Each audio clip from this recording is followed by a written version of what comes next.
The Woman's Bible. By Elizabeth Cady Stanton. Part 1. Comments on Genesis, Exodus, Leviticus, Numbers and Deuteronomy. In every soul there is bound up some truth and some error, and each gives to the world of thought what no other one possesses. Cousin.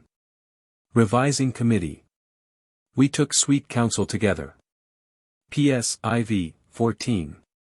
Elizabeth Cady Stanton. Lily Devereux Blake. Reverend Phoebe A. Hannaford. Matilda Jocelyn Gage. Clara Buick Colby. Reverend Olympia Brown. Reverend Augusta Chapin. Frances Ellen Burr. Ursula N. Gestefeld. Clara B. Naiman. Mary Seymour Howell. Helen H. Gardner. Josephine K. Henry.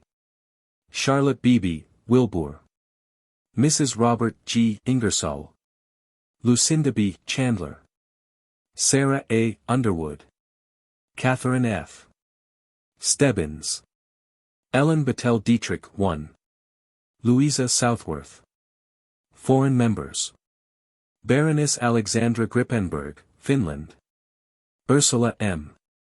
Bright, England. Irma von Trollberostient, Austria. Priscilla Bright McLaren, Scotland. Isabel Boglot, France. Comments on Genesis, Exodus, Leviticus, Numbers and Deuteronomy. By Elizabeth Cady Stanton. Lily Devereux Blake. Rev. Phoebe Hannaford. Clara Buick Colby. Ellen Battelle Dietrich. Ursula N. Gestefeld. Mrs. Louisa Southworth. Frances Ellen Burr. How do you find this book? Any thoughts about the book or the author? Any suggestion for improvement? Please take a moment to share your thoughts in a comment. If you like it, share it with your friends who might enjoy it as well. Subscribe to keep in touch. Visit CompleteAudiobooks.com for more quality content. Preface. So many letters are daily received asking questions about the Woman's Bible, as to the extent of the revision, and the standpoint from which it will be conducted, that it seems best, though every detail is not as yet matured, to state the plan, as concisely as possible, upon which those who have been in consultation during the summer, propose to do the work. The object is to revise only those texts and chapters directly referring to women, and those also in which women are made prominent by exclusion. As all such passages combined form but 1/10 of the Scriptures, the undertaking will not be so laborious as, at the first thought, one would imagine. These texts, with the commentaries, can easily be compressed into a 12º volume of about 400 pages. 2. The commentaries will be of a threefold character, the writers in the different branches being selected according to their special aptitude for the work. 1. 2 or 3 Greek and Hebrew scholars will devote themselves to the translation and the meaning of particular words and texts in the original. 2. Others will devote themselves to biblical history, old manuscripts, to the new version, and to the latest theories as to the occult meaning of certain texts and parables. 3. For the commentaries on the plain English version a committee of some 30 members has been formed. These are women of earnestness and liberal ideas, quick to see the real purport of the Bible as regards their sex. Among them the various books of the Old and New Testament will be distributed for comment. 3. There will be 2 or more editors to bring the work of the various committees into one consistent whole. 4. The completed work will be submitted to an advisory committee assembled at some central point, as London, New York, or Chicago, to sit in final judgment on the Woman's Bible. As to the manner of doing the practical work, those who have been engaged this summer have adopted the following plan, which may be suggestive to new members of the committee. Each person purchased 2 Bibles, ran through them from Genesis to Revelations, marking all the texts that concerned women. The passages were cut out, and pasted in a blank book, and the commentaries then written underneath. Those not having time to read all the books can confine their labors to the particular ones they propose to review. It is thought best to publish the different parts as soon as prepared so that the committee may have all in print in a compact form before the final revision. E.C.S. August 1, 1895. Introduction. From the inauguration of the movement for woman's emancipation, the Bible has been used to hold her in the divinely ordained sphere, prescribed in the Old and New Testaments. The canon and civil law, church and state. Priests and legislators, all political parties and religious denominations have alike taught that woman was made after man, of man, and for man, an inferior being, subject to man. Creeds, codes, scriptures and statutes, are all based on this idea. The fashions, forms, ceremonies and customs of society, church ordinances and discipline all grow out of this idea. Of the Old English common law, responsible for woman's civil and political status, Lord Brougham said, "It is a disgrace to the civilization and Christianity of the 19th century."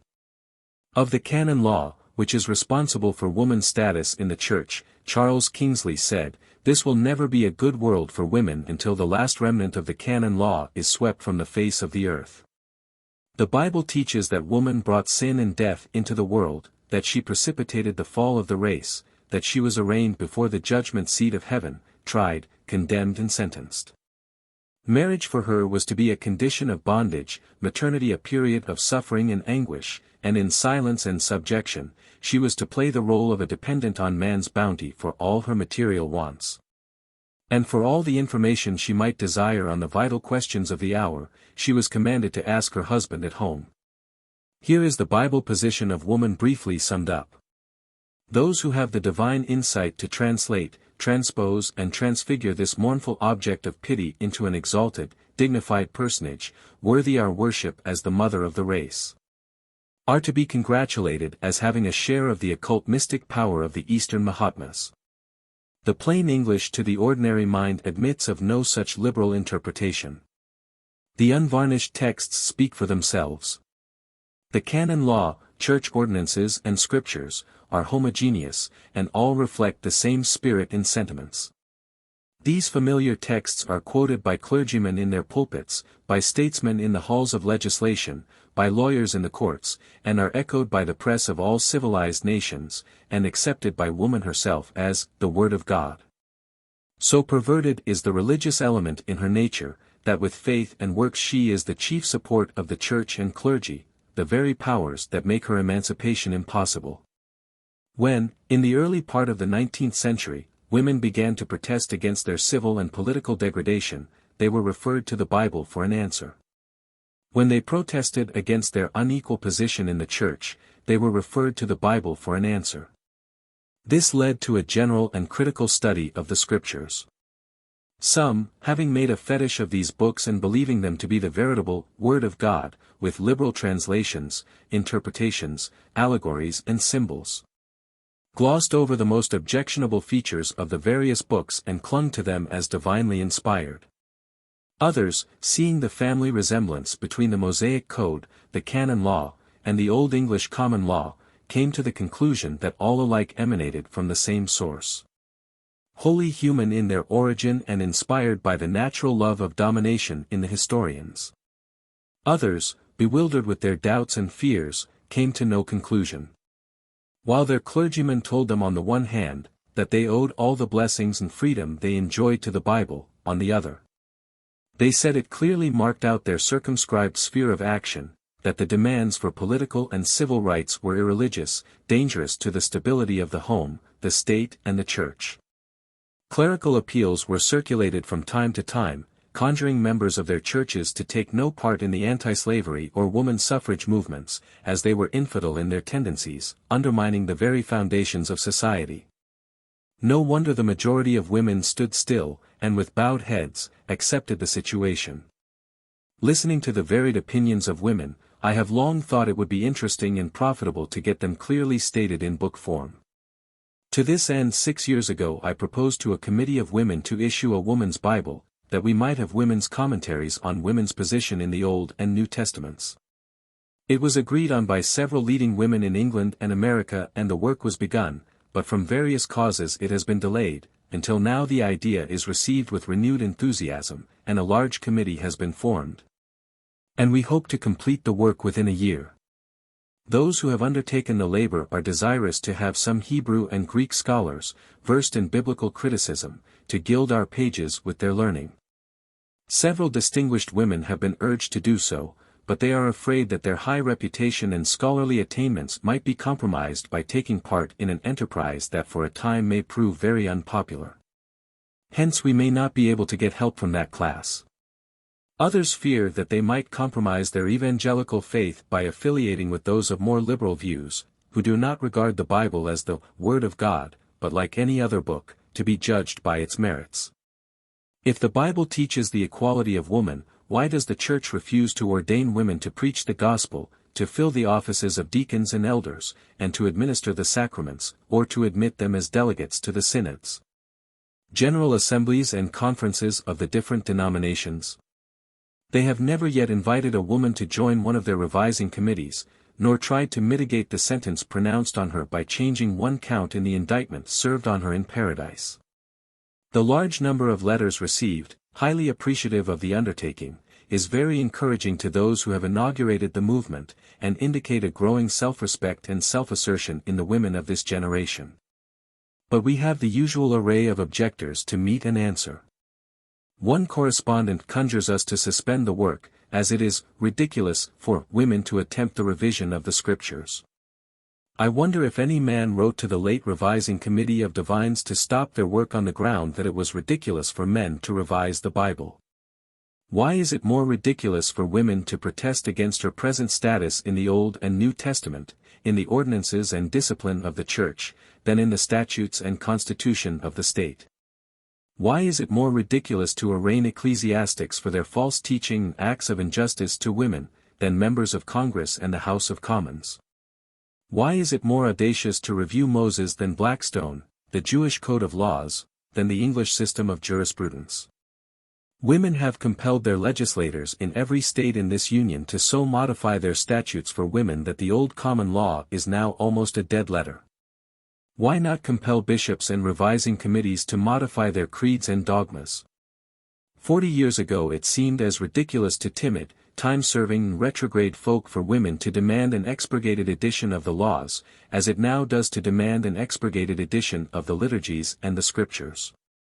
Come, come, my conservative friend, wipe the dew off your spectacles, and see that the world is moving.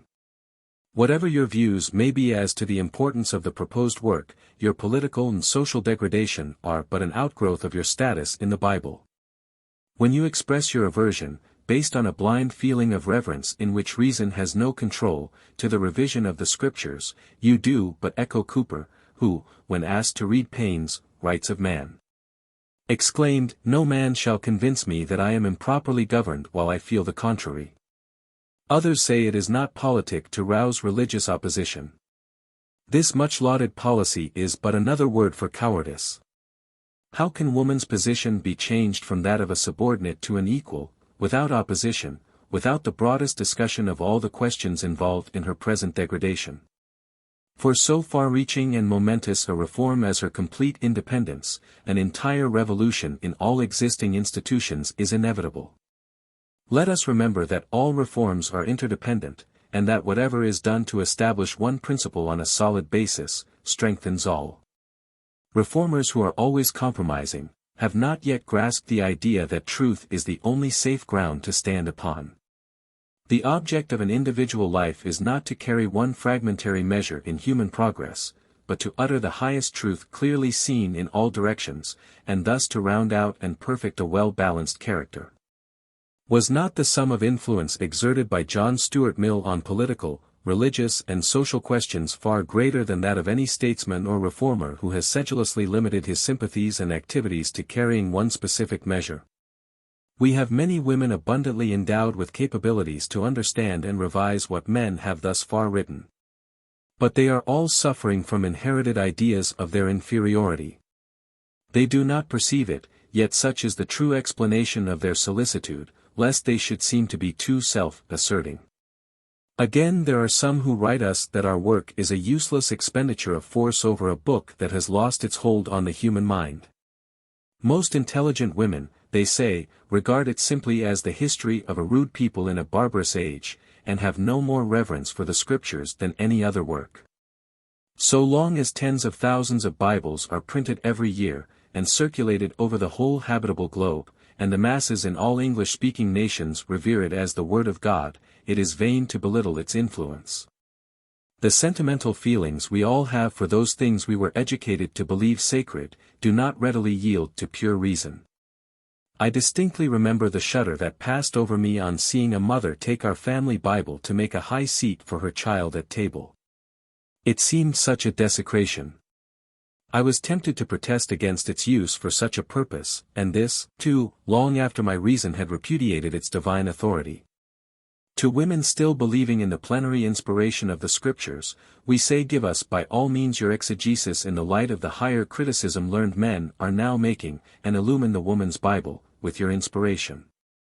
Bible historians claim special inspiration for the Old and New Testaments containing most contradictory records of the same events, of miracles opposed to all known laws, of customs that degrade the female sex of all human and animal life. Stated in most questionable language that could not be read in a promiscuous assembly, and call all this, the Word of God.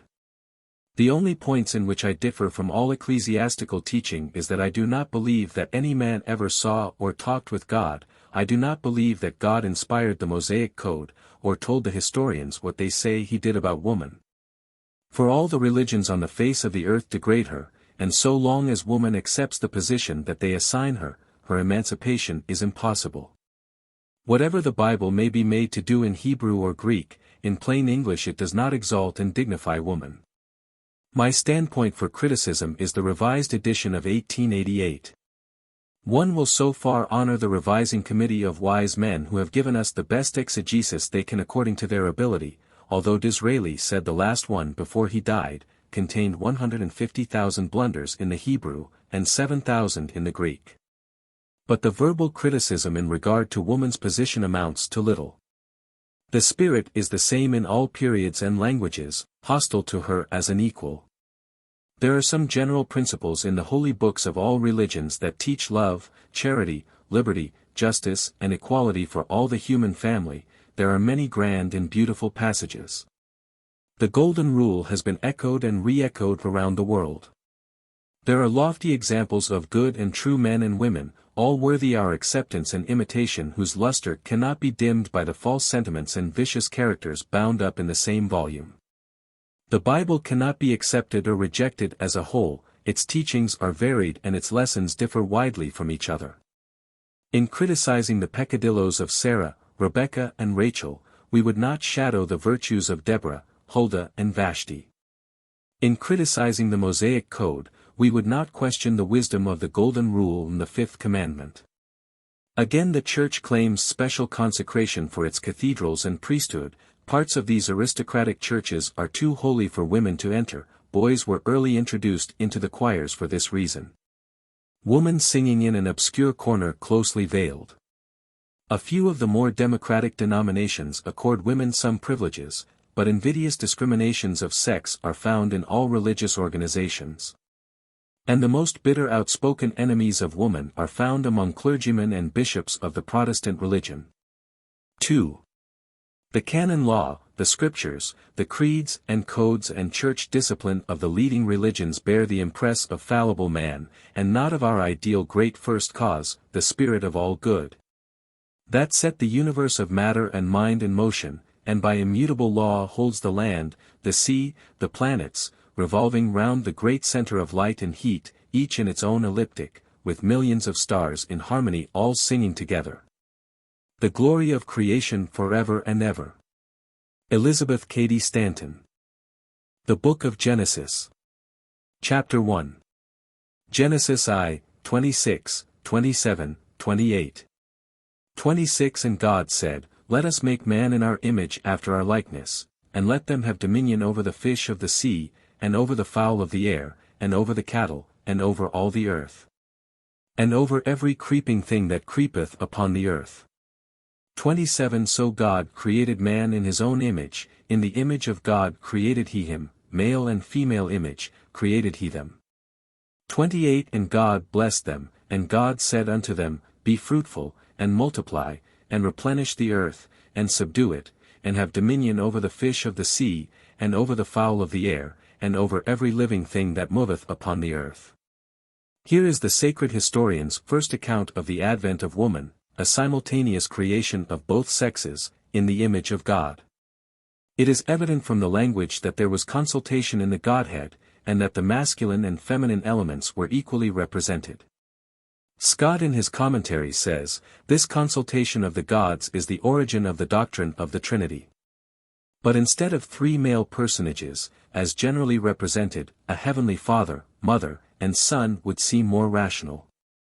The first step in the elevation of woman to her true position, as an equal factor in human progress, is the cultivation of the religious sentiment in regard to her dignity and equality. The recognition by the rising generation of an ideal heavenly mother, to whom their prayers should be addressed, as well as to a father. If language has any meaning, we have in these texts a plain declaration of the existence of the feminine element in the Godhead, equal in power and glory with the masculine. The heavenly mother and father. God created man in his own image, male and female. Thus Scripture, as well as science and philosophy, declares the eternity and equality of sex, the philosophical fact, without which there could have been no perpetuation of creation, no growth or development in the animal, vegetable, or mineral kingdoms, no awakening nor progressing in the world of thought. The masculine and feminine elements, exactly equal and balancing each other, are as essential to the maintenance of the equilibrium of the universe as positive and negative electricity, the centripetal and centrifugal forces. The laws of attraction which bind together all we know of this planet whereon we dwell and of the system in which we revolve. In the great work of creation the crowning glory was realized, when man and woman were evolved on the sixth day, the masculine and feminine forces in the image of God, that must have existed eternally, in all forms of matter and mind. All the persons in the Godhead are represented in the Elohim, the divine plurality taking counsel in regard to this last and highest form of life. Who were the members of this high council, and were they a duality or a trinity? Verse 27 declares the image of God male and female. How then is it possible to make woman an afterthought? We find in verses 5 to 16 the pronoun he used. Should it not in harmony with verse 26 be they, a dual pronoun? We may attribute this to the same cause as the use of his in verse 11 instead of it. The fruit tree yielding fruit after his kind instead of after its kind. The paucity of a language may give rise to many misunderstandings. The above texts plainly show the simultaneous creation of man and woman, and their equal importance in the development of the race. All those theories based on the assumption that man was prior in the creation, have no foundation in Scripture. As to woman's subjection, on which both the canon and the civil law delight to dwell, it is important to note that equal dominion is given to woman over every living thing, but not one word is said giving man dominion over woman. Here is the first title deed to this green earth giving alike to the sons and daughters of God. No lesson of woman's subjection can be fairly drawn from the first chapter of the Old Testament. E.C.S.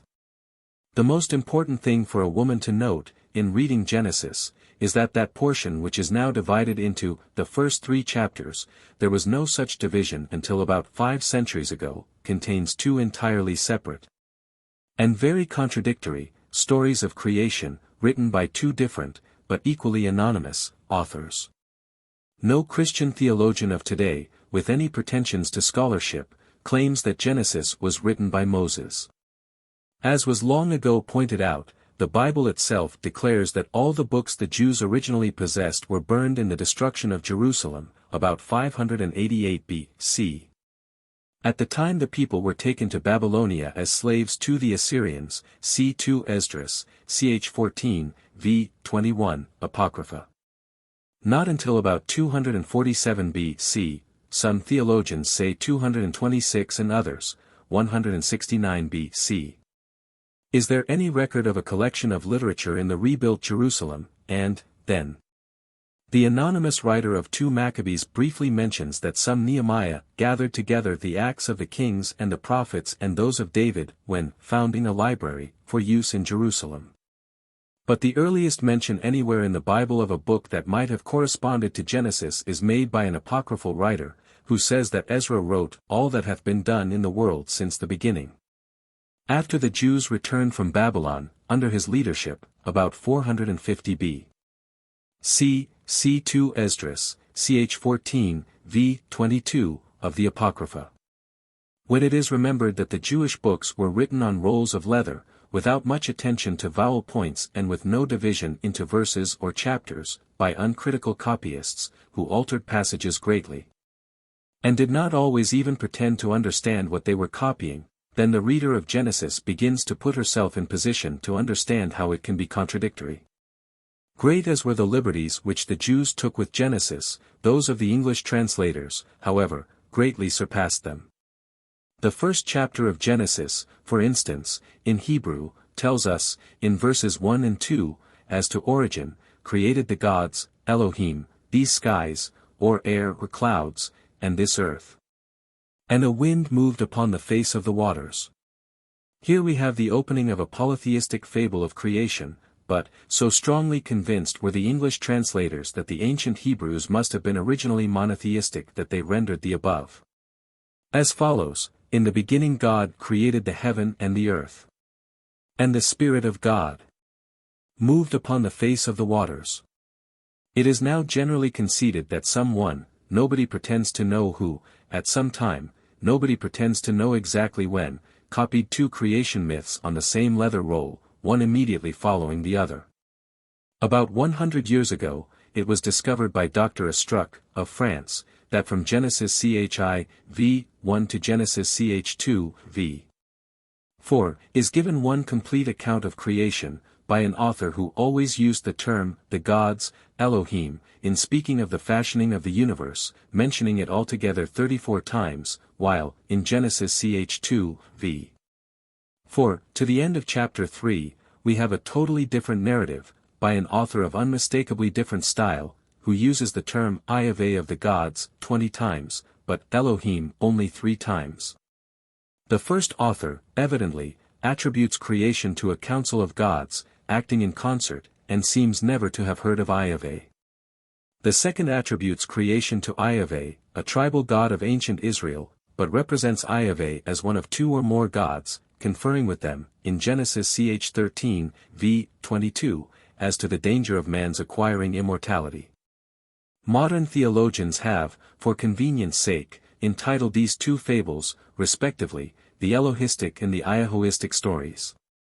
They differ, not only in the point I have mentioned above, but in the order of the creative acts.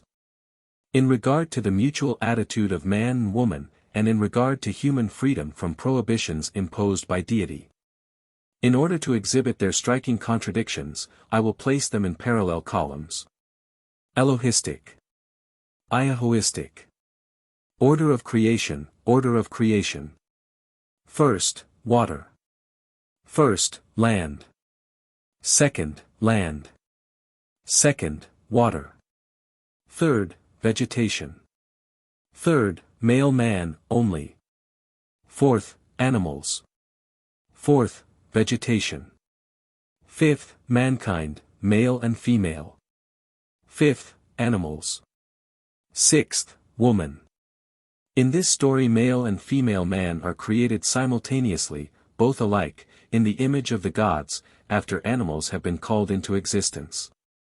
In this story male man is sculptured out of clay, before any animals are created, and before female man has been constructed. Here, joint dominion over the earth is given to woman and man, without limit or prohibition. Here, woman is punished with subjection to man for breaking a prohibitory law. Everything, without exception, is pronounced very good. There is a tree of evil, whose fruit is said by Iave to cause sudden death, but which does not do so, as Adam lived 930 years after eating it. Man and woman are told that every plant bearing seed upon the face of the earth and every tree, to you it shall be for meat. They are thus given perfect freedom. Man is told there is one tree of which he must not eat, for in the day thou eatest thereof, thou shalt surely die. Man and woman are given special dominion over all the animals every creeping thing that creepeth upon the earth. An animal, a creeping thing, is given dominion over man and woman, and proves himself more truthful than Yahweh Elohim. Compare Genesis chapter 2, verse 17, with chapter 3, verses 4 and 22. Now as it is manifest that both of these stories cannot be true. Intelligent women, who feel bound to give the preference to either, may decide according to their own judgment of which is more worthy of an intelligent woman's acceptance.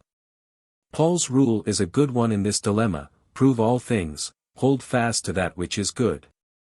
My own opinion is that the second story was manipulated by some Jew, in an endeavor to give heavenly authority for requiring a woman to obey the man she married. In a work which I am now completing, I give some facts concerning ancient Israelitish history, which will be of peculiar interest to those who wish to understand the origin of woman's subjection. E.B.D. Many Orientalists and students of theology have maintained that the consultation of the gods here described is proof that the Hebrews were in early days polytheists. Scott's supposition that this is the origin of the Trinity has no foundation in fact, as the beginning of that conception is to be found in the earliest of all known religious nature worship. The acknowledgement of the dual principle, masculine and feminine, is much more probably the explanation of the expressions here used. In the detailed description of creation we find a gradually ascending series. Creeping things, great sea monsters, chap. I.V. 21, literal translation. Every bird of wing, cattle and living things of the earth, the fish of the sea and the birds of the heavens, then man, and last and crowning glory of the whole, woman. It cannot be maintained that woman was inferior to man even if, as asserted in chapter 2, she was created after him without at once admitting that man is inferior to the creeping things, because created after them. L.D.B. The Book of Genesis. Chapter 2. Genesis 2, 21-25. 21 And the Lord God caused a deep sleep to fall upon Adam, and he slept, and betook one of his ribs, and closed up the flesh thereof. 22 And the rib which the Lord God had taken from man, made he a woman, and brought her unto the man. 23 And Adam said, This is now bone of my bone, and flesh of my flesh, she shall be called woman, because she was taken out of man. 24 Therefore shall a man leave his father and his mother, and shall cleave unto his wife, and they shall be one flesh. 25 And they were both naked, the man and his wife, and were not ashamed. As the account of the creation in the first chapter is in harmony with science, common sense, and the experience of mankind in natural laws, the inquiry naturally arises, why should there be two contradictory accounts in the same book of the same event? It is fair to infer that the second version, which is found in some form in the different religions of all nations, is a mere allegory, symbolizing some mysterious conception of a highly imaginative editor. The first account dignifies woman as an important factor in the creation, equal in power and glory with man. The second makes her a mere afterthought. The world in good running order without her. The only reason for her advent being the solitude of man. There is something sublime in bringing order out of chaos, light out of darkness, giving each planet its place in the solar system, oceans and lands their limits. Wholly inconsistent with a petty surgical operation, to find material for the mother of the race. It is on this allegory that all the enemies of women rest their battering rams, to prove her inferiority. Accepting the view that man was prior in the creation, some scriptural writers say that as the woman was of the man, therefore, her position should be one of subjection. Granted, then as the historical fact is reversed in our day, and the man is now of the woman, shall his place be one of subjection? The equal position declared in the first account must prove more satisfactory to both sexes. Created alike in the image of God, the heavenly Mother and Father. Thus, the Old Testament, in the beginning, proclaims the simultaneous creation of man and woman, the eternity and equality of sex. And the New Testament echoes back through the centuries the individual sovereignty of woman growing out of this natural fact. Paul, in speaking of equality as the very soul and essence of Christianity, said, "There is neither Jew nor Greek, there is neither bond nor free, there is neither male nor female, for ye are all one in Christ Jesus." With this recognition of the feminine element in the Godhead in the Old Testament, and this declaration of the equality of the sexes in the New, we may well wonder at the contemptible status woman occupies in the Christian Church of today. All the commentators and publicists writing on woman's position, go through an immense amount of fine-spun metaphysical speculations, to prove her subordination in harmony with the Creator's original design. It is evident that some wily writer, seeing the perfect equality of man and woman in the first chapter, felt it important for the dignity and dominion of man to effect woman's subordination in some way. To do this a spirit of evil must be introduced, which at once proved itself stronger than the spirit of good, and man's supremacy was based on the downfall of all that had just been pronounced very good. This spirit of evil evidently existed before the supposed fall of man, hence woman was not the origin of sin as so often asserted. E.C.S. In v. 23 Adam proclaims the eternal oneness of the happy pair, "This is now bone of my bone and flesh of my flesh," no hint of her subordination. How could men, admitting these words to be divine revelation, ever have preached the subjection of woman? Next comes the naming of the mother of the race. She shall be called woman, in the ancient form of the word woman. She was man and more than man because of her maternity. The assertion of the supremacy of the woman in the marriage relation is contained in v. 24, "Therefore shall a man leave his father and his mother and cleave unto his wife." Nothing is said of the headship of man, but he is commanded to make her the head of the household, the home, a rule followed for centuries under the matriarchate.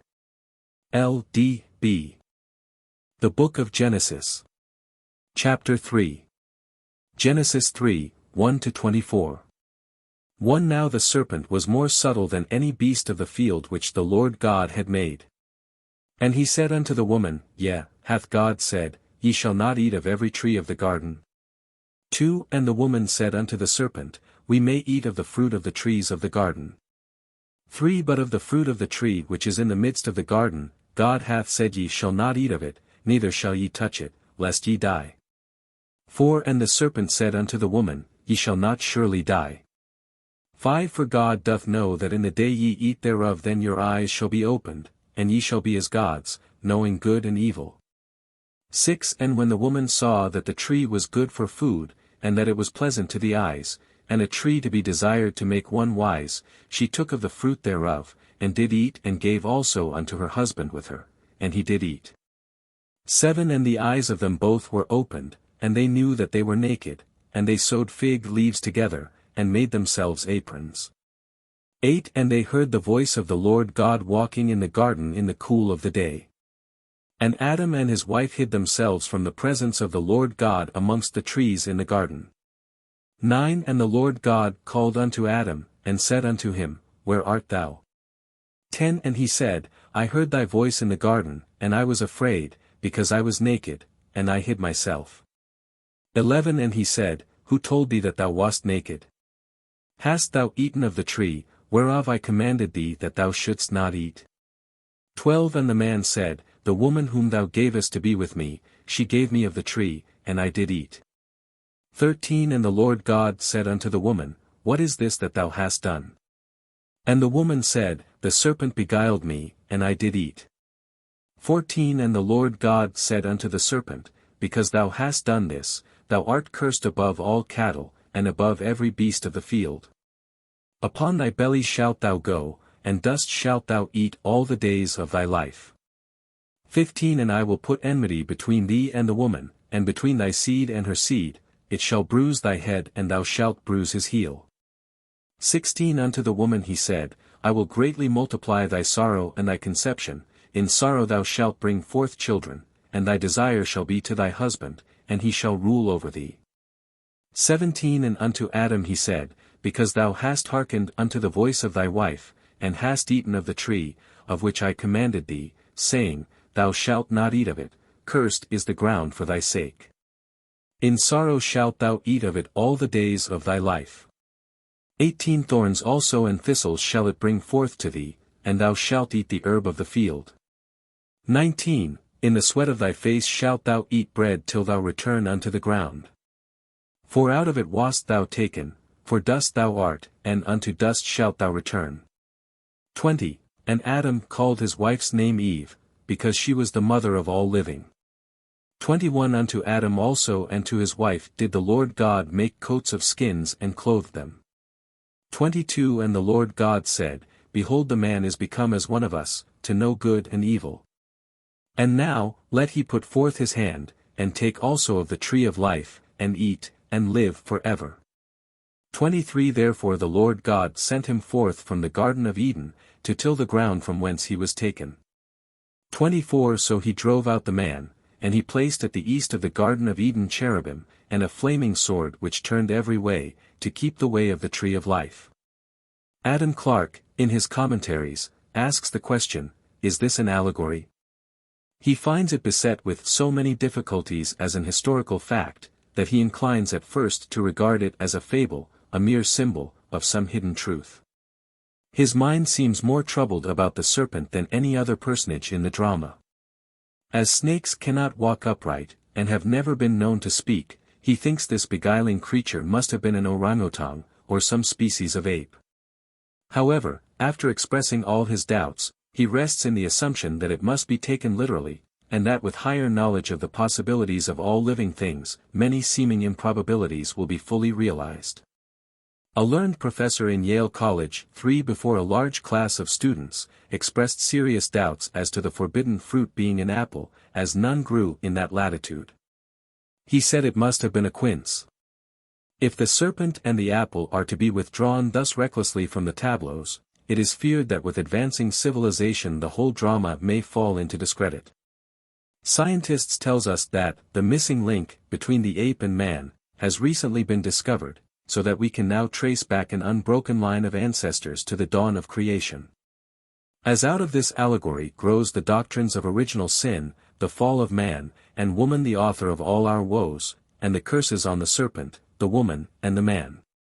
The Darwinian theory of the gradual growth of the race from a lower to a higher type of animal life, is more hopeful and encouraging. However, as our chief interest is in woman's part in the drama, we are equally pleased with her attitude, whether as a myth in an allegory, or as the heroine of an historical occurrence. In this prolonged interview, the unprejudiced reader must be impressed with the courage, the dignity, and the lofty ambition of the woman. The tempter evidently had a profound knowledge of human nature, and saw at a glance the high character of the person he met by chance in his walks in the garden. He did not try to tempt her from the path of duty by brilliant jewels, rich dresses, worldly luxuries or pleasures, but with the promise of knowledge, with the wisdom of the gods. Like Socrates or Plato, his powers of conversation, asking puzzling questions, were no doubt marvelous, and he roused in the woman that intense thirst for knowledge. That the simple pleasures of picking flowers and talking with Adam did not satisfy. Compared with Adam she appears to great advantage through the entire drama. The curse pronounced on woman is inserted in an unfriendly spirit to justify her degradation and subjection to man. With obedience to the laws of health, diet, dress, and exercise, the period of maternity should be one of added vigor in both body and mind. A perfectly natural operation should not be attended with suffering. By the observance of physical and psychical laws the supposed curse can be easily transformed into a blessing. Some churchmen speak of maternity as a disability, and then chant the Magnificat in all their cathedrals round the globe. Through all life's shifting scenes, the mother of the race has been the greatest factor in civilization. We hear the opinion often expressed, that woman always has, and always will be in subjection. Neither assertion is true. She enjoyed unlimited individual freedom for many centuries, and the events of the present day all point to her speedy emancipation. Scientists now give 85,000 years for the growth of the race. They assign 60,000 to savagism, 20,000 to barbarism, and 5,000 to civilization. Recent historians tell us that for centuries woman reigned supreme. That period was called the matriarchate. Then man seized the reins of government, and we are now under the patriarchate. But we see on all sides new forces gathering, and woman is already abreast with man in art, science, literature, and government. The next dynasty, in which both will reign as equals, will be the amphiarchate, which is close at hand. Psychologists tell us of a sixth sense now in process of development, by which we can read each other's mind and communicate without speech. The tempter might have had that sense, as he evidently read the minds of both the creature and the Creator, if we are to take this account as literally true, as Adam Clarke advises. E.C.S. Note the significant fact that we always hear of the fall of man, not the fall of woman, showing that the consensus of human thought has been more unerring than masculine interpretation. Reading this narrative carefully, it is amazing that any set of men ever claimed that the dogma of the inferiority of woman is here set forth. The conduct of Eve from the beginning to the end is so superior to that of Adam. The command not to eat of the fruit of the tree of knowledge was given to the man alone before woman was formed. Genesis 2:17. Therefore the injunction was not brought to Eve with the impressive solemnity of a divine voice, but whispered to her by her husband and equal. It was a serpent supernaturally endowed, a seraphim as Scott and other commentators have claimed, who talked with Eve, and whose words might reasonably seem superior to the second-hand story of her companion, nor does the woman yield at once. She quotes the command not to eat of the fruit, to which the serpent replies, "Dying ye shall not die," v. 4, literal translation. In other words, telling her that if the mortal body does perish, the immortal part shall live forever, and offering as the reward of her act the attainment of knowledge. Then the woman, fearless of death if she can gain wisdom, takes of the fruit.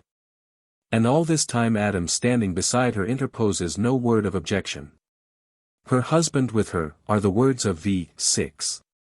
Had he been the representative of the divinely appointed head in married life, he assuredly would have taken upon himself the burden of the discussion with the serpent, but no, he is silent in this crisis of their fate. Having had the command from God himself, he interposes no word of warning or remonstrance, but takes the fruit from the hand of his wife without a protest. It takes 6 verses to describe the fall of woman. The fall of man is contemptuously dismissed in a line and a half. The subsequent conduct of Adam was to the last degree dastardly. When the awful time of reckoning comes, and the Jehovah God appears to demand why his command has been disobeyed, Adam endeavors to shield himself behind the gentle being he has declared to be so dear. "The woman thou gavest to be with me, she gave me and I did eat," he whines, trying to shield himself at his wife's expense. Again we are amazed that upon such a story men have built up a theory of their superiority. Then follows what has been called the curse. Is it not rather a prediction? First is the future fate of the serpent described, the enmity of the whole human race. "It shall lie in wait for thee as to the head," v. 15, literal translation. Next the subjection of the woman is foretold, "Thy husband shall rule over thee," v. 16. Lastly the long struggle of man with the forces of nature is portrayed. "In the sweat of thy face thou shalt eat food until thy turning back to the earth," v. 19, literal translation. With the evolution of humanity an ever-increasing number of men have ceased to toil for their bread with their hands, and with the introduction of improved machinery and the uplifting of the race there will come a time when there shall be no severities of labor, and when women shall be freed from all oppressions. "And Adam called his wife's name Life, for she was the mother of all living," v. 20, literal translation. It is a pity that all versions of the Bible do not give this word instead of the Hebrew Eve. She was life, the eternal mother, the first representative of the more valuable and important half of the human race. L.D.B. The Book of Genesis. Chapter 4. Genesis 4, 1-12, 19, 21. 1. And Adam knew Eve his wife, and she conceived, and bare Cain, and said, I have gotten a man from the Lord. 2. And she again bare his brother Abel. And Abel was a keeper of sheep, but Cain was a tiller of the ground. 3. And in process of time it came to pass, that Cain brought of the fruit of the ground an offering unto the Lord. For in Abel, he also brought of the firstlings of his flock and of the fat thereof. And the Lord had respect unto Abel and to his offering. 5 But unto Cain and to his offering he had not respect. And Cain was very wroth, and his countenance fell. 6 And the Lord said unto Cain, Why art thou wroth? And why is thy countenance fallen? 7 If thou doest well, shalt thou not be accepted, and if thou doest not well, sin lieth at the door, and unto thee shall be his desire, and thou shalt rule over him. 8 And Cain talked with Abel his brother, and it came to pass, when they were in the field, that Cain rose up against Abel his brother, and slew him. 9 And the Lord said unto Cain, Where is Abel thy brother? And he said, Am I my brother's keeper? 10 And he said, What hast thou done? The voice of thy brother's blood crieth unto me from the ground. 11 And now art thou cursed from the earth which hath opened her mouth to receive thy brother's blood from thy hand. 12 When thou tillest the ground, it shall not henceforth yield unto thee her strength, a fugitive and a vagabond shalt thou be in the earth. 19 And Lamech took unto him 2 wives, the name of the one was Adah, and the name of the other Zillah. 23 And Lamech said unto his wives, Adah and Zillah, Hear my voice, ye wives of Lamech, hearken unto my speech. One would naturally suppose that Cain's offering of fruit indicated a more refined and spiritual idea of the fitness of things than Abel's of animal food. Why Cain's offering was rejected as unworthy does not appear. There is something pathetic in Eve's joy and faith at the advent of her firstborn, Lo, I have a man-child from the Lord. She evidently thought that Cain was to be to her a great blessing. Some expositors say that Eve thought that Cain was the promised seed that was to bruise the serpent's head, but Adam Clarke, in estimating woman's reasoning powers, says, it was too metaphysical an idea for that period. But as that is just what the Lord said to Eve, she must have had the capacity to understand it. But all speculations as to what Eve thought in that eventful hour are vain. Clarke asserts that Cain and Abel were twins. Eve must have been too much occupied with her vacillating joys and sorrows to have indulged in any connected train of thought. Her grief in the fratricidal tragedy that followed can be more easily understood. The dreary environments of the mother, and the hopeless prophecies of her future struggling life, banished to a dreary, desolate region, beyond the love and care of her Creator, is revenged on her children. If Adam and Eve merited the severe punishment inflicted on them, they should have had some advice from the heavenly Mother and Father as to the sin of propagating such an unworthy stock. No good avails in increasing and multiplying evil propensities and deformities that produce only crime and misery from generation to generation. During the antenatal period the mother should be held sacred, and surrounded with all the sweetest influences that heaven and earth can give, loving companionship, beautiful scenery, music and flowers. And all the pleasures that art in its highest form can produce. As the women at this period seem to be myths, no one takes the trouble to tell from whence they came. It is sufficient that their husbands know, and it is not necessary that the casual reader should. The question is often asked, whom did Cain marry? Some expositors say that Adam and Eve had other sons and daughters living in different parts of the planet, and that they married each other.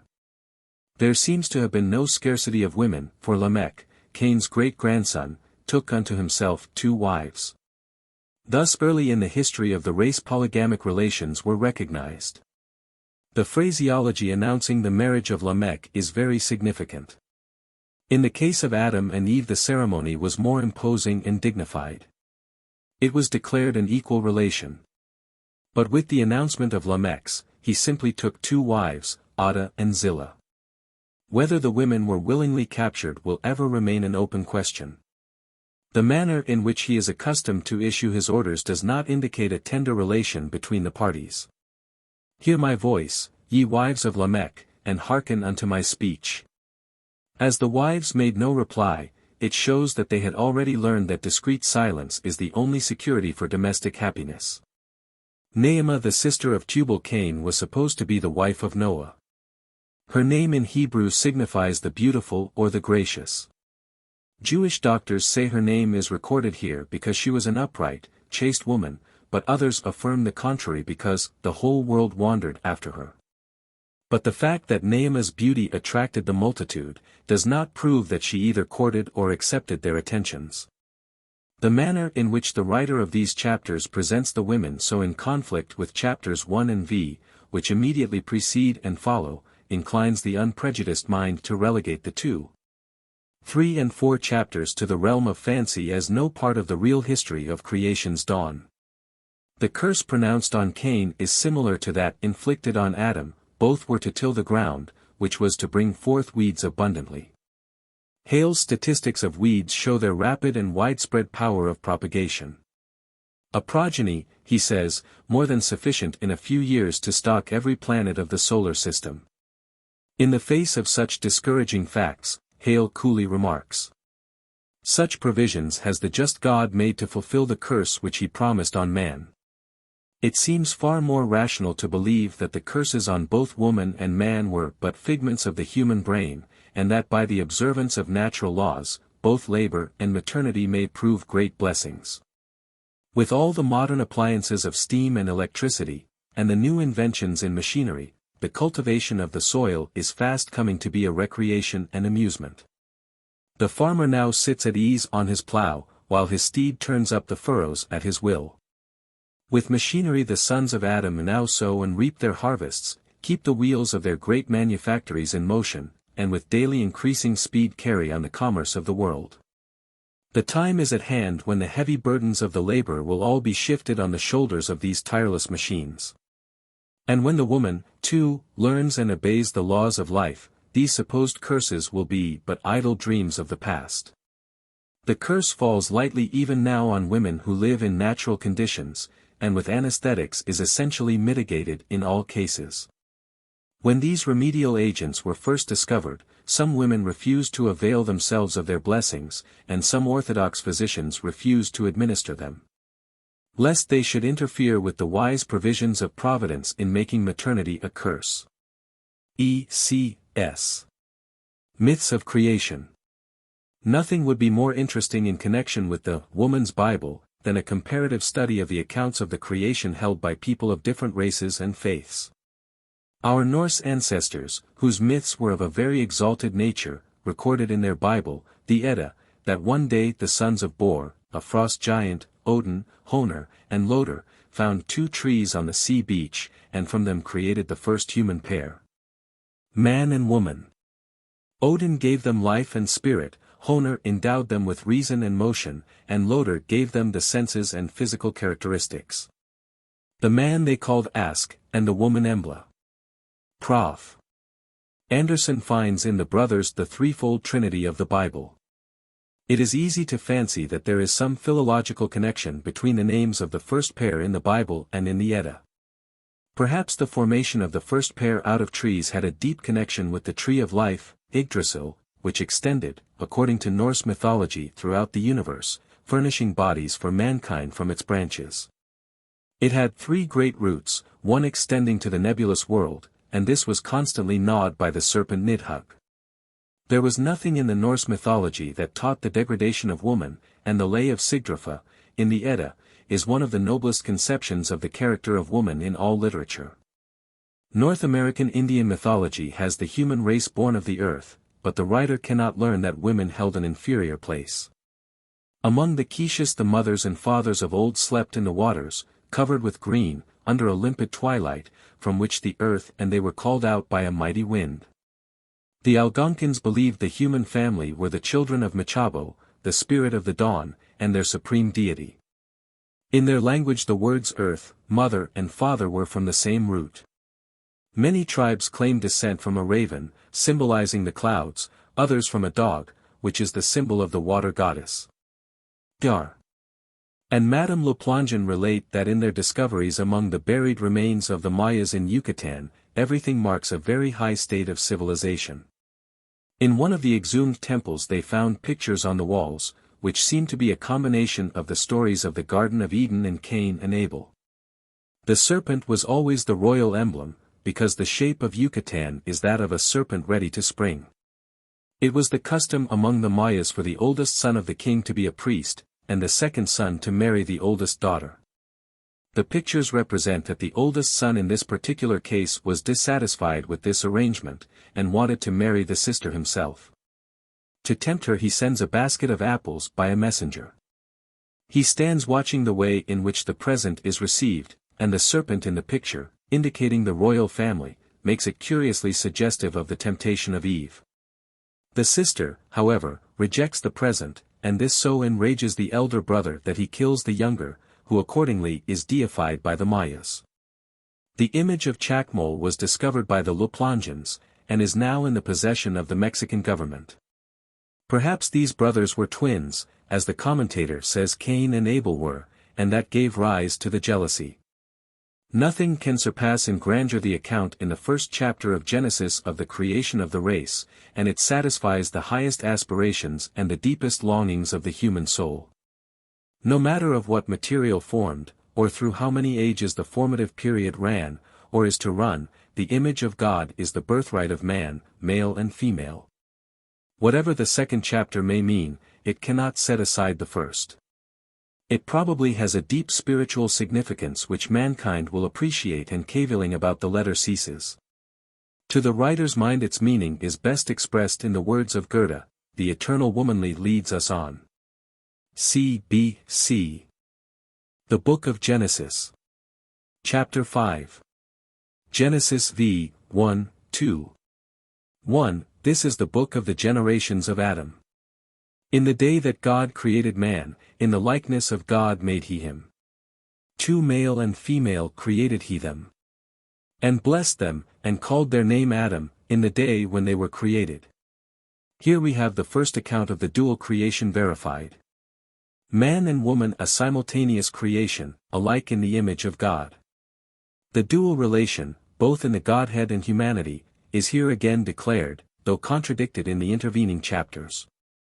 In this and the following chapters we have a prolix statement of the births, deaths, and ages in the male line. They all take wives, beget sons, but nothing is said of the origin or destiny of the wives and daughters. They are incidentally mentioned merely as necessary factors in the propagation of the male line. The men of this period seem to have lived to a ripe old age, but nothing is said of the age of the women. It is probable, as child-bearing was their chief ambition, that men had a succession of wives, all gathered to their fathers in the prime of life. Although Eve and her daughters devoted their energies to this occupation, yet the entire credit for the growth of the race is given to Adam and his male descendants. In all this chapter the begetting of the oldest son is made prominent, his name only is given, and the begetting of more sons and daughters is cursorily mentioned.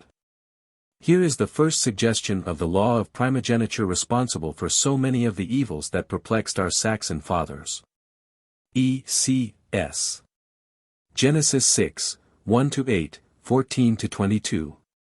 1. And it came to pass, when men began to multiply on the face of the earth, and daughters were born unto them.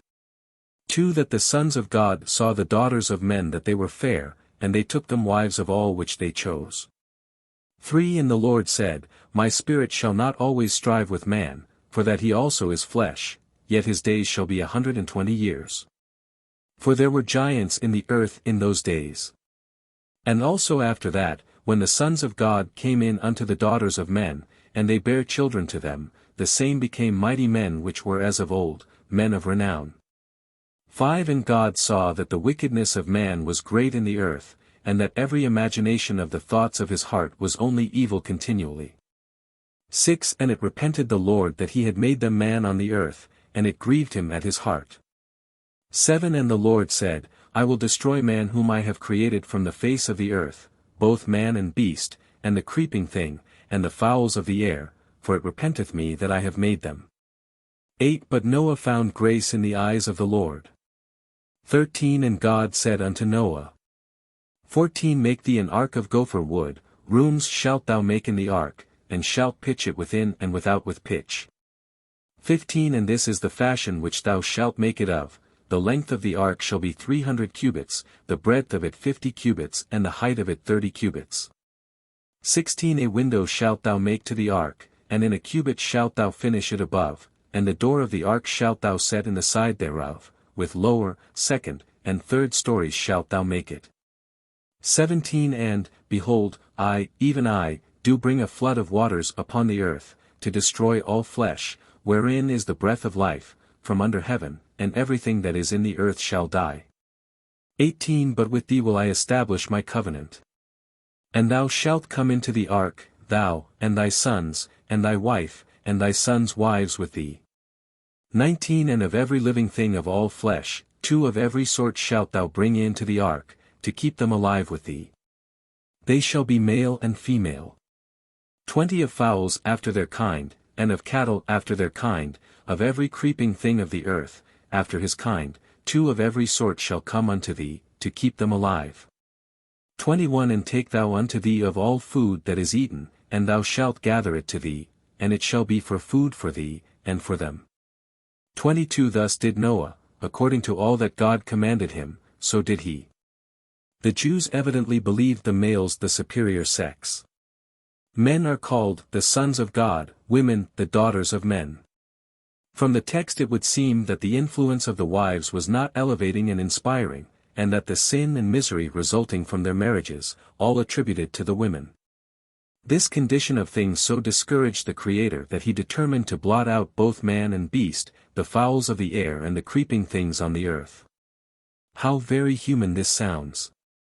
It shows what a low ideal the Jews had of the great first cause, from which the moral and material world of thought and action were evolved. It was in mature life, when chastened by the experiences and trials of her early day, that Seth was born to Eve. It was among the descendants of Seth that purer morals and religion were cultivated. Intermarriage with the descendants of Cain had corrupted the progeny, perplexed the Creator, and precipitated the flood. The female of each species of animal was preserved. Males and females all walked into the ark 2 by 2, and out again in equal and loving companionship. It has been a question with critics whether the ark was large enough for all it was supposed to contain. Commentators seem to agree as to its capacity to accommodate men, women, children, animals, and the food necessary for their preservation. Adam Clarke tells us that Noah and his family and the birds occupied the third story, so they had the benefit of the one window it contained. The paucity of light and air in this ancient vessel shows that woman had no part in its architecture, or a series of portholes would have been deemed indispensable. Commentators relegate all difficulties to the direct intervention of Providence. The ark, made by unseen hands, like a palace of India rubber, was capable of expanding indefinitely. The Spirit of all good, caused the lion and lamb to lie down peaceably together. To attribute all the myths, allegories, and parables to the interposition of Providence, ever working outside of his own inexorable laws, is to confuse and set at defiance human reason, and prevent all stimulus to investigation. In several following chapters we have the history of Abram and Sarah, their wanderings from the land of their nativity to Canaan, their blunders on the journey, their grief at having no children, except one son by Hagar, his concubine, who was afterwards driven from their door, into the wilderness. However, Sarah in her old age was blessed with a son of her own, which event gave them great joy and satisfaction.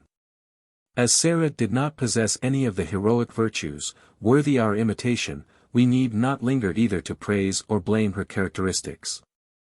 Neither she nor Abraham deemed it important to speak the truth when any form of tergiversation might serve them. In fact, the wives of the patriarchs, all untruthful, and one a kleptomaniac, but illustrate the law, that the cardinal virtues are seldom found in oppressed classes.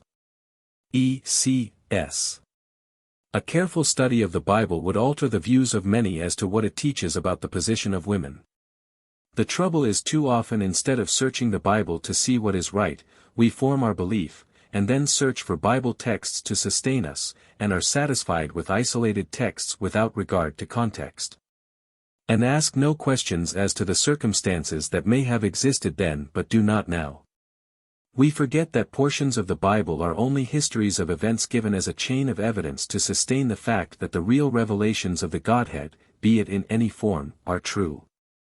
Second, that our translators were not inspired, and that we have strong presumptive proof that prejudice of education was in some instances stronger than the grammatical context, in translating these contested points. For instance, the word translated obey between husband and wife, is in but one instance in the New Testament the word used between master and servant, parent and child, but is the word that in other places is translated defer. The one instance states Sarah obeyed Abram. Read that history and you will find that in both instances in which she obeyed, God had to interfere with a miracle to save them from the result of that obedience, and both Abram and Sarah were reproved. While twice, once by direct command of God, Abram obeyed Sarah. You cannot find a direct command of God or Christ for the wife to obey the husband.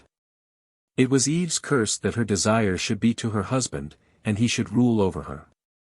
Have you not seen her clinging to a drunken or brutal husband, and read in letters of fire upon her forehead her curse? But God did not say the curse was good, nor bid Adam enforce it. Nor did he say, all men shall rule over thee. For Adam, not Eve, the earth was to bring forth the thorn and the thistle, and he was to eat his bread by the sweat of his brow. Yet I never heard a sermon on the sin of uprooting weeds, or letting Eve, as she does, help him to bear his burden. It is when she tries to lighten her load that the world is afraid of sacrilege and the overthrow of nature. C.B.C. In the story of the sons of God, and the daughters of men, we find a myth like those of Greek, Roman and Scandinavian fable. Demigods love mortal maidens and their offspring are giants. Then follows the traditional account of some great cataclysm of the last glacial epoch. According to the latest geological students, Wright, McGee and others, the records of Niagara, the Falls of St. Anthony and other glacial chasms, indicate that the great ice caps receded for the last time about 7,000 years ago. The latest archaeological discoveries carry our historical knowledge of mankind back nearly 4,000 years B.C.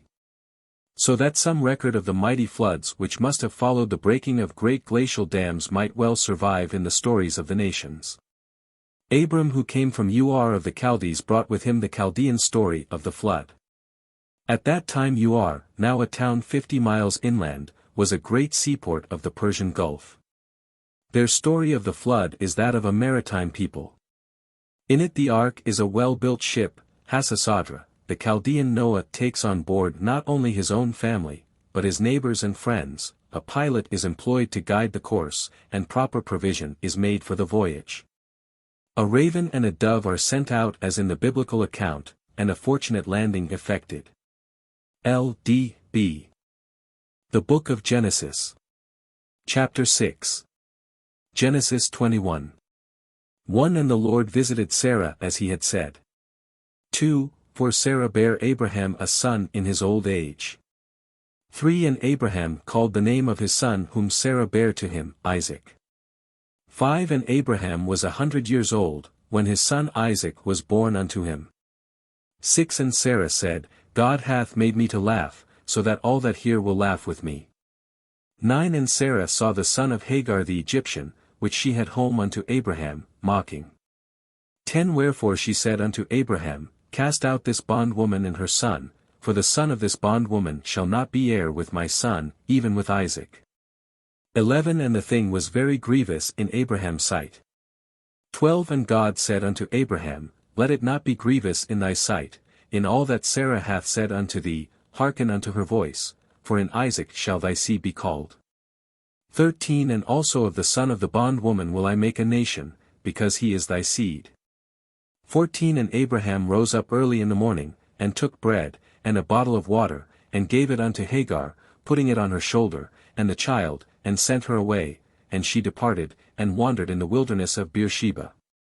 15. And the water was spent in the bottle, and she cast the child under one of the shrubs.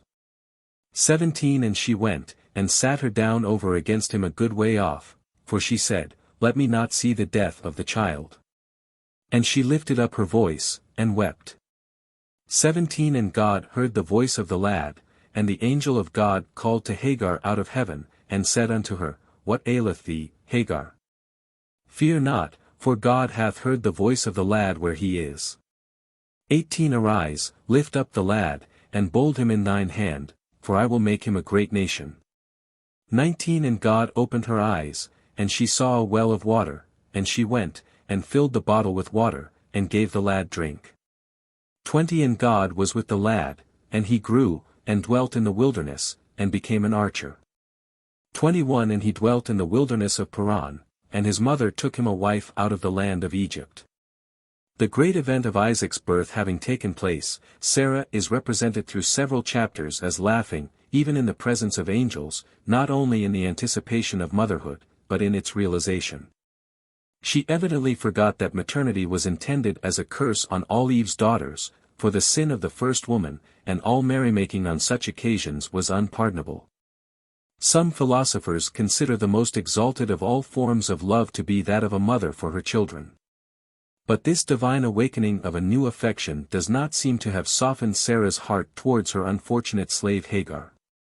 And so far from Sarah's desire being to her husband, and Abraham dominating her, he seemed to be under her control, as the Lord told him to hearken to her voice, and to obey her command. In so doing he drives Hagar out of his house. In this scene Abraham does not appear in a very attractive light, rising early in the morning, and sending his child and its mother forth into the wilderness, with a breakfast of bread and water, to care for themselves. Why did he not provide them with a servant, an ass laden with provisions, and a tent to shelter them from the elements, or better still, some abiding, resting place? Common humanity demanded this much attention to his own son and the woman who bore him. But the worst feature in this drama is that it seems to have been done with Jehovah's approval. Does anyone seriously believe that the Great Spirit of all good talked with these Jews, and really said the extraordinary things they report? It was, however, a very cunning way for the patriarchs to enforce their own authority, to do whatever they desired, and say the Lord commanded them to do and say thus and so. Many pulpits even in our day enforce their lessons of subjection for woman with the same authority, thus saith the Lord, thou shalt, and thou shalt not. E.C.S. Genesis 23. 1 And Sarah was 107 and 20 years old. 2 And Sarah died in Kirjatharba, the same as Hebron in the land of Canaan, and Abraham came to mourn for Sarah, and to weep for her. 3 And Abraham stood up from before his dead, and spake unto the sons of Het, saying, For I am a stranger and a sojourner with you, give me a possession of a burying place with you, that I may bury my dead out of my sight. 5 And the children of Het answered Abraham, saying unto him, 6 Hear us, my Lord, thou art a mighty prince among us, in the choice of our sepulchres bury thy dead, none of us shall withhold from thee his sepulchre. 7 And Abraham stood up, and bowed himself to the people of the land. 8 And he communed with them, saying, If it be your mind that I should bury my dead out of my sight, hear me, and entreat Ephron the son of Zohar. 9 That he may give me the cave of Machpelah, which he hath, which is in the end of his field, for as much money as it is worth. 14 And Ephron answered Abraham, saying unto him, 15 My Lord, hearken unto me, the land is worth 400 shekels of silver, what is that betwixt me and thee? Bury therefore thy dead. 16 And Abraham hearkened unto Ephron. And Abraham weighed to Ephron the silver, which he had named in the audience of the sons of Het, 400 shekels of silver, current money with the merchant. 19 And after this, Abraham buried Sarah his wife in the cave of the field of Machpelah before Mamre. 20 And the field, and the cave that is therein, were made sure unto Abraham for a burying place by the sons of Het.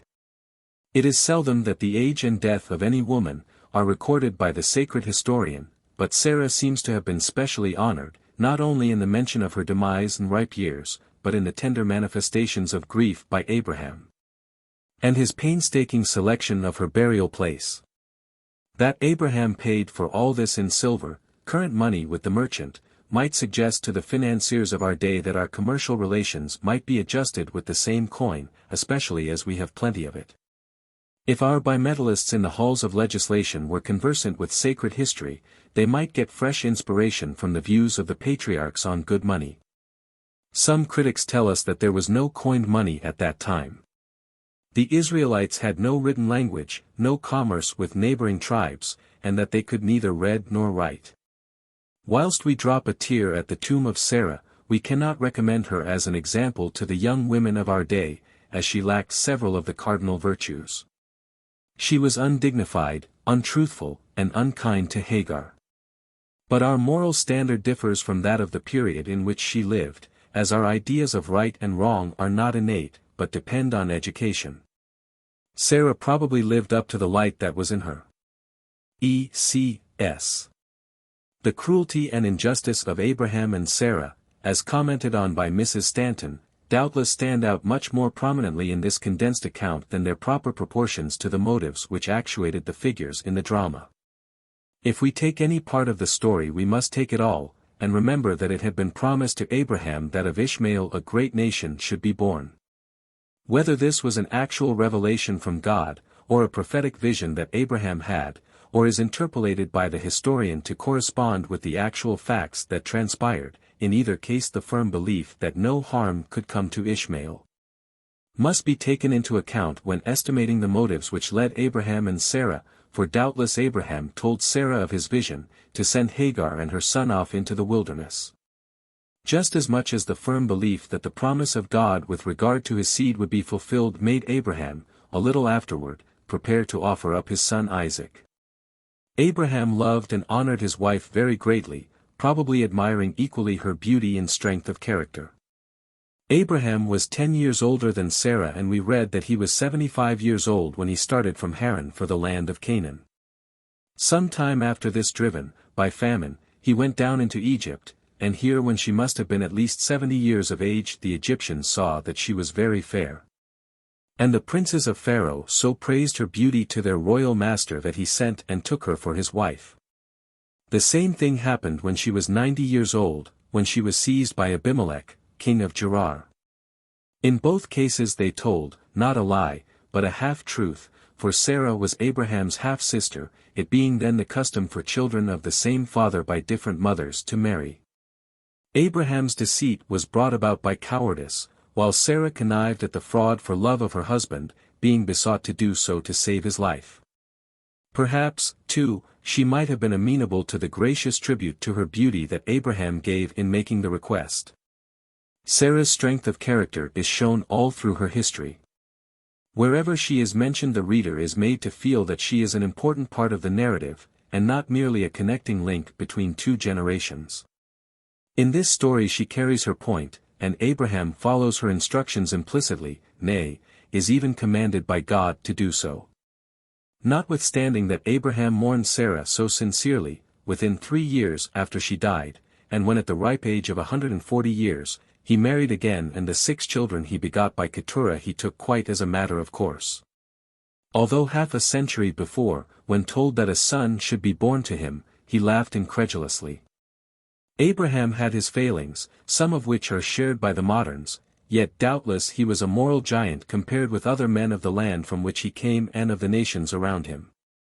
As such he was chosen as the founder of a race whose history should promulgate the idea of the one true God.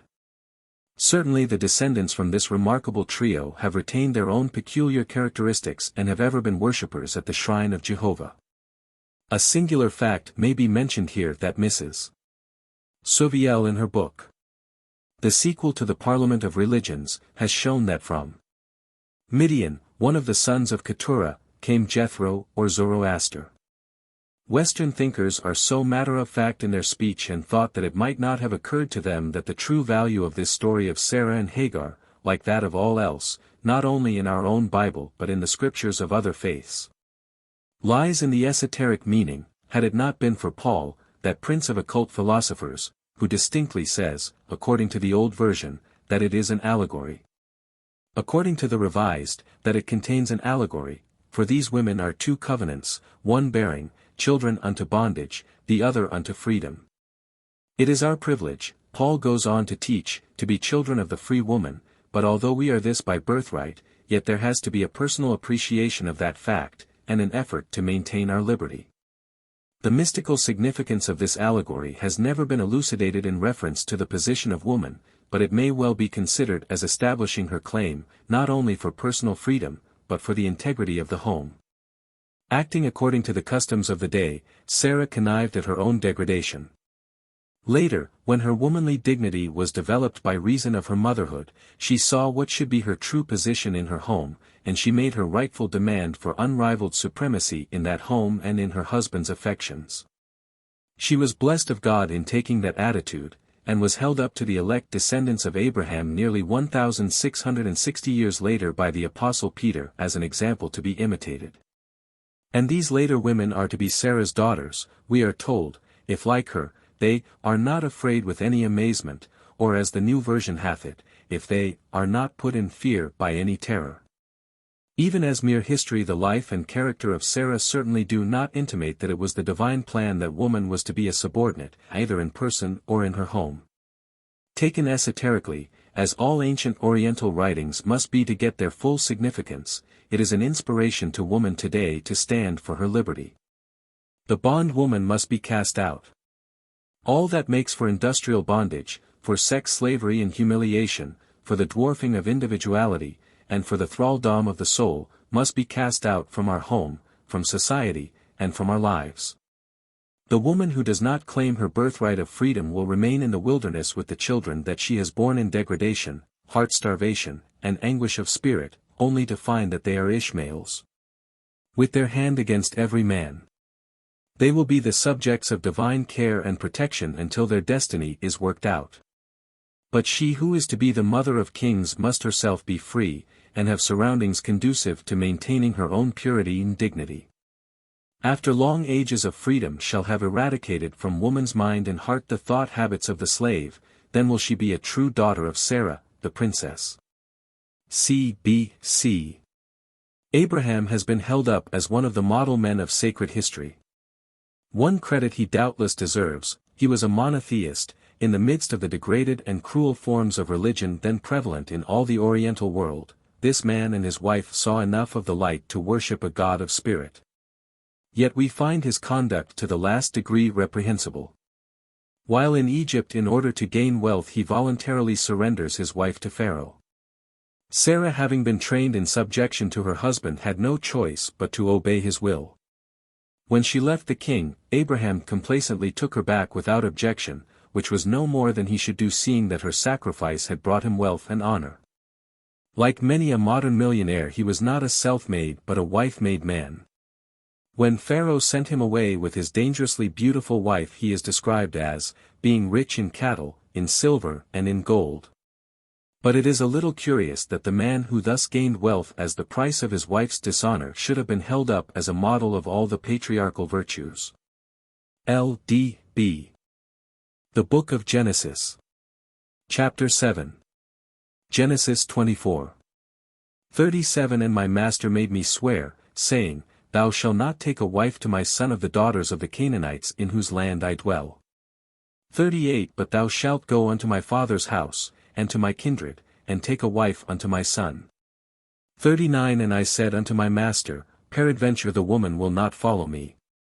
40. And he said unto me, The Lord, before whom I walk, will send his angel with thee, and prosper thy way. And thou shalt take a wife for my son of my kindred, and of my father's house. 42. And I came this day unto the well, and said, O Lord God of my master Abraham, if now thou do prosper my way which I go. 43. Behold, I stand by the well of water. And it shall come to pass, that when the virgin cometh to draw water, and I say to her, Give me, I pray thee, a little water of thy pitcher to drink. 44. And she say to me, Both drink thou. And I will also draw for the camels, let the same be the woman whom the Lord hath appointed out for my master's son. 45. And before I had done speaking in mine heart, behold, Rebekah came forth with her pitcher on her shoulder, and she went down unto the well, and drew water, and I said unto her, Let me drink, I pray thee. 46. And she made haste, and let down her pitcher from her shoulder, and said, Drink, and I will give thy camels drink also. So I drank, and she made the camels drink also. 47. And I asked her, and said, Whose daughter art thou? And she said, The daughter of Bethuel neighbor's son, whom Malchah bare unto him, and I put the earring upon her face, and the bracelets upon her hands. 49. And now, if ye will deal kindly and truly with my master, tell me, and if not, tell me, that I may turn to the right hand, or to the left. 50. Then Laban and Bethuel answered and said, The thing proceedeth from the Lord, we cannot speak unto thee bad or good. 51 Behold, Rebekah is before thee. Take her, and go, and let her be thy master's son's wife, as the Lord hath spoken. 53 And the servant brought forth jewels of silver, and jewels of gold, and raiment, and gave them to Rebekah. He gave also to her brother and to her mother precious things. 56 And he said unto them, Hinder me not, seeing the Lord hath prospered my way, send me away that I may go to my master. 57 And they said, We will call the damsel and inquire at her mouth. 58 And they called Rebekah, and said unto her, Wilt thou go with this man? And she said, I will go. 59 And they sent away Rebekah their sister and her nurse and Abraham's servant, and his men. 61 And Rebekah arose, and her damsels, and they rode upon the camels, and followed the man, and the servant took Rebekah and went his way. 63 And Isaac went out to meditate in the field at the eventide, and he lifted up his eyes, and saw, and behold, the camels were coming. 64 And Rebekah lifted up her eyes, and when she saw Isaac she lighted off the camel. 65 For she had said unto the servant, What man is that walketh in the field to meet us?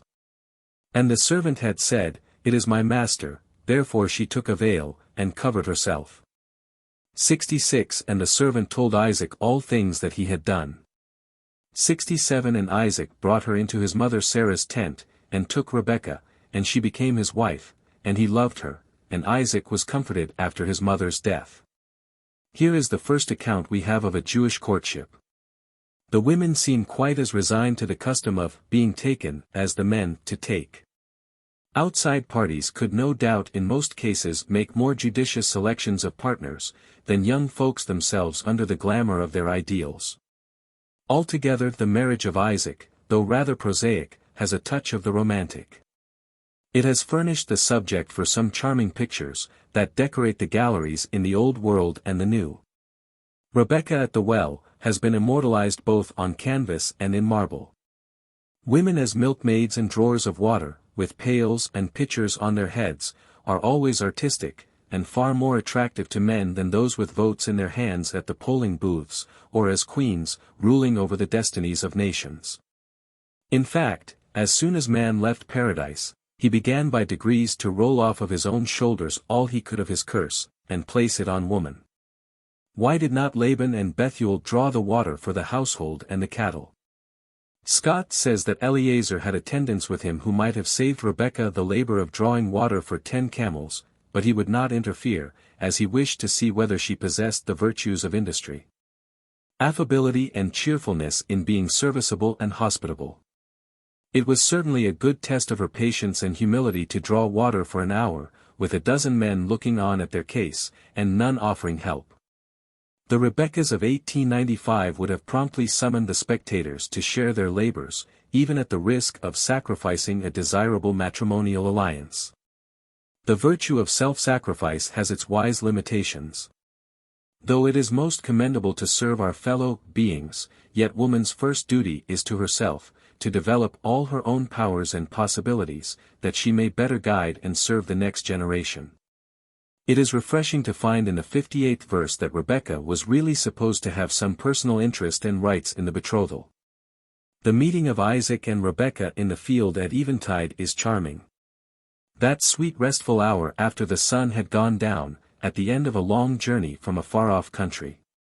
Rebekah must have been in just the mood to appreciate a strong right arm on which to rest, a loving heart to trust, on the threshold of her conjugal life. To see her future lord for the first time, must have been very embarrassing to Rebekah. She no doubt concealed her blushes behind her veil, which Isaac probably raised at the first opportunity, to behold the charms of the bride whom the Lord had chosen for him. As Isaac was 40 years old at this time, he probably made a most judicious and affectionate husband. The 67th verse would be more appropriate to the occasion if the words, took Rebekah, had been omitted, leaving the text to read thus, and Isaac brought her into his mother's tent, and she became his wife, and he loved her. This verse is remarkable as the first announcement of love on the part of a husband at first sight. We may indulge the hope that he confessed his love to Rebekah, and thus placed their conjugal relations on a more spiritual plane than was usual in those days. The revising committees, by the infusion of a little sentiment into these ancient manuscripts, might have improved the moral tone of our ancestors' domestic relations, without falsifying the important facts of history. Many ancient writings in both sacred and profane history might be translated into more choice language, to the advantage of the rising generation. What we glean in regard to Rebekah's character in the following chapter shows, she, too, is lacking in a nice sense of honor. With our ideal of the great first cause, a God of justice, wisdom and truth, the Jewish Lord, guiding and directing that people in all their devious ways, and sanctioning their petty immoralities seems strangely out of place. A very contradictory character, unworthy our love and admiration. The ancient Jewish ideal of Jehovah was not an exalted one. E.C.S. This romantic pastoral is most instructive as to the high position which women really held among the people whose religious history is the foundation of our own. And still further substantiates our claim that the Bible does not teach woman subordination. The fact that Rebekah was drawing water for family use does not indicate lack of dignity in her position, any more than the household tasks performed by Sarah. The wives and daughters of patriarchal families had their maidservants just as the men of the family had their manservants, and their position indicates only a division of responsibility.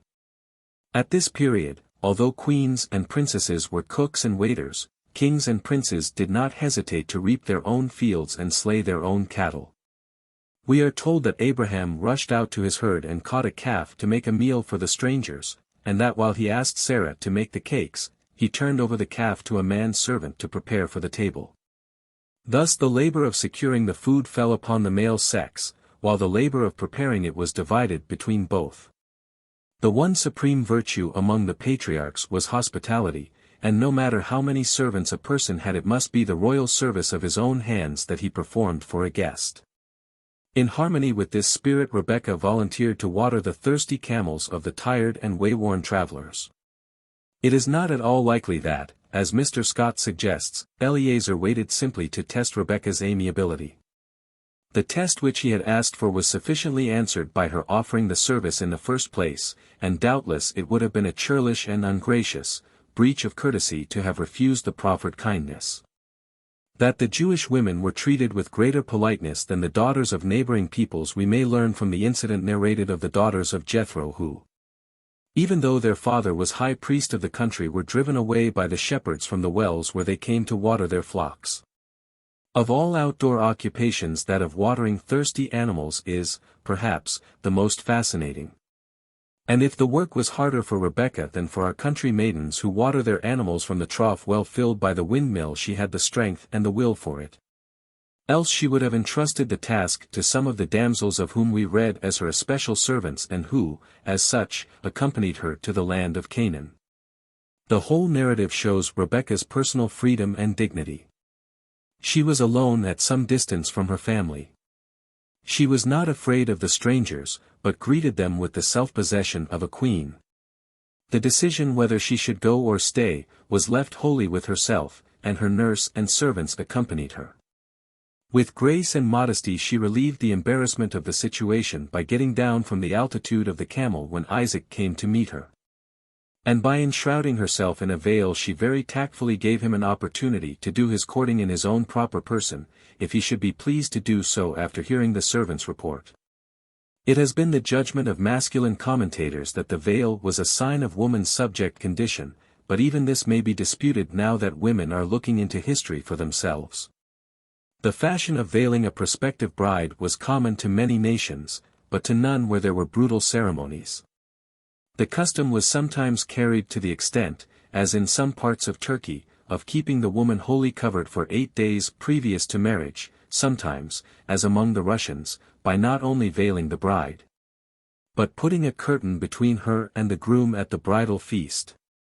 In all cases the veil seems to have been worn to protect a woman from premature or unwelcome intrusion, and not to indicate her humiliated position.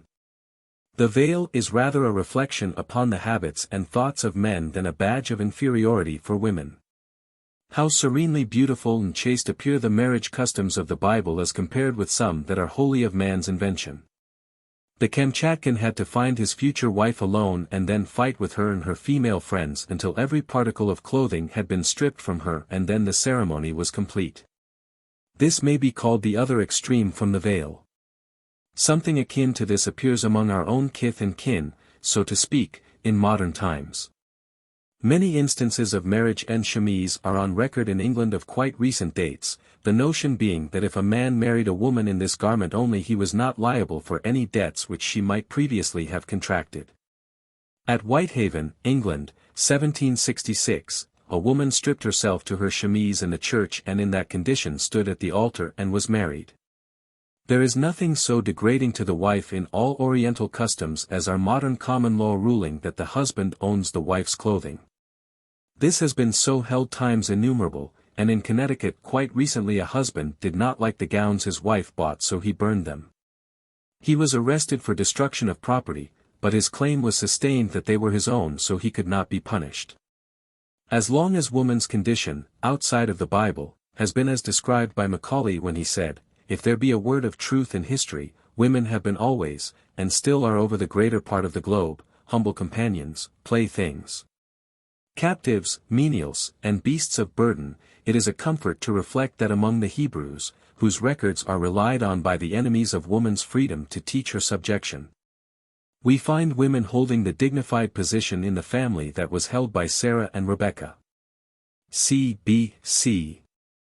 The Book of Genesis. Chapter 8. Genesis 25. 1 Then again Abraham took a wife, and her name was Keturah. 2 And she bare him Zimran and Jokshan, and Medan, and Midian, and Ishbak, and Shua.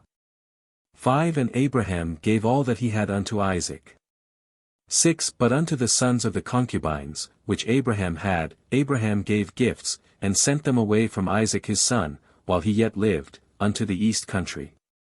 7 And these are the days of the years of Abraham's life which be lived, 160 years. 8 Then Abraham gave up the ghost. 9 And his sons Isaac and Ishmael buried him in the grave of Machpelah.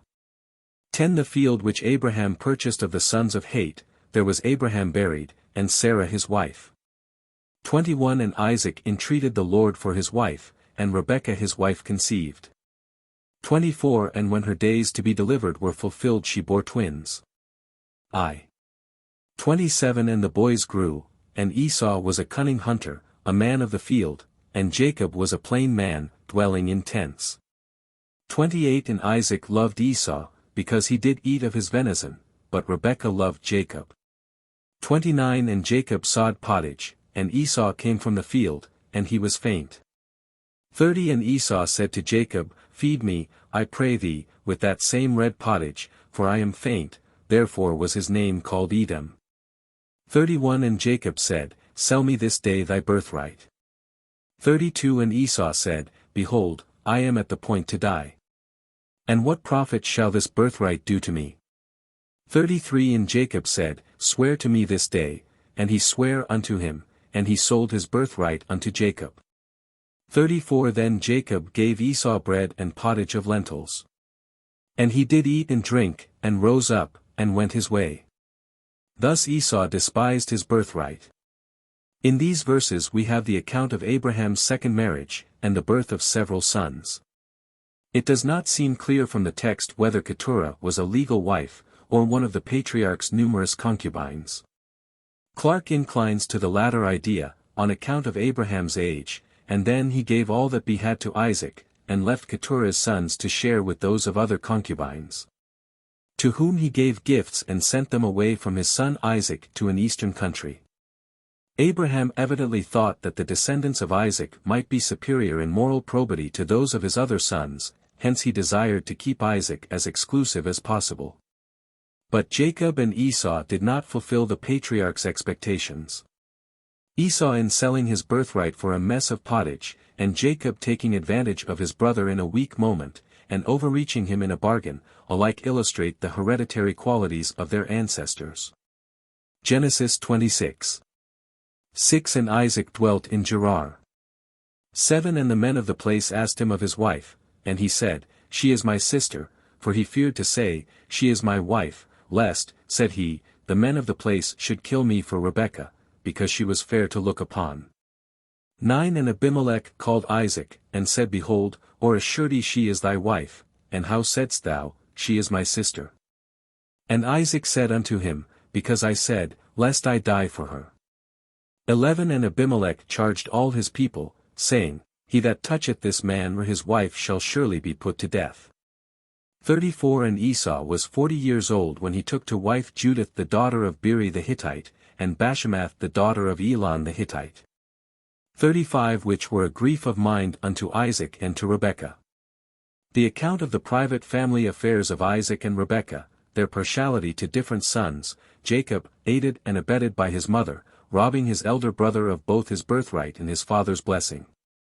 The parents on one of their eventful journeys representing themselves as brother and sister, instead of husband and wife, for fear that some potentate might kill Isaac, in order to possess his beautiful wife. All these petty deceptions handed down from generation to generation, show that the law of heredity asserted itself even at that early day. Abraham through fear denied that Sarah was his wife, and Isaac does the same thing. The grief of Isaac and Rebekah over Esau was not that he took 2 wives, but that they were Hittites.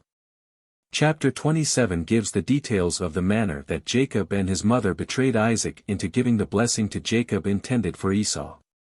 One must read the whole story in order to appreciate the blind confidence Isaac placed in Rebekah's integrity, the pathos of his situation, the bitter disappointment of Esau.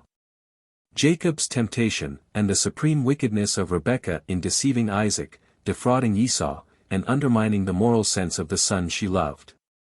Having entirely undermined his moral sense, Rebekah fears the influence of Jacob's marriage with a daughter of the Hittites, and she sends him to her own people, to find a wife in the household of her uncle Laban.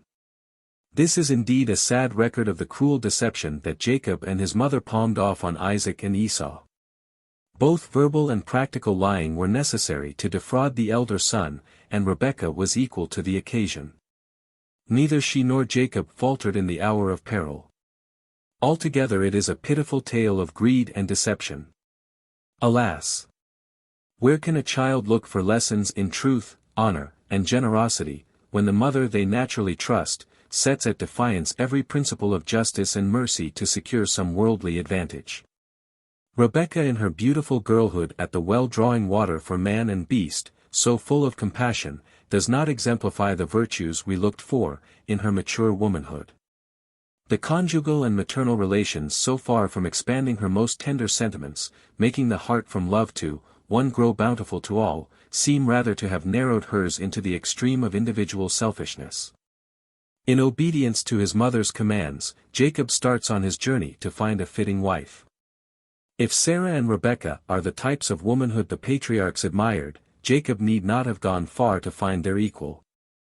In woman's struggle for freedom during the last half-century, men have been continually pointing her to the women of the Bible for examples worthy imitation, but we fail to see the merits of their character, their position, the laws and sentiments concerning them. The only significance of dwelling on these women and this period of woman's history, is to show the absurdity of pointing the women of the 19th century to these as examples of virtue. E.C.S. Keturah is spoken of as a concubine in 1 Chronicles I:32. As such she held a recognized legal position which implied no disgrace in those days of polygamy, only the children of these secondary wives were not equal in inheritance. For this reason the sons of Keturah had to be satisfied with gifts while Isaac received the patrimony. Notice the charge of Abimelech to his people showing the high sense of honor in this Philistine. He seems also in the 10th verse to have realized the terrible guilt that it would have been if one of them had taken Rebekah, not knowing she was Isaac's wife. With all Rebekah's faults she seems to have had things her own way and therefore she did not set any marked example of wifely submission for women of today to follow. Her great error was deceiving her husband to carry her point, and this is always the result where woman is deprived in any degree of personal freedom unless she has attained high moral development. C.B.C. The Book of Genesis. Chapter 9. Genesis 29. 1 Then Jacob went on his journey, and came into the land of the people of the east. 3 And he looked, and behold a well in the field, and lo, there were 3 flocks of sheep lying by it. For out of that well they watered the flocks, and a great stone was upon the well's mouth. 3 And thither were all the flocks gathered, and they rolled the stone from the well's mouth, and watered the sheep, and put the stone again upon the well's mouth in his place. 4 And Jacob said unto them, My brethren, whence be ye? And they said, Of Haran are we. 5 And he said unto them, Know ye Laban the son of Nahor? And they said, We know him. 6 And he said unto them, Is he well? And they said, He is well, and behold Rachel his daughter cometh with the sheep. 9 And while he yet spake with them, Rachel came with her father's sheep, for she kept them. 10 And it came to pass, when Jacob saw Rachel the daughter of Laban his mother's brother, and the sheep of Laban, his mother's brother, and Jacob went near, and rolled the stone from the well's mouth. And watered the flock of Laban his mother's brother. 11 And Jacob kissed Rachel, and lifted up his voice and wept. 12 And Jacob told Rachel that he was her father's brother, and that he was Rebekah's son, and she ran and told her father. 13 And it came to pass, when Laban heard the tidings of Jacob his sister's son, that he ran to meet him, and embraced him. And kissed him, and brought him to his house. And he told Laban all these things. 14 And Laban said to him, Surely thou art my bone and my flesh. And he abode with him the space of a month. 15 And Laban said unto Jacob, Because thou art my brother, shouldst thou therefore serve me for naught? Tell me, what shall thy wages be? 18 And Jacob loved Rachel, and said, I will serve thee 7 years for Rachel thy younger daughter. 19 And Laban said, It is better that I give her to thee, than that I should give her to another man, abide with me. 20 And Jacob served 7 years for Rachel, and they seemed unto him but a few days, for the love he had to her. 21 If And Jacob said unto Laban, Give me my wife, for my days are fulfilled. Jacob's journey to the land of Canaan in search of a wife, and the details of his courtship, have a passing interest with the ordinary reader, interested in his happiness and success. The classic ground for the cultivation of the tender emotions in these early days, seems to have been near a well, where the daughters of those who were rich in flocks and herds found opportunities to exhibit their fine points in drawing water for men and cattle.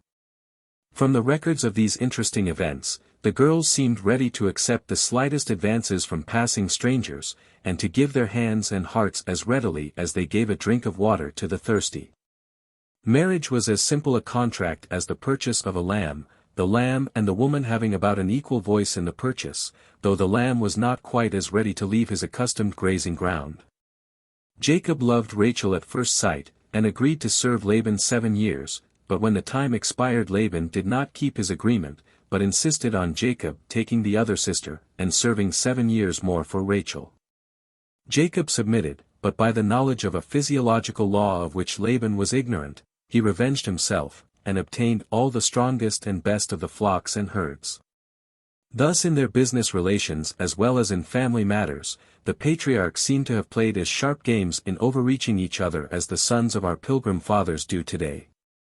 In getting all they could out of Laban, Jacob and Rachel seem to have been of one mind. A critical study of the Pentateuch is just now agitating the learned classes in Germany. Bonn is an ancient stronghold of theological learning, and 2 of the professors of its famous university have recently exhibited a courage in biblical criticism and interpretation which has further extended the celebrity of the school, if it has not added to its repute for orthodoxy. In a course of lectures held during the university holidays, addressed to and largely attended by pastors, they declared the Old Testament history to be a series of legends, and Abraham, Isaac and Jacob mythical persons. Israel, they declared, was an idolatrous people, Jehovah being nothing more than a God of the Jewish nation. This radical outbreak of criticism and interpretation has aroused considerable attention throughout Germany, and a declaration against it and other teachings of the kind has been signed by some hundreds of pastors and some thousands of laymen. But so far it has produced no effect whatever on the professors of Bonn, and there is no prospect of its doing so. It is fortunate for the faith thus assailed that the critical and rhetorical style of the ordinary German professor is too heavy for export or general circulation. So that the theories of Messrs. Graff and Meinhold are not likely to do the faith of the fatherland any particular harm. That country has always been divided into two classes, one of which believes nothing and the other everything, the latter numerically preponderant. But the former exceeding in erudition and dialectic, a condition of things quite certain to continue and on which a few essays more or less in destructive criticism can produce little effect. E.C.S. Mrs. Stanton's statements concerning the undeveloped religious sentiment of the early Hebrews cannot be criticized from the orthodox standpoint as in this account. Where the God of Abraham is represented as taking an active personal interest in the affairs of the chosen people, they did not trust wholly to him, but kept images of the gods of the neighboring tribes in their houses. Laban feeling sorry enough over their loss to go 7 days' journey to recover them, while his daughter felt she could not leave her father's house without taking the images with her as a protection. The faults of Laban, of Jacob and of most of his sons are brought out without any reserve by the historian who follows the custom of early writers in stating things exactly as they were. There was no secrecy and little delicacy in connection with sexual matters. It may, however, be noticed that while this people had the same crude notions about these things that were common to other nations, yet every infraction of the divine law of monogamy, symbolized in the account of the creation of woman in the 2nd chapter of Genesis, brings its own punishment whether in or out of the marriage relation. When one or another people sinned against a Jewish woman, the men of the family were the avengers, as when the sons of Jacob slew a whole city to avenge an outrage committed against their sister. Polygamy and concubinage wove a thread of disaster and complications throughout the whole lives of families, and its dire effects are directly traceable in the feuds and degeneration of their descendants. The chief lesson taught by history is danger of violating, physically, mentally, or spiritually the personal integrity of woman. Customs of the country in the cupidity of Laban, forced polygamy on Jacob, and all the shadows in his life, and he had no end of trouble in after years, are due to this. Perhaps nothing but telling their stories in this brutally frank way would make the lesson so plain. If we search this narrative ever so closely, it gives us no hint of divinely intended subordination of woman. Jacob had to buy his wives with service, which indicates that a high value was placed upon them. Nowadays in high life men demand instead of give. The degradation of woman involved in being sold to a husband, to put it in the most humiliating way, is not comparable to the degradation of having to buy a husband. Euripides made Medea say, "We women are the most unfortunate of all creatures, since we have to buy our masters at so dear a price." And the degradation of Grecian women is repeated, all flower garlanded and disguised by show, in the marriage sentiments of our own civilization. Jacob was dominated by his wives as Abraham and Isaac had been, and there is no hint of their subjection. Rachel's refusal to move when the gods were being searched for, showed that her will was supreme. Nobody tried to force her to rise against her own desire. The love which Jacob bore for Rachel has been through all time the symbol of constancy. 7 years he served for her, and so great was his love, so pure his delight in her presence, that the time seemed but as a day. Had this simple, absorbing affection not been interfered with by Laban, how different would have been the tranquil life of Jacob and Rachel, developing undisturbed by the inevitable jealousies and vexations connected with the double marriage. Still this love was the solace of Jacob's troubled life and remained unabated until Rachel died, and then found expression in tenderness for Benjamin, the son of my right hand. It was no accident, but has a great significance, that this most ardent and faithful of Jewish lovers should have deeper spiritual experiences than any of his predecessors. C.B.C. The Book of Genesis. Chapter 10. Genesis 29:31. 18 And Jacob loved Rachel, and said, I will serve thee 7 years for Rachel thy younger daughter. 19 And Laban said, It is better that I give her to thee, than that I should give her to another man, abide with me. 20 And Jacob served 7 years for Rachel, and they seemed unto him but a few days, for the love he had to her. 21 And Jacob said unto Laban, Give me my wife, for my days are fulfilled. 22 And Laban gathered together all the men of the place and made a feast. 23 And it came to pass in the evening that betook Leah his daughter, and brought her to him. 26 And Laban said, It must not be so done in our country, to give the younger before the firstborn. 27 We will give thee Rachel also, thou shalt serve with me yet 7 other years. 28 And Jacob did so, and he gave him Rachel his daughter to wife also. 29 And it came to pass, when Rachel had borne Joseph, that Jacob said unto Laban, Send me away, that I may go unto mine own place, and to my country. 26 Give me my wives and my children, for whom I have served thee, and let me go, for thou knowest my service which I have done thee. 17 Then Jacob rose up, and set his sons and his wives upon camels. 18 And he carried away all his cattle, and all his goods which he had gotten, the cattle of his getting, which he had gotten in Padan Aram, for to go to Isaac his father in the land of Canaan. 19 And Laban went to shear his sheep. And Rachel had stolen the images that were her father's. 20 And Jacob stole away unawares to Laban the Syrian, in that he told him not that he fled. 22 And it was told Laban on the 3rd day, that Jacob was fled. 23 And he took his brethren with him, and pursued after him 7 days' journey, and they overtook him in the Mount Gilead. While Laban played his petty deceptions on Jacob, the latter proved himself in fraud and overreaching fully his match. In being compelled to labor 14 years for Rachel instead of 7, as agreed upon, he amply revenged himself in getting possession of all Laban's best cattle. Availing himself of a physiological law in breeding of which Laban was profoundly ignorant. The parting of Jacob and Laban was not amicable, although they did not come to an open rupture. Rachel's character for theft and deception is still further illustrated. Having stolen her father's images and hidden them under the camel's saddles and furniture, and sat thereon, when her father came to search for the images, which he valued highly, she said she was too ill to rise, so she calmly kept her seat. While the tent was searched and nothing found, thus by act as well as word, deceiving her father. Jacob and his wives alike seemed to think Laban fair game for fraud and deception. As Laban knew his images were gone, he was left to suspect that Jacob knew where they were, so little regard had Rachel for the reputation of her husband. In making a god after their own image, who approved of whatever they did, the Jews did not differ much from ourselves. The men of our day talk too as if they reflected the opinions of Jehovah on the vital questions of the hour.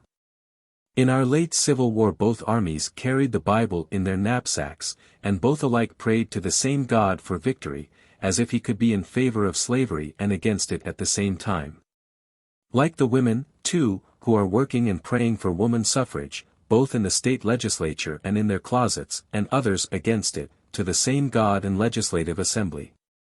One must accept the conclusion that their acquaintance with the Lord was quite as limited as our own in this century, and that they were governed by their own desires and judgment, whether for good or evil, just as we are. Their plans by day and their dreams by night having no deeper significance than our own. Some writers say that the constant interposition of God in their behalf was because they needed his special care and attention. But the irregularity and ignorance of their lives show clearly that their guiding hand was of human origin. If the Jewish account is true, then the God of the Hebrews falls far short of the Christian ideal of a good, true manhood, and the Christian ideal as set forth in the New Testament falls short of our ideal of the Heavenly Father today. We have no fault to find with the Bible as a mere history of an ignorant, undeveloped people, but when special inspiration is claimed for the historian, we must judge of its merits by the moral standard of today. And the refinement of the writer by the questionable language in which he clothes his descriptions. We have often wondered that the revising committees that have gone over these documents so often, should have adhered so closely to such gross translations. Surely a fact related to us in coarse language, is not less a fact when repeated in choice words. We need an expurgated edition of most of the books called holy before they are fit to place in the hands of the rising generation. Some members of the revising committee write me that the tone of some of my comments should be more reverent in criticizing the Word of God. Does anyone at this stage of civilization think the Bible was written by the finger of God, that the Old and New Testaments emanated from the highest divine thought in the universe? Do they think that all the men who wrote the different books were specially inspired, and that all the various revising committees that have translated, interpolated, rejected some books and accepted others, who have dug round the roots of the Greek and Hebrew to find out the true meaning, have one and all been watched and guided in their literary labors by the great Spirit of the universe, who by immutable law holds the solar system in place, every planet steadily moving in its own elliptic, worlds upon worlds revolving in order and harmony? These great object lessons in nature and the efforts of the soul to fathom the incomprehensible, are more inspiring than any written page. To this Word of God I bow with reverence, and I can find no language too exalted to express my love, my faith, my admiration. To criticize the peccadillos of Sarah, Rebecca and Rachel does not shadow the virtues of Deborah, Huldah and Vashti. To condemn the laws and customs of the Jews as recorded in the book of Genesis, does not destroy the force of the Golden Rule and the Ten Commandments. Parts of the Bible are so true, so grand, so beautiful, that it is a pity it should have been bound in the same volume with sentiments and descriptions so gross and immoral. E.C.S. The Book of Genesis. Chapter 11. Genesis 35. 8 But Deborah Rebekah's nurse died, and she was buried beneath Bethel under an oak, and the name of it was called Allenbacketh. 9 And God appeared unto Jacob again, when he came out of Padan Aram, and blessed him. 10 And God said unto him, Thy name is Jacob, thy name shall not be called any more Jacob, but Israel shall be thy name, and he called his name Israel. 16 And they journeyed from Bethel, and there was but a little way to come to Ephrath, and Rachel travailed, and she had hard labor. 17 The midwife said unto her, Fear not, thou shalt have this son also. 18 And it came to pass as her soul was in departing, for she died, that she called his name Benoni, but his father called him Benjamin. 19 And Rachel died, and was buried in the way to Ephrath, which is Bethlehem. 20 And Jacob set a pillar upon her grave, that is the pillar of Rachel's grave unto this day. Why Deborah, Rebekah's nurse, should be interjected here does not appear.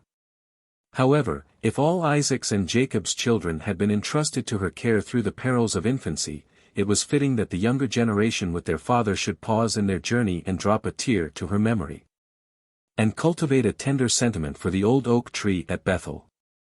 There is no manifestation of gratitude more beautiful in family life than kindness and respect to servants for long years of faithful service, especially for those who have watched the children night and day, tender in sickness, and patient with all their mischief in health. In dealing with children one needs to exercise all the cardinal virtues, more tact, diplomacy, more honor and honesty than even an ambassador to the court of St. James. Children readily see whom they can trust, on whose word they can rely. In Rachel's hour of peril the midwife whispers sweet words of consolation. She tells her to fear not, that she will have a son, and he will be born alive. Whether she died herself is of small importance so that the boy lived. Scott points a moral on the death of Rachel. He thinks she was unduly anxious to have sons, and so the Lord granted her prayers to her own destruction. If she had accepted with pious resignation whatever weal or woe naturally fell to her lot, she might have lived to a good old age, and been buried by Jacob's side at last, and not left alone in Bethlehem. People who obstinately seek what they deem their highest good, ofttimes perish in the attainment of their ambition. Thus Scott philosophizes. Jacob was evidently a man of but little sentiment. The dying wife gasps a name for her son, but the father pays no heed to her request, and chooses one to suit himself. Though we must admit that Benjamin is more dignified than Benoni. The former more suited to a public officer, the latter to a household pet. And now Rachel is gone, and her race with Leah for children is ended. The latter with her maids is the victor, for she can reckon 8 sons, while Rachel with her can muster only 4. One may smile at this ambition of the women for children, but a man's wealth was estimated at that time by the number of his children and cattle. Women who had no children were objects of pity and dislike among the Jewish tribes. The Jews of today have much of the same feeling. They believe in the home sphere for all women, that wifehood and motherhood are the most exalted offices. If they are really so considered, why does every Jew on each returning holy day say in reading the service, "I thank thee, O Lord, that I was not born a woman"? And if Gentiles are of the same opinion, why do they consider the education of boys more important than that of girls? Surely those who are to fill the most responsible offices should have the most thorough and liberal education. The home sphere has so many attractions that most women prefer it to all others. A strong right arm on which to lean, a safe harbor where adverse winds never blow, nor rough seas roll, makes a most inviting picture. But alas! Even good husbands sometime die, and the family drifts out on the great ocean of life, without chart or compass, or the least knowledge of the science of navigation. In such emergencies the woman trained to self-protection, self-independence, and self-support holds the vantage ground against all theories on the home sphere. The first mention we have of an aristocratic class of kings and dukes, is in the line of Cain's descendants. Genesis 36:18. And these are the sons of Aholibamah, Esau's wife, Duke Jush, Duke Jalam, Duke Korah. These were the dukes that came of Aholibamah the daughter of Anna Esau's wife. The name Aholibamah has a suggestion of high descent, but the historian tells us nothing of the virtues or idiosyncrasies of character, such a high-sounding name suggests, but simply that she was the daughter of Anna, and the wife of Esau. And that she was blessed with children, all interesting facts, which might have been intensified with a knowledge of some of her characteristics, what she thought, said and did, her theories of life in general. One longs all through Genesis to know what the women thought of a strictly masculine dynasty. Some writers claim that these gross records of primitive races have a deep spiritual meaning, that they are symbolical of the struggles of an individual soul from animalism to the highest, purest development of all the godlike in man. Some on the revising committee take this view, and will give us from time to time more exalted interpretations than the account in plain English conveys to the ordinary mind. In my exegesis thus far, not being versed in scriptural metaphors and symbols, I have attempted no scientific interpretation of the simple narration, merely commenting on the supposed facts as stated. As the Bible is placed in the hands of children and uneducated men and women to point them the way of salvation, the letter should have no doubtful meaning. What should we think of guide-posts on our highways, if we needed a symbolical interpreter at every point to tell us which way to go? The significance of the letters? And the point of compass indicated by the digital finger? Learned men have revised the scriptures times without number, and I do not propose to go back of the latest revision. E.C.S. The Book of Genesis. Chapter 12. Genesis 39. 1. And Joseph was brought down to Egypt, and Potiphar an officer of Pharaoh, captain of the guard, an Egyptian, bought him of the Ishmaelites, which bad brought him down thither. 2. And the Lord was with Joseph, and he was a prosperous man, and he was in the house of his master, the Egyptian. 4. And Joseph found grace in his sight, and he served him, and he made him overseer over his house, and all that he had he put into his hand. 7. And it came to pass after these things, that his master's wife cast her eyes upon Joseph. And she solicited him. 8. But he refused, and said unto his master's wife, Behold, my master wotteth not what is with me in the house, and he hath committed all that he hath to my hand. 9. How then can I do this great wickedness and sin against God? 10. And it came to pass, as she spake to Joseph day by day, that he hearkened not unto her, and she caught him by his garment, and he left his garment in her hand and fled. 13. And it came to pass, when she saw that he had left his garment in her hand and was fled forth. 14. That she called unto the men of her house, and spake unto them, saying, See, he hath brought in a Hebrew unto us to mock us. He came in unto me, and I cried with a loud voice. 15. And it came to pass, when he heard that I lifted up my voice and cried, that he left his garment with me, and fled. 16. And she laid up his garment by her, until his lord came home. 17. And she spake unto him according to these words, saying, The Hebrew servant which thou hast brought unto us, came in unto me to mock me. 18 And it came to pass, as I lifted up my voice and cried, that he left his garment with me, and fled out. 19 And it came to pass, when his master heard the words of his wife, that his wrath was kindled. 20 And Joseph's master took him, and put him into the prison, a place where the king's prisoners were bound, and he was there in the prison.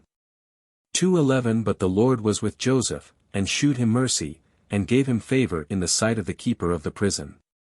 22 And the keeper of the prison committed to Joseph's hand all the prisoners that were in the prison. And whatever they did there, he was the doer of it. Potiphar's wife surpasses all the women yet mentioned in perfidy and dishonor. Joseph's virtues, his dignity, his honor, go far to redeem the reputation of his ancestors, and the customs of his times. It would have been generous, at least, if the editor of these pages could have given us one woman the counterpart of Joseph, a noble, high-minded, virtuous type. Thus far those of all the different nationalities have been of an ordinary low type. Historians usually dwell on the virtues of the people, the heroism of their deeds, the wisdom of their words, but the sacred fabulist dwells on the most questionable behavior of the Jewish race. And much in character and language that we can neither print nor answer. Indeed, the Pentateuch is a long painful record of war, corruption, rapine, and lust. Why Christians who wish to convert the heathen to our religion should send them these books, passes all understanding. It is most demoralizing reading for children and the unthinking masses, giving all alike the lowest possible idea of womanhood, having no hope nor ambition beyond conjugal unions with men they scarcely knew, for whom they could not have had the slightest sentiment of friendship, to say nothing of affection. There is no mention of women except when the advent of sons is announced. When the children of Israel go down into Egypt, we are told that the wives of Jacob's sons were taken too, but we hear nothing of Jacob's wives or concubines, until the death and burial of Leah is incidentally mentioned. Throughout the book of Genesis the leading men declare from time to that the Lord comes to them and promises great fruitfulness. A strange promise in that it could only be fulfilled in questionable relations. To begin with Abraham, and go through to Joseph, leaving out all conjugal irregularities, we find Abraham and Sarah had Isaac, Isaac and Rebekah had Jacob and Esau. Jacob and Rachel, for she alone was his true wife, had Joseph and Benjamin. Joseph and Asenath had Manasseh and Ephraim. Thus giving the patriarchs just 7 legitimate descendants in the first generation. If it had not been for polygamy and concubinage, the great harvest so recklessly promised would have been meager indeed. Genesis sly. 45 And Pharaoh called Joseph's name Zaphnath-Paneah. And he gave him to wife Asenath the daughter of Potiphar priest of On. And Joseph went out over all the land of Egypt. 46 And Joseph was 30 years old when he stood before Pharaoh king of Egypt. 50 And unto Joseph were born 2 sons, before the years of the famine came, which Asenath the daughter of Potiphar priest of On bare unto him. 51 And Joseph called the name of the firstborn Manasseh, for God, said he, hath made me forget all my toil, and all my father's house. 52 And the name of the second called he Ephraim, for God hath caused me to be fruitful in the land of my affliction. This is all we ever hear of Asenath, that she was a good woman, probably worthy of Joseph, it is fair to infer, for had she been otherwise her evil deeds would have been recorded. A few passing remarks wherever we find the mention of woman is about all we can vouchsafe. The writer probably took the same view of the virtuous woman as the great Roman general who said, the highest praise for Caesar's wife is that she should never be mentioned at all. The texts on Lot's daughters and Tamar we omit altogether, as unworthy a place in the woman's Bible. In the remaining chapters of Genesis, the brethren of Joseph take leave of each other. The fathers bless their sons and grandsons, and also take leave of each other, some to go to remote parts of the country, some to die at a ripe old age. As nothing is said of their wives and daughters, the historian probably knew nothing of their occupations nor environments. Joseph was 110 years old when he died. They embalmed him according to the custom in Egypt, and put him in a coffin, and buried him in the land of his fathers, where his brethren had promised to take his bones after death to rest with his kindred at last. E.C.S. The literal translation of the first verse of chapter 39 of Genesis is as follows. And Joseph was brought down to Egypt, and Potiphar, Pharaoh's eunuch, chief of the cooks, an Egyptian bought him of the Ishmaelites who brought him down. These facts which are given in Julia Smith's translation of the Bible throw a new light on the story of Joseph and the woman who was Potiphar's wife only in name. L.D.B. The Book of Exodus. Chapter 1. Exodus I. 1 Now these are the names of the children of Israel, which came into Egypt, every man in his household came with Jacob. 2 Reuben, Simeon, Levi, and Judah. 3 Issachar, Zebulun, and Benjamin. 4 Dan, and Naphtali, Gad and Asher. 5 And all the souls that came out of the loins of Jacob were 70 souls, for Joseph was in Egypt already. 15 And the king of Egypt spake to the Hebrew midwives, of which the name of the one was Shiphrah and the name of the other Puah. 16 And he said, When ye do the office of a midwife to the Hebrew women, and they bear a son, then ye shall kill him. But if it be a daughter, then she shall live. 17 But the midwives feared God, and did not as the king of Egypt commanded them, but saved the men children alive. 18 And the king of Egypt called for the midwives, and said unto them, Why have ye done this thing and have saved the men children alive? 19 And the midwives said unto Pharaoh, Because the Hebrew women are delivered ere the midwives come in unto them. 20 Therefore God dealt well with the midwives, and the people multiplied, and waxed very mighty. 21 And it came to pass, because the midwives feared God, that he made them houses. 22 And Pharaoh charged all his people, saying, Every son that is born ye shall cast into the river, and every daughter ye shall save alive. The Book of Exodus or the Departure, so called because of the escape of the children of Israel from the land of Egypt, and their wanderings in the wilderness for 40 years, are herein recalled. The unparalleled multiplication of the children of Israel renewed Pharaoh's anxiety, especially as the Israelites were very large and strong as compared with the Egyptians, and their numbers were computed to double every 14 years. Hence their multitude and power grew more formidable day by day in the eyes of the Egyptians, though they feared their presence, yet as their labors added greatly to the wealth of the nation, they were unwilling to let them go. Pharaoh hoped by making their daily tasks much harder and killing all the male children at birth, they would be so crippled and dispirited that there would be no danger of rebellion against his government. For a list of the 70 souls, turn to Genesis, chapter 46, where Dinah, Jacob's daughter, and Sarah, Asher's daughter, are mentioned among the 70 souls. It is certainly curious that there should have been only 2 daughters to 68 sons. But perhaps the 70 souls refer only to sons, and the daughters are merely persons, not souls. It is not an uncommon idea with many nations that women have no souls. A missionary to China tells of a native who asked him why he preached the gospel to women. To save their souls, to be sure. Why, said he, women have no souls. Yes they have, said the missionary.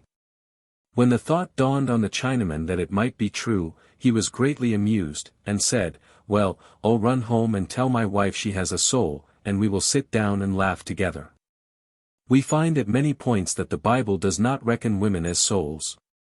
It may be that because there is no future for them is the reason why they punish them here more severely than they do men for the same crimes. Here it is plainly asserted that all the souls that came out of the loins of Jacob were 70 in number. The meaning conveyed may be that the man supplies the spirit and intellect of the race, and woman the body only. Some late writers take this ground. If so, the phraseology would have been more in harmony with the idea, if the 70 souls had emanated, Minerva-like, from the brain of Father Jacob, rather than from his loins. The children of Israel multiplied so rapidly that Pharaoh became alarmed, lest the nation should become mightier than the Egyptians, so he ordered all the males at birth to be slain. To this end he had a private interview with the midwives, 2 women, Shiphrah and Puah, and laid his commands upon them. But they did not obey his orders, and excused themselves on the ground that the Jewish women seldom needed their services. Here we have another example of women who feared God, and yet used deception to accomplish what they deemed right. The Hebrew God seemed to be well pleased with the deception, and gave them each a house for their fidelity in saving the lives of his chosen children. Such is the plain English of the story. Origen ascribes a deep spiritual meaning to these passages, as more recent writers and speakers do, making the whole Bible a collection of symbols and allegories, but none of them are complementary to our unfortunate sex. Adam Clarke says if we begin by taking some parts of the scriptures figuratively we shall soon figure it all away. Though the midwives in their comfortable homes enjoyed the approbation of God, Pharaoh was not to be thwarted by their petty excuses, so he ordered his own people to cast into the river every Jewish boy that was born. We are so accustomed to the assumption that men alone form a nation, that we forget to resent such texts as these. Surely daughters in freedom could perpetuate family and national pride and honor, and if allowed to wed the men of their choice, their children would vindicate their ancestral dignity. The greatest block to advancing civilization all along the line has been the degradation of woman. Having no independent existence, no name, holding no place of honor or trust, being mere subjects in the family, the birth of a son is naturally considered more important than a daughter. As the one inherits because of sex all the rights and privileges denied the other. Shifra and Puah, Ibn Ezra tells us, were probably at the head of their profession, and instructed others in the science of obstetrics. At this time there were 500 midwives among the Hebrews. This branch of the profession was, among the Egyptians, also in the hands of the women. Statistics show that the ratio of deaths among mothers and children at birth was far less than when under male supervision exclusively. Moses spent the first 40 years of his life in Egypt, the next 40 with Jethro his father-in-law, and the next 40 wandering in the wilderness. One writer said the Lord must have buried Moses, and no one ever knew where. There is no record of the burial place of Moses. As his life had been surrounded with mysteries, perhaps to verify his providential guidance in that long journey in the wilderness, he chose to surround his death also with mystery. And arranged with members of the priesthood to keep his last resting place a profound secret. He was well versed in all the law and mythology of the Egyptians, and intended the people should no doubt think that Jehovah had taken the great leader to himself.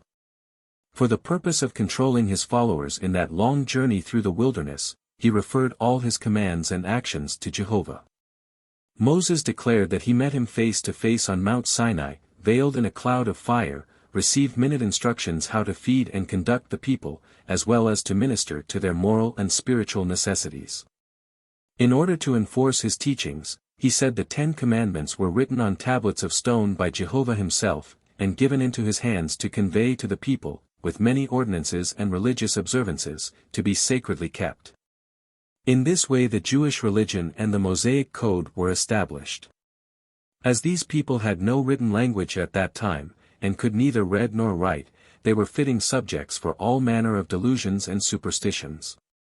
The question naturally suggests itself to any rational mind, why should the customs and opinions of this ignorant people, who lived centuries ago, have any influence in the religious thought of this generation? E.C.S. The Book of Exodus. Chapter 2. Exodus 2.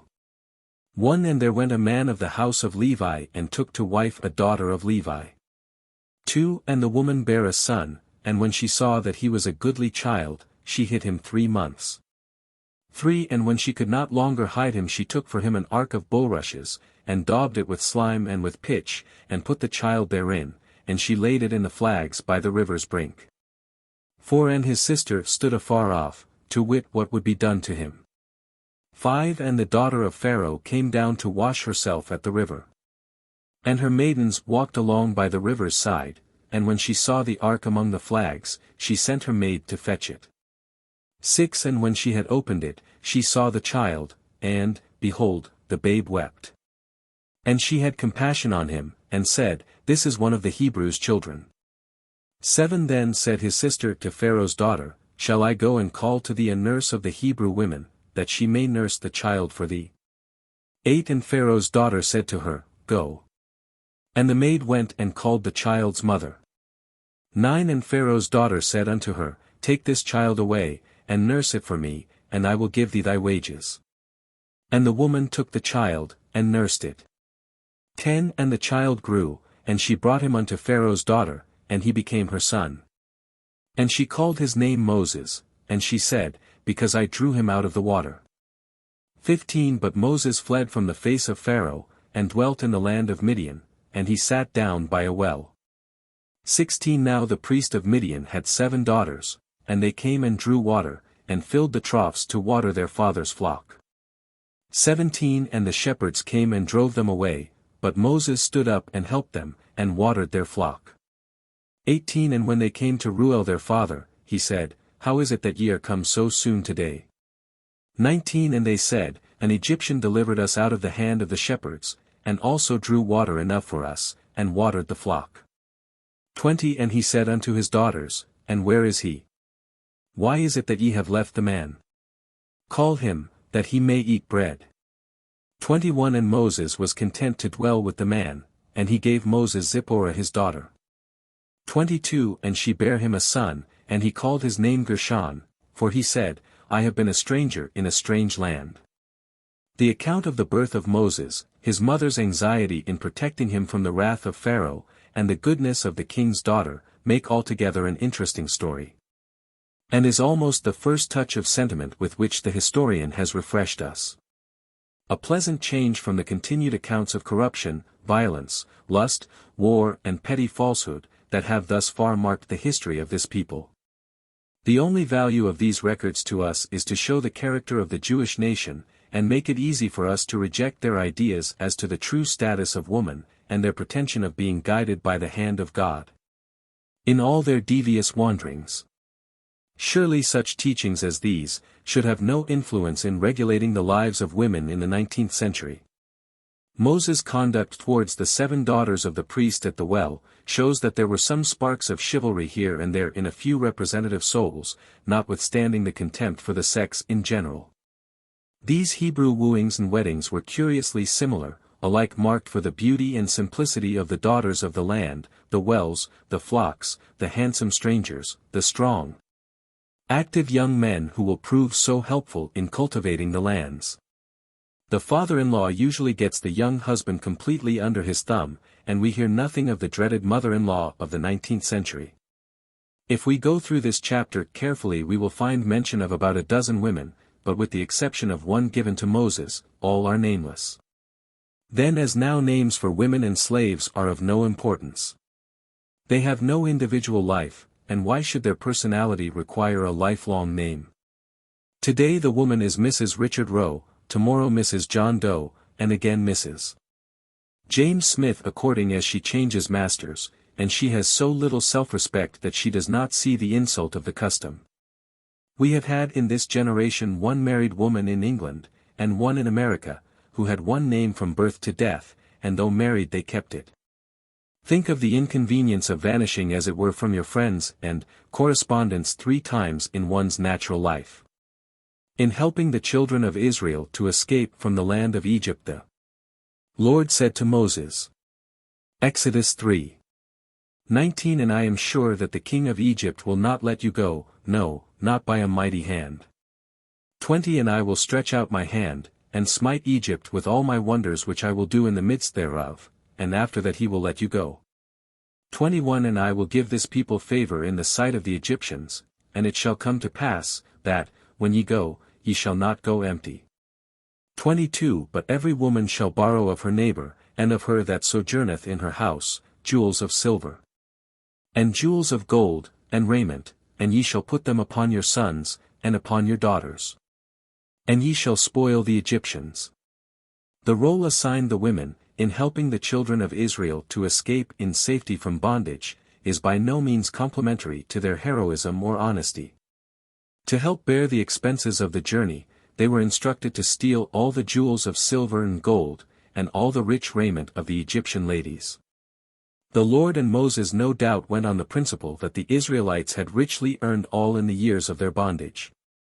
This is the position that some of our good abolitionists took, when Africans were escaping from American bondage, that the slaves had the right to seize horses, boats, anything to help them to Canada, to find safety in the shadow of the British lion. Some of our pro-slavery clergymen, who no doubt often read the 3rd chapter of Exodus to their congregations, forgot the advice of Moses, in condemning the abolitionists.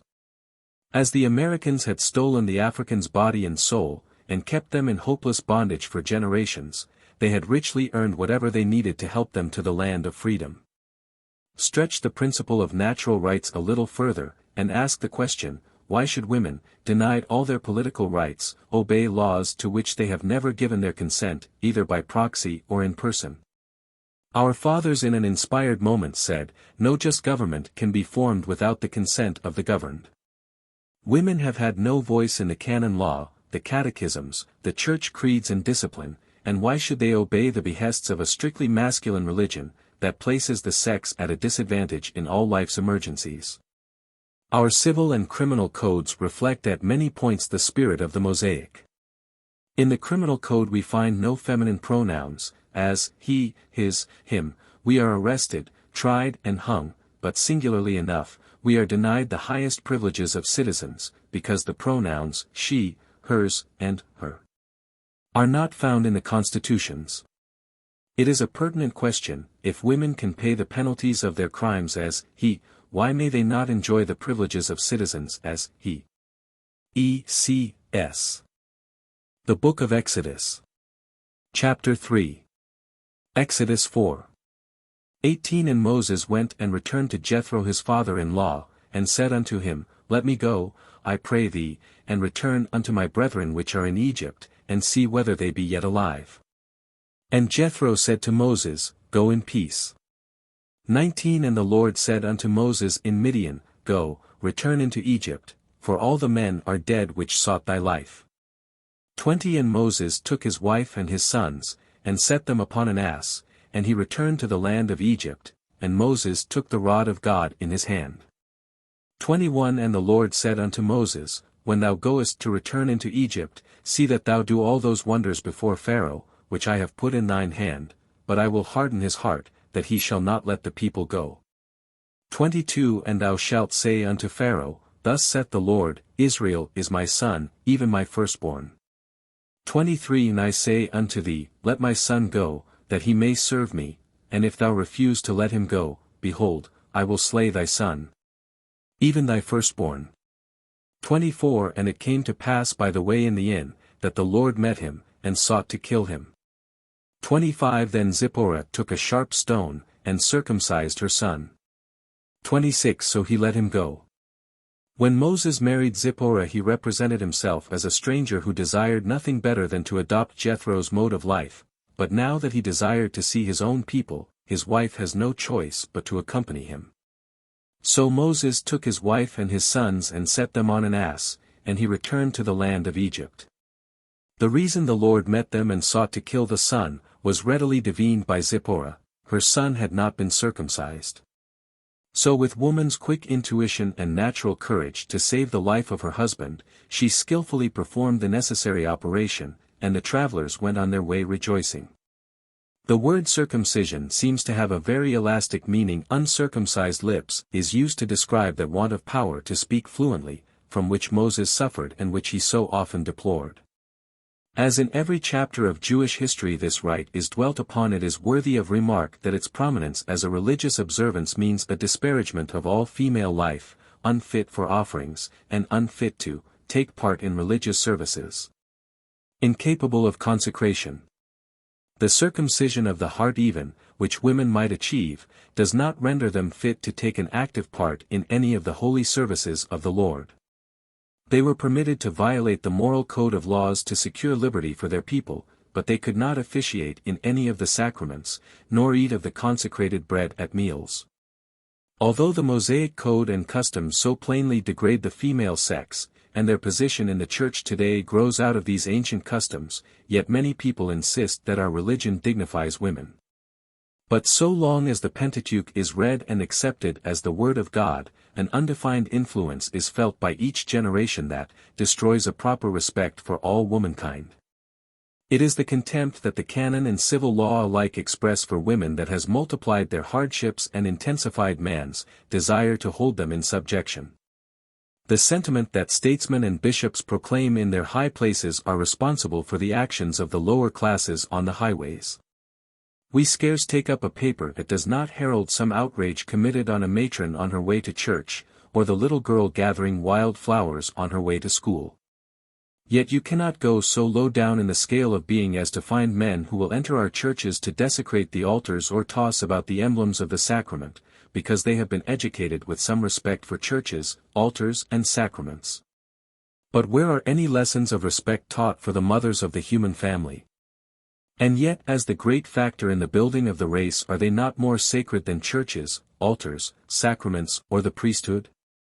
Do our sons in their law schools, who read the old common law of England and its commentators, rise from their studies with higher respect for women? Do our sons in their theological seminaries rise from their studies of the Mosaic laws and Paul's epistles with higher respect for their mothers? Alas! In both cases they may have learned their first lessons of disrespect and contempt. They who would protect their innocent daughters from the outrages so common today, must lay anew the foundation stones of law and gospel in justice and equality, in a profound respect of the sexes for each other. E.C.S. The Book of Exodus. Chapter 4. Exodus 12. 12 For I will pass through the land of Egypt this night, and will smite all the firstborn in tile land of Egypt, both man and beast, and against all the gods of Egypt I will execute judgment, I am the Lord. 18 And the blood shall be to you for a token upon the houses where ye are, and when I see that blood, I will pass over you, and the plague not be upon you to destroy you, when I smite the land of Egypt. 43 And the Lord said unto Moses and Aaron, This is the ordinance of the Passover, there shall no stranger eat thereof. 44 But every man's servant that is bought for money, when thou hast circumcised him, then shall he eat thereof. 45 A foreigner and an hired servant shall not eat thereof. 46 In one house shall it be eaten, thou shalt not carry forth aught of the flesh abroad out of the house, neither shall ye break a bone thereof. 47 All the congregation of Israel shall keep it. 48 And when a stranger shall sojourn with thee, and will keep the Passover to the Lord, let all his males be circumcised, and then let him come near and keep it. And he shall be as one that is born in the land, for no uncircumcised person shall eat thereof.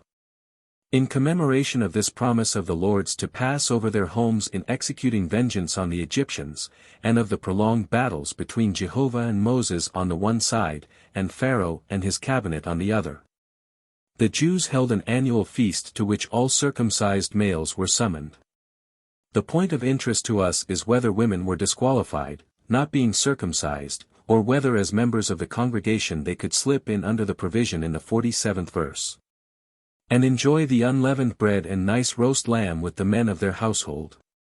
It seems from the above texts that this blessed feast of deliverance from bondage must have been confined to males, that they only could express their joy and gratitude. But women were permitted to perform a subordinate part in the grand hegira. Beside carrying their respective infants, they manifested their patriotism by stealing all the jewels of gold and silver, all the rich silks and velvets from their Egyptian neighbors, all they could carry, according to the commands of Moses. And why should these women take any part in the Passover? Their condition remained about the same under all dynasties in all lands. They were regarded merely as necessary factors in race building. As Jewish wives or Egyptian concubines, there was no essential difference in their social status. As Satan, represented by a male snake, seemed to be women's counselor from the beginning, making her skillful in cunning tergiversation, it is fair to suppose that they were destined to commune with the spirit of evil for ever and ever. That is, if women have souls and are immortal, which is thought to be doubtful by many nations. There is no trace thus far that the Jews believed in a future state, good or bad. No promise of immortality is held out to men even. So far the promise to them is a purely material triumph, their seed shall not fill the earth. The firstborn of males, both man and beast, are claimed by the Lord as his own. From the general sentiment expressed in the various texts, it is evident that Satan claims the women as his own. The Hebrew God had very little to say in regard to them. If the Passover, the lamb and the unleavened bread, were necessary to make the males acceptable in religious services, the females could find no favor in the eyes of either God or man. In most of the sacrifices female animals are not accepted, nor a male, born after a female by the same parent. Males are the race, females only the creatures that carry it on. This arrangement must be providential, as it saves men from many disabilities. Men never fail to dwell on maternity as a disqualification for the possession of many civil and political rights. Suggest the idea of women having a voice in making laws and administering the government in the halls of legislation, in Congress, or the British Parliament. And men will declaim at once on the disabilities of maternity in a sneering contemptuous way, as if the office of motherhood was undignified and did not comport with the highest public offices in church and state. It is vain that we point them to Queen Victoria, who has carefully reared a large family, while considering and signing all state papers. She has been a pattern wife and mother, kept a clean court, and used her influence as far as her position would admit, to keep peace with all nations. Why should representative American women be incapable of discharging similar public and private duties at the same time in an equally commendable manner? E.C.S. The Book of Exodus. Chapter 5. Exodus 18. 1. When Jethro, the priest of Midian, Moses' father-in-law, heard of all that God had done for Moses, and for Israel his people, and that the Lord had brought Israel out of Egypt.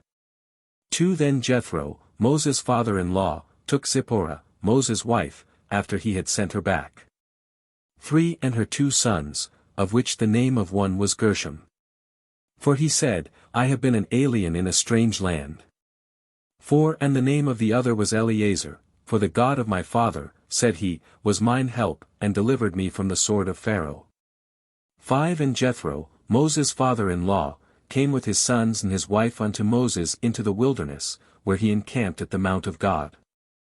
6. And he said unto Moses, I thy father-in-law Jethro am come unto thee, and thy wife, and her 2 sons with her. 7. And Moses went out to meet his father-in-law, and did obeisance, and kissed him, and they asked each other of their welfare, and they came into the tent.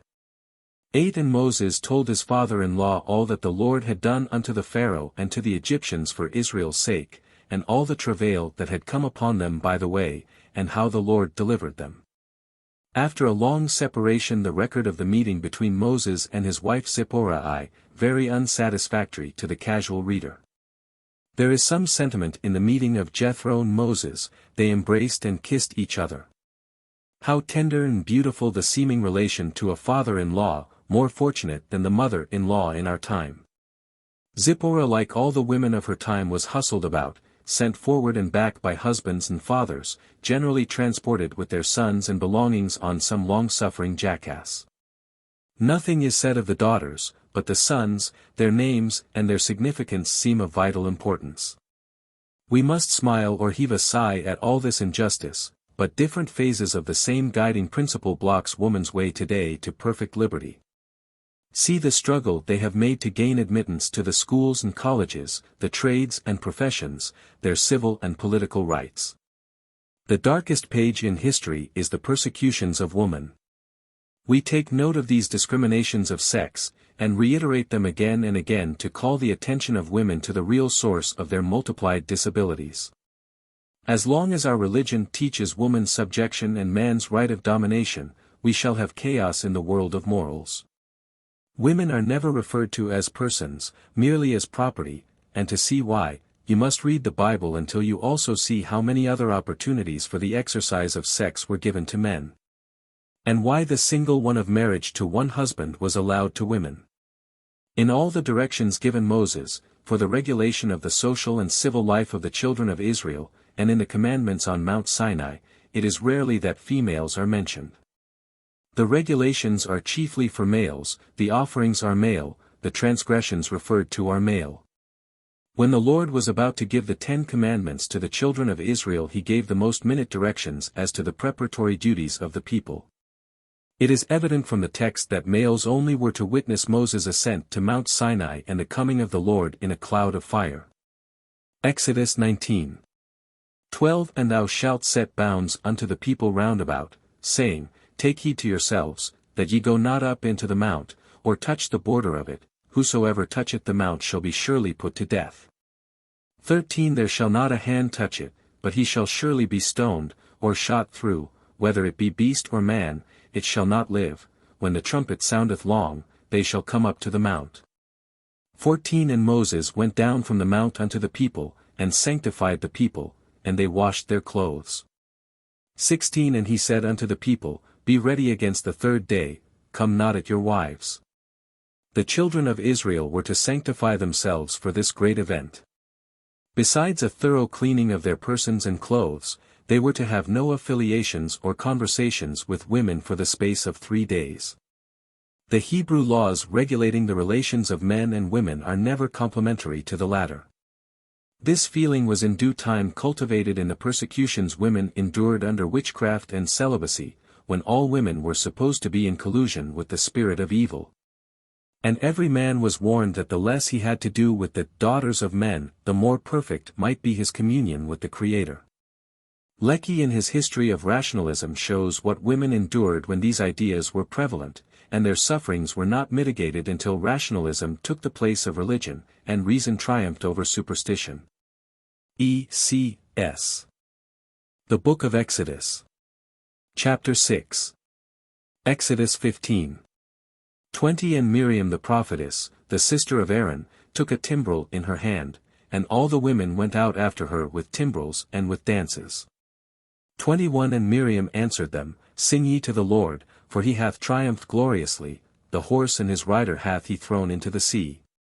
After many previous disappointments from Pharaoh, the children of Israel were permitted to start from Egypt and cross the Red Sea, while Pharaoh and his host in pursuit were overwhelmed in the waters. Then Moses and the children of Israel expressed their gratitude to the Lord in a song, comprising 19 verses, while Miriam and the women expressed theirs in the above 2. Has this proportion any significance as to the comparative happiness of the men and the women, or is it a poor attempt by the male historian to make out that though the women took part in the general rejoicing, they were mutinous or sulky? We know that Miriam was not altogether satisfied with the management of Moses at many points of the expedition, and later on expressed her dissatisfaction. If their gratitude is to be measured by the length of their expression, the women were only 1/10 as grateful as the men. It must always be a wonder to us, that in view of their degradation, they ever felt like singing or dancing, for what desirable change was there in their lives, the same hard work or bondage they suffered in Egypt. There, they were all slaves together, but now the men, in their respective families were exalted above their heads. Clarke gives the song in meter with a chorus, and says the women, led by Miriam, answered in a chorus by themselves which greatly heightened the effect. Exodus 16.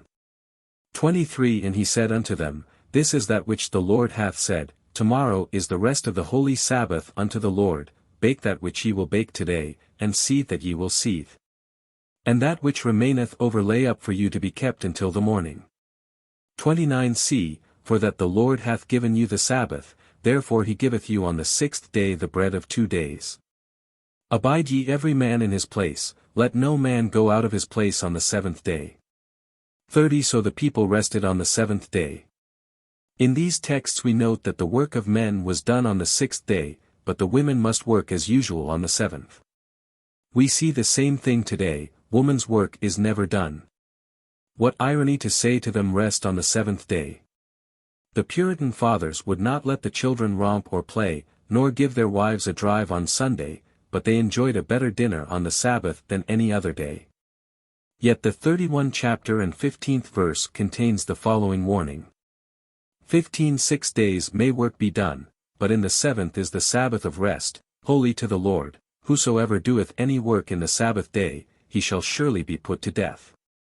As the women continued to work and yet seemed to live in the flesh, it may refer to the death of their civil rights, their individuality, as nonentities without souls or personal responsibility. A critical reading of the 10 Commandments will show that they are chiefly for men. After purifying themselves by putting aside their wives and soiled clothes, they assembled at the foot of Mount Sinai. We have no hint of the presence of a woman. One commandment speaks of visiting the iniquities of the fathers upon the children. There is an element of justice in this, for to talk of children getting iniquities from their mothers, in a history of males, of fathers and sons, would be as ridiculous as getting them from the clothes they wore. 6 days shalt thou labor and do all thy work. With the majority of women this is impossible. Men of all classes can make the Sabbath a day of rest, at least a change of employment, but for women the same monotonous duties must be performed. In the homes of the rich and poor alike, most women cook, clean, and take care of children from morning till night. Men must have good dinners Sundays above all other days, as then they have plenty of time in which to eat. If the firstborn male child lifts up his voice at the midnight hour, the female attendant takes heed to his discontent. If in the early morning at the cock crowing, or the eventide, she is there. They who watch and guard the infancy of men are like faithful sentinels, always on duty. The 5th commandment will take the reader by surprise. It is rather remarkable that the young Hebrews should have been told to honor their mothers, when the whole drift of the teaching thus far has been to throw contempt on the whole sex. In what way could they show their mothers honor? All the laws and customs forbid it. Why should they make any such manifestations? Scientists claim that the Father gives the life, the spirit, the soul, all there is of most value in existence. Why honor the mother, for giving the mere covering of flesh? It was not her idea, but the Father's, to start their existence. He thought of them, he conceived them. You might as well pay the price of a sack of wheat to the field, instead of the farmer who sowed it, as to honor the mother for giving life. According to the Jewish code, the father is the great factor in family life, the mother of minor consideration. In the midst of such teachings and examples of the subjection and degradation of all womankind, a mere command to honor the mother has no significance. E.C.S. The Book of Exodus. Chapter 7. Exodus 32. 1 And when the people saw that Moses delayed to come down out of the mount, the people gathered themselves together unto Aaron, and said unto him, Up, make us gods, which shall go before us. For as for this Moses, the man that brought us up out of land of Egypt, we wot not what is become of him. 2 And Aaron said unto them, Break off the golden earrings, which are in the ears of your wives, of your sons, and of your daughters, and bring them unto me. And all the people brake off the golden earrings which were in their ears, and brought them unto Aaron. And he received them at their hand, and fashioned it with a graving tool, after he had made it a molten calf, and they said, These be thy gods, O Israel, which brought thee up out of the land of Egypt. 5 And when Aaron saw it, he built an altar before it, and Aaron made proclamation, and said, Tomorrow is a feast to the Lord. 6 And they rose up early on the morrow, and offered burnt offerings, and brought peace offerings, and the people sat down to eat and to drink, and rose up to play. 7 And the Lord said unto Moses, Go, get thee down. For thy people, which thou broughtest out of the land of Egypt, have corrupted themselves. So tired were the children of Israel waiting at the foot of Mount Sinai for the return of Moses, that Aaron to pacify them made a golden calf which they worshipped. To procure the gold he took the jewelry of the women young and old, men never understanding how precious it is to them, and the great self-sacrifice required to part with it. But as the men generally give it to them during courtship, and as wedding presents, they feel that they have a vested right therein for emergencies.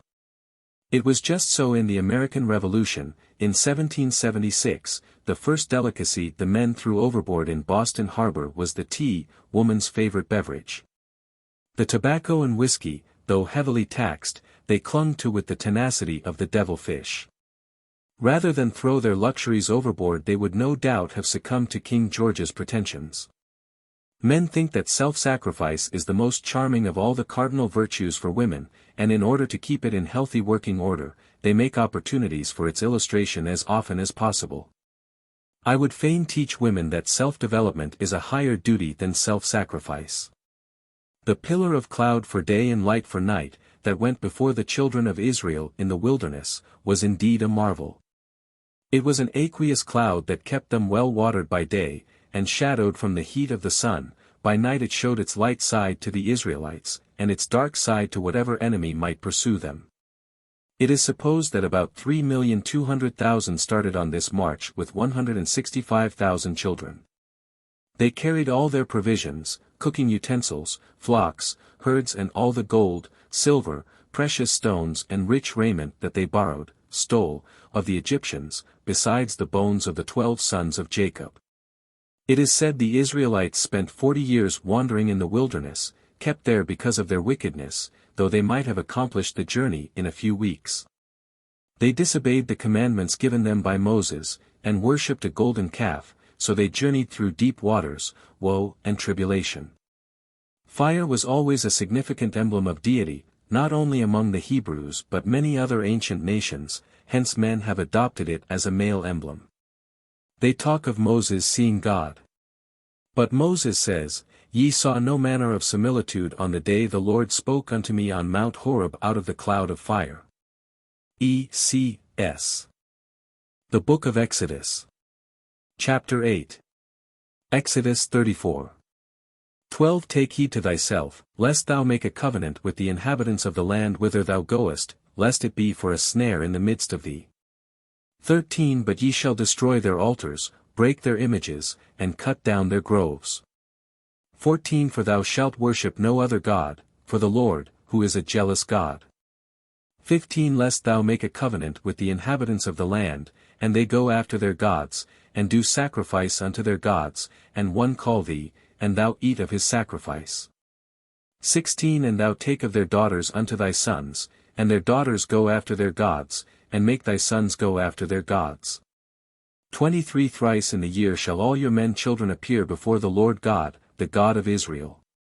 24 For I will cast out the nations before thee, and enlarge thy borders, neither shall any man desire thy land, when thou shalt go up to appear before the Lord thy God thrice in the year. 25 Thou shalt not offer the blood of my sacrifice with leaven, neither shall the sacrifice of the feast of the Passover be left unto the morning. 26 The first of the firstfruits of thy land thou shalt bring unto the house of the Lord thy God. Thou shalt not see the kid in his mother's milk. The Jews did not seem to have an abiding faith in the attractions of their own religion. They evidently lived in constant fear lest their sons and daughters should worship the strange gods of other nations. They seem also to have had most exaggerated fears as to the influence alien women might exert over their sons. 3 times in the year all the men were to appear before the Lord. Why the women were not commanded to appear has been a point of much questioning. Probably the women, then as now, were more conscientious in their religious duties, and not so susceptible to the attractions of alien men and their strange gods. If the Lord had talked more freely with the Jewish women and impressed some of his wise commands on their hearts, they would have had a more refined and religious influence on the men of Israel. But all their knowledge of the divine commands was second-hand and through an acknowledged corrupt medium. Thou shalt not see the kid in his mother's milk. After all the learning critics have bestowed on this passage, the simple meaning, says Adam Clarke, seems to be this: thou shalt do nothing that may have a tendency to blunt thy moral feelings or teach thee hardness of heart.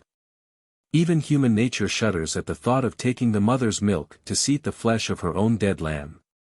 With all their cruelty towards alien tribes and all their sacrifices of lambs and kids, there is an occasional touch of tenderness for animal life among the Hebrews that is quite praiseworthy. Exodus 36. 22 And they came, both men and women, as many, as were willing-hearted, and brought bracelets, and earrings, and rings, and tablets, all jewels of gold, and every man offered an offering of gold unto the Lord. 23 And every man, with whom was found blue, and purple, and scarlet, and fine linen, and goat's hair, and red skins of rams, and badgers' skins, brought them. 25 And all the women that were wise-hearted did spin with their hands, and brought that which they had spun, both of blue, and of purple, and of scarlet, and of fine linen. 26 And all the women whose heart stirred them up in wisdom spun goat's hair. Women were always considered sufficiently clean to beg, work and give generously for the building and decoration of churches, and the support of the priesthood. They might always serve as inferiors, but never receive as equals. Great preparations were made for building the tabernacle, and all the willing-hearted were invited to bring all their ornaments and all manner of rich embroideries, and brilliant fancy work of scarlet, blue, and purple. As usual in our own day, the Jewish women were allowed to give generously, work untiringly, and beg eloquently to build altars and tabernacles to the Lord, to embroider slippers and make flowing robes for the priesthood. But they could not enter the Holy of Holies or take any active part in the services. Some women in our times think these unhappy Jewesses would have been much wiser-hearted if they had kept their jewelry and beautiful embroideries to decorate themselves and their homes, where they were at least satellites of the dinner pot and the cradle, and goddesses at their own altars. Seeing they had no right inside the sacred temple, but stood looking-glass in hand at the door, it would have indicated more self-respect to have washed their hands of all that pertained to male ceremonies, altars and temples. But the women were wild with enthusiasm, just as they are today with fairs and donation parties, to build churches, and they brought such loads of bric-a-brac that at last Moses compelled them to stop, as the supply exceeded all reasonable demand. But for the building of the tabernacle the women brought all they deemed most precious, even the most necessary and convenient articles of their toilets. Exodus 38. 8 And he made the laver of brass, and the foot of it of brass, of the looking-glasses of the women assembling at the door of the tabernacle of the congregation. The men readily accepted the sacrifice of all their jewelry, rich laces, velvets and silks, their looking-glasses of solid precious metal. These being made of metal could be used for building purposes. The women carried these with them wherever they went, and always stood with them in hand at the door of the tabernacle, as they were the doorkeepers standing outside to watch and guard the door from those not permitted to enter. An objective view of the manner these women were imposed upon, wheedled and deceived with male pretensions and the pat use of the phrase, "Thus saith the Lord," must make every one who reads indignant at the masculine assumption. Even at this late day. E.C.S. At every stage of his existence Moses was indebted to some woman for safety and success. Miriam, by her sagacity, saved his life. Pharaoh's daughter reared and educated him and made the way possible for the high offices he was called to fill, and Zipporah, his wife, a woman of strong character and decided opinions, often gave him good advice. Evidently from the text she criticized his conduct and management as a leader, and doubted his supernatural mission, for she refused to go out of Egypt with him, preferring to remain with her sons under her father's roof, Jethro, a priest of Midian. After the destruction of Pharaoh's host, when the expedition, led by Moses, seemed to be an assured success, she followed with her father to join the leader of the wandering Israelites. Chapter 18, 2. In the ordinances which follow the Ten Commandments, exact judgment and cruel punishment are ordained alike for man and woman, life for life, eye for eye, tooth for tooth, hand for hand and foot for foot, chapter 21, 23. In pronouncing punishments, woman's individuality and responsibility are always fully recognized, alike in the canon and civil laws, which reflect the spirit of the Mosaic Code. Exodus 22. 21 Thou shalt neither vex a stranger, nor oppress him, for ye were strangers in the land of Egypt. 22 Ye shall not afflict any widow, or fatherless child. 23 If thou afflict them in any wise, and they cry at all unto me, I will surely hear their cry. 24 And my wrath shall wax hot, and I will kill you with the sword, and your wives shall be widows, and your children fatherless. This special threat against those who oppress the widow and the fatherless, has a touch of tenderness and mercy. But if the vengeance is to make more widows and fatherless, the sum of human misery is increased rather than diminished. As to the stranger, after his country has been made desolate, his cities burned, his property, cattle, lands and merchandise all confiscated, kind words and alms would be but a small measure of justice under any circumstances. In closing the book of Exodus, the reader must wonder that the faith and patience of the people, in that long sorrowful march through the wilderness, held out as long as it did. Whether fact or fiction, it is one of the most melancholy records in human history. Whether as a mere work of the imagination, or the real experience of an afflicted people, our finer sentiments of pity and sympathy find relief only in doubts of its truth. L.D.B. The Book of Leviticus. Chapter 1. Leviticus 4:6. 22 When a ruler hath sinned in somewhat through ignorance, against any of the commandments of the Lord his God concerning things which should not be done, and is guilty. 23 Or if his sin, wherein he hath sinned, come to his knowledge. He shall bring his offering, a kid of the goats, a male without blemish. 27 And if any one of the common people sin through ignorance, while he doeth somewhat against any of the commandments of the Lord concerning things which ought not to be done, and be guilty. 28 Then he shall bring his offering, a kid of the goats, a female without blemish, for his sin. 24 And this is the law of the meat offering, the sons of Aaron shall offer it before the Lord, before the altar. 15 And he shall take of it his handful, of the flour of the meat offering, and of the oil thereof, and all the frankincense which is upon the meat offering, and shall burn it upon the altar for a sweet savour, even the memorial of it, unto the Lord. 18 All the males among the children of Aaron shall eat of it. It shall be a statute for ever in your generations concerning the offerings of the Lord made by fire, every one that toucheth them shall be holy. There seems to have been some distinction of sex even in the offerings of male and female animals. For rulers, priests and people of distinction male animals were required, but for the common people a female lamb or goat would do. There is a difference of opinion among writers as to the reason of this custom. Some say because all female animals were considered unclean, others that the females were too valuable for wholesale slaughter. Farmers use the male fowls for the table because the hens are too valuable producing eggs and chickens. The fact has some significance, though Adam Clarke throws no light on it. He says, the whole sacrificial system in this book refers to the coming sacrifice of Christ.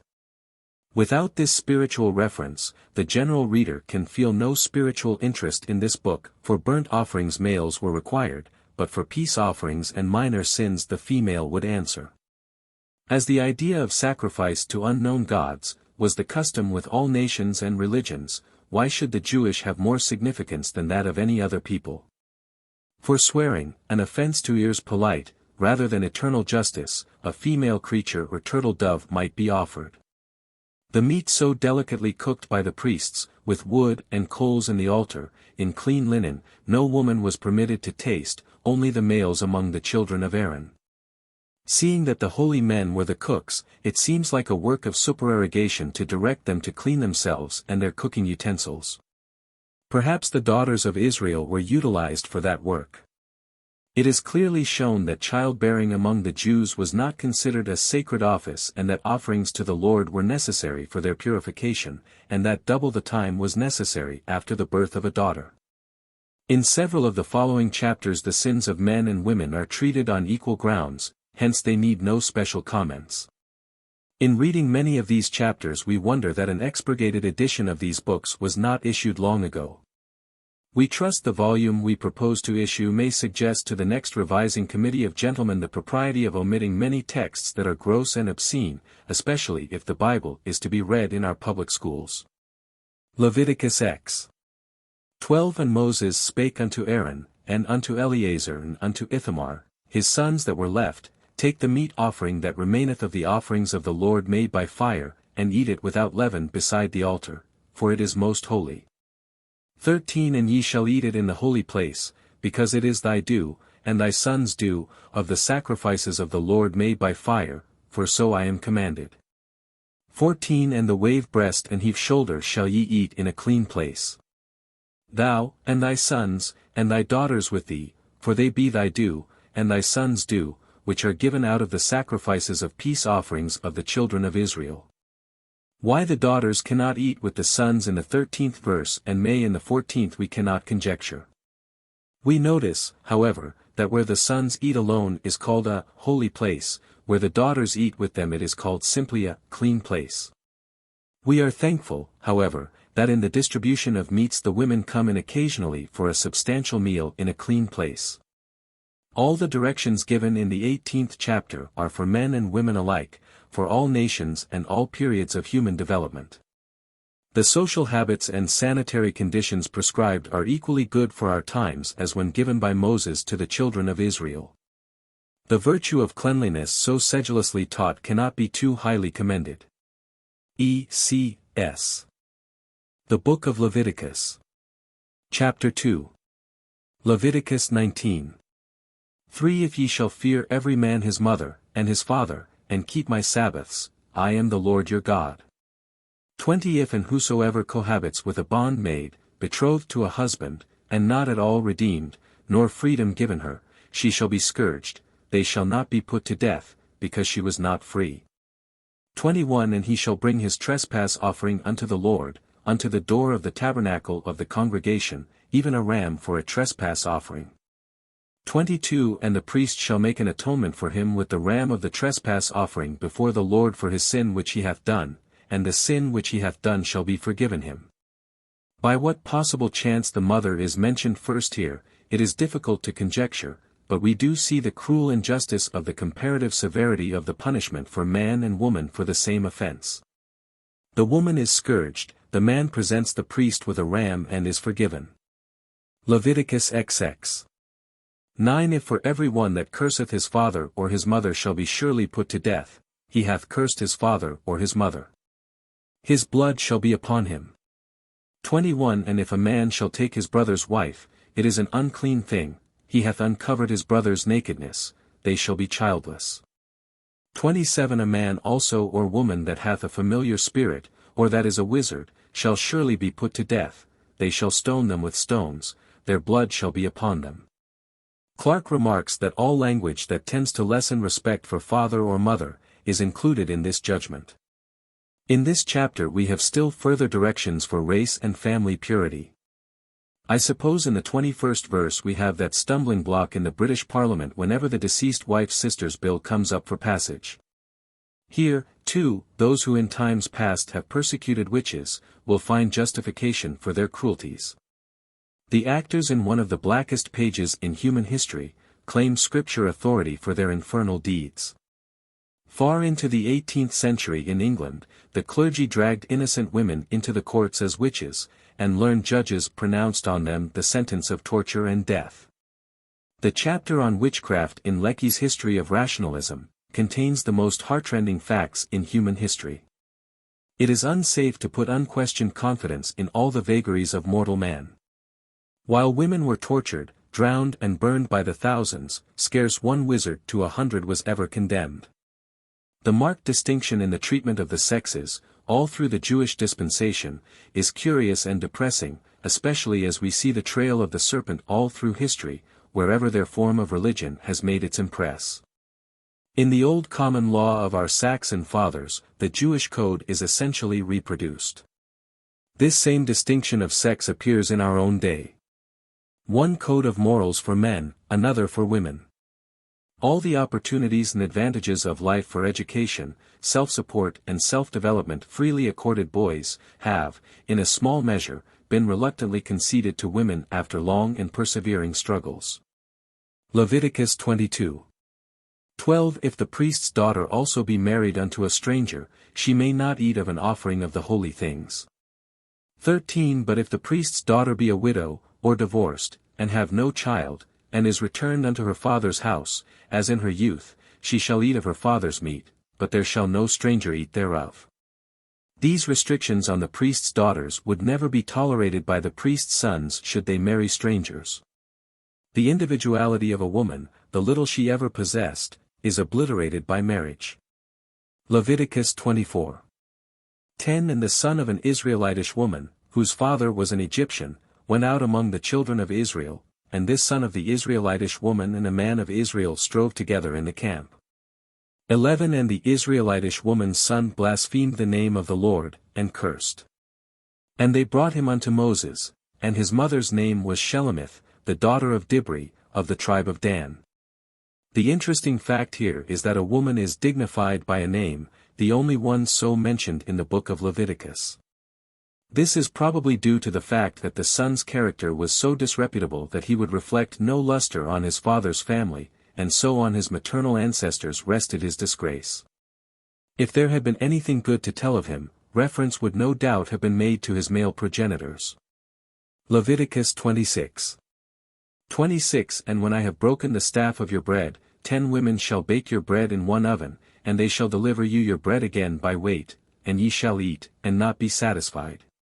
29 And ye shall eat the flesh of your sons, and the flesh of your daughters shall ye eat. There could be no greater punishment in ordinary life than for 10 women to bake in one oven. As every woman would necessarily look at her pies and cakes 2 or 3 times, that would involve a frequent looking in, which might make the contents heavy as lead. A current of cold air rushing in too often, would wreck the most perfect compound. But perhaps heavy bread was intended as part of the punishment of the people for their sins. Some commentators say that the labors of the 10 women are symbolical of the poverty of the family.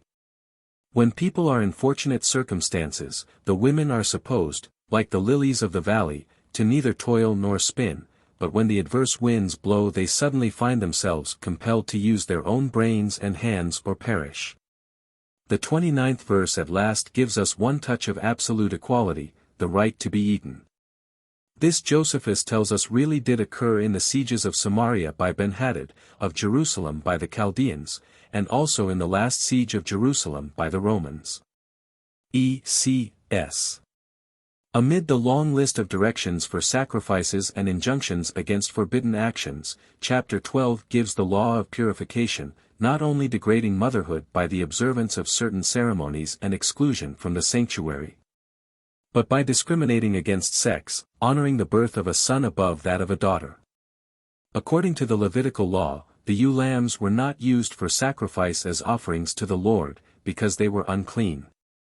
This was an idea put forth by the priests and Levites. But there was a better and more rational reason. To sacrifice the ewes was to speedily deplete the flocks, but beyond a certain number needed as sires for the coming generation, the males could be put to no better use than to feed the priests, the refuse of the animal, the skin, feet, etc. constituted the sacrifice to the Lord. Bishop Colenso, in his remarkable work on the Pentateuch, gives the enormous number of lambs annually sacrificed by the Hebrews. A certain portion of the flocks were assigned to the priests, who were continually provided with the best mutton. L.D.B. The Book of Numbers. Chapter 1. Numbers I. And the Lord spake unto Moses in entire wilderness of Sinai, saying, 2 Take ye the sum of all the congregation of the children of Israel, after their families, by the house of their fathers, with the number of their names. Every male by their polls. 3 These are those which were numbered of the children of Israel by the house of their fathers.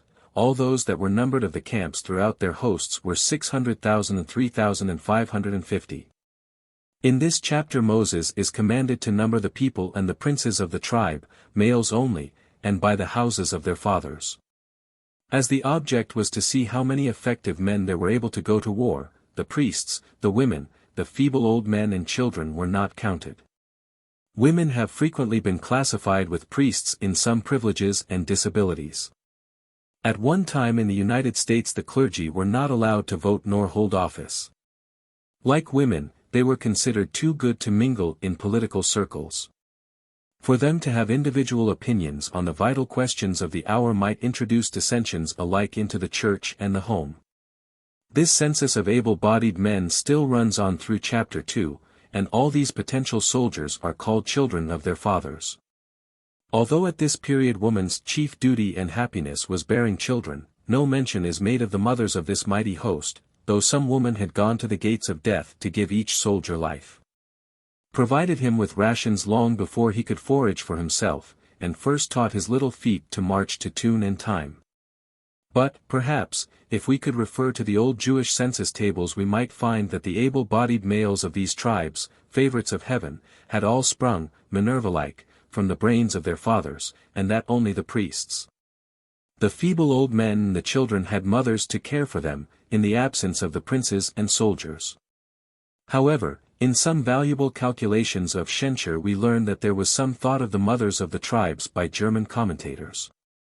We find in his census such references as the following: the children of Jacob by Leah, the children of Jacob by Zilpah, the children of Jacob by Rachel, the children of Jacob by Bilhah. But even this generous mention of the mothers of the tribe of Jacob does not satisfy the exacting members of the revising committee. We feel that the facts should have been stated thus: the children of Leah, Zilpah, Rachel and Bilhah by Jacob, making Jacob the incident instead of the 4 women. Men may consider this a small matter on which to make a point, but in restoring woman's equality everywhere we must insist on her recognition in all these minor particulars, and especially in the Bible. To which people go for their authority on the civil and social status of all womankind. E.C.S. The Book of Numbers. Chapter 2. Numbers v. 1. And the Lord spake unto Moses, saying, 2. Command the children of Israel, that they put out of the camp every leper, and every one that hath an issue, and whosoever is defiled by the dead. 3. Both male and female, that they defile not their camps. 4. And the Lord spake unto Moses, saying, 12. If any man's wife go aside, and commit a trespass against him. 14. And the spirit of jealousy come upon him, and she be defiled, or if she be not defiled. 15. Then shall the man bring his wife unto the priest, and he shall bring her offering for her, the 10th part of an ephah of barley meal. He shall pour no oil upon it, nor put frankincense thereon, for it is an offering of jealousy. 17. And the priest shall take holy water in an earthen vessel. And of the dust that is in the floor of the tabernacle the priest shall take, and put it into the water. 18. And the priest shall set the woman before the Lord and uncover the woman's head, and put the offering of memorial in her hands, which is the jealousy offering, and the priest shall have in his hand the bitter water that causeth the curse. 19. And the priest shall charge her by an oath, and say unto the woman, if thou hast not gone aside, be thou free from this bitter water that causeth the curse. 20. But if thou hast gone aside, and if thou be defiled. 21. Then, the priest shall charge the woman with an oath of cursing, and the priest shall say unto the woman, the Lord make thee a curse and an oath among thy people. 24. And he shall cause the woman to drink the bitter water that causeth the curse. 25. Then the priest shall take the jealousy offering out of the woman's hand, and shall wave the offering before the Lord, and offer it upon the altar. 26. And the priest shall take an handful of the offering, even the memorial thereof, and burn it upon the altar, and afterward shall cause the woman to drink the water. 27. And when he hath made her to drink the water, then it shall come to pass, that, if she be defiled, and have done trespass against her husband, that if she be defiled, and have done trespass against her husband, that the water that causeth the curse shall enter into her, and become bitter. 28. And if the woman be not defiled, but be clean, then she shall be free. At the first blush it seems very cruel for the Jewish God to order the diseased and unfortunate to be thrown out of the camp and left in the wilderness. But commentators suggest that they must have had a sanatorium nearby where the helpless could be protected. Though improbable, still the suggestion will be a relief to sensitive souls. This ordinance of Moses probably suggested the first idea of a hospital. The above account of the unfortunate wife was called trial by ordeal, of which Clarke gives a minute description in his commentaries. It was common at one time among many nations, the women in all cases being the chief sufferers as in the modern trials for witchcraft. If the witch was guilty when thrown into the water she went to the bottom, if innocent she floated on the surface and was left to sink, so in either case her fate was the same. As men make and execute the laws, prescribe and administer the punishment, trials by a jury or ordeal, for women though seemingly fair, are never based on principles of equity. The one remarkable fact in all these social transgressions in the early periods as well as in our modern civilization is that the penalties whether moral or material all fall on woman. Verily the darkest page in human history is the slavery of women. The offering by the priest to secure her freedom was of the cheapest character. Oil and frankincense signifying grace and acceptableness were not permitted to be used in her case. The woman's head is uncovered as a token of her shame, the dust from the floor signifies contempt and condemnation, compelling the woman to drink water mixed with dirt and gall is in the same malicious spirit. There is no instance recorded of one of these trials by ordeal ever actually taking place, as divorce was so easy that a man could put away his wife at pleasure, so he need not go to the expense of even a 10th part of an ephah of barley. On a wife of doubtful faithfulness. Moreover, the woman upon whom it was proposed to try all these pranks might be innocent, and the jealous husband make himself ridiculous in the eyes of the people. But the publication of these ordinances no doubt had a restraining influence on the young and heedless daughters of Israel, and they serve as landmarks in man's system of jurisprudence. To show us how far back he has been consistent in his unjust legislation for woman. E.C.S. The Book of Numbers. Chapter 3. Numbers 12. And Miriam and Aaron spake against Moses because of the Ethiopian woman whom he had married. 2. And they said, Hath the Lord indeed spoken only by Moses? Hath he not spoken also by us? And the Lord heard it. 3. Now the man Moses was very meek, above all the men which were upon the face of the earth. 5. And the Lord came down in the pillar of the cloud and stood in the door of the tabernacle and called Aaron and Miriam, and they both came forth. 6. And he said, Hear now my words, if there be a prophet among you, I, the Lord, will make myself known unto him in a vision, and will speak unto him in a dream. 8. With him will I speak mouth to mouth, even apparently, and not in dark speeches. And the similitude of the Lord shall he behold. Wherefore then were ye not afraid to speak against my servant Moses? 9. And the anger of the Lord was kindled against them, and he departed. 10. And the cloud departed from off the tabernacle. And, behold, Miriam became leprous, white as snow, and Aaron looked upon Miriam, and behold, she was leprous. 11. And Aaron said unto Moses, Alas, my Lord, I beseech thee, lay not the sin upon us, wherein we have done foolishly, and wherein we have sinned. 13. And Moses cried unto the Lord, saving, Heal her now, O God, I beseech thee. 15. And Miriam was shut out from the camp 7 days, and the people journeyed not till Miriam was brought in again. Here we have the first mention of Moses' second marriage, but the name of the woman is not given, though she is the assigned cause of the sedition. Both Aaron and Miriam had received a portion of the prophetic genius that distinguished Moses, and they naturally thought that they should have some share in the government, at least to make a few suggestions, when they thought Moses made a blunder. Miriam was older than Moses, and had at this time the experience of 120 years. When Moses was an infant on the river Nile, Miriam was entrusted by his parents to watch the fate of the infant in the bulrushes and the daughter of Pharaoh in her daily walks by the riverside. It was her diplomacy that secured the child's own mother for his nurse in the household of the king of Egypt. It is rather remarkable, if Moses was as meek as he is represented in the 3rd verse, that he should have penned that strong assertion of his own innate modesty.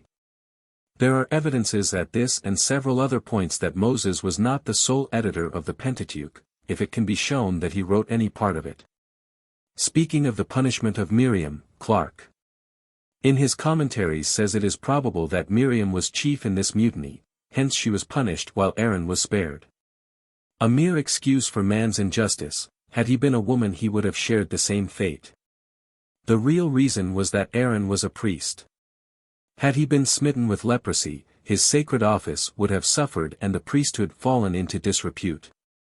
As women are supposed to have no character or sacred office, it is always safe to punish them to the full extent of the law. So Miriam was not only afflicted with leprosy, but also shut out of the camp for 7 days. One would think that potential motherhood should make women as a class as sacred as the priesthood.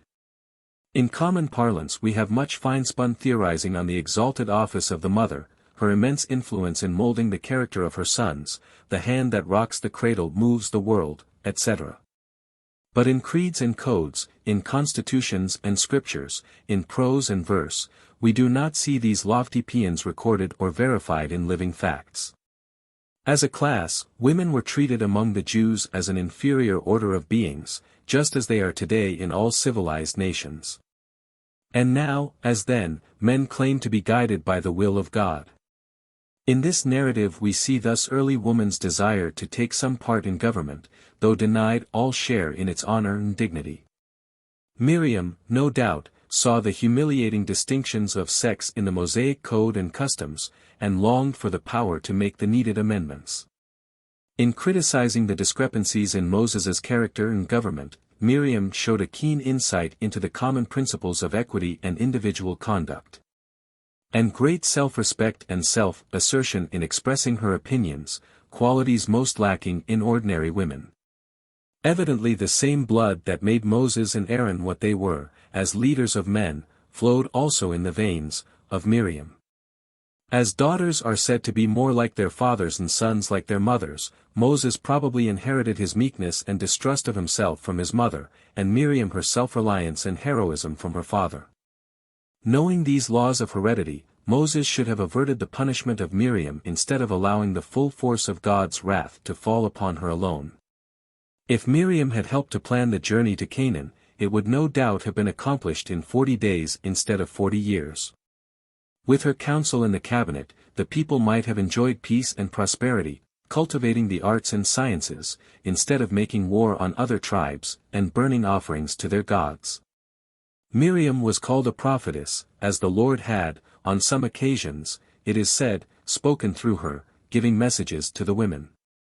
After their triumphal escape from Egypt, Miriam led the women in their songs of victory. With timbrels and dances, they chanted, that grand chorus that has been echoed and re-echoed for centuries in all our cathedrals round the globe. Catholic writers represent Miriam as a type of the Virgin Mary, being legislatrix over the Israelitish women, especially endowed with the spirit of prophecy. Numbers XX. Then came the children of Israel, even the whole congregation, into the desert of Zin in the first month, and the people abode in Kadesh, and Miriam died there, and was buried there. Eusebius says her tomb was to be seen at Kadesh, near the city of Petra, in his time, and that she and her brothers all died in the same year. It is hoped to reappear as equals in the resurrection. E.C.S. The Book of Numbers. Chapter 4. Numbers 6. 1 And the Lord said unto Moses, 2 Speak unto the children of Israel, and say, when either man or woman shall separate themselves to vow a vow of a Nazarite, unto the Lord. 5 All the days of the vow of his separation there shall no razor come upon his head, until the days be fulfilled, in the which he separateth himself unto the Lord. He shall be holy, and shall let the locks of the hair of his head grow. The Nazarites, both men and women, allowed their hair to grow long, as the hair of the Nazarene was a token of subjection, the man to God, the woman to man. St. Paul no doubt alluded to this custom when he said the woman ought to have power upon her head, that is, wear her hair and veil and bonnet in church as a proof of her subjection to man, as he is to the Lord. The discipline of the church today requires a woman to cover her head before entering a cathedral for worship.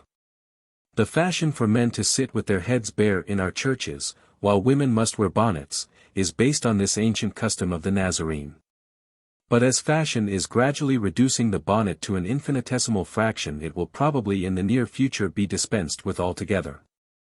A lady in England made the experiment of going to the established church without her bonnet, but it created such an agitation in the congregation that the bishop wrote her a letter on the impropriety and requested her to come with her head covered. She refused.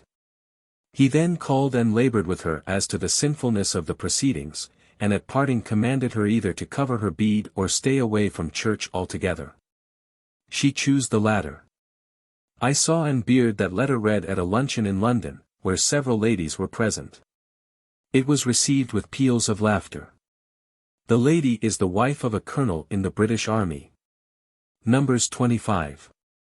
6 And, behold, one of the children of Israel came and brought unto his brethren a Midianitish woman in the sight of Moses and all the congregation of the children of Israel. 7 And when Phinehas, the son of Eleazar, the son of Aaron the priest, saw it, he rose and took a javelin in his hand. 8 And he went after the man of Israel into the tent, and thrust both of them through, the man of Israel, and the woman. 14 Now the name of the Israelite that was slain, even that was slain with the Midianitish woman, was Zimri, the son of Salu, a prince of a chief house among the Simonites. 15 And the name of the Midianitish woman that was slain was Cosbi, the daughter of Zur. He was head over a people, and of a chief house in Midian. Some commentators say the tie between Zimri and Cosbi was a matrimonial alliance, understood in good faith by the Midianitish woman. He was a prince and she was a princess. But the Jewish law forbade a man going outside of his tribe for a wife. It was deemed idolatry. But why kill the woman? She had not violated the laws of her tribe and was no doubt ignorant of Jewish law. Other commentators say that Zimri was notorious at the licentious feasts of Baal Peor and that the Midianitish women tempted the sons of Israel to idolatry. Hence the justice of killing both Zimri and Cosbi in one blow. It is remarkable that the influence of woman is so readily and universally recognized in leading the strongest men into sin, but so uniformly ignored as a stimulus to purity and perfection. Unless the good predominates over the evil in the mothers of the race, there is no hope of our ultimate perfection. E.C.S. The origin of the command that women should cover their heads is found in an old Jewish or Hebrew legend which appears in literature for the first time in Genesis 6. There we are told the sons of God, that is, the angels, took to wives the daughters of men, and begot the giants and heroes, who were instrumental in bringing about the flood. The rabbins held that the way in which the angels got possession of women was by laying hold of their hair. They accordingly warned women to cover their heads in public, so that the angels might not get possession of them. It was believed that the strength of people lay in their hair, as the story of Samson illustrates. Paul merely repeats this warning which he must often have heard at the feet of Gamaliel, who was at that time prince or president of the Sanhedrin, telling women to have a power, that is, protection, on their heads because of the angels. 1 Corinthians, chapter 11, verse 10. For this cause ought the woman to have power on her head because of the angels. Thus the command has its origin in an absurd old myth. This legend will be found fully treated in a German pamphlet, Die Polnische Angelologie und Demonologie. Otto Everling, Göttingen, 1888. If the command to keep silence in the churches has no higher origin than that to keep covered in public, should so much weight be given it, or should it be so often quoted as having divine sanction? The injunctions of St. Paul have had such a decided influence in fixing the legal status of women that it is worth our while to consider their source. In dealing with this question we must never forget that the majority of the writings of the New Testament were not really written or published by those whose names they bear. Ancient writers considered it quite permissible for a man to put out letters under the name of another, and thus to bring his own ideas before the world under the protection of an honored sponsor. It is not usually claimed that St. Paul was the originator of the great religious movement called Christianity, but there is a strong belief that he was divinely inspired. His inward persuasions, and especially his visions, appeared as a gift or endowment which had the force of inspiration. Therefore, his mandates concerning women have a strong hold upon the popular mind, and when opponents to the equality of the sexes are put to bay they glibly quote his injunctions. We congratulate ourselves that we may shift some of these biblical arguments that have such a sinister effect from their firm foundation. He who claims to give a message must satisfy us that he has himself received such message. L.S. The Book of Numbers. Chapter 5. Numbers 27. 1 Then came the daughters of Zelophehad, the son of Hepher, the son of Gilead, the son of Machir, the son of Manasseh, of the families of Manasseh, the son of Joseph. And these are the names of his daughters: Mahiah, Noah, and Hogaiah, and Milcah, and Tirzah. 2 And they stood before Moses, and before Eleazar the priest, and before the princes and all the congregation, by the door of the tabernacle of the congregation, saying, 3 Our father died in the wilderness. And he was not in the company of them that gathered themselves together again at the Lord in the company of Korah. For why should the name of our father be done away from among his family, because he hath no son? Give us therefore a possession among the brethren of our father. 5 And Moses brought their cause before the Lord. 6 And the Lord spake unto Moses, saying, 7 The daughters of Zelophehad speak right. Thou shalt surely give them a possession of an inheritance among their father's brethren, and thou shalt cause the inheritance of their father to pass unto them. 8 And thou shalt speak unto the children of Israel, saving, if a man die, and have no son, then ye shall cause his inheritance to pass unto his daughter. 9 And if he have no daughter, then ye shall give his inheritance unto his brethren. 10 And if he have no brethren, then ye shall give his inheritance unto his father's brethren. 11 And if his father have no brethren, then ye shall give his inheritance unto his kinsman that is next to him of his family, and he shall possess it. And it shall be unto the children of Israel a statute of judgment, as the Lord commanded Moses. The respect paid to the daughters of Zelophehad at that early day is worthy the imitation of the rulers in our own times. These daughters were no doubt fine-looking, well-developed women, gifted with the power of eloquence, able to impress their personality and arguments on that immense assemblage of the people. They were allowed to plead their own case in person before the lawgivers, the priests, and the princes, the rulers in state and church, and all the congregation, at the very door of the tabernacle. They presented their case with such force and clearness that all saw the justice of their claims.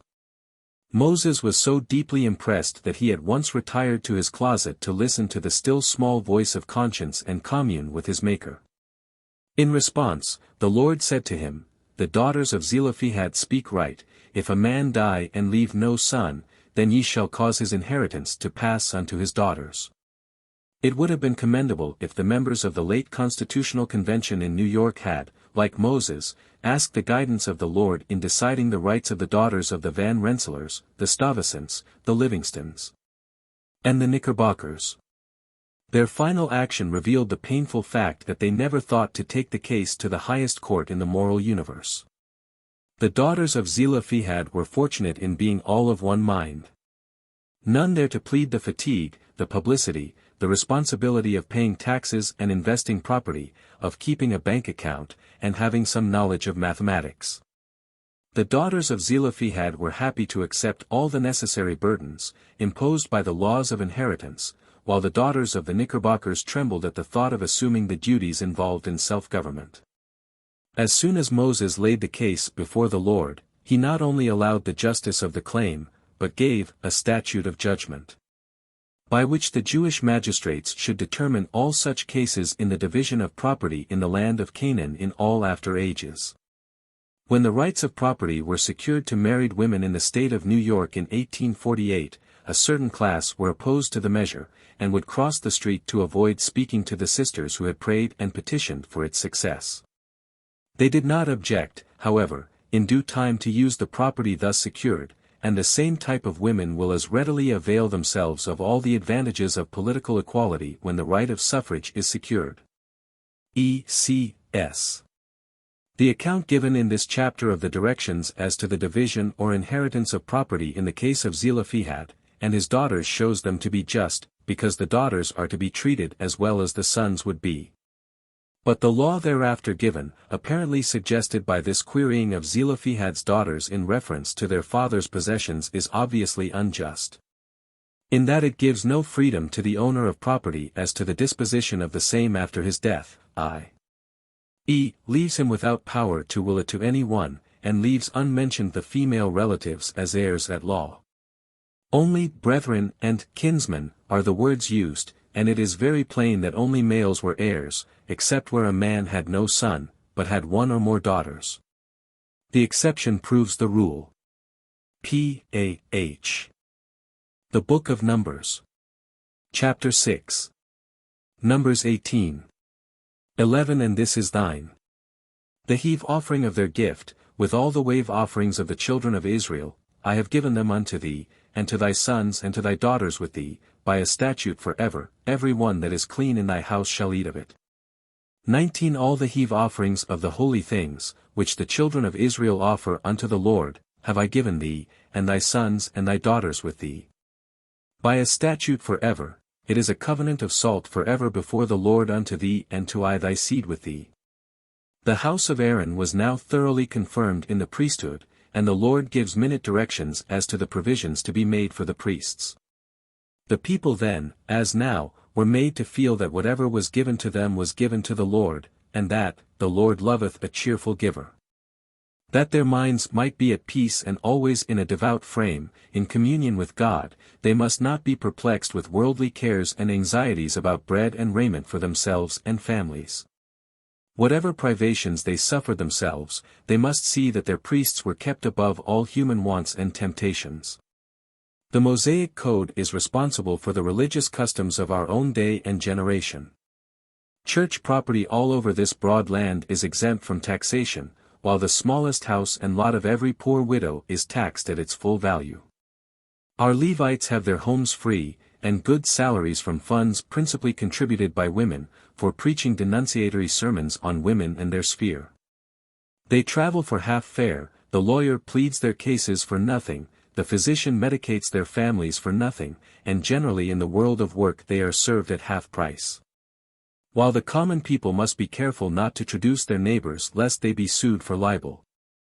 The Levite in surplice and gown from his pulpit, aptly called the coward's castle, may smirch the fairest characters and defame the noblest lives with impunity.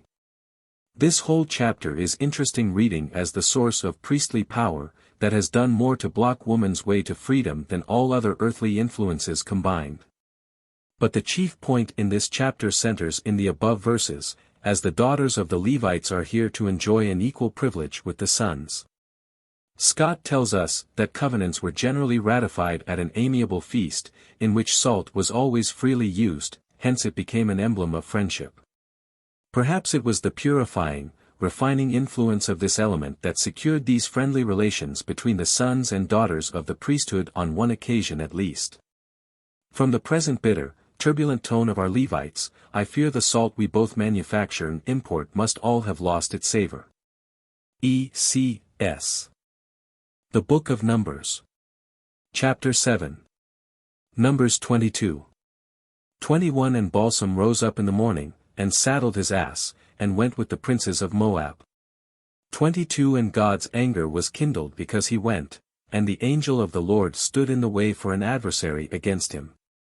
Now he was riding upon his ass, and his 2 servants were with him. 23 And the ass saw the angel of the Lord standing in the way, and his sword drawn in his hand, and the ass turned aside out of the way, and went into the field, and Balaam smote the ass, to turn her into the way. 24 But the angel of the Lord stood in a path of the vineyards, a wall being on this side, and a wall on that side. 25 And when the ass saw the angel of the Lord, she thrust herself unto the wall, and crushed Balaam's foot against the wall, and he smote her again. 26 And the angel of the Lord went further, and stood in a narrow place, where was no way to turn either to the right hand or to the left. 27 And when the ass saw the angel of the Lord, she fell down under Balaam, and Balaam's anger was kindled, and he smote the ass with a staff. 28 And the Lord opened the mouth of the ass, and she said unto Balaam, What have I done unto thee, that thou hast smitten me these 3 times? 29 And Balaam said unto the ass, Because thou hast mocked me. I would there were a sword in mine hand, for now would I kill thee. 30 And the ass said unto Balaam, Am not I thine ass, upon which thou hast ridden ever since I was thine unto this day? Was I ever wont to do so unto thee? And he said, Nay.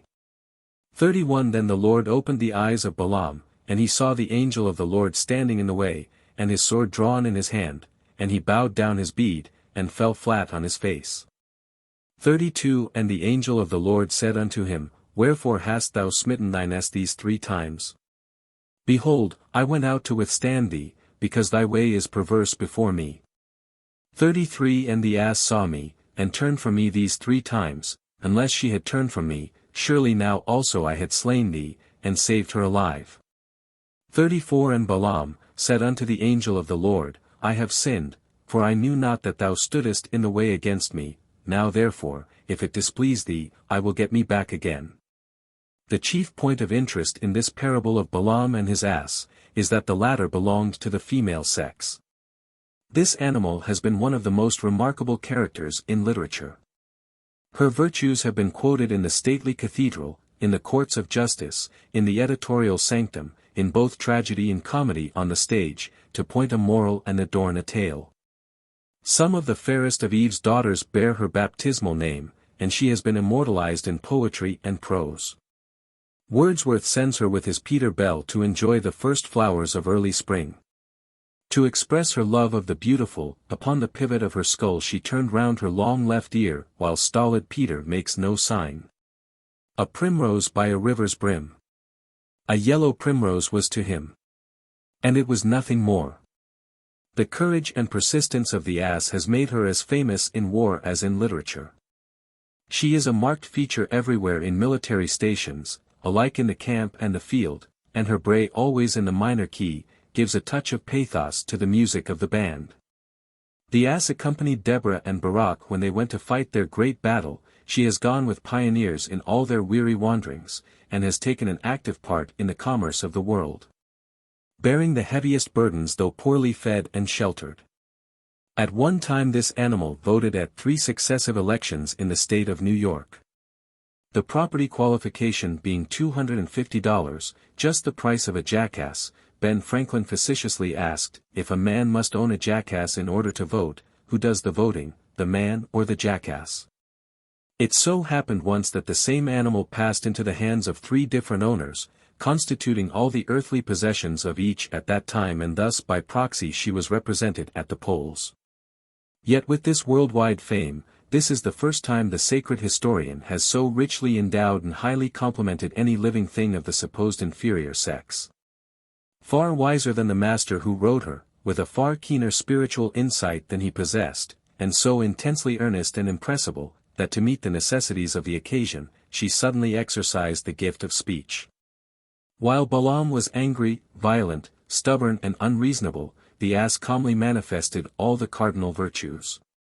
Obedient to the light that was in her, she was patient under abuse, and tried in her mute way to save the life of her tormentor from the sword of the angel. But when all ordinary warnings of danger proved unavailable, she burst into speech and opened the eyes of her stolid master. Scott, who considers this parable a literal fact, says in his commentaries, the faculty of speech in man is the gift of God, and we cannot comprehend how we ourselves articulate. We need not therefore be surprised that the Lord made use of the mouth of the ass to rebuke the madness of his prophet, and to shame him by the reproof and example of a brute. Satan spoke to Eve by a subtle male serpent, but the Lord chose to speak to Balaam by a she-ass, for he does not use enticing words of man's wisdom, but works by instruments and means that men despise. Seeing that the Lord has endowed the daughters of men also with the gift of speech, and they may have messages from him to deliver to the sons of God, it would be wise for the prophets of our day to admit them into their conferences, synods and general assemblies, and give them opportunities for speech. The appeal of the meek, long-suffering ass, to her master, to remember her faithfulness and companionship from his youth up, is quite pathetic and reminds one of woman's appeals and petitions to her lawgivers for the last half-century. In the same language she might say to her oppressors, to fathers, husbands, brothers and sons, have we not served you with faithfulness, companions from your youth up, watched you through all your infant years, and carried you triumphantly through every danger? When at the midnight hour or the cock crowing, your firstborn lifted up his voice and wept, lo! We were there, with water for his parched lips, a cool place for his aching head. Or patiently for hours to pace with him the chamber floor. In youth and manhood what have we not done to add to your comfort and happiness, ever rejoicing in your triumphs and sympathizing in your defeats? This waiting and watching for half a century to recover our civil and political rights and yet no redress, makes the struggle seem like a painful dream in which one strives to fly from some impending danger and yet stands still. Balaam, unlike our masters, confessed that he had sinned, but it is evident from his conduct that he felt no special contrition for disobedience to the commands of his Creator, nor for his cruelty to the creature. So merely to save his life he sulkily retraced his steps with a determination still to consider Barak's propositions. Whether he took the same ass on the next journey does not appear. It must have been peculiarly humiliating to that proud man, who boasted of his eyes being open and seeing the vision of the Almighty, to be reproved and silenced by the mouth of a brute. As the Lord appeared first to the ass and spake by her, he had but little reason to boast that his eyes were opened by the Lord. The keen spiritual insight and the ready power of speech with which the female sex has been specially endowed, are often referred to with ridicule and reproach by stolid, envious observers of the less impressible sex. E.C.S. The Book of Numbers. Chapter 8. Numbers XX. 1 And Moses spake unto the heads of the tribes concerning the children of Israel, saying, This is the thing which the Lord hath commanded. 2 If a man vow a vow unto the Lord, or swear an oath to bind his soul with a bond, he shall not break his word, he shall do according to all that proceedeth out of his mouth. 3 If a woman also vow a vow unto the Lord, and bind herself by a bond, being in her father's house in her youth. 4 And her father hear her vow, and her bond wherewith she hath bound her soul, and her father shall hold his peace at her.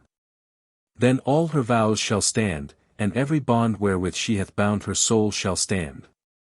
5 But if her father disallow her in the day that he heareth, not any of her vows, or of her bonds wherewith she had bound her soul, shall stand. And the Lord shall forgive her, because her father disallowed her. 6 And if she had at all a husband, when she vowed, or uttered aught out of her lips, wherewith she bound her soul.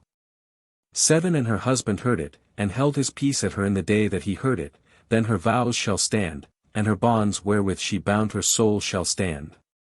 8 But if her husband disallowed her on the day that he heard it, then he shall make her vow which she vowed, and that which she uttered with her lips, wherewith she bound her soul, of none effect, and the Lord shall forgive her. 9 But every vow of a widow, and of her that is divorced, wherewith they have bound their souls, shall stand against her. 13 Every vow, and every binding oath to afflict the soul, her husband may establish it, or her husband may make it void.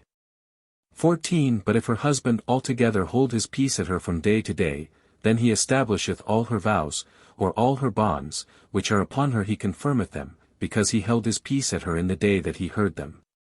15 But if he shall any ways make them void after that he hath heard them, then he shall bear her iniquity. 16 These are the statutes, which the Lord commanded Moses, between a man and his wife, between the father and his daughter, being yet in her youth in her father's house. A vow is a religious promise made to God, and yet in the face of such a definition is placed the authority of husband and father between the woman and her God. God seems thus far to have dealt directly with women when they sinned, but in making a religious vow, or dedication of themselves to some high purpose, their fathers and husbands must be consulted. A man's vow stands. A woman's is always conditional. Neither wisdom nor age can make her secure in any privileges, though always personally responsible for crime.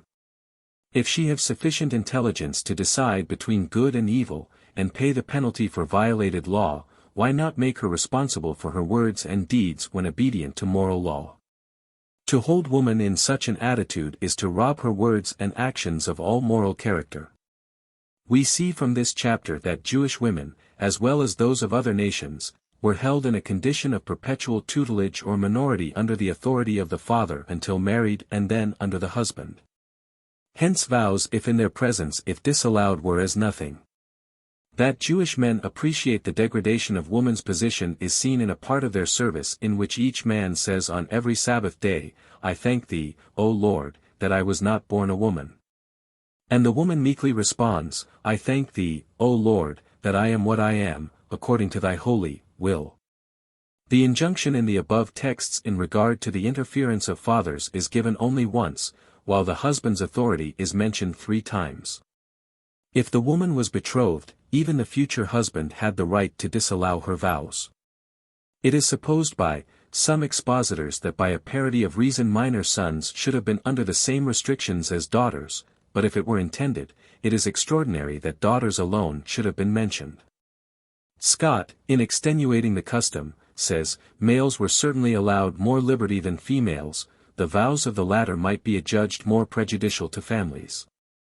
Or the sons being more immediately under the father's tuition might be thought less liable to be inveigled into rash engagements of any kind. E.C.S. Woman is here taught that she is irresponsible. The father or the husband is all. They are wisdom, power, responsibility. But woman is a nonentity, if still in her father's house, or if she has a husband. I object to this teaching. It is unjust to man that he should have the added responsibility of his daughter's or wife's word, and it is cruel to woman because the irresponsibility is enslaving in its influence. It is contrary to true gospel teaching, for only, in freedom to do right can a soul dwell in that love which is the fulfilling of the law. The whole import of this chapter is that a woman's word is worthless, unless she is a widow or divorced. While an unmarried daughter, her father is her surety; when married, the husband allows or disallows what she promises, and the promise is kept or broken according to his will. The whole Mosaic law in this respect seems based upon the idea that a woman is an irresponsible being, and that it is supposed each daughter will marry at some time, and thus be continually under the control of some male, the father or the husband. Unjust, arbitrary and debasing are such ideas, and the laws based upon them. Could the infinite Father and Mother have given them to Moses? I think not. P.A.H. The Book of Numbers. Chapter 9. Numbers 31. 9 And the children of Israel took all the women of Midian captives, and their little ones, and took the spoil of all their cattle, and all their flocks, and all their goods. 10 And they burnt all their cities wherein they dwelt, and all their goodly castles with fire. 12 And they brought the captives, and the prey, and the spoil, unto Moses and Eleazar the priest, and unto the congregation of the children of Israel, unto the camp at the plains of Moab, which are by Jordan near Jericho. 14 And Moses was wroth with the officers of the host, with the captains over thousands, and captains over hundreds, which came from the battle. 15 And Moses said unto them, Have ye saved all the women alive? 16 Behold, these caused the children of Israel, through the counsel of Balaam, to commit trespass against the Lord in the matter of Peor. And there was a plague among the congregation of the Lord. 17 Now therefore kill every male among the little ones, and kill every woman that hath known man. 18 But all the women children, that have not known a man keep alive for yourselves. 25 And the Lord spake unto Moses, saying, 26 Take the sum of the prey that was taken, both of man and of beast, thou, and Eleazar the priest, and the chief fathers of the congregation. 32 And Moses and Eleazar the priest did as the Lord commanded Moses. 32 And the booty, being the rest of the prey which the men of war had caught, was 600,000 and 70,000 and 5,000 sheep. 33 And 12,000 beeves. 34 And 1,000 asses. 35 And 30 And 2,000 persons in of women that had not known man. It appears from the enumeration here of the booty, that the Israelites took in this war against the Midianites 72,000 beeves, 675,000 sheep, 61,000 asses and 32,000 women virgins. Beside the women and children killed, as they said, by God's order. The 32,000 women and women children were given to the soldiers and the priests. Why should the social purity societies in England and America who believe in the divine origin of all scripture object to the use of women children by their statesmen and soldiers when the custom was permitted to the chosen people of Israel? True, the welfare of the priests, lawgivers and soldiers was carefully guarded in selecting for them the purest of the daughters of the Midianites. Surely such records are enough to make the most obstinate believer doubt the divine origin of Jewish history and the claim of that people to have been under the special guidance of Jehovah. Their claim to have had conversations with God daily and to have acted under his commands in all their tergiversations of word and action is simply blasphemous. We must discredit their pretensions, or else the wisdom of Jehovah himself. Talking with God, at that period was a mere form of speech, as, tempted of the devil, was once in the records of our courts. Criminals said, tempted of the devil, I did commit the crime. This chapter places Moses and Eleazar the priest, in a most unenviable light according to the moral standard of any period of human history. Verily the revelations in the Paul Hall Gazette a few years ago, pale before this wholesale desecration of women and children. Bishop Colenso in his exhaustive work on the Pentateuch shows that most of the records therein claiming to be historical facts are merely parables and figments of the imagination of different writers, composed at different periods. Full of contradictions, interpolations and discrepancies. He shows geologically and geographically that a flood over the whole face of the earth was a myth. He asks how was it possible to save 2 of every animal, bird and creeping thing on both continents and get them safely into the ark and back again to their respective localities. How could they make their way from South America up north through the frigid zone and cross over the polar ices to the eastern continent and carry with them the necessary food to which they had been accustomed? They would all have perished with the cold before reaching the Arctic Circle, while the animals from the northern latitudes would all perish with heat before reaching the equator. What a long weary journey the animals, birds and fowls would have taken from Japan and China to Mount Ararat. The parable as an historical fact is hedged with impossibilities, and so is the whole journey of 40 years from Egypt to Canaan. But if we make up our minds to believe in miracles, then it is plain sailing from Genesis to the end of Deuteronomy. Both Ezra and Jeremiah are said to have written the last book of the Pentateuch, and some question whether Moses was the author of either. Bishop Colenso also questions the arithmetical calculations of the historians in regard to the conquest of the Midianites, as described in the Book of Numbers. E.C.S. But how thankful we must be that we are no longer obligated to believe, as a matter of fact, a vital consequence to our eternal hope, each separate statement contained in the Pentateuch, such for instance, as the story related in Numbers 31.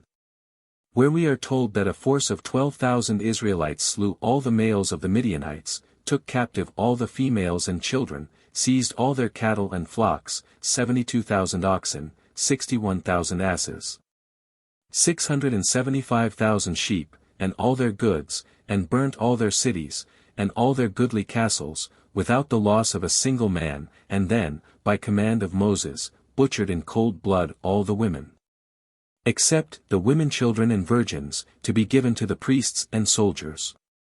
They amounted to 32,000, mostly, we suppose, under the age of 16. We may fairly reckon that there were as many more under the age of 40, and half as many more above 40, making altogether 80,000 females, of whom, according to the story, Moses ordered 48,000 to be killed. Besides, say, 20,000 young boys. The tragedy of Cawnpore, where 300 were butchered, would sink into nothing, compared with such a massacre, if, indeed, we were required to believe it. The obvious intention of Moses, as shown in these directions, was to keep the Jewish race from amalgamation. But the great lawgiver seems to have ignored the fact, or been ignorant of it, that transmission of race qualities is even greater through the female line than through the male. And if they kept the women children for themselves, they were making sure the fact that in days to come there would be Jewish descendants who might be Jews in name, but, through the law of heredity, aliens in spirit. The freedom of the natural law will make itself evident, for so-called natural law is divine. P.A.H. Zipporah the wife of Moses was a Midianite. Jethro her father was a priest of some sagacity and consideration. When he met Moses in the desert, he gave him valuable advice about the government of his people, which the great lawgiver obeyed. The sons of Zipporah and Moses, Gershon and Eleazar, were therefore of Midianite blood, yet Moses sent an army of 12,000 armed for war, 1,000 of each tribe, with orders to slay every man. If the venerable Jethro was still alive, he must have been murdered by his grandsons and their comrades.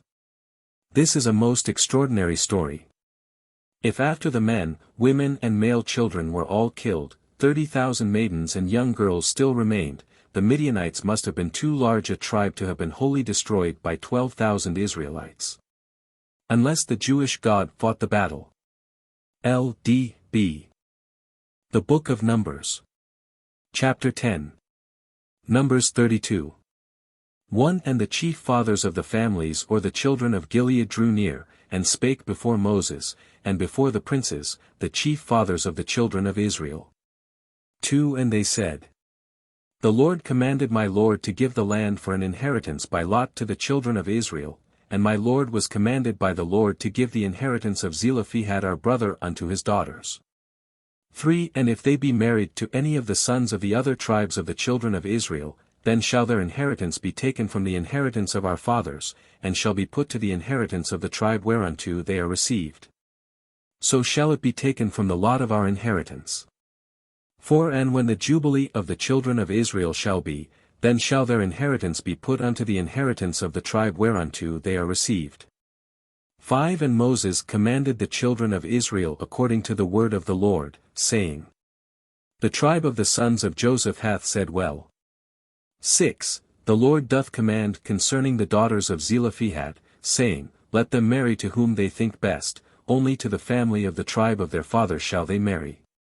7 So shall not the inheritance of the children of Israel remove from tribe to tribe, for every one of the children of Israel shall keep himself to the inheritance of the tribe of his fathers. 8 And every daughter, that possesseth an inheritance in any tribe of the children of Israel, shall be wife unto one of the family of the tribe of her father, that the children of Israel may enjoy every man the inheritance of his fathers. 10 Even as the Lord commanded Moses, so did the daughters of Zelophehad. 11 And were turned unto their father's brothers' sons. In a former chapter there was a sense of justice shown towards the daughters of Zelophehad, but here a new complication arises. The uncles of these girls had their eyes on the property and perhaps feared that their sons had not found favor in the eyes of their cousins, as they might have seen and admired some fine-looking young men from other tribes. So the crafty old uncles moved in time to get a statute passed that would compel daughters to marry in the tribe of their fathers and got a direct command from the Lord to that effect. Then the young women, compelled to limit their predilections, married their cousins, setting the laws of heredity quite aside. Property in all ages being considered of more importance than persons. Thus, after making some show of justice in giving the daughters of Zelophehad the inheritance of their fathers, the Israelites began to consider the loss to their tribe.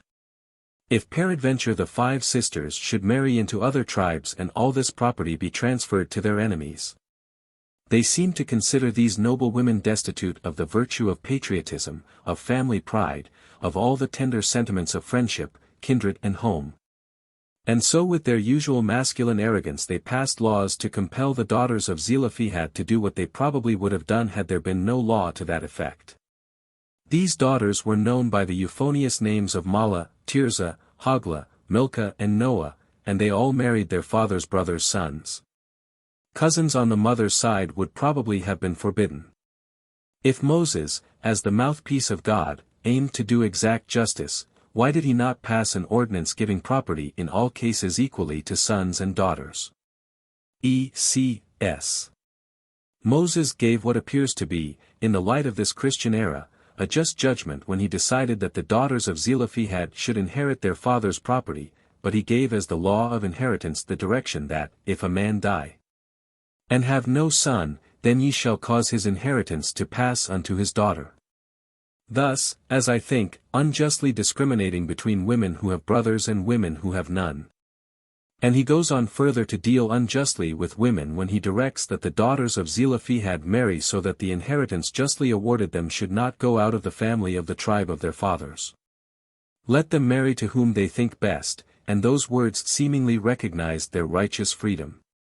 But immediately he limits that phrase and informs the 5 women they must only marry in their father's tribe, and were limited also to their father's family. The result was that each married her own cousin. If this was contrary to physiological law, as some distinguished physiologists affirm, then they were compelled by the arbitrary law of Moses to break the law of God. P.A.H. The Book of Deuteronomy. Chapter 1. Deuteronomy I. 3 And it came to pass in the 40th year, in the 11th month, on the first day of the month, that Moses spake unto the children of Israel, according unto all that the Lord had given him in commandment unto them. 6 The Lord our God spake unto us in Horeb, saying, Ye have dwelt long enough in this mount.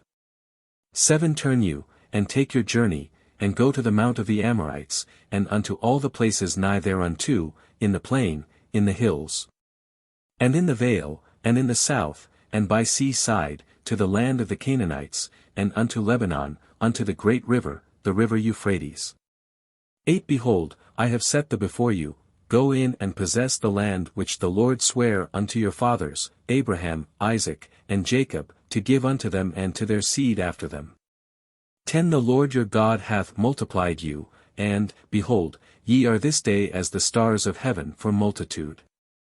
This book contains an account of what passed in the wilderness the last month of the 40th year, which is supposed to be written by Ezra, as the history is continued several days after the death of Moses.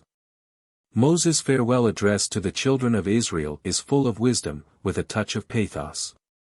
This had been a melancholy year with the Hebrews in the death of Miriam, Aaron and Moses. The manner in which this people were kept wandering up and down on the very verge of the land of Canaan because they were rebellious does seem like child's play. No wonder they were discouraged and murmured. It is difficult from the record to see that these people were any better fitted to enter the promised land at the end of 40 years than when they first left Egypt. But the promise that they should be as numerous as the stars in the heavens, according to Adam Clarke, had been fulfilled.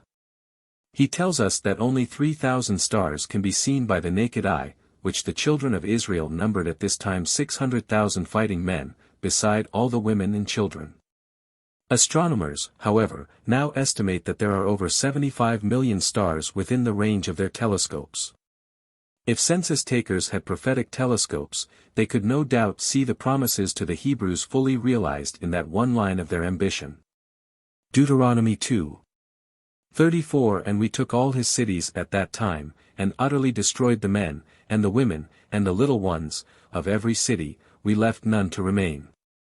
Though the women were ignored in all the civil affairs and religious observances of the Jews, yet in making war on other tribes they thought them too dangerous to be allowed to live, and so they killed all the women and children. The women might much better have helped to do the fighting, as it is far easier to die in the excitement of the battlefield than to be murdered in cold blood.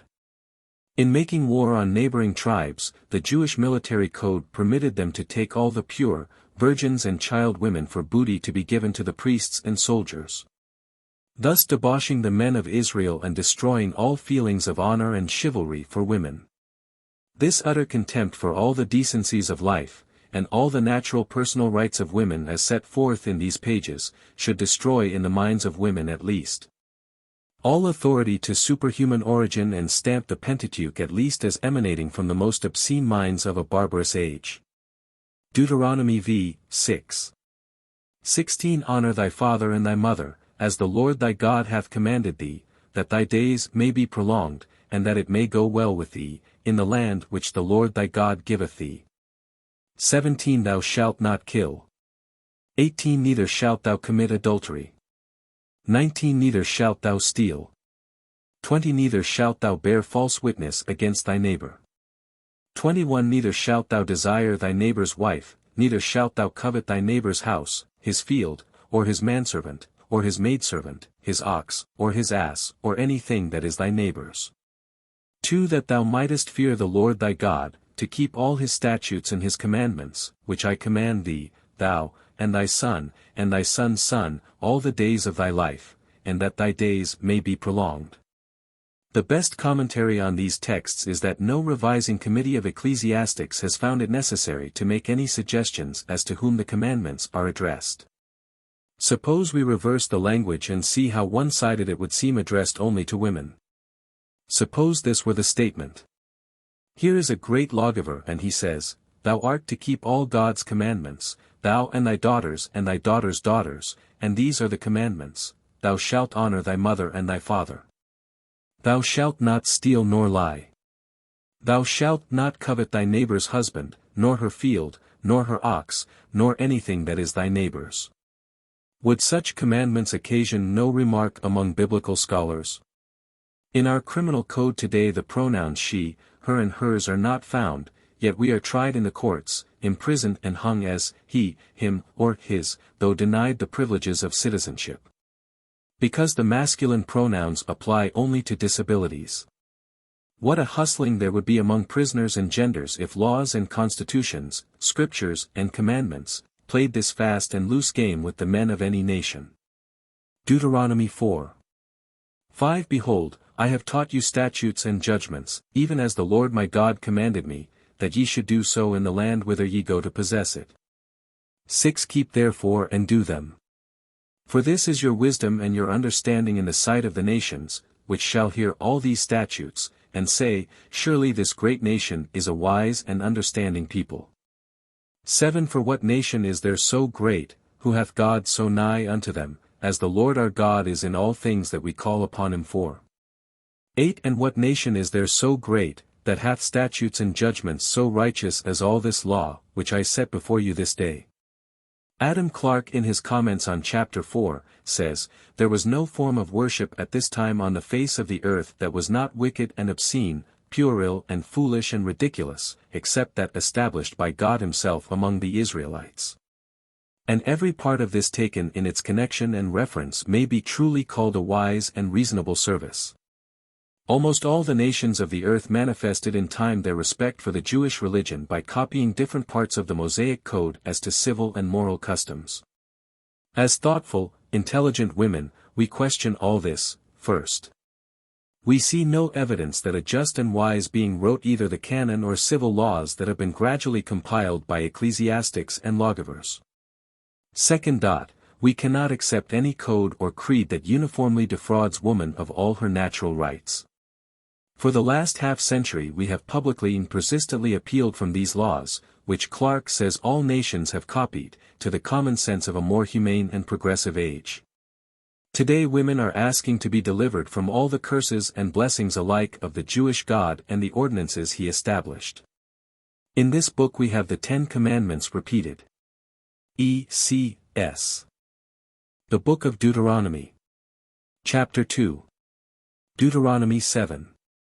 1. When the Lord thy God shall bring thee into the land whither thou goest to possess it and hath cast out many nations before thee. 2. Thou shalt smite them, and utterly destroy them. Thou shalt make no covenant with them, nor shew mercy unto them. 3. Neither shalt thou make marriages with them, thy daughter thou shalt not give unto his son, nor his daughter shalt thou take unto thy son. 4. For they will turn away thy son from following me. 5. But thus shall ye deal with them, ye shall destroy their altars, and break down their images, and cut down their groves, and burn their graven images with fire. 6. For thou art a holy people. 7. The Lord did not set his love upon you, not choose you, because ye were more in number than any people.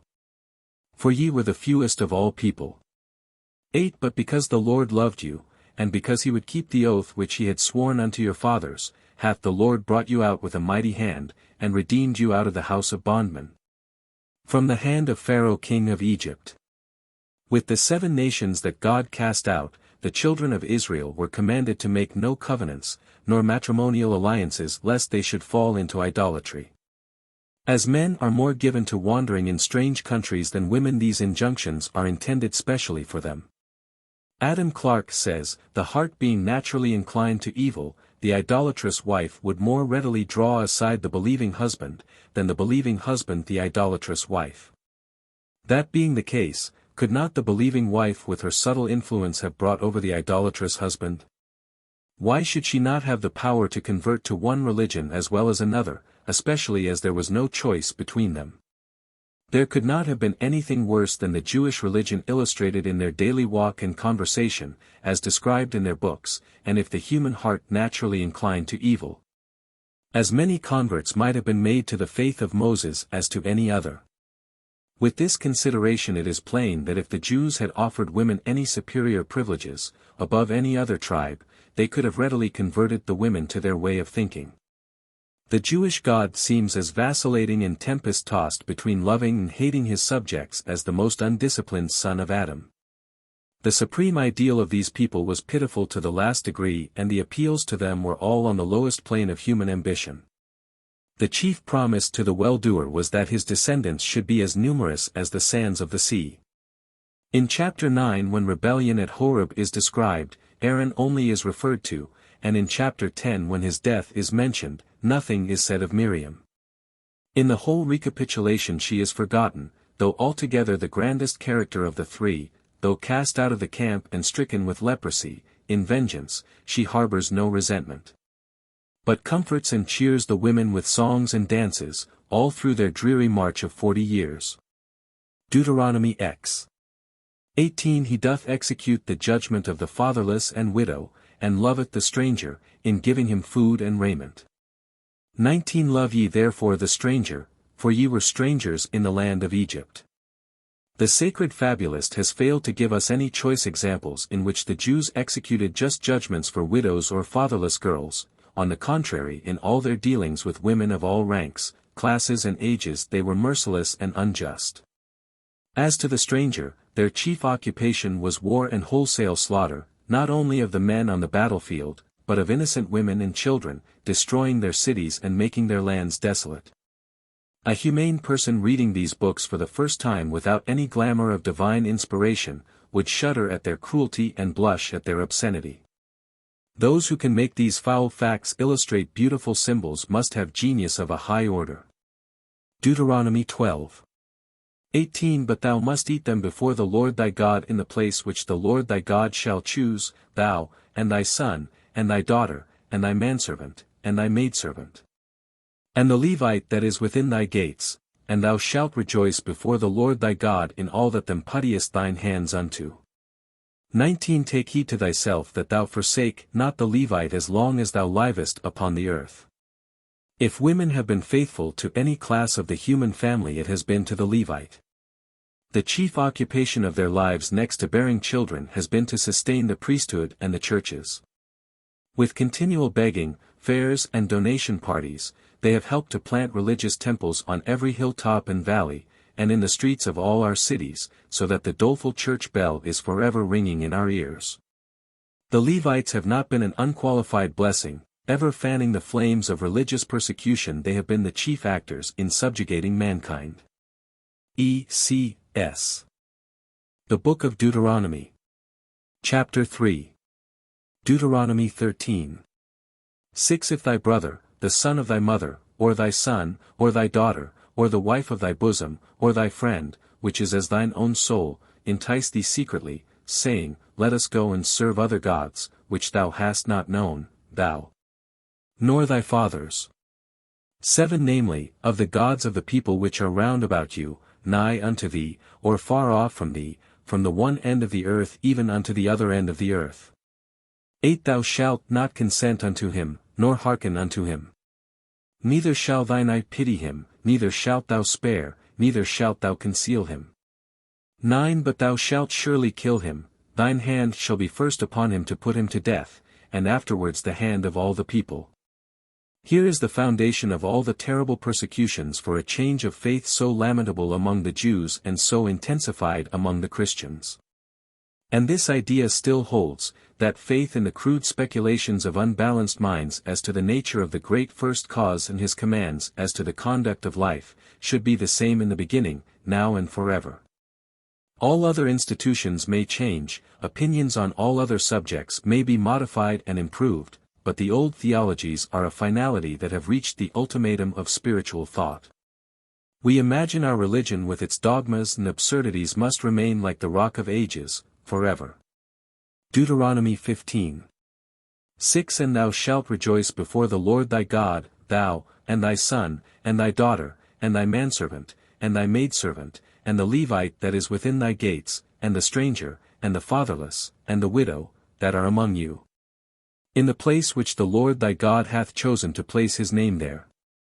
14 And thou shalt rejoice in thy feast, thou, and thy son, and thy daughter, and thy manservant, and thy maidservant, and the Levite, the stranger, and the fatherless, and the widow, that are within thy gates.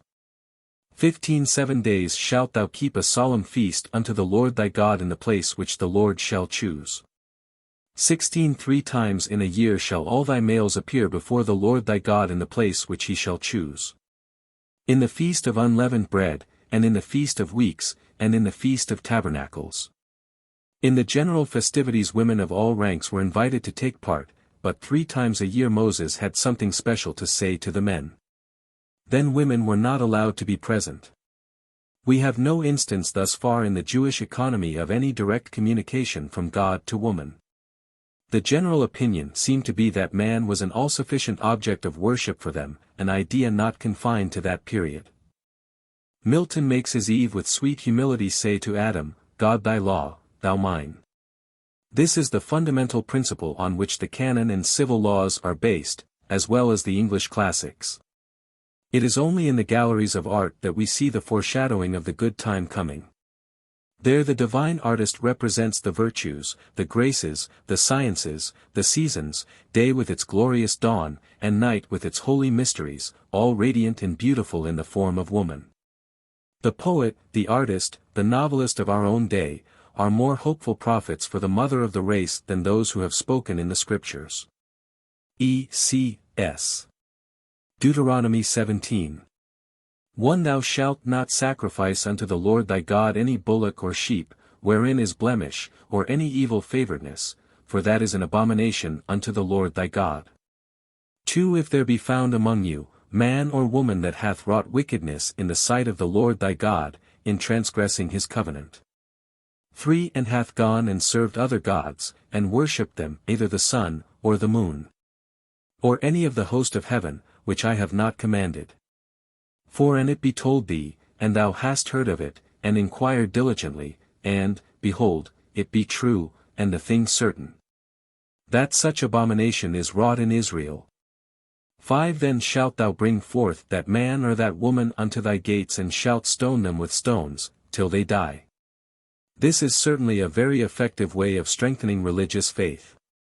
Most people would assent to any religious dogma, however absurd, rather than be stoned to death. As all their healthy tender lambs and calves were eaten by the priests and rulers, no wonder they were so particular to get the best. To delude the people, it was necessary to give a religious complexion to the sacrifices and to make God command the people to bring their choicest fruits and grains and meats. It was very easy for these accomplished prestidigitators to substitute the offal for sacrifices on their altars, and keep the dainty fruits and meats for themselves, luxuries for their own tables. The people have always been deluded with the idea that what they gave to the church and the priesthood was given unto the Lord, as if the Maker of the universe needed anything at our hands. How incongruous the idea of an infinite being who made all the planets and the inhabitants thereof, commanding his creatures to kill and burn animals for offerings to him. It is truly pitiful to see the deceptions that have been played upon the people in all ages and countries by the priests in the name of religion. They are omnipresent, ever playing on human credulity, at birth and death, in affliction and at the marriage feast, in the saddest and happiest moments of our lives they are near to administer consolation in our sorrows, and to add blessings to our joys. No other class of teachers have such prestige and power, especially over woman. E.C.S. The Book of Deuteronomy. Chapter 4. Deuteronomy 18. 9 When thou art come into the land which the Lord thy God giveth thee, thou shalt not learn the abominations of those nations. 10 There shall not be found among you any one that mocketh his son or his daughter to pass through the fire, or that useth divination, or an observer of times, or an enchanter, or a witch. 11 Or a charmer, or a consulter with familiar spirits, or a wizard, or a necromancer. 12 For all that do these things are an abomination unto the Lord.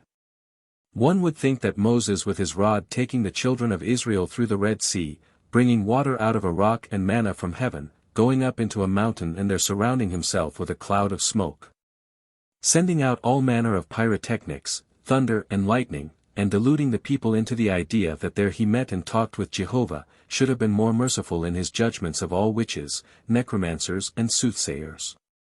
One would think witches, charmers and necromancers possessing the same power and manifesting many of the same wonders that he did, should not have been so severely punished for their delusions. Moses had taught them to believe in miracles. When the human mind is led to believe things outside the realm of known law, it is prepared to accept all manner of absurdities. And yet the same people that ridicule spiritualism, theosophy and psychology, believe in the 10 plagues of Egypt and the passage of the children of Israel through the Red Sea. If they did go through, it was when the tide was low at that point, which Moses understood and Pharaoh did not. Perhaps the difficulty is to be gotten over in much the same way as that employed by the Negro preacher who, when his statement, that the children of Israel crossed the Red Sea on the ice, was questioned on the ground that geography showed that the climate there was too warm for the formation of ice, replied, "Why, this happened before there was any geography." The Jews, as well as the surrounding nations, were dominated by all manner of supernatural ideas. All these uncanny tricks and delusions being forbidden shows that they were extensively practiced by the chosen people, as well as by other nations. Deuteronomy XX, 21. 14 But the women, and the little ones, and the cattle, and all that is in the city, even all the spoil thereof, shalt thou take unto thyself. And thou shalt eat the spoil of thine enemies, which the Lord thy God hath given thee. 15 When thou goest forth to war against thine enemies, and the Lord thy God hath delivered them into thine hands, and thou hast taken them captive. 11 And sayest among the captives a beautiful woman, and hast a desire unto her, that thou wouldest have her to thy wife. 12 Then thou shalt bring her home to thine house, and she shall shave her head, and pare her nails. 13 And she shall put the raiment of her captivity from off her, and shall remain in thine house, and bewail her father and her mother a full month, and after that she shall be thy wife. 14 And it shall be, if thou have no delight in her, then thou shalt let her go whither she will, but thou shalt not sell her at all for money, thou shalt not make merchandise of her, because thou hast humbled her. 15 If a man have 2 wives, one beloved, and another hated, and they have borne him children, both the beloved and the hated. And if the firstborn son be hers that was hated. 16 Then it shall be, when he mocketh his son to inherit that which he hath, that he may not make the son of the beloved firstborn before the son of the hated, which is indeed the firstborn. 17 But he shall acknowledge the son of the hated for the firstborn, by giving him a double portion of all that he hath, for he is the beginning of his strength. The right of the firstborn is his. All this is done if the woman will renounce her religion and accept the new faith. The shaving of the head was a right in accepting the new faith, the paring of the nails a token of submission. In all these transactions the woman had no fixed rights whatever. In that word, humbled, is included the whole of our false morality in regard to the equal relations of the sexes. Why in this responsible act of creation, on which depends life and immortality, woman is said to be humbled, when she is the prime factor in the relation, is a question difficult to answer, except in her general degradation. Carried off without her consent as spoils of war, subject to the fancy of any man, to be taken or cast off at his pleasure, no matter what is done with her. Her sons must be carefully guarded and the rights of the firstborn fully recognized. The man is of more value than the mother in the scale of being whatever her graces and virtues may be. If these Jewish ideas were obsolete they might not be worth our attention, but our creeds and codes are still tinged with the Mosaic laws and customs. The English law of primogeniture has its foundation in the above text. The position of the wife under the Old Common Law has the same origin. When Bishop Colenso went as a missionary to Zululand, the horror with which the most devout and intelligent of the natives questioned the truth of the Pentateuch confirmed his own doubts of the records. Translating with the help of a Zulu scholar he was deeply impressed with his revulsion of feeling at the following passage: If a man smite his servant, or his maid, with a rod, and he die under his hand, he shall be surely punished. Notwithstanding, if he continue a day or 2, he shall not be punished, for he is his money. Exodus 21, 20, 2:1. I shall never forget, says the bishop, the revulsion of feeling, with which a very intelligent Christian native, with whose help I was translating these last words into the Zulu tongue, first heard them as words said to be uttered by the same great and gracious being, whom I was teaching him to trust in and adore. His whole soul revolted against the notion, that the great and blessed God, the merciful Father of all mankind, would speak of a servant or maid as mere money, and allow a horrible crime to go unpunished. Because the victim of the brutal usage had survived a few hours. Though they had no Pentateuch nor knowledge of our religion, their respect for the mother of the race and their recognition of the feminine element in the Godhead, as shown in the following beautiful prayer, might teach our bishops, priests and Levites a lesson they have all yet to learn. Evening Prayer. O God, Thou hast let me pass the day in peace, let me pass the night in peace, O Lord, who hast no Lord. There is no strength but in Thee, Thou alone hast no obligation. Under Thy hand I pass the day. Under Thy hand I pass the night. Thou art my mother, Thou my father. Placing the mother first shows they were taught by nature that she was the prime factor in their existence. In the whole Bible and the Christian religion, man is made the Alpha and Omega everywhere in the state, the church and the home. And we see the result in the general contempt for the sex expressed freely in our literature, in the halls of legislation, in church convocations, and by leading bishops wherever they have opportunities for speech and whenever they are welcomed in the popular magazines of the day. E.C.S. The Book of Deuteronomy. Chapter 5. Deuteronomy 24. 1. When a man hath taken a wife, and married her, and it come to pass that she find no favor in his eyes, then let him write her a bill of divorcement, and give it in her hand, and send her out of his house. 2. And when she is departed out of his house, she may go and be another man's wife. 3. And if the latter husband hate her, and write her a bill of divorcement, and giveth it in her hand and sendeth her out of his house, or if the latter husband die, which took her to be his wife. For her former husband, which sent her away, may not take her again to be his wife, after that she is defiled, for that is abomination before the Lord, and thou shalt not cause the land to sin which the Lord thy God giveth thee for an inheritance. 5. When a man hath taken a new wife, he shall not go out to war, neither shalt he be charged with any business, but he shall be free at home 1 year, and shall cheer up his wife which he hath taken. All the privileges accorded man alone, are based on the principle that women have no causes for divorce. If they had equal rights in law and public sentiment, a large number of cruel, whiskey-drinking and profane husbands, would be sued for divorce before wives endured 1 year of such gross companionship. There is a good suggestion in the text, that when a man takes a new wife he shall stay at home at least 1 year to cheer and comfort her. If they propose to have children, the responsible duties of parents should be equally shared as far as possible. In a busy commercial life, fathers have but little time to guard their children against the temptations of life, or to prepare them for its struggles, and the mother educated to believe that she has no rights or duties in public affairs, can give no lessons on political morality from her standpoint. Hence the home is in a condition of half-orphanage for the want of fathers, and the state suffers for need of wise mothers.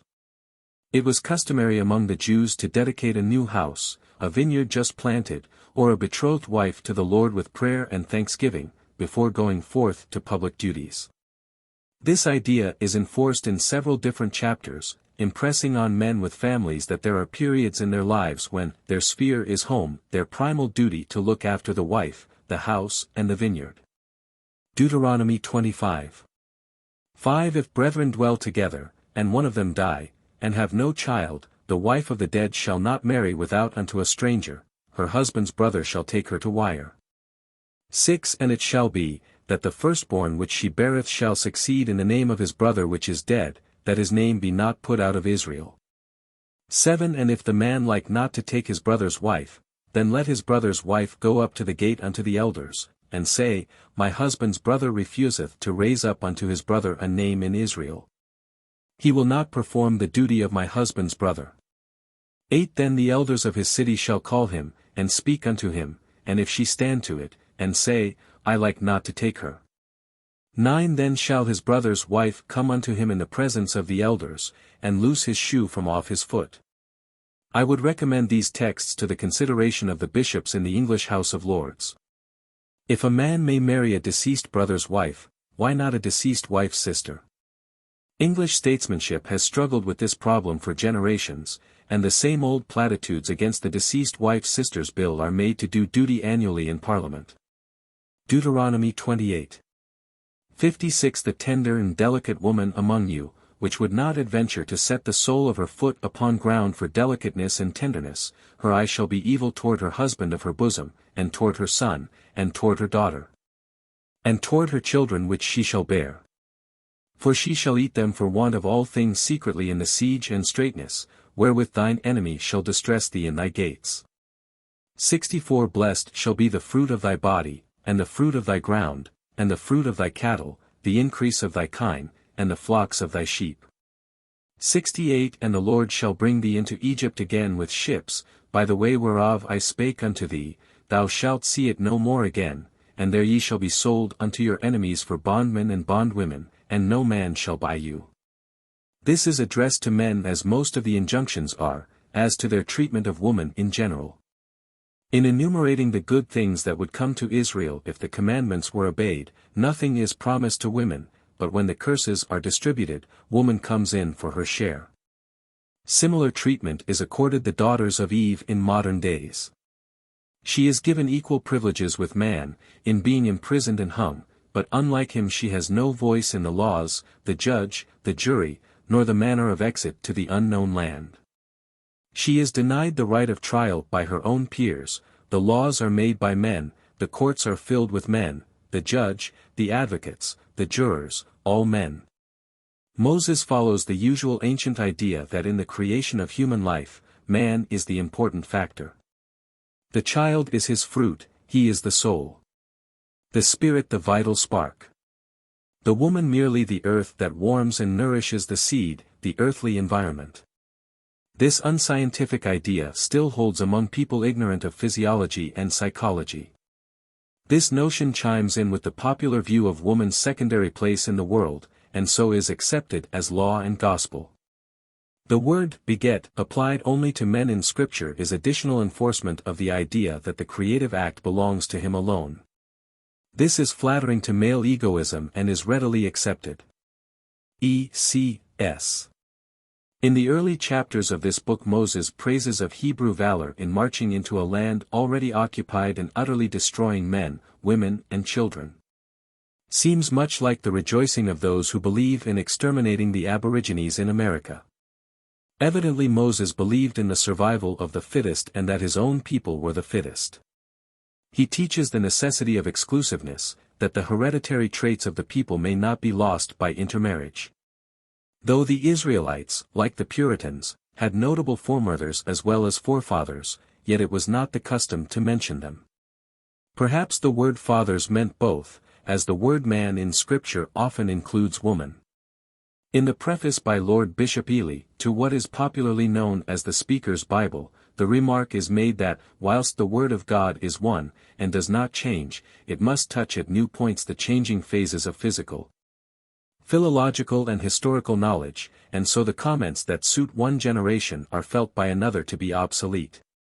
So, also, it is that with the higher education of women, their wider opportunities and the increasing sense of justice, many interpretations of the Bible are felt to be obsolete, hence the same reason exists for the woman's commentary, which is already popularly known as the Woman's Bible. Deuteronomy is a name derived from the Greek and signifies that this is the second or duplicate law, because this, the last book of the Pentateuch, consists partly in a restatement of the law, as already given in other books. Deuteronomy contains also, besides special commands and advice not previously written, an account of the death of Moses. Johnson's Universal Cyclopedia states that, the authority of this book has been traditionally assigned to Moses, but, of course, the part relating to his death is not supposed to be written by himself. And indeed the last 4 chapters may have been added by another hand. DeWitt declares that Moses could not have been the author. He not only points to the closing chapters as containing proof, but he refers to the anachronisms in earlier chapters, and insists that the general manner in which the Mosaic history is treated belongs to a period after the time of Moses. And Rev. John White Chadwick in his Bible of Today declares that prophetism created Deuteronomy. He speaks of Malachi, the last of the prophets, as the first to mention the Mosaic law, and says that in the 8th century before Christ there was no Mosaic law in any modern sense. The Pentateuch in anything like its present form was still far in the future. Deuteronomy more than 100 years ahead. Leviticus and Numbers nearly 300. The book of Deuteronomy was much more of a manufacture than any previous portion of the Pentateuch. Not Sinai and wilderness, but Babylon and Jerusalem, witnessed the promulgation of the Levitical law. Its priest was Ezra and not Aaron. But who was its Moses the most patient study is not likely ever to reveal. The roar of Babylon does not give up its dead. It would seem as if the Reverend Dr. George Lansing Taylor shared some of these ideas when, in his poem at the centennial of Columbia College, he said, "Great Ezra, Artaxerxes' courtly scholar. Doctor, ere old Bologna gave that collar. A ready scribe in all the laws of heaven. From Babylon ascends, to Zion given. Armed with imperial power and proclamation. To rear God's house and educate a nation. As editor for God, the first in story. He crowns the editorial chair with glory. Inspired to push Jehovah's mighty plan on. He lays its cornerstone, the Bible canon. His Bible college, Bible publication. Convert the city, crown the restoration. And fix the beacon date for history's pages. The chronologic milestone of the ages. This chapter of Deuteronomy in the solemnity and explicitness of its blessing and cursings must produce a deep impression on those who are desirous of pursuing a course which would promote personal and national prosperity. Reading chapter 19 and remembering the history of the Jews from Moses to this day, I reverently acknowledge the sure word of prophecy therein recorded. Chapter 30 also has high literary merit. Its euphony is in accordance with its solemn but encouraging warnings and promises. It touches the connection divinely ordained and eternally existing between life and goodness, death and sin, emphasizing the apostolic injunction, cease to do evil, learn to do well.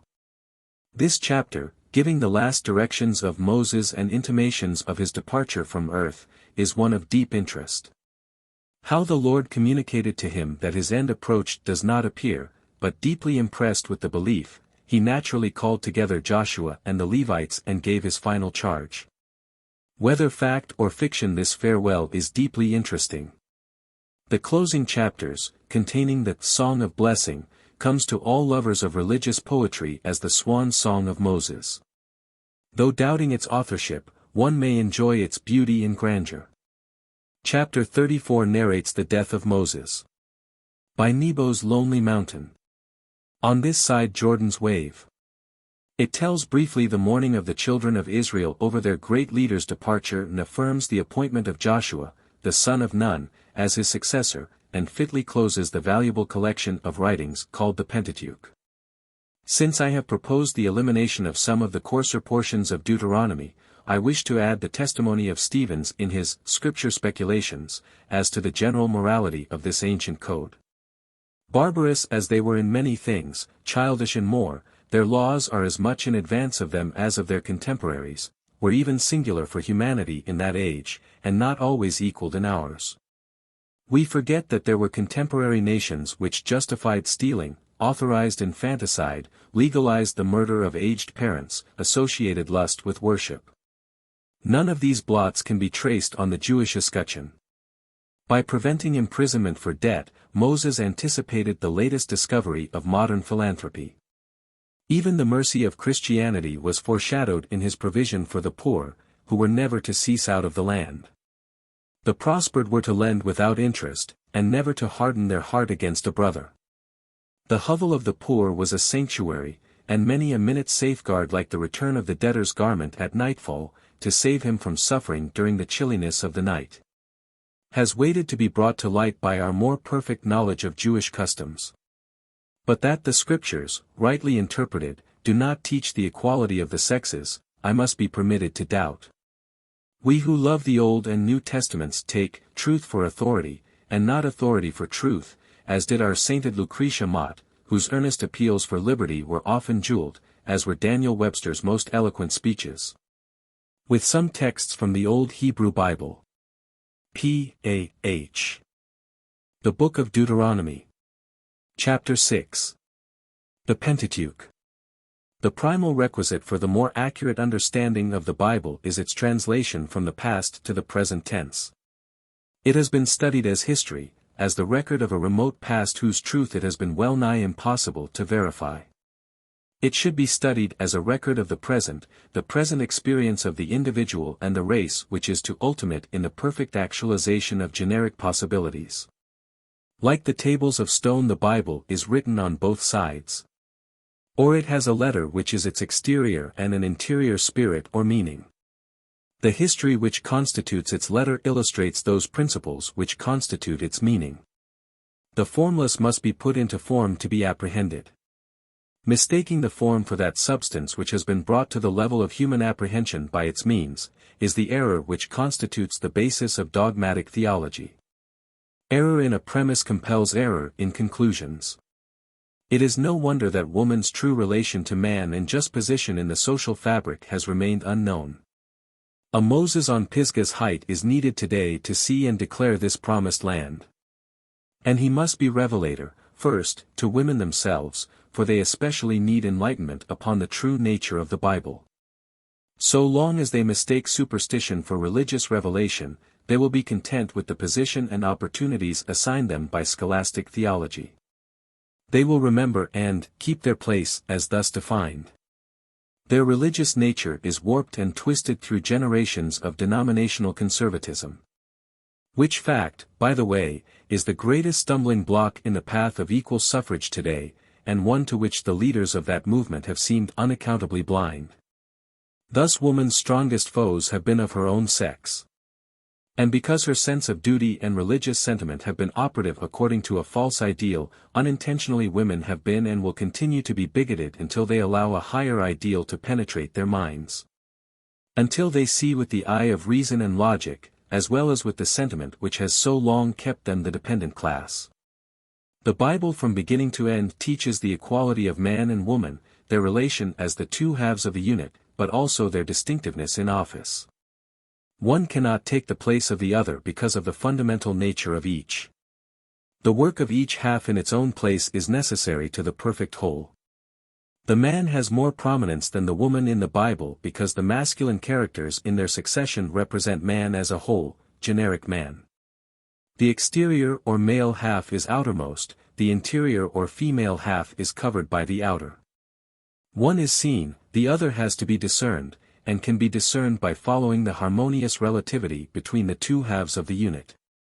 There is a straight line of ascent from the Adam to the Christ, within which is the straight line of ascent from the Eve to the Mary. The book of Genesis is the substance of the whole Bible, its meaning is the key to the meaning of the whole. It is the skeleton around which the rest is builded. If the remainder of the Old Testament were destroyed, its substance could be reconstructed from Genesis. As the bony structure of the physical body is the framework which is filled in and rounded to symmetrical proportions by the muscular tissue, so Genesis is the framework which is symmetrically rounded and filled by the other books, which supply the necessary detail involved in basic principles. The first chapter of Genesis is not the record of the creation of the world. It is a symbolical description of the composite nature of man, that being which is male and female in one. The personal pronoun, he, belongs to his exterior nature. And the characters which illustrate this nature and the order of its development are men. The pronoun, she, belongs to the interior nature, and all characters, fewer in number, which illustrate it, are women. Male and female created he them.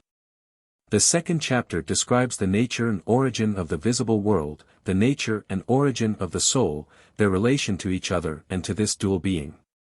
With the third chapter begins the symbolical illustration of the soul's existence, of its continuity of existence which is unbroken till its highest possibilities are actualized. Till all the inherent capabilities of the dual being are fully manifested.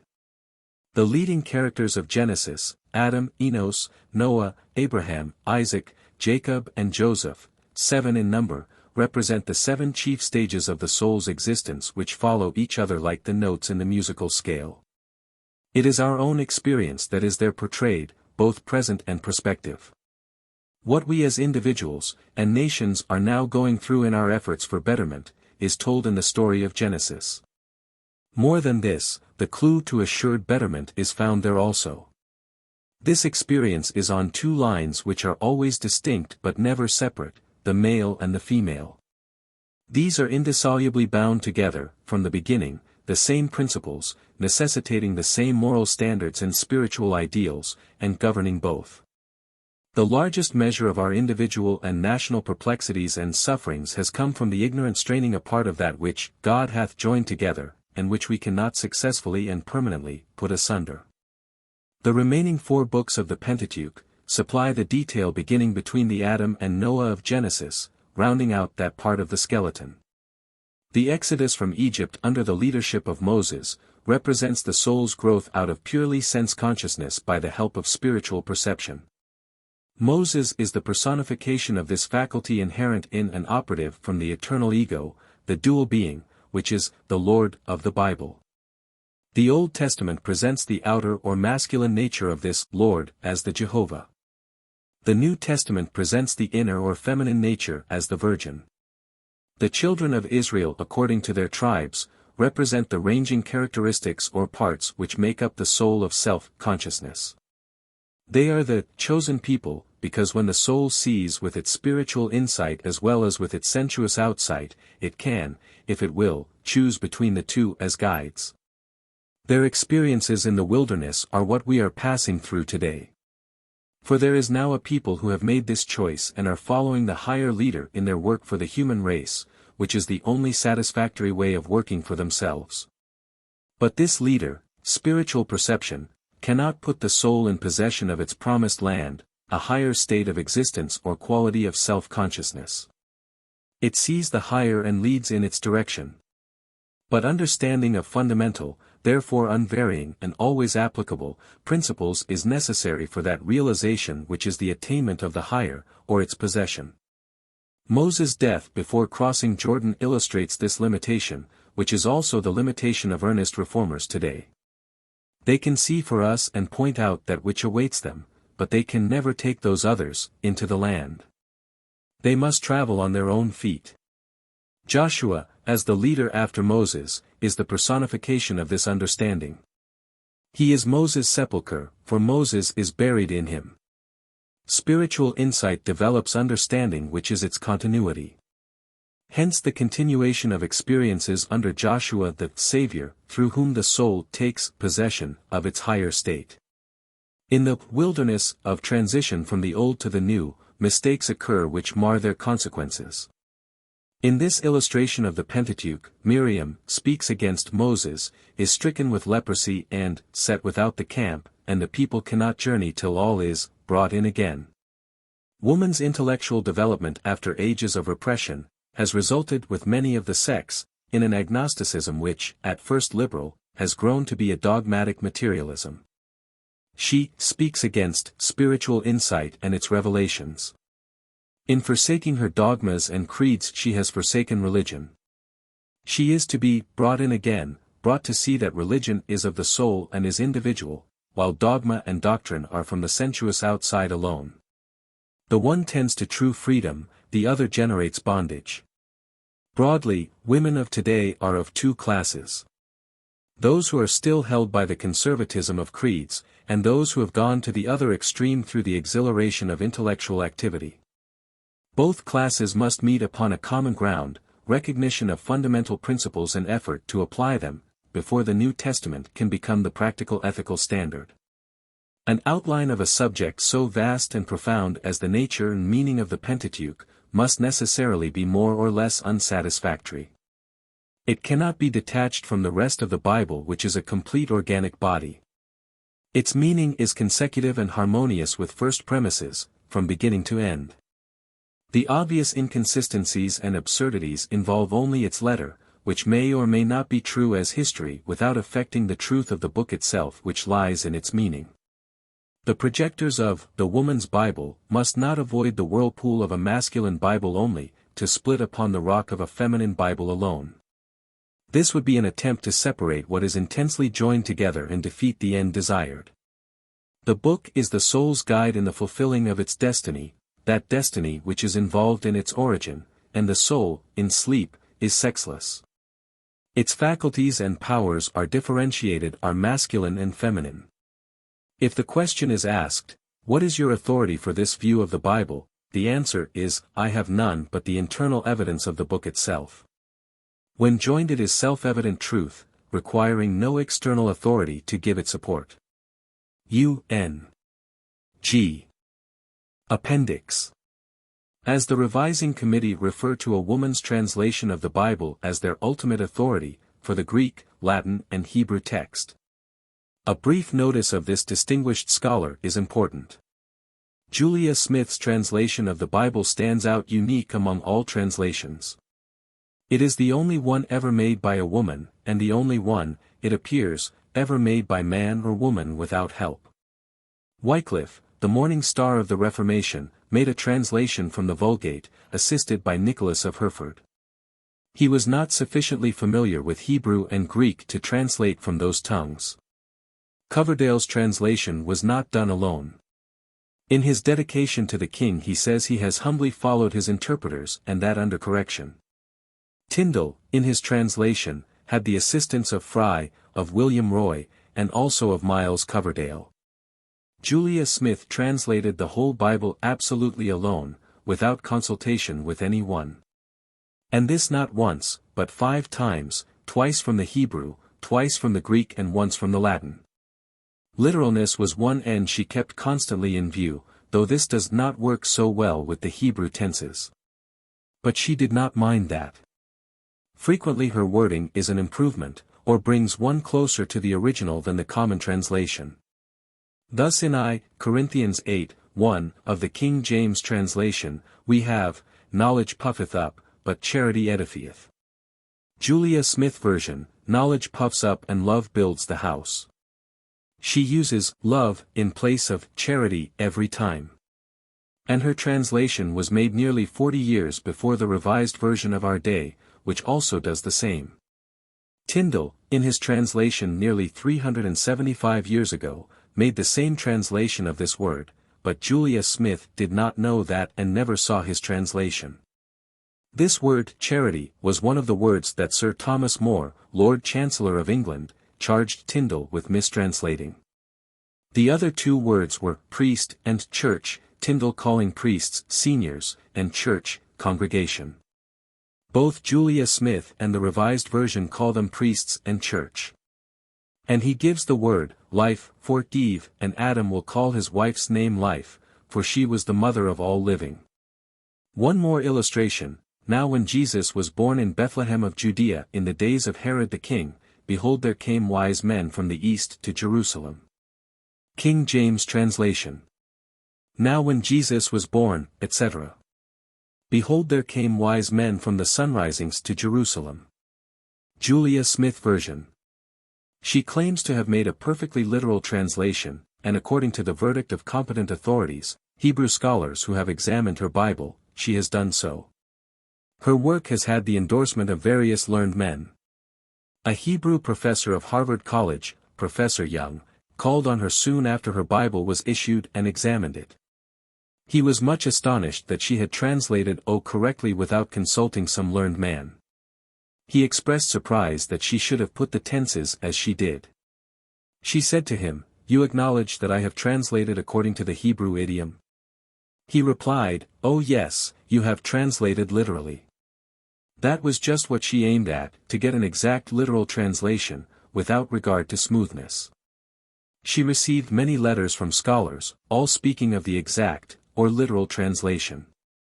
Some people have criticized this feature, which is the great merit of the book. Julia Smith was led to make the translation at the time of the Miller excitement in 1843, when the world was to come to a sudden termination. When the saints were preparing their robes for ascension into the Empyrean, and wicked unbelievers, the vast majority, were to descend as far the other way. She and her family were much interested in Miller's predictions, and she was anxious to see for herself if, in the original Hebrew text of the Bible there was any warrant for Miller's predictions. So she set to work and studied Hebrew, having previously translated the New Testament, and also the Septuagint from the Greek. So absorbed did she become in her work that the dinner bell was unheeded, and she would undoubtedly have many times gone to bed both dinnerless and supperless had not the family called her off from her work. Once a week she met with the family and a friend and neighbor, Miss Emily Mosley, to read over and discuss what she had translated during the week. This practice was kept up for several years. When she came to publish the work, the manuscripts of which had lain in the garret some 25 or 30 years, the cashier of the Hartford Bank, where the sisters had kept their money, told her she was very foolish to throw away her money printing this Bible. That she would never sell a copy.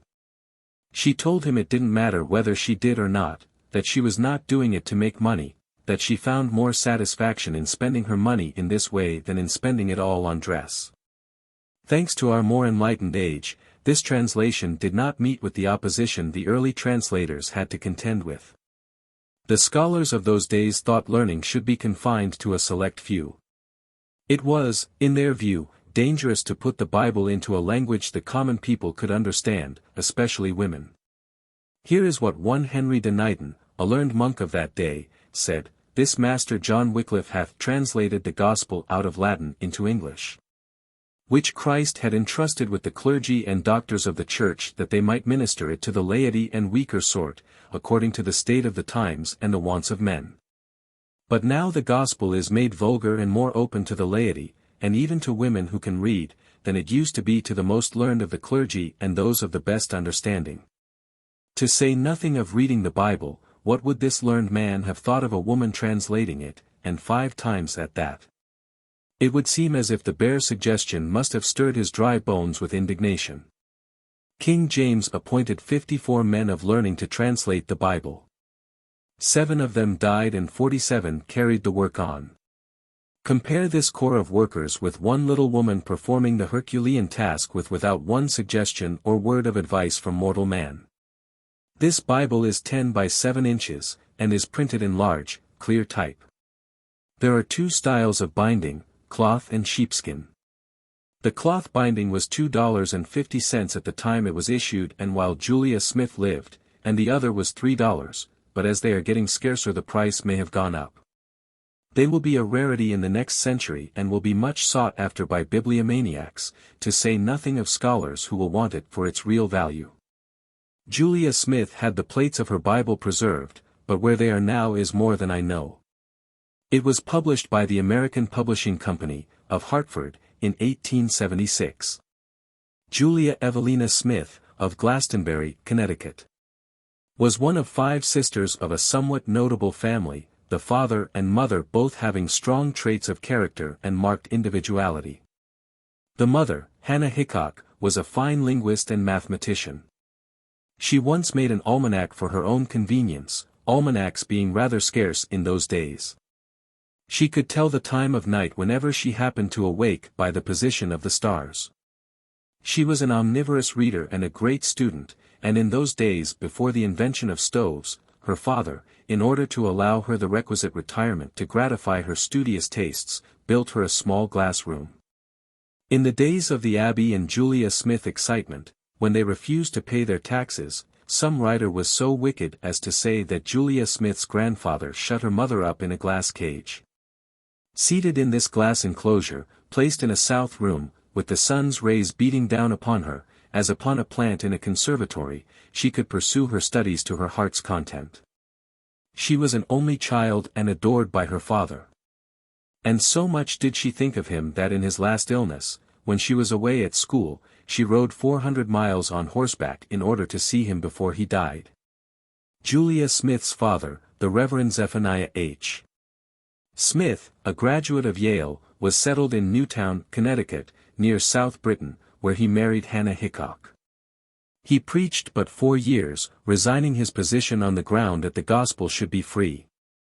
That it was wrong to preach for money, ideas promulgated by the Sandemanians of those days, the followers of Robert Sandman, a Scotchman, who organized the sect in England and in this country, it having originated with his father-in-law, John Glass. The sect being called either Glassites or Sandemanians, the former being given the preference in Scotland and England.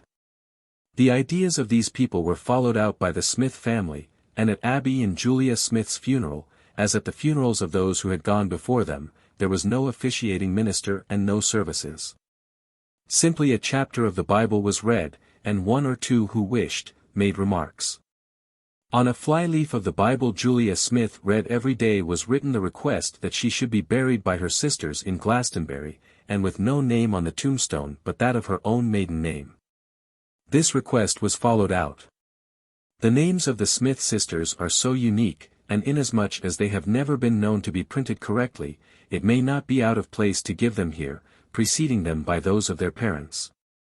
Making a short family record for future reference. Zephaniah H. Smith, born August 19, 1758. Died February 1, 1836. Hannah Hickok, born August 7, 1767. Died December 27, 1850. They were married May 31, 1756. Daughters of the above.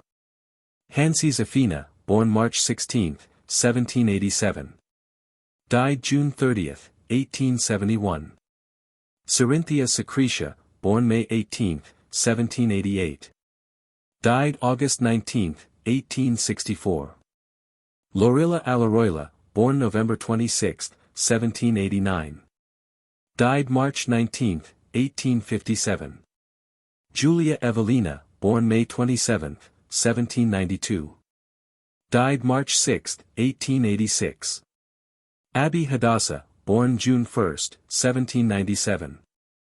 Died July 23, 1878. Julia was educated at Mrs. Emma Willard's far-famed seminary at Troy, New York. Abby, the youngest of the family, was the one who added to their fame, when, in November, 1873, at a town meeting in Glastonbury, she delivered a speech against taxation without representation. She had just attended the first Women's Congress in New York, and on her way back said she was going to make a speech on taxation, that she should apply to the authorities to speak in town hall on town meeting day. She and Julia owned considerable property in Glastonbury and their taxes were being increased while those of their neighbors, men, were not. She applied to the authorities, but they would not let her speak in the hall, so she spoke from a wagon outside to a crowd of people. This speech was printed in a Hartford paper, the Courant, and was copied all over the country, and the cry, "Abby Smith and her cows," was caught up everywhere. Abby Smith's quaint, simple speeches attracted attention, and the sale of the cows at the signpost aroused sympathy, and from that time on their fame grew apace. The hitherto light mail bags of Glastonbury came loaded with mail matter from all quarters for the Smith sisters. And this continued for some years, or till the death of Abby in 1878, which was followed by the marriage of Julia the following spring, and the discontinuance of the sale of the cows at the public signpost. She married Mr. Amos A. Parker, both being 87 years of age. Julia Smith sold the old family mansion in Glastonbury and bought a house at Parkville, Hartford. She died there in 1886 and her husband died in 1893, nearly 102 years of age. F.E.B. Part 2. Comments on the Old and New Testaments from Joshua to Revelation. Oh. Rather give me commentators plain, who with no deep researches vex the brain, who from the dark and doubtful love to run, and hold their glimmering tapers to the sun. The Parish Register. 1898. The Bible in its teachings degrades woman from Genesis to Revelations. Revising Committee. We took sweet counsel together. P.S. IV, 14. Elizabeth Cady Stanton. Reverend Phoebe A. Hannaford. Clara Buick Colby. Rev. Augusta Chapin. Ursula N. Gestefeld. Mary Seymour Howell. Josephine K. Henry. Mrs. Robert G. Ingersoll. Sarah A. Underwood. Ellen Battelle Dietrich, 4. Lily Devereux Blake. Matilda Jocelyn Gage. Reverend Olympia Brown. Frances Ellen Burr. Clara B. Naaman. Helen H. Gardner. Charlotte B. B. Wilbur. Lucinda B. Chandler. Catherine F. Stebbins. Louisa Southworth. Foreign members. Baroness Alexandra Grippenberg, Finland. Ursula M. Bright, England. Irma von Trollboristiani, Austria. Priscilla Bright McLaren, Scotland. Isabel Boglot, France. Comments on the Old and New Testaments from Joshua to Revelation. By Elizabeth Cady Stanton. Ellen Battelle Dietrich. Louisa Southworth. Lucinda B. Chandler. Anonymous. Matilda Jocelyn Gage. Frances Ellen Burr. Reverend Phoebe A. Hannaford. Clara B. Naiman. Appendix. Letters and comments by Elizabeth Cady Stanton, Josephine K. Henry, Frances E. Willard, Eva A. Ingersoll, Mary A. Livermore, Irma von Trollboristiani, Mrs. Jacob. Bright, Reverend Antoinette Brown Blackwell, Anonymous, Reverend Phoebe A. Hannaford, Edna D. Cheney, Sarah A. Underwood, Dr. Elizabeth Blackwell. Alice Stone Blackwell, Ursula N. Gestefeld, E. M. Matilda Jocelyn Gage. Sarah M. Perkins, and Catherine F. Stebbins. Resolution of National American Woman Suffrage Association repudiating the Woman's Bible, and speech of Susan B. Anthony. Dedicated to the memory of Ellen Battelle Dietrich, in whose death we lost the ablest member of our revising committee. Preface to Part II. The criticisms on the Woman's Bible are as varied as they are unreasonable. Both friend and foe object to the title. When John Stuart Mill wrote his Subjection of Woman, there was a great outcry against that title. He said that proved it to be a good one. The critic said, it will suggest to women that they are in subjection and make them rebellious. That, said he, is just the effect I wish to produce. Rider Haggard's She was denounced so universally that every one read it to see who she was. Thus the title in both cases called attention to the book. The critics say that our title should have been Commentaries on the Bible. That would have been misleading, as the book simply contains short comments on the passages referring to woman. Some say that it should have been The Women of the Bible, but several books with that title have already been published. The Reverend T. DeWitt Talmage says, you might as well have a shoemaker's Bible, the scriptures apply to women as well as to men. As the Bible treats women as of a different class, inferior to man or in subjection to him, which is not the case with shoemakers, Mr. Talmage's criticism has no significance. There's nothing so becomes a man as modest stillness and humility. Another clergyman says, it is the work of women and the devil. This is a grave mistake. His Satanic Majesty was not invited to join the revising committee, which consists of women alone. Moreover, he has been so busy of late years attending synods, general assemblies and conferences, to prevent the recognition of women delegates, that he has had no time to study the languages and higher criticism. Other critics say that our comments do not display a profound knowledge of biblical history or of the Greek and Hebrew languages. As the position of woman in all religions is the same, it does not need a knowledge of either Greek, Hebrew or the works of scholars to show that the Bible degrades the mothers of the race. Furthermore, the Woman's Bible is intended for readers who do not care for, and would not be convinced by, a learned, technical work of so-called higher criticism. The Old Testament makes woman a mere afterthought in creation. The author of evil, cursed in her maternity, a subject in marriage, and all female life, animal and human, unclean. The Church in all ages has taught these doctrines and acted on them, claiming divine authority therefore. As Christ is the head of the Church, so is man the head of woman. This idea of woman's subordination is reiterated times without number, from Genesis to Revelations, and this is the basis of all church action. Parts 1 and 2 of The Woman's Bible state these dogmas in plain English, as agreeing fully with Bible teaching in church action. And yet women meet in convention and denounce the Woman's Bible, while clinging to the church and their scriptures. The only difference between us is, we say that these degrading ideas of woman emanated from the brain of man, while the church says that they came from God. Now, to my mind, the revising committee of The Woman's Bible, in denying divine inspiration for such demoralizing ideas, shows a more worshipful reverence for the great spirit of all good than does the church.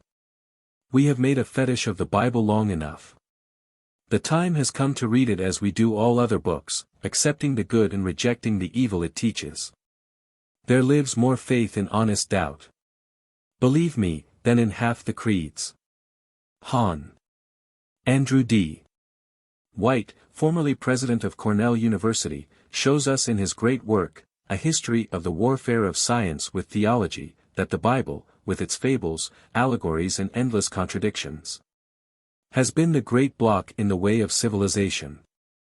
All through the centuries scholars and scientists have been imprisoned, tortured, and burned alive for some discovery which seemed to conflict with a petty text of Scripture. Surely the immutable laws of the universe can teach more impressive and exalted lessons than the holy books of all the religions on earth. Elizabeth Cady Stanton. January, 1898. The Book of Joshua. Joshua 2. 1 And Joshua the son of Nun sent out of Shittim 2 men to spy secretly, saying, Go view the land, even Jericho. And they went, and came into a harlot's house, named Rahab, and lodged there. 2 And it was told the king of Jericho, saying, Behold, there came men in hither tonight of the children of Israel to search out the country. 3 And the king of Jericho sent unto Rahab, saying, Bring forth the men that are come to thee which are entered into thine house, for they be come to search out all the country. 4 And the woman took the 2 men, and hid them and said thus, There came men unto me, but I wist not whence they were. 5 And it came to pass about the time of shutting of the gate when it was dark, that the men went out. Whither the men went I wot not, pursue after them quickly, for ye shall overtake them. This book gives an account of the final entrance of the children of Israel into the promised land. Joshua was the successor of Moses, and performed the same miracle in parting the waters of the Jordan that Moses did to enable his people to pass through the Red Sea. He was 7 years fighting his way into the land of Canaan, where he spent the closing years of his life in peace. There is mention of 2 women only in this book, though a casual reference is again made to the daughters of Zelophehad, as described in a former chapter. In saving the spies from their pursuers, Rahab made them promise that when Jericho fell into the hands of Joshua, they would save her and her kinsmen. From the text, it seems that Rahab fully understood the spirit of her time, and with keen insight and religious fervor, marked characteristics of women, she readily entered into the plans of the great general of Israel. Rahab was supposed to have been a great sinner, her life in many respects questionable, but seeing that victory was with the Israelites, she cast her lot with them. From the text and what we know of humanity in general, it is difficult to decide Rahab's real motive, whether to serve the Lord by helping Joshua to take the land of Canaan, or to save her own life and that of her kinsmen. It is interesting to see that in all national emergencies, leading men are quite willing to avail themselves of the craft and cunning of women, qualities uniformly condemned when used for their own advantage. There is no more significance, as one of our critics says, in commentating on the myths of the Bible than on Aesop's fables. The difference, however, is this, that in the latter case we admit that they were written by a man, while in the former, they are claimed to have been inspired by God. Though at variance with all natural laws, it is claimed that our eternal salvation depends on believing in the plenary inspiration of the myths of the Scriptures. As the higher criticisms, written by learned scholars and scientists, are not familiar to women, our comments in plain English may rid them of some of their superstitions. Though the injustice to woman is the blackest page in sacred history, the distinguished biblical writers take no note of it whatever. Even Honorable Andrew D. White, though he devotes several pages of his work to the statue of Lot's wife in salt, vouchsafes no criticism on the position of Lot's wife in the flesh, nor of Lot's outrageous treatment of his daughters. The wonder is that women themselves should either believe that such unholy proceedings were inspired by God, or make a fetish of the very book which is responsible for their civil and social degradation. Joshua x. 11 And it came to pass, as they fled from before Israel, and were in the going down to Beth-horon, that the Lord cast down great stones from heaven upon them unto Azekah. And they died, they were more which died with hailstones than they whom the children of Israel slew with the sword. 12 Then spake Joshua to the Lord in the day when the Lord delivered up the Amorites before the children of Israel, and he said in the sight of Israel, Sun, stand thou still upon Gibeon, and thou, moon, in the valley of Ajalon. 13 And the sun stood still, and the moon stayed, until the people had avenged themselves upon their enemies. Is not this written in the book of Jasher? So the sun stood still in the midst of heaven, and hasted not to go down about a whole day. 14 And there was no day like that before it or after it, that the Lord hearkened unto the voice of a man, for the Lord fought for Israel. According to the sacred fabulist, Joshua surpassed Moses in the wonders which he performed. In taking the city of Jericho, as recorded in chapter 8. He did not use the ordinary enginery of war, but told his soldiers to blow a simultaneous blast upon their trumpets, while all the people with united shouts should produce such a violent concussion of the air as to bring down the walls of the city. He not only subsidized the atmosphere to overpower his enemies, but he commanded the sun and the moon to stand still to lengthen the day and to lighten the night until this victory was complete.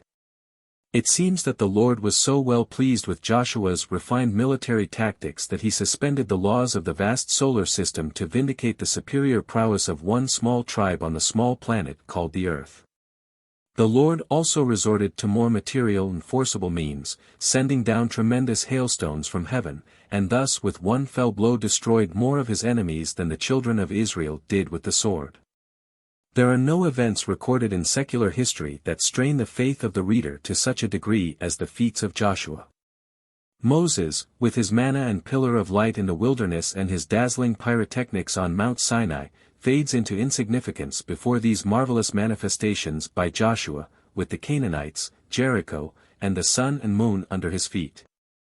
Though teaching the people that all these fables are facts, still the Church condemns prestidigitators, soothsayers, fortune-tellers, spiritualists, witches, and the assumptions of Christian scientists. Joshua 15:16 And Cach said, He that smitteth Kirjathsepher and taketh it, to him will I give Achsah my daughter to wife. 17 And Othniel, the son of Kenaz, the brother of Caleb, took it, and he gave him Achsah his daughter to wife. 18 And it came to pass, as she came unto him, that she moved him to ask of her father a field, and she lighted off her ass, and Caleb said unto her, What wouldest thou? 19 Who answered, Give me a blessing, for thou hast given me a south land. Give me also springs of water. And he gave her the upper springs, and the nether springs. In giving Achsah her inheritance it is evident that the judges of Israel had not forgotten the judgment of the Lord in the case of Zelophehad's daughters. He said to Moses, When a father dies leaving no sons, the inheritance shall go to the daughters. Let this henceforth be an ordinance in Israel. Very good as far as it goes. But in case there were sons, justice demanded that daughters should have an equal share in the inheritance. As the Lord has put it into the hearts of the women of this republic to demand equal rights in everything and everywhere, and as he is said to be immutable and unchangeable, it is fair to infer that Moses did not fully comprehend the message. And in proclaiming it to the great assembly he gave his own interpretation, just as our judges do in this year of the Lord 1898. Achsah's example is worthy the imitation of the women of this republic. She did not humbly accept what was given her, but bravely asked for more. We should give to our rulers, our sires and sons no rest until all our rights, social, civil and political, are fully accorded. How are men to know what we want unless we tell them? They have no idea that our wants, material and spiritual, are the same as theirs, that we love justice, liberty and equality as well as they do. That we believe in the principles of self-government, in individual rights, individual conscience and judgment, the fundamental ideas of the Protestant religion and republican government.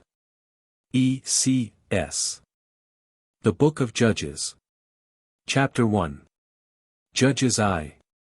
19 And the Lord was with Judah, and he drave out the inhabitants of the mountain, but could not drive out the inhabitants of the valley, because they had chariots of iron. Judges 2. 6 And when Joshua had let the people go, the children of Israel went every man unto his inheritance to possess the land. 7 And the people served the Lord all the days of Joshua, and all the days of the elders that outlived Joshua, who had seen all the great works of the Lord, that he did for Israel. 8 And Joshua the son of Nun, the servant of the Lord, died, being 110 years old. This book, supposed to have been written by Samuel the prophet, covers a period of 300 years. During all of this time the children of Israel are in constant friction with the Lord and neighboring tribes, never loyal to either. When at peace with the Lord, they are fighting with their neighbors. When at peace with them, worshipping their gods and giving them their daughters in marriage, then the Lord is angry, and vents his wrath on them. Thus, they are continually between two fires. Now repenting in sackcloth and ashes, and now, with the help of the Lord, blessed with victories. Life with them was a brief period of success and defeat. It seems that the Lord, according to their ideas, had his limitations, and could not fight tribes who had iron chariots. What could iron chariots be in the way of that great force which creates cyclones, hurricanes and earthquakes, or the pyrotechnics of a thunderstorm? How little these people knew of the great intelligence behind the laws of the universe, with whom they pretended to talk in the Hebrew language, and from whom they claimed to have received directions as to their treatment of women. In the opening of this book Joshua still governs Israel. After his death, the Lord raised up a succession of judges, remarkable for their uprightness and wisdom. But they found it impossible to keep the chosen people in the straight and narrow path. The children of Israel did not learn wisdom by experience. They tired of a rigid code of morals, of a mystical system of theology, and of the women of their own tribe. There was a fascination in the manners and the appearance of a new type of womanhood which they could not resist. There should have been some allowance for these human proclivities. If the Jews of our day had followed this tendency of their ancestors and intermarried with other nations, there would have been by this time no peculiar people to persecute. The most important feature of this book is the number of remarkable women herein described. 6 in number, Achsah, Deborah, Jael, Jephthah's daughter, Delilah, and 2 whose names are not mentioned, she who slew Abimelech, and the concubine of a Levite, whose fate was terrible and repulsive. There are many instances in the Old Testament where women have been thrown to the mob, like a bone to dogs, to pacify their passions, and women suffer today from these lessons of contempt, taught in a book so revered by the people.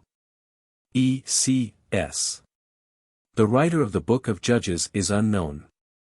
Professor Moore, of Andover Theological Seminary, supposes that the author used as a basis for his work an older collection of tales wherein the heroes of Israel and the varying fortunes of the people were related, and which, like all good tales, pointed a moral. In all Jewish literature is to be found the same moral, namely, that the prime cause of all of the evils which befell the Jewish people was unfaithfulness to Jehovah. Adherence to the written law brings God's favor, while disobedience is followed by God's wrath and punishment. It is not obedience to the inner truth of the individual soul that is made the spring of action, but obedience to an external authority, to a book, to a prophet, to a judge or to a king.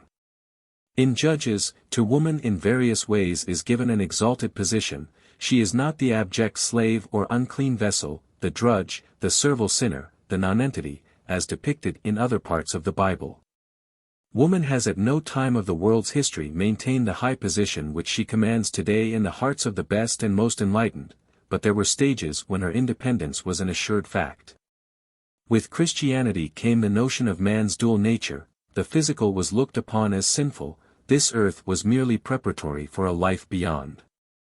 Woman, as the mother of the race, was not honored and revered as such, the monastic idea being considered more godlike. She was made the instrument of sin.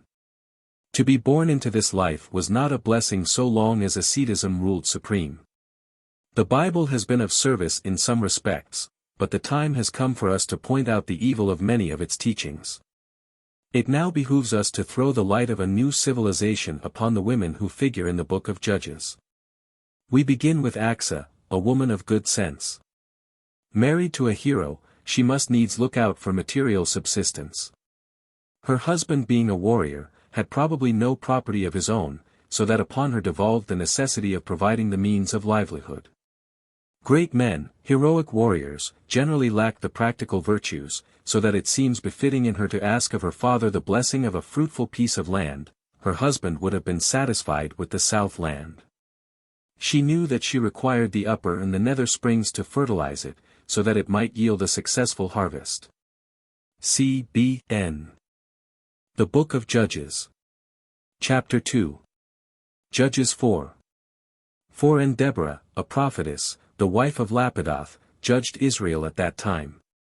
5 And she dwelt under the palm tree of Deborah, between Ramah and Beth El in Mount Ephraim. And the children of Israel came up to her for judgment. 6 And she sent and called Barak, the son of Abinoam, out of Kadesh, Naphtali, and said unto him, Hath not the Lord God of Israel commanded, saying, Go and draw toward Mount Tabor.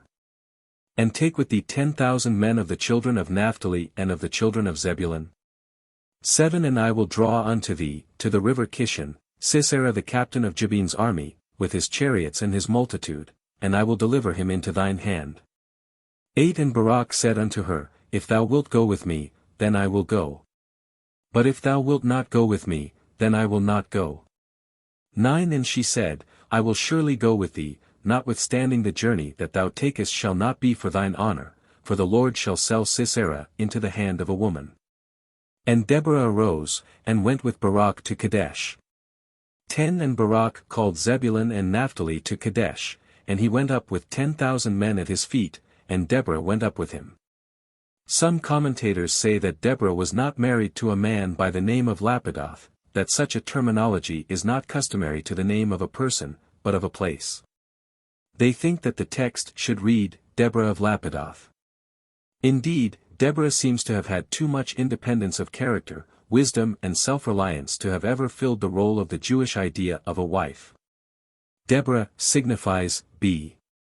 And by her industry, sagacity, usefulness and kindness to her friends and dependents she fully answers to her name. Lapidoth signifies, lamps. The rabbis say that Deborah was employed to make wicks for the lamps in the tabernacle. And having stooped to that humble office for God's service, she was afterward exalted as a prophetess, to special illumination and communion with God, the first woman thus honored in Scripture. Deborah was a woman of great ability. She was consulted by the children of Israel in all matters of government, of religion and of war. Her judgment seat was under a palm tree, known ever after as Deborah's palm. Though she was one of the great judges of Israel for 40 years, her name is not in the list, as it should have been, with Gideon, Barak, Samson and Jephthah. Men have always been slow to confer on women the honors, which they deserve. Deborah did not judge as a princess by any civil authority conferred upon her, but as a prophetess, as the mouthpiece of God, redressing grievances and correcting abuses. The children of Israel appealed to her, not so much to settle controversies between man and man as to learn what was amiss in their service to God, yet she did take an active part in the councils of war and spurred the generals to their duty. The text shows Barak hesitating and lukewarm in the last eventful battle with Sisera and his host. He flatly refused to go unless Deborah would go with him. She was the divinely chosen leader. To her came the command, Go to Mount Tabor and meet Sisera and his host. Not considering herself fit to lead an army, she chose Barak, who had already distinguished himself.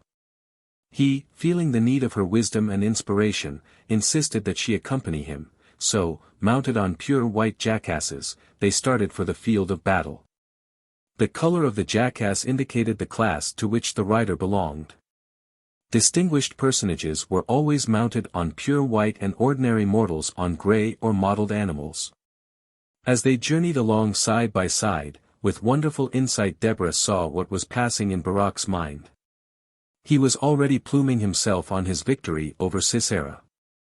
So she told him that the victory would not be his, that the Lord would deliver Sisera into the hands of a woman. It added an extra pang to a man's death to be slain by the hand of a woman. Fortunately, poor Sisera was spared the knowledge of his humiliation. What a picture of painful contrasts his death presents, a loving mother watching and praying at her window for the return of her only son, while at the same time Jael performs her deadly deed and blasts that mother's hopes forever. What a melancholy dirge to her must have been that song of triumph, chanted by the army of Deborah and Barak, and for years after, by generation after generation. We never hear sermons pointing women to the heroic virtues of Deborah as worthy of their imitation. Nothing is said in the pulpit to rouse them from the apathy of ages, to inspire them to do and dare great things, to intellectual and spiritual achievements, in real communion with the Great Spirit of the universe. Oh, no. The lessons doled out to women, from the canon law, the Bible, the prayer books and the catechisms, are meekness and self-abnegation, ever with covered heads, a badge of servitude, to do some humble service for man. That they are unfit to sit as a delegate in a Methodist conference, to be ordained to preach the gospel, or to fill the office of elder, of deacon or of trustee, or to enter the Holy of Holies in cathedrals. Deborah was a poetess as well as a prophetess, a judge as well as a general. She composed the famous historical poem of that period on the eventful final battle with Sisera and his hosts. And she ordered the soldiers to sing the triumphant song as they marched through the land, that all the people might catch the strains and that generations might proclaim the victory. Judges 4:18. And Jael went out to meet Sisera, and said unto him, Turn in, my lord, turn in to me, fear not. And when he had turned in unto her into the tent, she covered him with a mantle. 19. And he said unto her, Give me, I pray thee, a little water to drink, for I am thirsty. And she opened a bottle of milk, and gave him to drink, and covered him. 20. Again he said unto her, Stand in the door of the tent, and it shall be, when any man doth come and inquire of thee, and say, Is there any man here? That thou shalt say, No. 21. Then Jael, Heber's wife, took a nail of the tent, and took a hammer in her hand and went softly unto him, and smote the nail into his temples, and fastened it into the ground, for he was fast asleep and weary. So he died. 22. And behold, as Barak pursued Sisera, Jael came out to meet him, and said unto him, Come, and I will show thee the man whom thou seekest. And when he came into her tent, behold, Sisera lay dead, and the nail was in his temples. The deception and the cruelty practiced on Sisera by Jael under the guise of hospitality is revolting under our code of morality. To decoy the luckless general fleeing before his enemy into her tent, pledging him safety, and with seeming tenderness ministering to his wants, with such words of sympathy and consolation lulling him to sleep. And then in cold blood driving a nail through his temples, seems more like the work of a fiend than of a woman. The song of Deborah and Barak, in their triumph over Sisera, has been sung in cathedrals and oratorios and celebrated in all time for its beauty and pathos.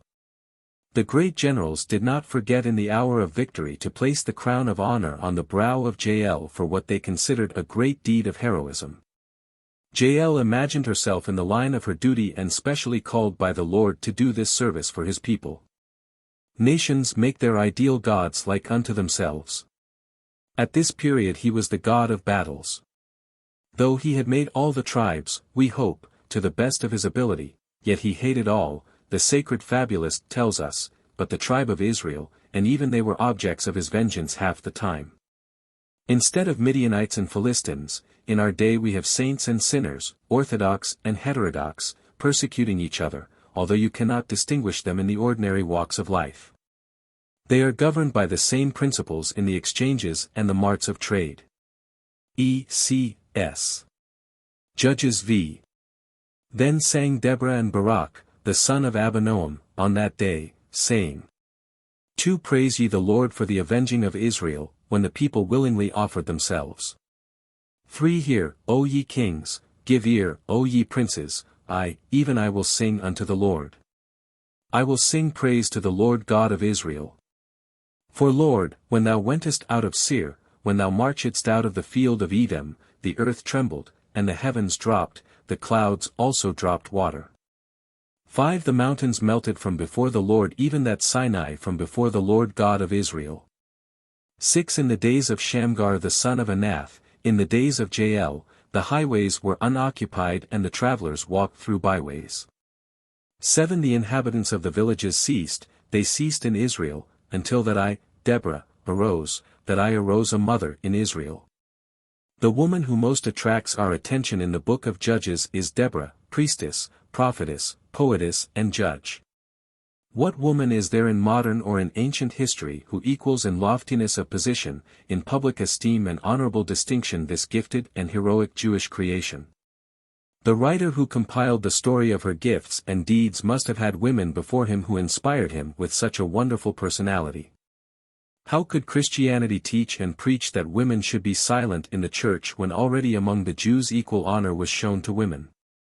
The truth is that Christianity has in many instances circumscribed woman's sphere of action, and has been guilty of great injustice toward the whole sex. Deborah was, perhaps, only one of many women who held such high and honorable positions. Unlike any modern ruler, Deborah dispensed justice directly, proclaimed war, led her men to victory, and glorified the deeds of her army in immortal song. This is the most glorious tribute to woman's genius and power.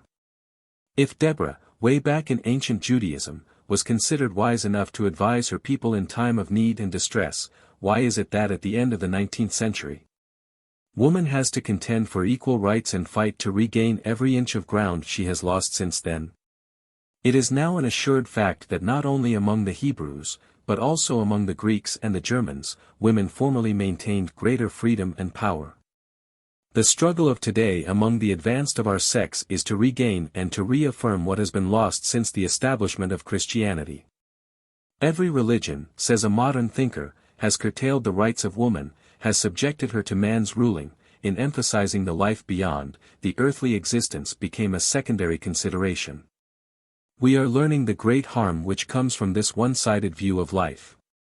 And by arousing woman to the dignity of her position we shall again have women like Deborah, honored openly and publicly for political wisdom, to whom men will come in time of need. Genius knows no sex. And woman must again usurp her divine prerogative as a leader in thought, song, and action. The religion of the future will honor and revere motherhood, wifehood, and maidenhood. Asceticism, an erroneous philosophy, church doctrines based not upon reason or the facts of life, issued out of crude imaginings, phantasms obstructed the truth, held in check the wheel of progress. Let our church women turn their gaze to such characters as Deborah, and claim the same recognition in their different congregations. The antagonism which the Christian church has built up between the male and the female must entirely vanish. Together they will slay the enemies, ignorance, superstition, and cruelty. United in every enterprise, they will win, like Deborah and Barak, they will clear the highways and restore peace and prosperity to their people. Like Deborah, woman will forever be the inspired leader, if she will have the courage to assert and maintain her power. Her aspirations must keep pace with the demands of our civilization. New times teach new duties. God never discriminates. It is man who has made the laws and compelled woman to obey him. The Old Testament and the New are books written by men. The coming Bible will be the result of the efforts of both, and contain the wisdom of both sexes, their combined spiritual experience. Together they will unfold the mysteries of life, and heaven will be here on earth when love and justice reign supreme. C.B.N. Judges 8:30 And Gideon had 70 sons, for he had many wives. 31 And his concubine that was in Shechem, she also bare him a son, whose name he called Abimelech. Judges 9:52 And Abimelech came unto the tower, and fought against it, and went hard unto the door of the tower to burn it with fire. 53 And a certain woman cast a piece of a millstone upon Abimelech's head, and all to break his skull.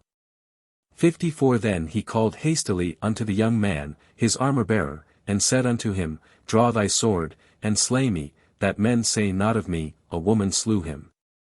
And his young man thrust him through, and he died. Abimelech destroyed the city of Thebez, drove all the people into a tower and then tried to set it on fire, as he had done in many places before in his war on other tribes. But here he lost his life, and at the hand of a woman, which was considered the greatest disgrace which could befall a man. Commentators say that as Sisera and Abimelech were exceptionally proud and lofty, they were thus degraded in their death.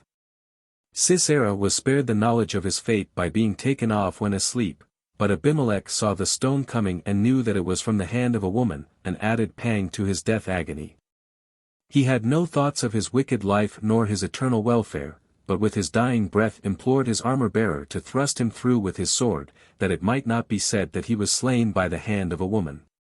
Abimelech had 70 brethren. It is said that his mother roused his ambition to be one of the judges of Israel. To attain this he killed all his brethren but one, who escaped. He enjoyed his ill-gotten honors but a short space of time. We find many such stories in the Hebrew mythology which have no foundation in fact. Judges 11:30 And Jephthah vowed a vow unto the Lord, and said, If thou shalt without fail deliver the children of Ammon into mine hands. 31 Then it shall be that whatsoever cometh forth of the doors of my house to meet me, when I return in peace from the children of Ammon, shall surely be the Lord's, and I will offer it up for a burnt offering. 33 And he smote them from Aroer, even till thou come to Minnith, even 20 cities, and unto the plain of the vineyards, with a very great slaughter. Thus the children of Ammon were subdued before the children of Israel. 34 And Jephthah came to Mizpeh unto his house, and, behold, his daughter came out to meet him with timbrels and with dances, and she was his only child, beside her he had neither son nor daughter.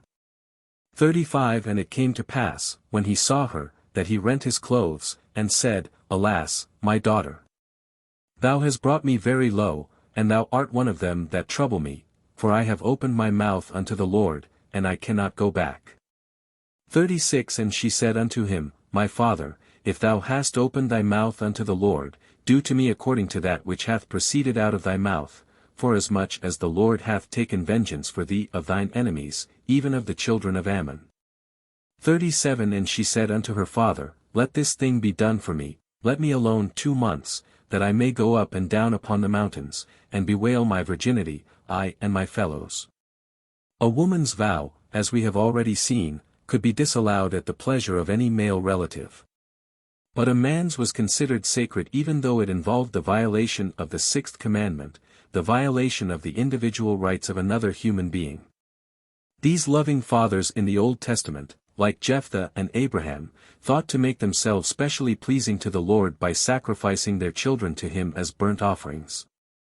If the ethics of their moral code had permitted suicide, they might with some show of justice have offered themselves, if they thought that the firstborn kid would not do. But what right had they to offer up their sons and daughters in return for supposed favors from the Lord? The submission of Isaac and Jephthah's daughter to this violation of their most sacred rights is truly pathetic. But, like all oppressed classes, they were ignorant of the fact that they had any natural, inalienable rights. We have such a type of womanhood even in our day. If any man had asked Jephthah's daughter if she would not like to have the Jewish law on vows so amended that she might disallow her father's vow, and thus secure to herself the right of life, she would no doubt have said, No. I have all the rights I want, just as a class of New York women said in 1895, when it was proposed to amend the constitution of the state in their favor. The only favor which Jephthah's daughter asks, is that she may have 2 months of solitude on the mountain tops to bewail the fact that she will die childless. Motherhood among the Jewish women was considered the highest honor and glory ever vouchsafed to mortals. So she was permitted for a brief period to enjoy her freedom, accompanied by young Jewish maidens who had hoped to dance at her wedding. Commentators differ as to the probable fate of Jephthah's daughter. Some think that she was merely sequestered in some religious retreat, others that the Lord spoke to Jephthah as he did to Abraham forbidding the sacrifice. We might attribute this helpless condition of woman to the benighted state of those times if we did not see the trail of the serpent through our civil laws and church discipline. This Jewish maiden is known in history only as Jephthah's daughter. She belongs to the no-name series. The father owns her absolutely, having her life even at his disposal. We often hear people laud the beautiful submission and the self-sacrifice of this nameless maiden. To me it is pitiful and painful. I would that this page of history were gilded with a dignified whole-souled rebellion. I would have had daughter receive the father's confession with a stern rebuke, saying, I will not consent to such a sacrifice. Your vow must be disallowed. You may sacrifice your own life as you please, but you have no right over mine. I am on the threshold of life, the joys of youth and of middle age are all before me. You are in the sunset, you have had your blessings and your triumphs, but mine are yet to come. Life is to me full of hope and of happiness. Better that you die than I, if the God whom you worship is pleased with the sacrifice of human life. I consider that God has made me the arbiter of my own fate and all my possibilities. My first duty is to develop all the powers given to me and to make the most of myself and my own life. Self-development is a higher duty than self-sacrifice. I demand the immediate abolition of the Jewish law on vows. Not with my consent can you fulfill yours. This would have been a position worthy of a brave woman. E.C.S. The ideal womanhood portrayed by ancient writers has had by far too much sway. The prevailing type which permeates all literature is that of inferiority and subjection. In early times Oriental poets often likened woman to some clear, flawless jewel, and made them serve simply as ornaments, while, on the other hand, they were made subordinate by the legislation of barbarous minds.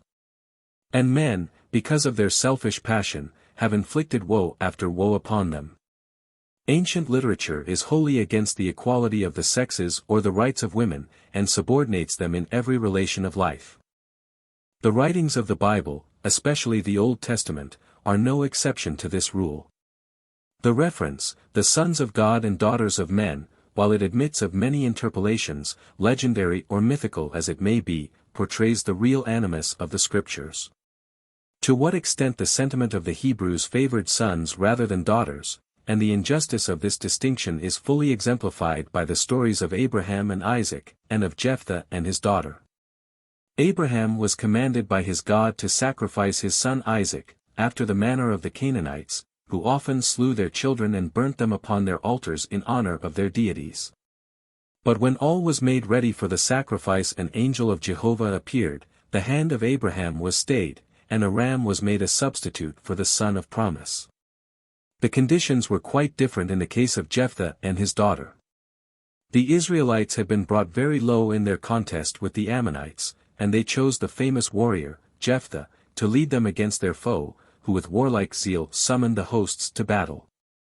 The risk was enormous, the enemy powerful, and the general, burning for victory, intent on securing the assistance of the deity, made a solemn and fatal vow. In the first case it was a direct command of God, but means were found to revoke this explicit command with regard to a son. In the second case it was only a hasty and unwise promise of a general going to war, and the prevailing sentiment of the age felt it unnecessary to evade its fulfillment. The victim was only a girl. The unhappy father must sacrifice his daughter. What a masculine coloring is given to the rest of the narrative, a maiden who did not mourn her death, but wandered up and down the mountain mourning her virginity. So much glamour has been thrown by poetry and by song over the sacrifice of this Jewish maiden, that the popular mind has become too benumbed to perceive its great injustice. The Iphigenias have been many and are still too numerous to awaken compassion. We must destroy the root of this false and pernicious teaching, and plant in its place a just and righteous doctrine.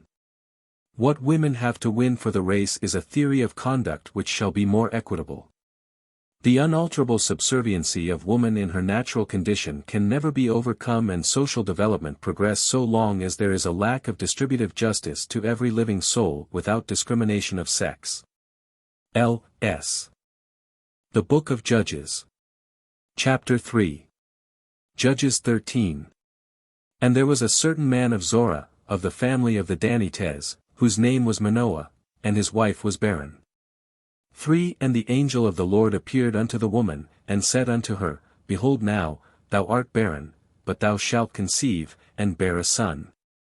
For now therefore beware, I pray thee, and drink not wine nor strong drink, and eat not any unclean thing. 5. For, lo, thou shalt bear a son, and no razor shall come on his head, for the child shall be a Nazarite unto God.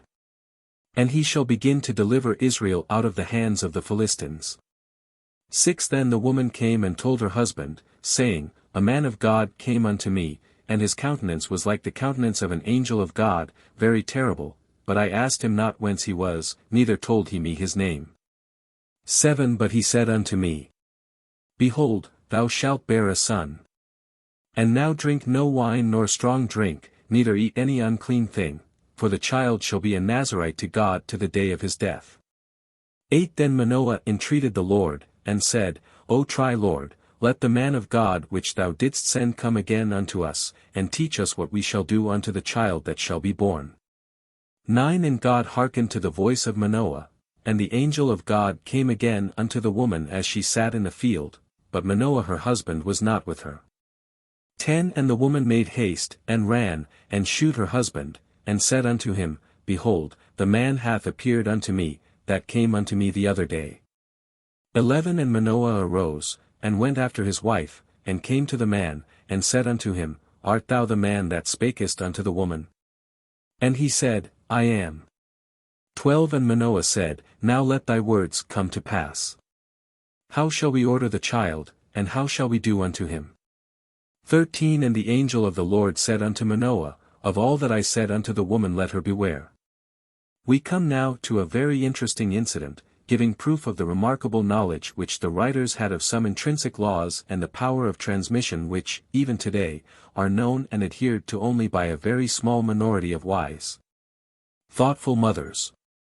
However, the wife of Manoah, the future mother of Samson, is visited by an angel, giving her instructions as to her way of living during pregnancy. It appears that the writer was acquainted with some prenatal influences and their effect upon the unborn. We are just now beginning to investigate the important problem of child culture. Many good thoughts have been given on this subject by earnest thinkers.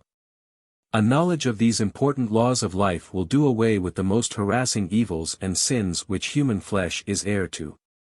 Intelligent, free mothers will be enabled to forecast not only the physical, but also the psychical, traits of their offspring. How and why this once recognized knowledge was lost we know not. We may, however, rightly infer that so long as woman was not the arbiter of her own destiny she had no power to make use of this knowledge. Only the thoughtful, independent wife can administer the laws and the rules necessary for her own well-being and that of her offspring. Freedom is the first prerequisite to a noble life. Observe how simple and trustful the relation is between this husband and wife. Manoah is thoughtful and ready to unite with his wife in all that the angel had commanded. There is no trace of disunion or of disobedience to the higher law which his wife had been instructed to follow. To her the law was revealed, and he sustained her in its observance. Mark, however, one difference from our interpretation of today, and how the omission of it worked out the destruction of the child. All the injunctions received were of a physical nature. Strength of body and faith in God were to be the attributes through which Samson was to serve his people. The absence of moral traits is very evident in Samson, and this is the reason why he fell an easy prey to the wiles of designing women. It was not moral, but physical heroism which distinguished Samson from his combatants. Vengeance, cruelty, deceit, cunning devices were practiced not only by the Philistines, but likewise by the Nazarite. The angel who appeared to Manoah's wife was probably her own inner sense, and the appearance is to be understood rather as a figure of speech than as an actual occurrence, although there may have been, as there are today, people who were so credulous as to believe that such things actually occurred. The angel who whispers into our ears is knowledge, foresight, high motive, ideality, unselfish love. A conscious attitude towards the ideal still unattained, a lofty standard of virtue for the coming offspring, an intelligent, pure fatherhood, and a wise, loving motherhood must take the place of a mysterious, instinctive trust, the blind faith of the past. C.B.N. One would suppose that this woman, so honored of God, worthy to converse with angels on the most delicate of her domestic relations, might have had a name to designate her personality instead of being mentioned merely, as the wife of Manoah or the mother of Samson. I suppose that it is from these biblical examples that the wives of this republic are known as Mrs. John Doe or Mrs. Richard Roe, to whatever row or doe she may belong. If she chanced to marry 2 or 3 times, the woman's identity is wholly lost. To make this custom more ludicrous, women sometimes keep the names of 2 husbands, clinging only to the maiden name, as Dolly Doe Roe, ignoring her family name, the father from whom she may have derived all of her talent. Samson's wife had no name, nor had the second woman on whom he bestowed his attentions. To the third one is vouchsafed the name of Delilah, but no family name is mentioned. All three represented one type of character and betrayed the consecrated Nazarite, the canonized judge of Israel. It would be a great blessing to the race, if parents would take heed to the important lesson taught in the above texts. The 9 months of antenatal life is the period when the mother can make the deepest impression in forming future character, when she has absolute power for weal or for woe over the immortal being. Locke, the philosopher, said, "Every child is born into the world with a mind like a piece of blank paper, and we may write thereon whatever we will," but Descartes said, "Nay, nay, the child is born with all its possibilities. You can develop all you find there, but you cannot add genius or power." Nassiter, non-fit, although our learned blacksmith, Elihu Burritt, always reversed this motto. E.C.S. No body of Ecclesiastics has taught the message of the angel of the Lord to Manoah's wife as a message of direction from the Lord to save the race from the disastrous results of strong drink and impure food.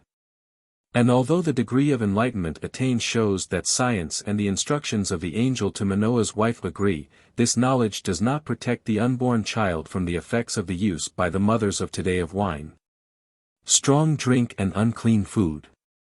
Could the light which reveals to the mother what would be a saving power to her child, be followed carefully by both herself and the father during antenatal life, the race would more rapidly be brought to the full stature of its destined perfection.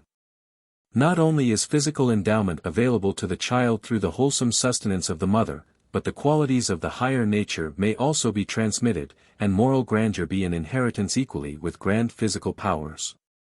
The theological teaching that has made human nature depraved and cut off from the divine source of all perfection, has hindered the development of the higher faculties of understanding. It has led to a misapprehension of the creative power of parenthood. From the idea that the creation of humanity was finished, in the beginning, and that man fell from his high estate as the image of God, has resulted a demoralized race.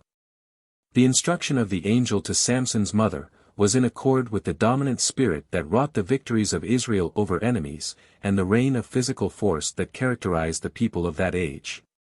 The woman, having had no experience of motherhood, had not been subject to the deep soul-stirring that belongs to the mystery of life in a developed womanhood.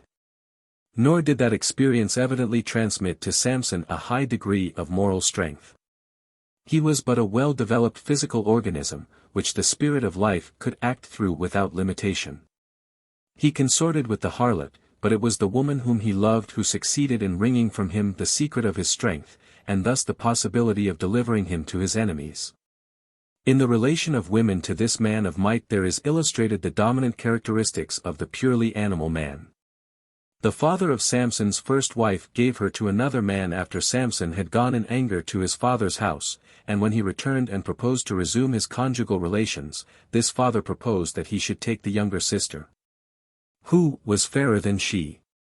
It is a significant suggestion of the quality of the relation that Samson's first wife, who had also no name of her own, and Delilah, whom he loved, were both more loyal to their own people, and had more regard for them than for the man to whom they had been given.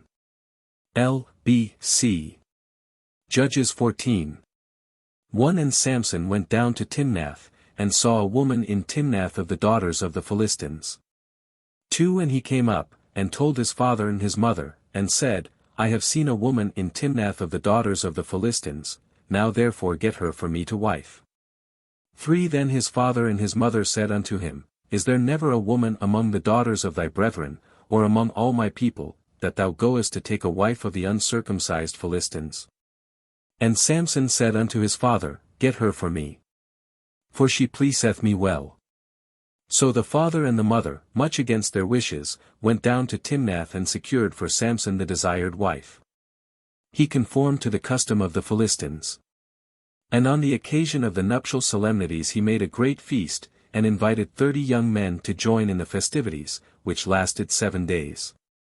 These feasts were enlivened with interesting discussions, stories and riddles. Samson propounded one, with promises of valuable gifts to those who guessed the riddle, out of the eater came forth meat, out of the strong came forth sweetness. It seems that on one occasion, being attacked by a lion, Samson, without any weapon of defense, tore the lion to pieces. Passing the vineyard some time after, he went in to see if the lion still rested there, and lo! The skeleton was a hive of bees. He partook freely of the honey and carried some to his parents. Being proof against the lion's paws, he had no fear of the bees. Day after day passed, and the young men could not guess the riddle. So they persuaded the wife to coax him for the answer, with promises of silver if she succeeded, and threatenings of wrath if she failed. So, with constant weeping and doubts of his love, she at last worried the answer out of him, with promises of secrecy. As soon as Samson saw that he was betrayed, he sent his wife back to her father's house, who gave her at once to one of the leaders at the festivities. As Samson loved the woman, he forgave her, and sought to bring her back to his own home. The father informed him that he had already given her to another, and that he might have the younger daughter, if he chose, who had far more grace and beauty. The commentators say that it was very generous in Samson to make this concession, as he was the party offended. But Samson was himself a riddle and a paradox of a man. He saw something in her face which pleased him well. He that in the choice of a wife is guided by his eye, and governed by his fancy, must afterwards blame himself if he find a Philistine in his arms. It is a great calamity that even able men are so easily influenced by weak and wicked women to do what they know is dangerous, and yet they feel it a disparagement to follow the advice of a good wife in what is virtuous and praiseworthy. Samson was most unfortunate in all his associations with women. It is a pity that the angel who impressed on his parents the importance of considering everything that pertained to the physical development of the child, had not made some suggestions to them as to the formation of his moral character. Even his physical prowess was not used by him for any great purpose. To kill a lion, to walk off with the gates of the city, to catch 300 foxes and to tie them together by their tails 2 by 2, with firebrands to burn the cornfields and the vineyards, all this seems more like the frolics of a boy than the military tactics of a great general or the statesmanship of a judge in Israel. Samson does not seem to have learned wisdom from experience in his dealings with women. He foolishly trusted another woman, whose face pleased him, with the secret of his great strength, which she, too, worried out of him with tears and doubts of his affection. For the betrayal of his secret the Philistines paid her 1,100 pieces of silver. In the last act of this complicated tragedy, it is said that Samson at his death killed more people than in all his life before. After Delilah betrayed him into the hands of the Philistines, they put out his eyes, and left him to grind in the prison house. As was their custom, they brought him out to make sport for the people assembled in a spacious building. As his hair had begun to grow, he braced himself against the door-posts, overturned the building, and killed all of its occupants, and himself, gladly ending his own sad life. The name Delilah is fitly used to describe those who with flattery bring destruction on those whom they pretend to love. Many a strong man has been slain by this type of designing woman. Commentators do not agree as to whether Delilah was an Israelite or a Philistine, probably the latter, as Samson seemed to be more pleased with the women of that tribe than with those of his own. One hesitates to decide which is most surprising, Samson's weakness or Delilah's wickedness. E.C.S. The writer of the Book of Judges would fail in his endeavor to present a complete picture of his time, did he omit the important characteristic of a woman and her influence upon man therein portrayed. In Delilah, the treacherous, the sinister, the sensuous side of woman is depicted.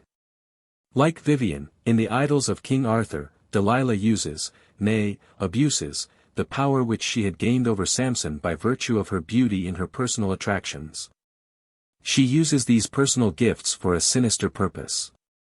They serve her as a snare to beguile the man whose lust she had aroused. What a lesson this story teaches to men as well as to women. Let man overcome the lust of his eyes and prostitution will die a natural death.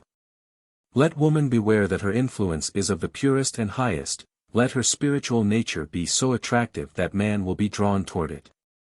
Forever, the eternal womanly draweth man onward and upward. Soul unity will become the rule when the same chastity and purity are demanded of the sexes alike.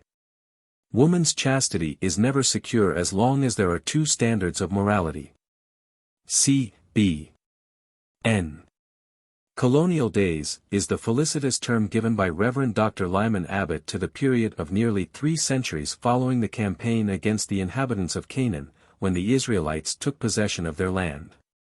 The Book of Judges is a record of those colonial days, and they are described also in the first part of the book, which bears the name of the prophet Samuel. During those Hebrew colonial days, as Dr. Abbott states, there was no true capital, indeed, no true nation. There were a variety of separate provinces, having almost as little common life as had the American colonies before the formation of the Constitution of the United States. In war these colonies united, in peace they separated from each other again. But in one thing they were united. They clung to the teachings of their great lawgiver, Moses, and emphasized a belief in one righteous God. Whether expressed by priestly ritual or in prophetic declaration, the truth was clearly revealed that the Jews were a people who worshipped one God, and that they accorded to him the attribute of righteousness. He was a sovereign, but a just one. And to this belief they clung tenaciously, believing themselves justified in conquering the nations about them, because their God was the only ruler. The Book of Judges contains the record of many harrowing events. But what besides savagery can be expected of a warring people whose deity is invoked as the God of battles, and who believe themselves divinely commissioned to drive other tribes from off the face of the earth? The book is as sensational as are our newspapers, and if each chapter and verse were illustrated as are the papers of what is termed the new journalism, they would present an appearance of striking and painful similarity. The fate of Adoni-Besek, an example of retributive justice, the treacherous act of the left-handed Ehud, causing the death of the fat king Eglon of Moab. The inhospitable cruelty, or cruel inhospitality, of Jael, the wife of Heber, whose hammer and nail are welded fast in historical narration with the brow of the sleeping guest, Sisera, the captain of Jabin's army. The famous exploits of Gideon who, if he was a superior strategist and warrior, gave little evidence, by his 70 sons, of his morality according to Christian standards. The death of Abimelech, which was half suicidal lest it should be said that a woman's hand had slain him. These, and more also of the same sort, leave the impression on the mind that those colonial days of the Hebrew nation were far from days of peace or of high morality. And the record of them is certainly as unfit for the minds of children and of youth as are the illustrated and graphic accounts of many unholy acts which are to be found in our daily newspapers. General Weyler, in his Cuban warfare, has, in many respects, a prototype in General Gideon, and also in General Jephthah, a mighty man of valor, and the son of a harlot, as the author of the Book of Judges declares him to have been. We deprecate the savage butchery of the one, what ought we to say of the renown of the others? War is everywhere terrible, and deeds of violence and of blood are sad reminders of the imperfections of mankind. The men of those colonial days were far from being patterns of excellence, and the women matched the men, in most instances. Deborah, as a mother in Israel, one deserved renown, so that her song of victory is even now rehearsed, but it is a query that can have but one answer, whether her anthem of triumph is not a musical rehearsal of treacherous and warlike deeds. Unworthy of a woman's praise? In the Book of Judges Delilah appears, and if the mother of her strong lover, Samson, was not a perfect woman, in the modern sense, she has helped to make some readers feel that the law of heredity is a revealer of secrets. And that the story of the angel of the Lord may be received with due caution. The name Delilah has become a synonym for a woman tempting to sin, and the moral weakness and physical strength of Samson show the power of heredity. But whether the stories should be in the hands of our youth, without sufficient explanation and wise commentaries, is a question which coming days will solve to the extent of a wise elimination. Solemn lessons, and those of moral import, are given in the Book of Judges, yet, as a whole, the book does not leave one with an exalted opinion of either the men or the women of those days. But it certainly gives no evidence that in shrewdness, in a wise adaptation of means to ends, in a persistent effort after desired objects, in a successful accomplishment of plans and purposes, the women were the inferiors of the men in that age. They appear to have been their equals, and occasionally their superiors. P.A.H. The Book of Ruth. Ruth I. 1 Now it came to pass in the days when the judges ruled, that there was a famine in the land. And a certain man of Bethlehem, Judah went to sojourn in the country of Moab, he, and his wife, and his 2 sons. 2 And the name of the man was Elimelech, and the name of his wife Naomi, and the name of his 2 sons Mahlon and Chilion. And they came into the country of Moab, and continued there. 3 And Elimelech, Naomi's husband, died. And she was left, and her 2 sons. 4 And they took them wives of the women of Moab, the name of the one was Orpah, and the name of the other Ruth, and they dwelt there about 10 years. 5 And Mahlon and Chilion died also both of them. And the woman was left of her 2 sons and her husband. 6 Then she arose with her daughters-in-law, that she might return from the country of Moab. For she had heard in the country of Moab how that the Lord had visited his people in giving them bread. 7 Wherefore she went forth out of the place where she was, and her 2 daughters-in-law with her. 8 And Naomi said unto her daughters-in-law, Go, return each to her mother's house.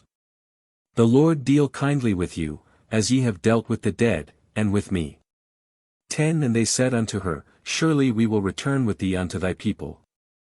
14 And they lifted up their voice, and wept, and Orpah kissed her mother-in-law, but Ruth clave to her. 15 And he said, Behold, thy sister-in-law is gone back unto her people, and unto her gods, return thou after thy sister-in-law. 16 And Ruth said, Entreat me not to leave thee, for whither thou goest, I will go, and where thou lodgest, I will lodge, thy people shall be my people, and thy God my God. 19 So they 2 went until they came to Bethlehem. And it came to pass, when they were come to Bethlehem, that all the city was moved about them, and they said, Is this Naomi? 20 And she said unto them, Call me not Naomi, call me Mara, for the Almighty hath dealt very bitterly with me. 21 I went out full, and the Lord hath brought me home again empty. Why then call ye me Naomi, seeing the Lord hath testified against me, and the Almighty hath afflicted me? 22 So Naomi returned, and Ruth the Moabitess, her daughter-in-law, with her. Commentators differ as to the exact period when this book was written and as to the judge who ruled Israel at that time. It must have been, however, in the beginning of the days when the judges ruled, as Boaz, who married Ruth, was the son of Rahab, who protected the spies in Joshua's reign. Some say that it was in the reign of Deborah.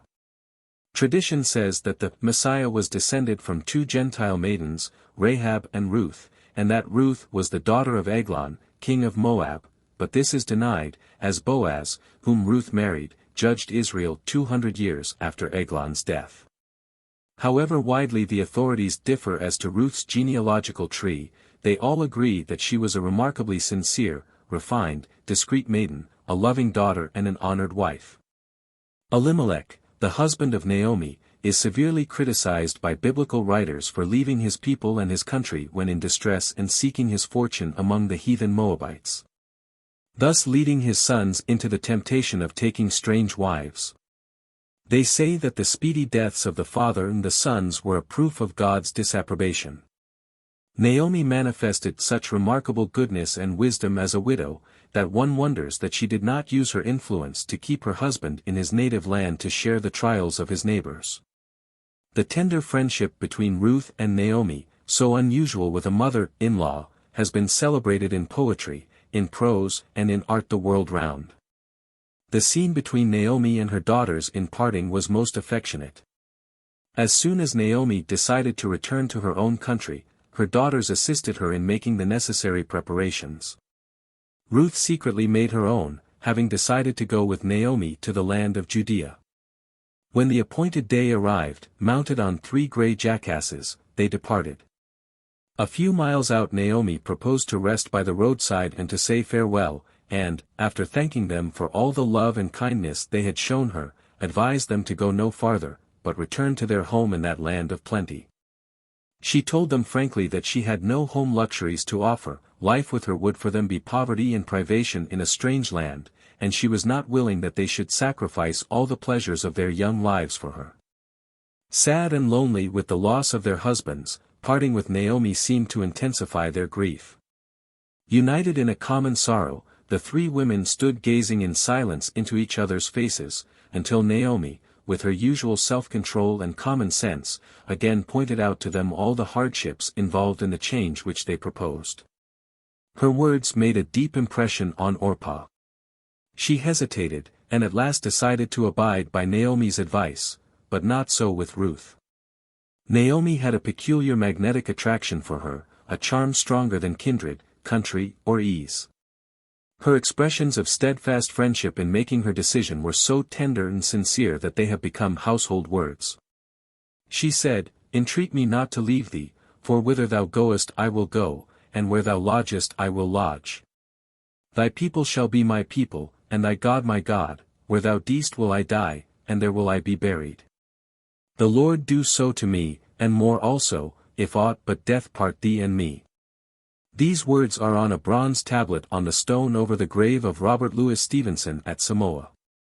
Having bade farewell to Orpah, they journeyed together and made a home for themselves in Bethlehem. Naomi owned a small house, lot and spring of water on the outskirts of the town. After a few days of rest, Ruth said to Naomi, "I must not sit here with folded hands, nor spend my time in visiting neighbors, nor in search of amusement, but I must go forth to work, to provide food and clothes, and leave thee to rest." As it was the season for the wheat and barley harvests, Ruth heard that laborers were needed in the fields. It was evident that Ruth believed in the dignity of labor and of self-support. She thought, no doubt, that every one with a sound mind in a sound body and 2 hands should earn her own livelihood. She threw her whole soul into her work and proved a blessing to her mother. So Naomi consented that she might go and glean in the fields with other maidens engaged in that work. When Naomi was settled in Bethlehem, she remembered that she had a rich kinsman, Boaz, whose name means strength, a man of great wealth as well as wisdom. Ruth was employed in the field of Boaz. And in due time he took note of the fair maiden from Moab. In harvest time he needed many extra hands, and he came often among the reapers to see how the work went forward. He heard such good accounts of Ruth's industry, dignity and discretion that he ordered his men to make her work as easy as possible, to leave plenty for her to glean and to carry home in the evening. This she often sold on the way, and bought something which Naomi needed. Naomi and Ruth enjoyed their evenings together. Naomi did not spend the day in idleness either. She had her spinning wheel and loom to make their garments. She worked also in her garden, raising vegetables, herbs and chickens, and they talked over their day's labor as they enjoyed their simple supper of herb tea, bread and watercresses. Their menu was oft-times more tempting, thanks to Ruth's generous purchases on her way home. Being busy, practical women, their talk during the evening was chiefly on ways and means. They seldom rose to the higher themes of pedagogics and psychology, subjects so familiar in the clubs of American women. E.C.S. Ruth 2. 1 And Naomi had a kinsman of her husband's, a mighty man of wealth, of the family of Elimelech. And his name was Boaz. 2 And Ruth the Moabitess said unto Naomi, Let me now go to the field, and glean cars of corn after him in whose sight I shall find grace. And she said unto her, Go, my daughter. 4 And, behold, Boaz came from Bethlehem. 7 And she said, I pray you, let me glean and gather after the reapers among the sheaves, so she came. 8 Then said Boaz unto Ruth, Hearest thou not, my daughter? Go not to glean in another field, neither go from hence, but abide here fast by my maidens. It hath fully been shewed me, all that thou hast done unto thy mother-in-law since the death of thine husband. And how thou hast left thy father and thy mother. 19 And her mother-in-law said unto her, Where hast thou gleaned today? And where wroughtest thou? Blessed be he that did take knowledge of thee. And Ruth said, The man's name is Boaz. And Naomi said unto her, The man is near of kin unto us, one of our next kinsmen.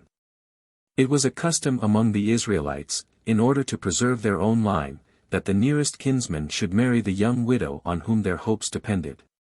So when Naomi remembered that Boaz was her kinsman, and that as age made marriage with her undesirable, Ruth would be the proper person to fill her place. With great tact on their part Naomi's wishes were accomplished. Boaz was the son of Salmon and Rahab, and according to the Chaldee was not only a mighty man in wealth but also in wisdom, a most rare and excellent conjunction. Boaz was of the family of Elimelech, of which Ruth, by marriage, was a part also.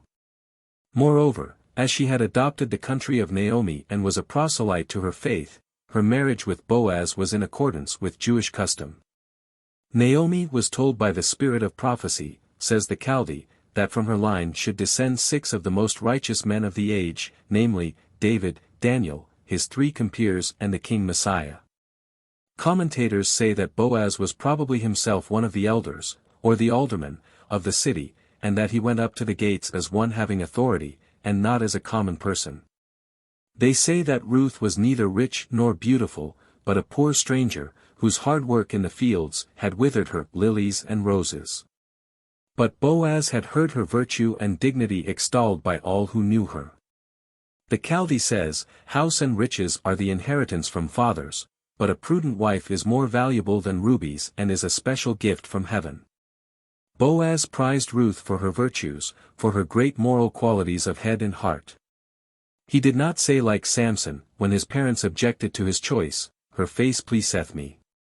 In narrating the story of Ruth and Naomi to children they invariably ask questions of interest, to which the sacred fabulist gives no answer.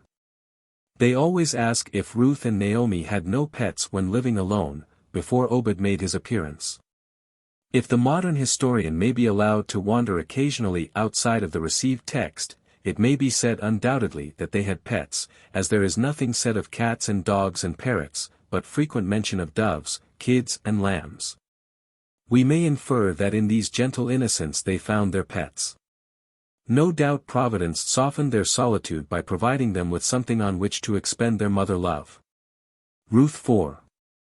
1 Then went Boaz up to the gate, and sat him down there, and, behold, the kinsman of whom Boaz spoke came by. Unto whom he said, He, such a one. Turn aside, sit down here. And he turned aside, and sat down. 2 And he took 10 men of the elders of the city, and said, Sit ye down here. 3 And he said unto the kinsman, Naomi, that is come again out of the country of Moab, selleth a parcel of land, which was our brother Elimelech's. 4 And I thought to advertise thee, saying, Buy it before the inhabitants, and before the elders of my people. If thou wilt redeem it, but if thou wilt not redeem it, then tell me, that I may know, for there is none to redeem it beside thee, and I am after thee. And he said, I will redeem it. 5 Then said Boaz, What day thou buyest the field of the hand of Naomi, thou must buy it also of Ruth the wife of the dead, to raise up the name of the dead upon his inheritance. 6 And the kinsman said, I cannot redeem it for myself, lest I mar mine own inheritance, redeem thou my right to thyself, for I cannot. Boaz was one of the district judges, and he held his court in the town hall over the gates of Bethlehem. The kinsman who was summoned to appear there and to settle the case readily agreed to the proposal of Boaz to fill his place, as he was already married. He was willing to take the land. But as the widow and the land went together, according to the Jewish law of inheritance, Boaz was in a position to fill the legal requirements, and as he loved Ruth, he was happy to do so. Ruth was summoned to appear before the grave and reverend seigneurs, the civil pledges were made and the legal documents duly signed. The reporter is silent as to the religious observances and the marriage festivities. They were not as vigilant and as satisfying as are the skilled reporters of our day, who have the imagination to weave a connected story and to give to us all the hidden facts which we desire to know. Our reporters would have told us how, when and where Ruth was married, what kind of a house Boaz had, how Ruth was dressed, etc., etc., whereas we are left in doubt on all of these points. The historian does vouchsafe to give to us further information on the general feeling of the people. They all joined in the prayer of the elders that the Lord would make the woman that is come into thine house like Rachel and like Leah, which two did build the house of Israel. They prayed for Boaz that he might be more famous and powerful.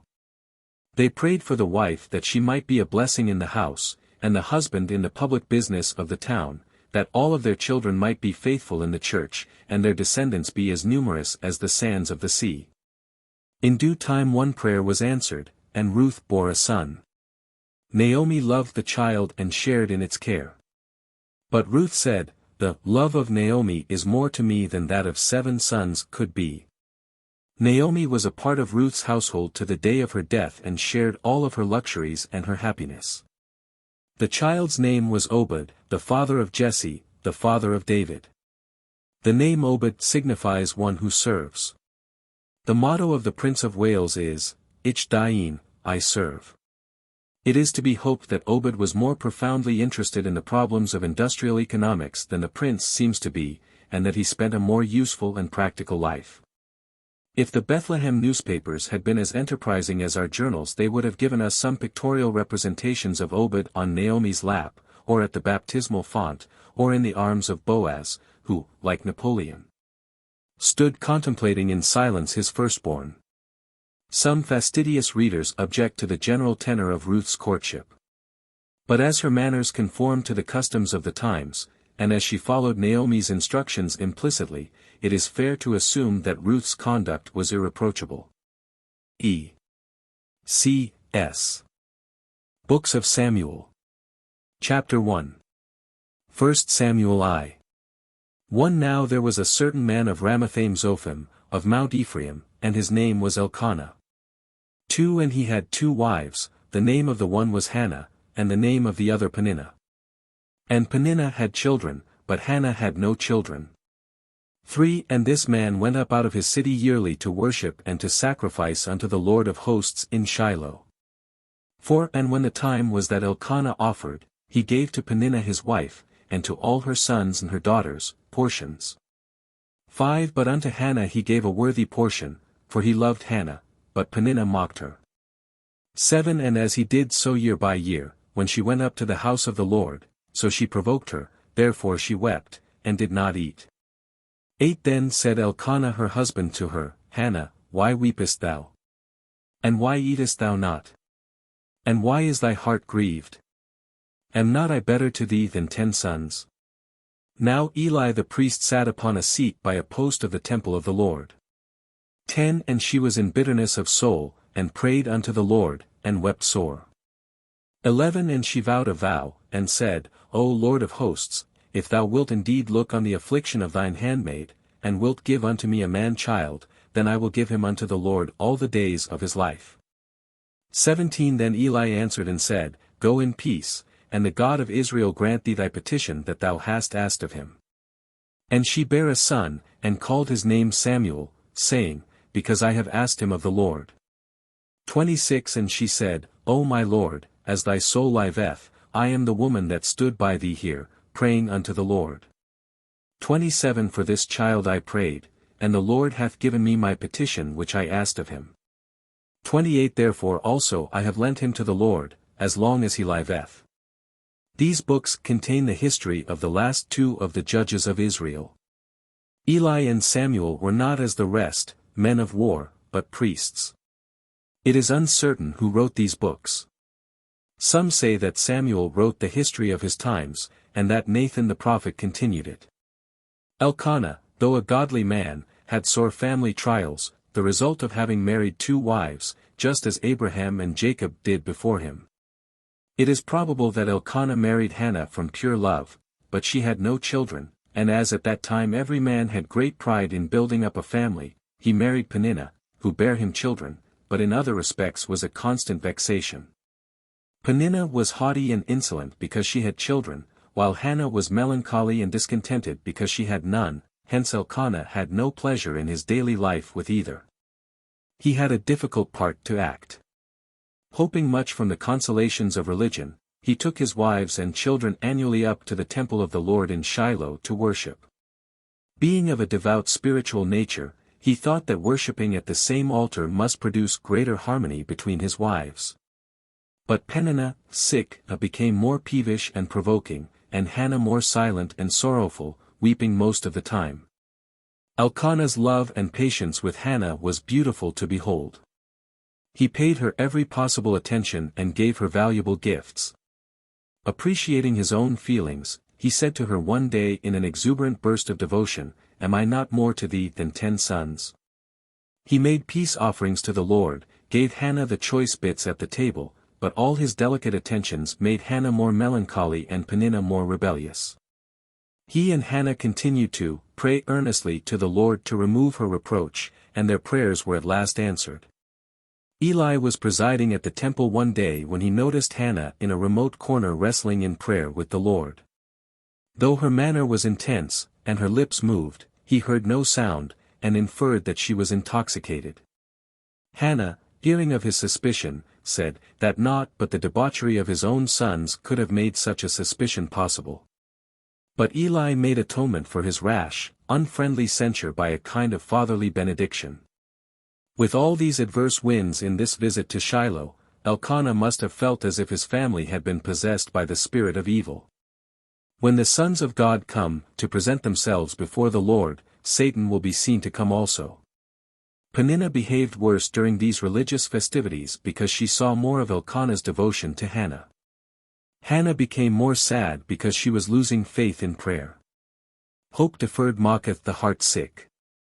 An endless discord in the harmony of the family joys was a puzzling problem for the sweet-tempered Elkanah. But the ever-turning wheel of fortune brought peace and prosperity to his domestic altar at last. Hannah bore a son and named him Samuel, which signifies, heard of the Lord, or given by the Lord. Hannah was very modest in her petition. She said, "O Lord, give me a son," while Rachel said, "Give me children." The one sorrow which overtopped all others with these Bible women was in regard to children. If they had none, they made everybody miserable. If they had children, they fanned the jealousies of one for the other. See how Rebekah deceived Isaac and defrauded Esau of his birthright. The men, instead of appealing to the common sense of the women, join in constant prayer for the Lord to do what was sometimes impossible. Hannah in due time took Samuel up to the temple at Shiloh. In presenting Samuel to Eli the priest, she reminded him that she was the woman on whom he passed the severe comment, but now she came to present the child the Lord had given to her. She offered 3 bullocks, one for each year of his life, one for a burnt offering, one for a sin offering and one for a peace offering. So Hannah dedicated him wholly to the Lord and left him in Shiloh to be educated with the sons of the priests. Although Samuel was Hannah's only child and dearly loved, she did not hesitate to keep her vow unto the Lord. Samuel 2:11 And Elkanah went to Ramah to his house.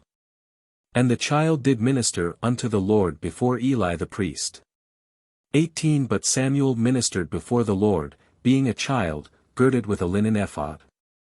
19 Moreover his mother made him a little coat, and brought it to him from year to year, when she came up with her husband to offer the yearly sacrifice. 20 And Eli blessed Elkanah and his wife. And they went unto their own home. 21 And Hannah bare 3 sons and 2 daughters. And the child Samuel grew before the Lord. The historians and commentators dwell on the fact that Hannah made her son a little coat, and brought one annually. It is more probable that she brought to him a complete suit of clothes once in 3 months, especially trousers, if those destined to service in the temple were allowed to join in any sports. Even devotional genuflections are severe on that garment, which must have often needed Hannah's care. Her virtue and wisdom as a mother were in due time rewarded by 5 other children, 3 sons and 2 daughters. And Samuel judged Israel all the days of his life. Saul was made king at the request of the people. The ark of the Lord fell into the hands of the Philistines. This event, with the death of Eli and his sons, had most tragic results, viz. in the killing of 30,000 people and the death of the wife of Phinehas, who was said to have been a woman of gracious spirit, though the wife of a wicked husband.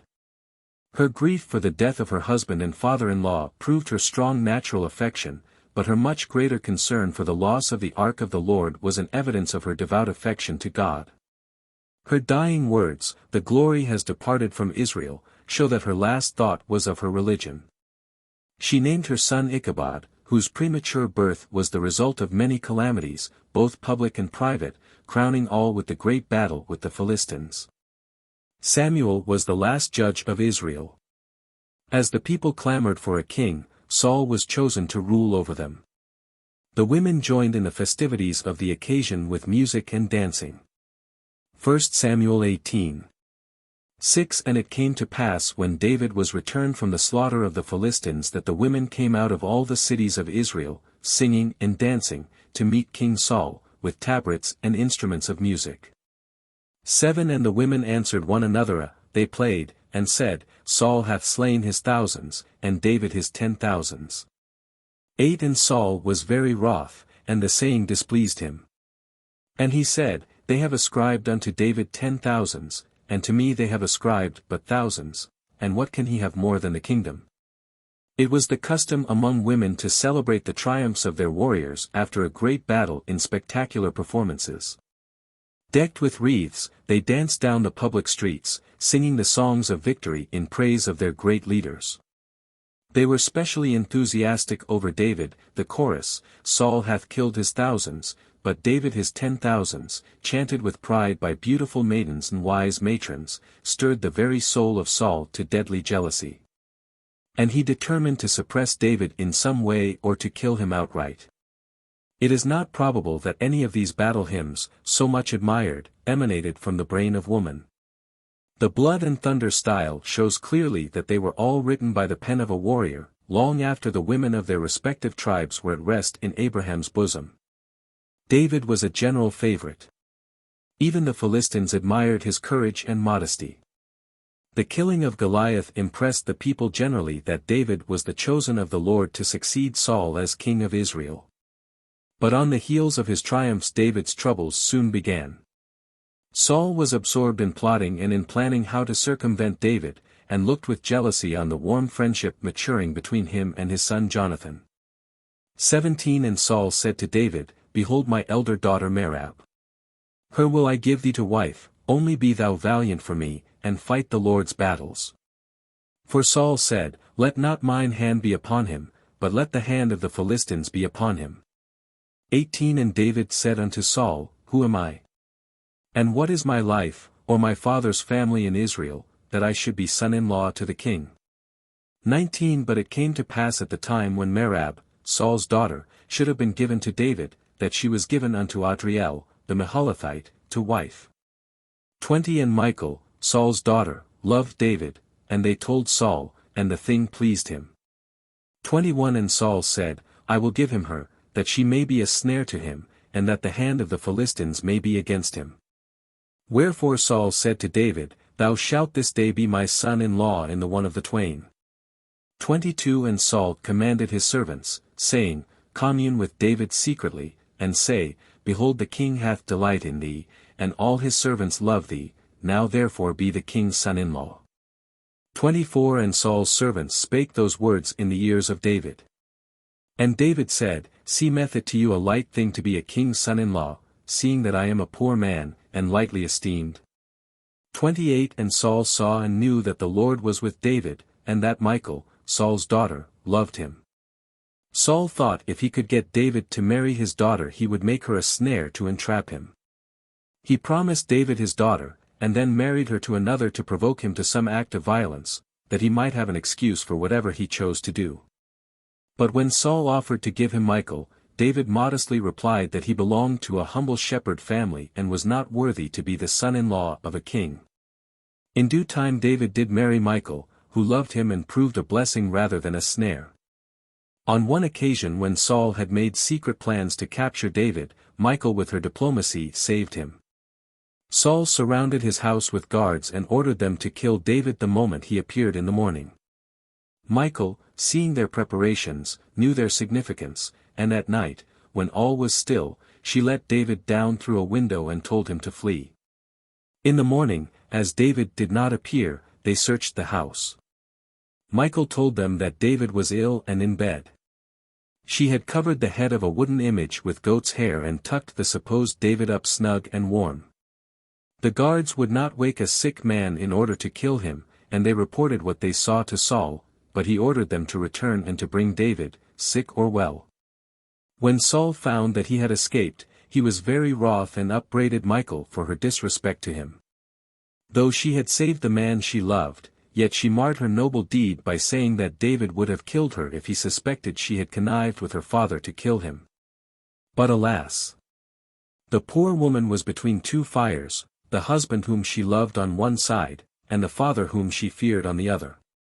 Most of the women in the Bible seem to have been in a quandary the chief part of the time. Saul made a special war on the soothsayers and the fortune-tellers, because they were divining evil things of him.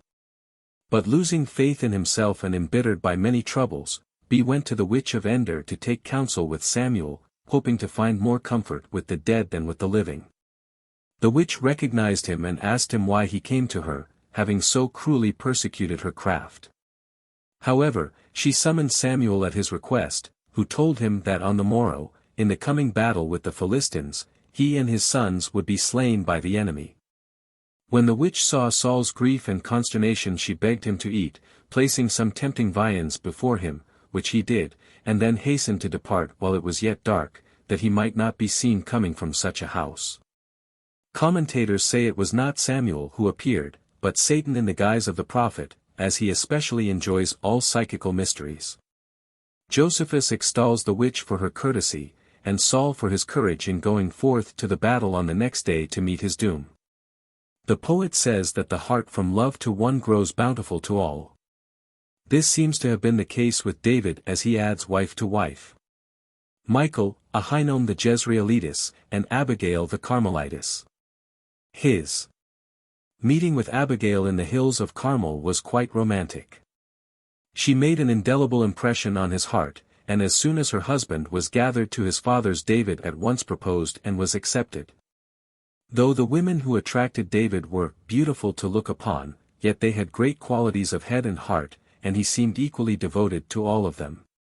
When carried off captives in war, he made haste to recapture them. Michal's steadfastness seems questionable at one or two points of her career, but the historian does not let us into the secret recesses of her feelings.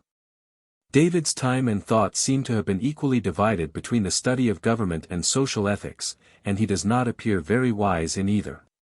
His honor shines brighter in his psalms than in his ordinary, everyday life. E.C.S. Books of Samuel. Chapter 2. 1 Samuel 25. 2 And there was a man in Maon, whose possessions were in Carmel, and the man was very great, and he had 3,000 sheep, and 1,000 goats, and he was shearing his sheep in Carmel. 3 Now the name of the man was Nabal, and the name of his wife Abigail, and she was a woman of good understanding, and of a beautiful countenance, but the man was churlish and evil in his doings. 4 And David heard in the wilderness that Nabal did shear his sheep. 5 And David sent out 10 young men, and David said unto the young men, Get you up to Carmel, and go to Nabal, and greet him in my name. 6 And thus shall ye say to him that liveth in prosperity, Peace be both to thee, and peace be to thine house. And peace be unto all that thou hast.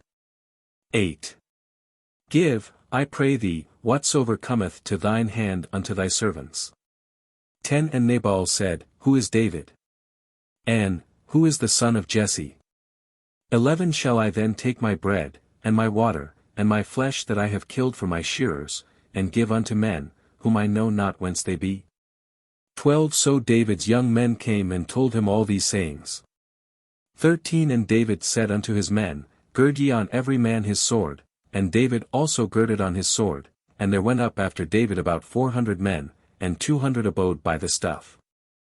14 But one of the young men told Abigail, Nabal's wife, saying, Behold, David sent messengers out of the wilderness to salute our master, and he railed on them. 18 Then Abigail made haste, and took 200 loaves, and 2 bottles of wine, and 5 sheep ready dressed, and 5 measures of parched corn, and 100 clusters of raisins, and 200 cases of figs, and laid them on asses. 23 And when Abigail saw David, she hasted, and lighted off the ass, and fell before David on her face, and bowed herself to the ground. 25 Let not my lord, I pray thee, regard this man of Belial, even Nabal, for as his name is, so is he. Nabal is his name, and folly is with him, but I thine handmaid saw not the young men of my lord, whom thou didst send. 32 And David said to Abigail, Blessed be the Lord God of Israel, which sent thee this day to meet me. 35 So David received of her hand that which she had brought him, and said unto her, Go up in peace to thine house. 38 And it came to pass about 10 days after, that the Lord smote Nabal, that he died. 39 And David sent and communed with Abigail, to take her to him to wife. 41 And Abigail hasted, and arose, and rode upon an ass, with 5 damsels of hers that went after her, and she went after the messengers of David, and became his wife. The chief business of the women in the reigns of Kings Saul and David seems to have been to rescue men from the craft and the greed of each other. The whole interest in this story of Nabal centers in the tact of Abigail in saving their lives and possessions from threatened destruction, owing to the folly and the ignorance of her husband. His name, Nabal, signifying folly, describes his character. It is a wonder that his parents should have given to him such a name, and a greater wonder that Abigail should have married him. He inherited Caleb's estate. But he was far from inheriting his virtues. His wealth was great, but he was a selfish, snarling cynic. Abigail's name signifies the joy of her father. But he could not have promised himself much joy in her, caring more for the wealth than for the wisdom of her husband. Many a child is thus thrown away, married to worldly wealth and to nothing else which is desirable. Wisdom is good with an inheritance, but an inheritance without wisdom is good for nothing. Many an Abigail is tied to a Nabal, but even if they have her understanding they will find it hard enough to fill such a relation. David and his men were returning from Samuel's funeral through the wilderness of Paran and were in sore need of provisions, and knowing that Nabal had immense wealth, and, moreover, that it was the season for sheep shearing. David thought that he would be happy to place the king under obligations to him, and was surprised to find him so disloyal. Abigail, however, appreciated the situation, and by her courtesy and her generosity made amends for the rudeness of her husband. She did not stop to parley with him, but hastened to meet the king with the needed provisions. She wasted no words of excuse for Nabal, but spoke of him with marked contempt. Her conduct would have shocked the apostle who laid such stress on the motto, Wives, obey your husbands. What little reason we have to value the wealth of this world, says the historian, when such a churl as Nabal abounds in plenty, while such a saint as David suffers want. David sent to him most gracious messages. But he replied in his usual gruff manner, Who is David, that I should share with him my riches? What care I for the son of Jesse? The servant did not return to Nabal with David's outburst of wrath nor his resolution of vengeance. But he told all to Abigail, who made haste to avert the threatened danger. She did what she saw was to be done, quickly. Wisdom in such a case was better than weapons of war. Nabal begrudged the king and his retinue water. But Abigail gave them 2 casks of wine and all sorts of provisions in abundance.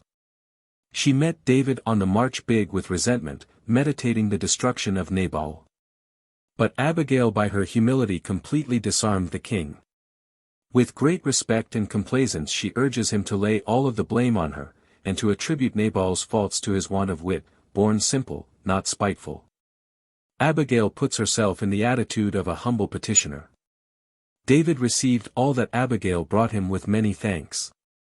It is evident from the text that she gave to him many of the delicacies from her larder. 10 days after this Nabal died. David immediately sent messengers to Abigail asking her to be his wife. She readily accepted, as David had made a deep impression on her heart. So, with her 5 damsels, all mounted on white jackasses, she accompanied the messengers to the king and became his wife. The Hebrew mythology does not gild the season of courtship and marriage with much sentiment or romance. The transfer of a camel or a donkey from one owner to another, no doubt, was often marked with more consideration than that of a daughter.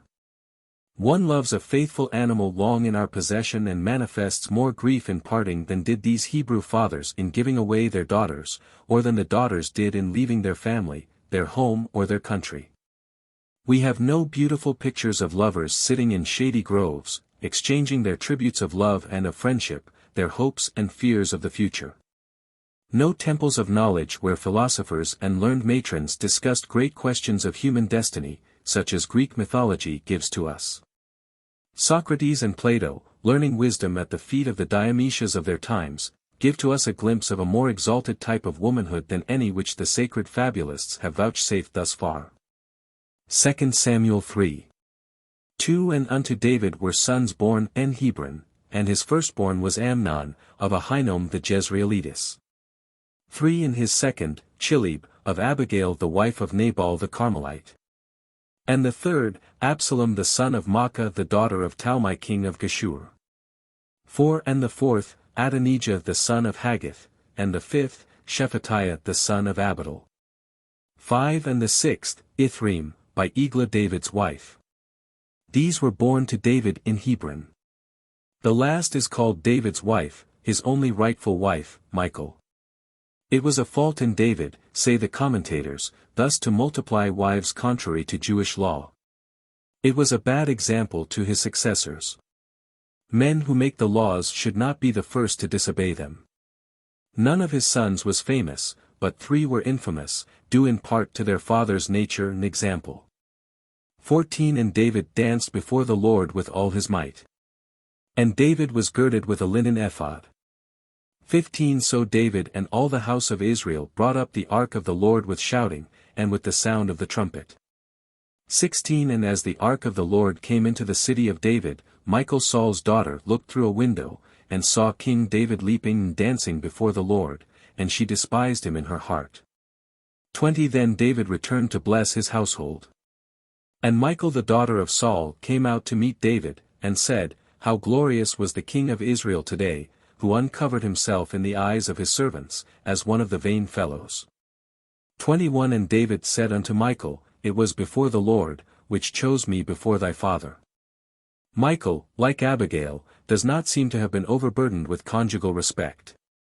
She was so impatient to let the king know how he appeared in her sight that she could not wait at home, but went out to meet him.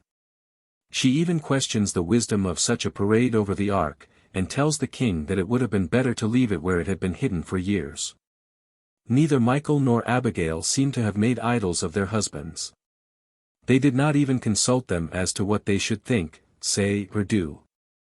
They furnish a good example to wives to use their own judgment and to keep their own secrets, not make the family altar a constant confessional. 2 Samuel 11:2 And it came to pass in an eventide, that David arose from off his bed, and walked upon the roof of the king's house, and saw a woman washing herself, and the woman was very beautiful to look upon. 3 And David sent and inquired after her. And one said, Is not this Bathsheba, the wife of Uriah the Hittite? 4 And David sent messengers, and took her, and she came in unto him. 6 And David sent to Joab, saying, Send me Uriah the Hittite. And Joab sent Uriah to David. 7 And when Uriah was come unto him, David demanded of him how Joab did, and how the people did, and how the war prospered. 9 And Uriah slept at the door of the king's house with all the servants of his lord, and went not down to his house. 14 And it came to pass in the morning, that David wrote a letter to Joab, and sent it by the hand of Uriah.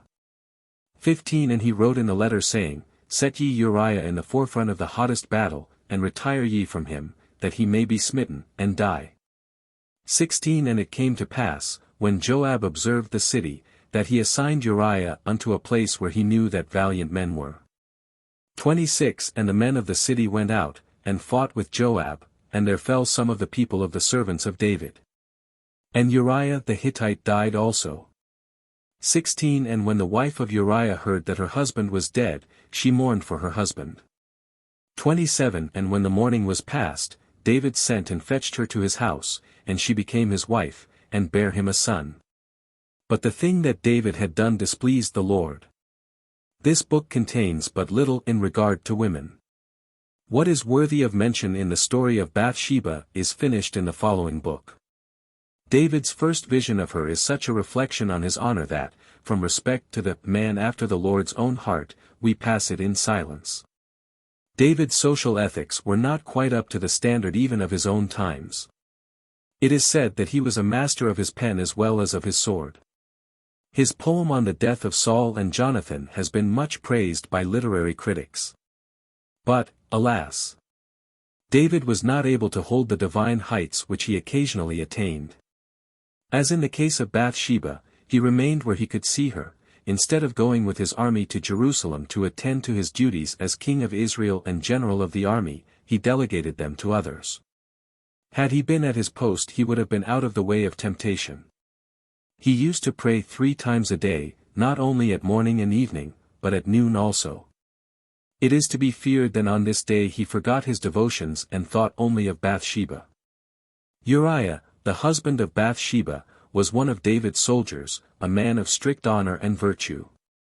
To get rid of him for a season, David sent him with a message to one of the officers at Jerusalem, telling him that in the next battle to place Uriah in the front rank that he might distinguish himself. Uriah was a poor man and tenderly loved his wife.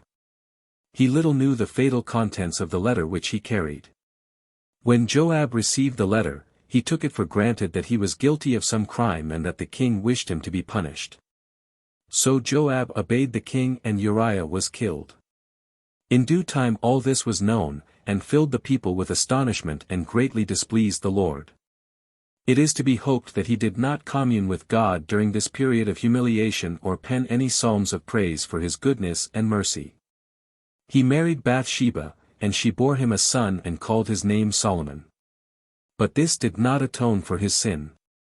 His heart was sad, his soul, says a commentator, was like a tree in winter which has life in the root only. 2 Samuel 12. And the Lord sent Nathan unto David.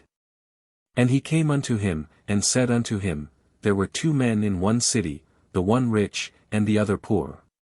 2 The rich man had exceeding many flocks and herds.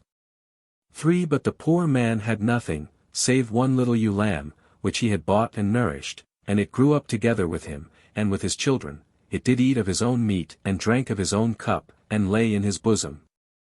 And was unto him as a daughter. And there came a traveller unto the rich man, and he spared to take of his own flock and of his own herd, to dress for the wayfaring man, but took the poor man's lamb and dressed it. 5 And David's anger was greatly kindled against the man. And he said to Nathan, As the Lord liveth, the man that hath done this thing shall surely die. 6 And he shall restore the lamb fourfold, because he did this thing. 7 And Nathan said to David, Thou art the man. Thus saith the Lord God of Israel, I anointed thee king over Israel, and I delivered thee out of the hand of Saul. 9 Wherefore hast thou despised the commandment of the Lord, to do evil in his sight? Thou hast killed Uriah the Hittite with the sword, and hast taken his wife to be thy wife, and hast slain him with the sword of the children of Ammon. 10 Now therefore the sword shall never depart from thine house. Because thou hast despised me, and hast taken the wife of Uriah the Hittite to be thy wife. And the Lord said unto Nathan the prophet, David's faithful friend, Go thou and instruct and counsel him. Nathan judiciously gives his advice in the form of a parable, on which David gives his judgment as to the sin of the chief actor and denounces him in unmeasured terms, and says that he should be punished with death, he shall surely die. David did not suspect the bearing of the fable until Nathan applied it, and, to David's surprise and consternation, said, Thou art the man. Uriah the Hittite had but one little ewe lamb, one wife whom he loved as his own soul, while King David had many. Yet he robbed Uriah of all that he had and made him carry his own message of death to Joab, the general of the army, who gave to him the most dangerous place in the battle, and, as the king desired, he was killed. When the king first recalled Uriah from the field, Uriah went not to his own house, as he suspected foul play, having heard that Bathsheba often appeared at court. Both the king and Bathsheba urged him to go to his own house, but he went not. Bathsheba had been to him all that was pure and beautiful in woman, and he could not endure even the suspicion of guilt in her.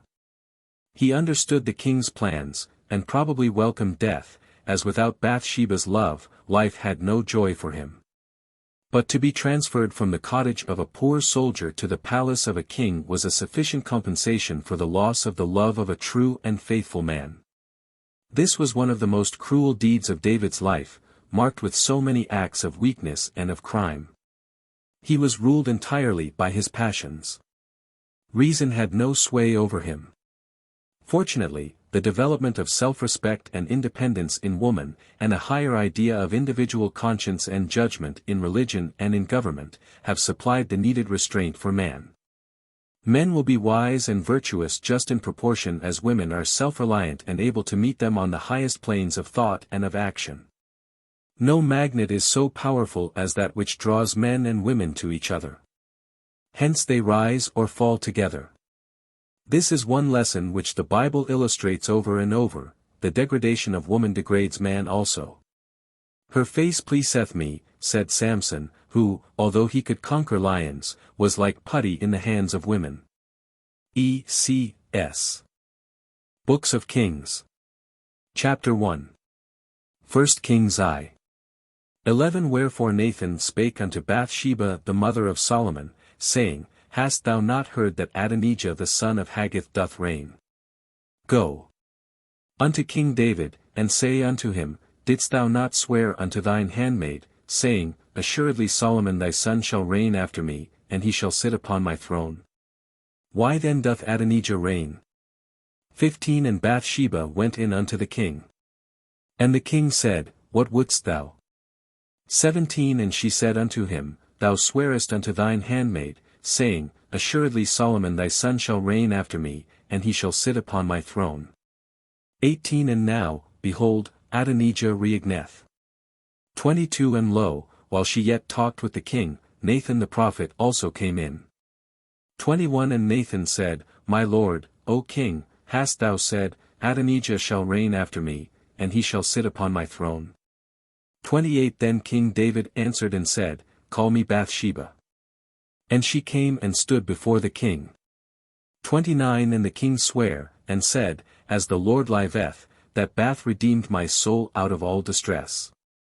30 Even as I swear unto thee by the Lord God of Israel, saying, Assuredly Solomon thy son shall reign after me, and he shall sit upon my throne in my stead.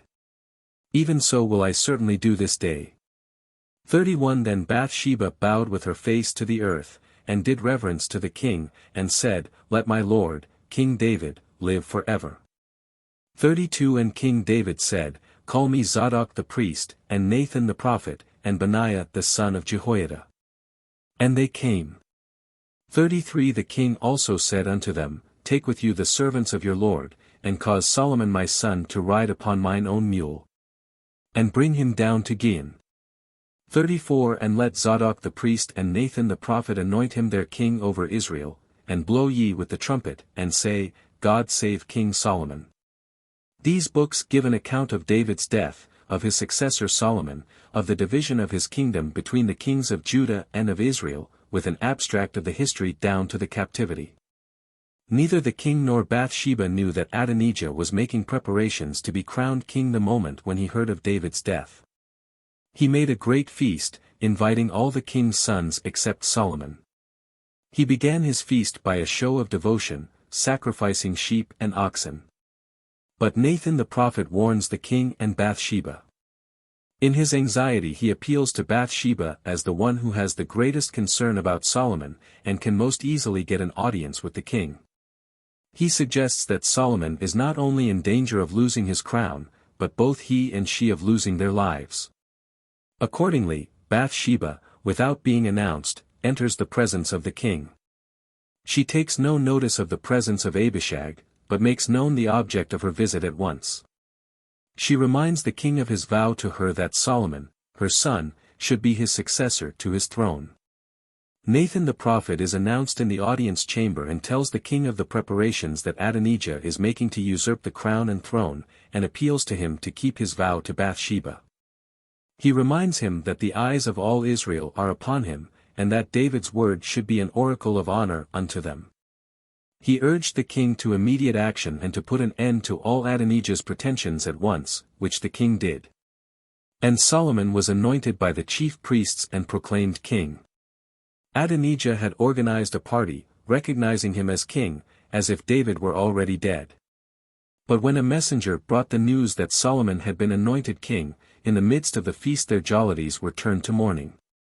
Nathan's visits to the king were always welcome, especially when he was sick and when something lay heavy on his heart. He came to the king, not as a petitioner, but as an ambassador from God, not merely to right the wrongs of individuals, but to maintain the honor of the nation. As David grew older he suffered great depression of spirits, hence his physicians advised that he be surrounded with young company, who might cheer and comfort him with their own happiness and pleasure in life. He was specially cheered by the society of Abishag, the Shunammite, a maiden of great beauty and of many attractions in manner and conversation, and who created a most genial atmosphere in the palace of the king. Bathsheba's ambition for her son was so all-absorbing that she cared but little for the attentions of the king. David reigned 40 years, 7 in Hebron and 33 in Jerusalem. 1 Kings 2.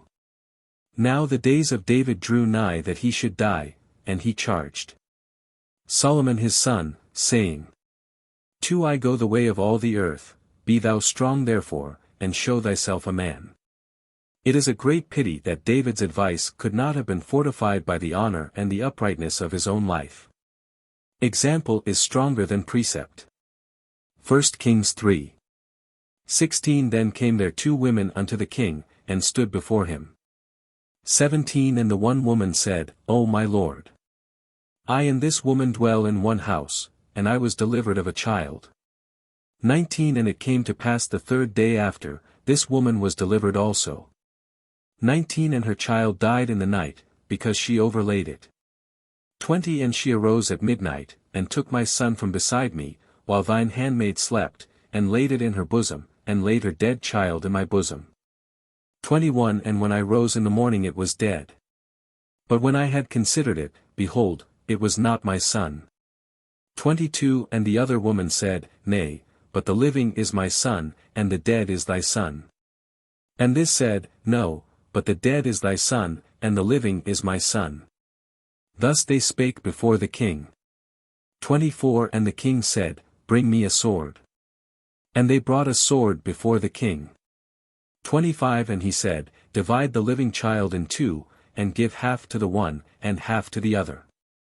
26 Then spake the woman whose the living child was unto the king, and she said, O my lord, give her the living child, and in no wise slay it. But the other said, Let it be neither mine nor thine, but divide it. 27 Then the king answered and said, Give her the living child, and in no wise slay it, she is the mother thereof. 28 And all Israel heard of the judgment which the king had judged. And they feared the king, for they saw that the wisdom of God was in him to do judgment. This case was opened in court, not by lawyers, but by the parties themselves, though both plaintiff and defendant were women. Commentators think that it had already been tried in the lower courts, and the judges, not being able to arrive at a satisfactory decision, preferred to submit the case to Solomon the king. It was an occasion of great interest. The halls of justice were crowded, all waiting with great expectation to hear what the king would say. When he said, Bring me my sword, the sages wondered if he intended to kill the parties, as the shortest way to end the case. But his proposition to kill only the living child and give half to each, showed such an intuitive knowledge of human nature that all were impressed with his wisdom, recognizing at once what the natural feelings of the mother would be. Solomon won great reputation by this judgment.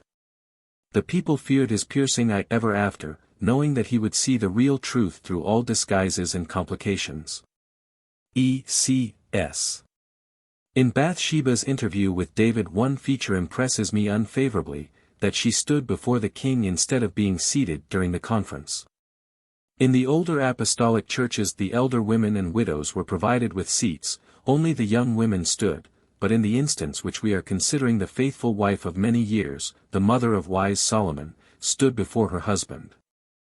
Then David, with the fear of death before his eyes and the warning words of the prophet ringing in his ears, remembered his oath to Bathsheba.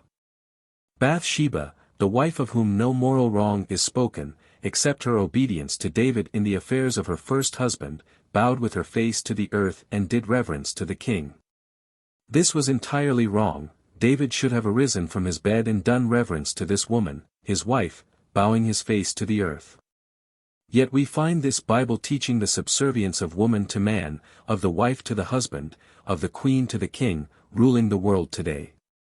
During the recent magnificent coronation ceremonies of the Tsar, his wife, granddaughter of Victoria, Queen of England and Empress of India, who changed her religion in order to become Tsarina, knelt before her husband while he momentarily placed the crown upon her brow. A kneeling wife at this era of civilization is proof that the degradation of woman continues from the time of Bathsheba to that of Alexandria. In 1 Kings 2:13-25, we have a record of Solomon's treatment of that mother to whom he was indebted not only for his throne, but also for life itself. Adonijah, who had lost the kingdom, requested Bathsheba's influence with Solomon that the fair young Abishag should be given to him for a wife. Having lost his father's kingdom, he thought to console himself with the maiden. 19 So Bathsheba therefore went unto King Solomon to speak unto him for Adonijah. And the king rose up to meet her, and bowed himself unto her, and sat down on his throne and caused a seat to be set for the king's mother.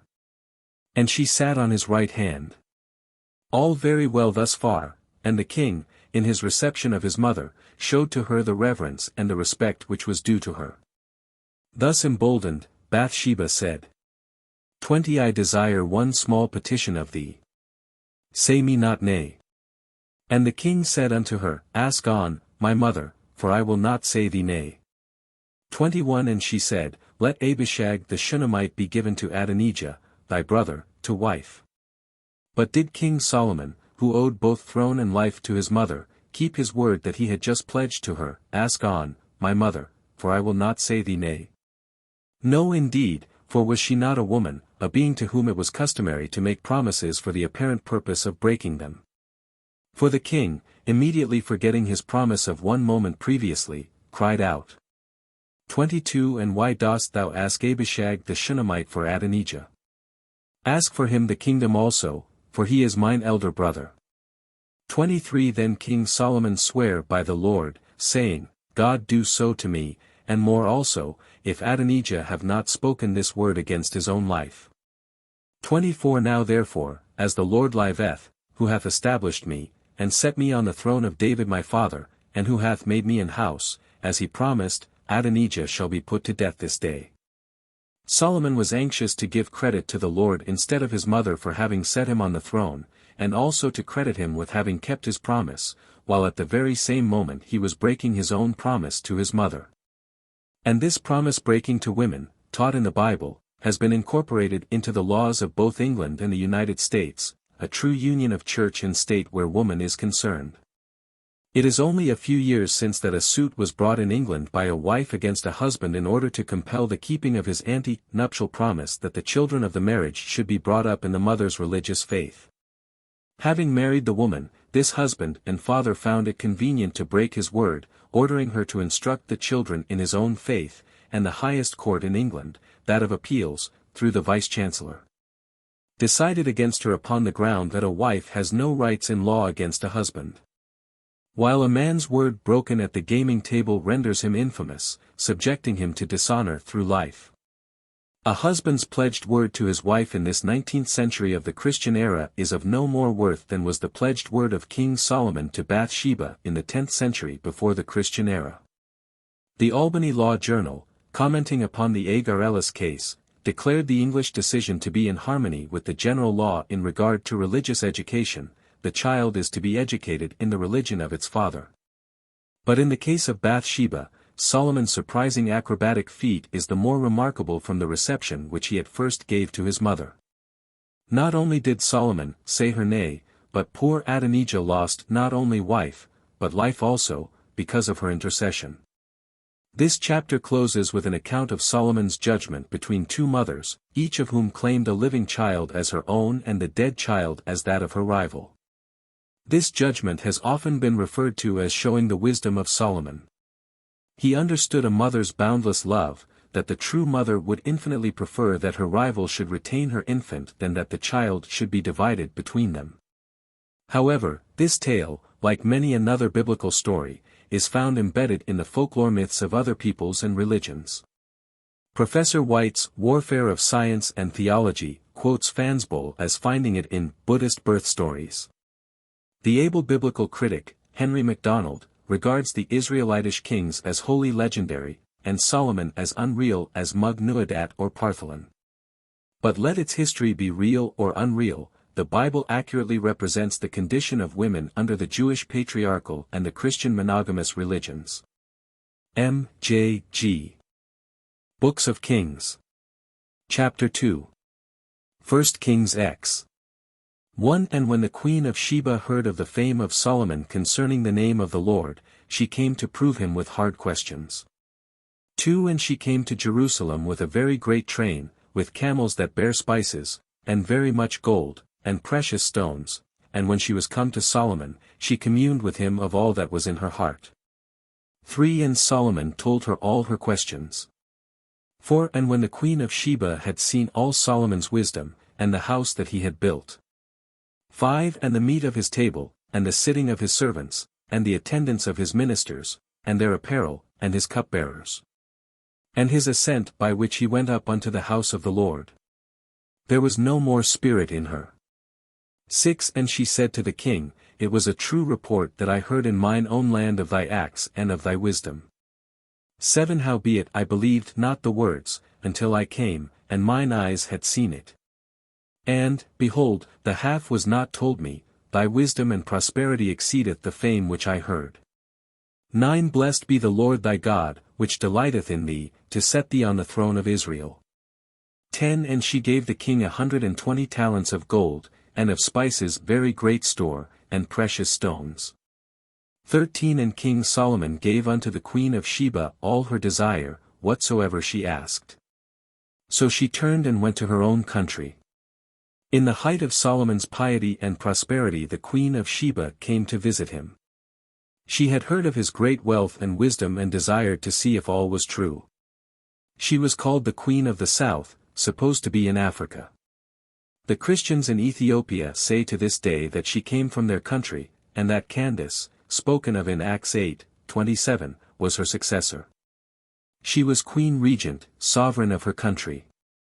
Many a kingdom would have been deprived of its greatest blessing if the Salic law had been admitted into its constitution. It was a great journey for the queen, with her retinue, to undertake. The reports of the magnificence of Solomon's surroundings, the temple of the Lord and the palace for the daughter of Pharaoh, roused her curiosity to see his wealth. The reports of his wisdom inspired her with the hope that she might obtain new ideas on the science of government and help her to establish a more perfect system in her kingdom. She had heard of his piety, too, his religion and the God whom he worshipped, and his maxims of policy in morals and public life. She is mentioned again in the New Testament in Matthew 12:42.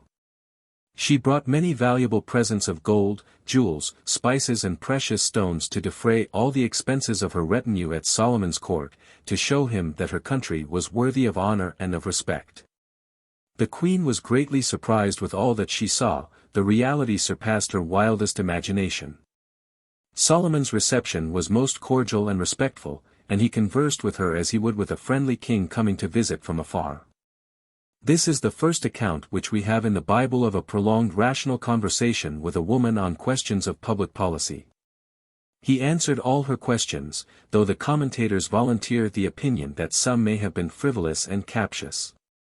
As the text suggests no such idea, we have a right to assume that her conduct and conversation were preeminently judicious. Solomon did not suggest to the queen that she was out of her sphere, that home duties, children and the philosophy of domestic life were the proper subjects for her consideration, but he talked with her as one sovereign should with another. She was deeply impressed by the elegance of his surroundings, the artistic effect of his table, and the gold, silver and glass, the skill of his servants, the perfect order which reigned throughout the palace. But more than all with his piety and wisdom, and his reverence when he went up to the temple to worship God or to make the customary offering. She wondered at such greatness and goodness combined in one man. Her visit was one succession of surprises, and she rejoiced to find that the truth of all that she had heard exceeded her expectations. She is spoken of in Psalm 72:15 as a pattern for Solomon. E.C.S. 1 Kings 11:1 But King Solomon loved many strange women, together with the daughter of Pharaoh, women of the Moabites, Ammonites, Edomites, Zidonians and Hittites. Two of the nations concerning which the Lord said unto the children of Israel, Ye shall not go into them, neither shall they come in unto you, for surely they will turn away your heart after their gods. Solomon clave unto these in love. 3 And he had 700 wives, princesses, and 300 concubines. For it came to pass, when Solomon was old, that his wives turned away his heart after other gods, and his heart was not perfect with the Lord his God. This is a sad story of Solomon's defection and degeneracy. As the Queen of Sheba did not have 700 husbands, she had time for travel and the observation of the great world outside of her domain. It is impossible to estimate the ennui 1,000 women must have suffered crowded together, with only one old gentleman to contemplate. But he probably solaced their many hours with some of his choice songs, so appreciative of the charms of beautiful women. It is probable that his little volume of poems was in the hand of every woman, and that Solomon gave them occasional recitations on the imaginative and emotional nature of women. We have reason to believe that with his wisdom he gave as much variety to their lives as possible, and with fine oratory, graceful manners, and gorgeous apparel made himself as attractive as the situation permitted. E.C.S. There have been a great number of different views held in regard to the Queen of Sheba, both in reference to the signification of the name Sheba, and also in relation to the country from which this famous personage made a visit to Solomon. Abyssinia, Ethiopia, Persia and Arabia have each laid claim to this wise woman. Menelik, the present king of the former country, who so effectually defeated Italy in his recent war with that country, possesses the same name as, and claims descent from, the fabled son of this wise woman and of the wise King Solomon. One of whose numerous wives, it is traditionally said, she became. Ethiopia, the seat of a very ancient and great civilization, and whose capital was called Saba, Persia, where the worship of the sun and of fire originated, and Arabia, the country of gold, of frankincense and of myrrh, also claim her. It is to the latter country that this queen belonged. Whether we look upon the Bible as a historical work, a mythological work, or, as many now do regard it, as a book of the adepts, written by initiates, for initiates, a record of ancient mysteries hidden to all but initiates.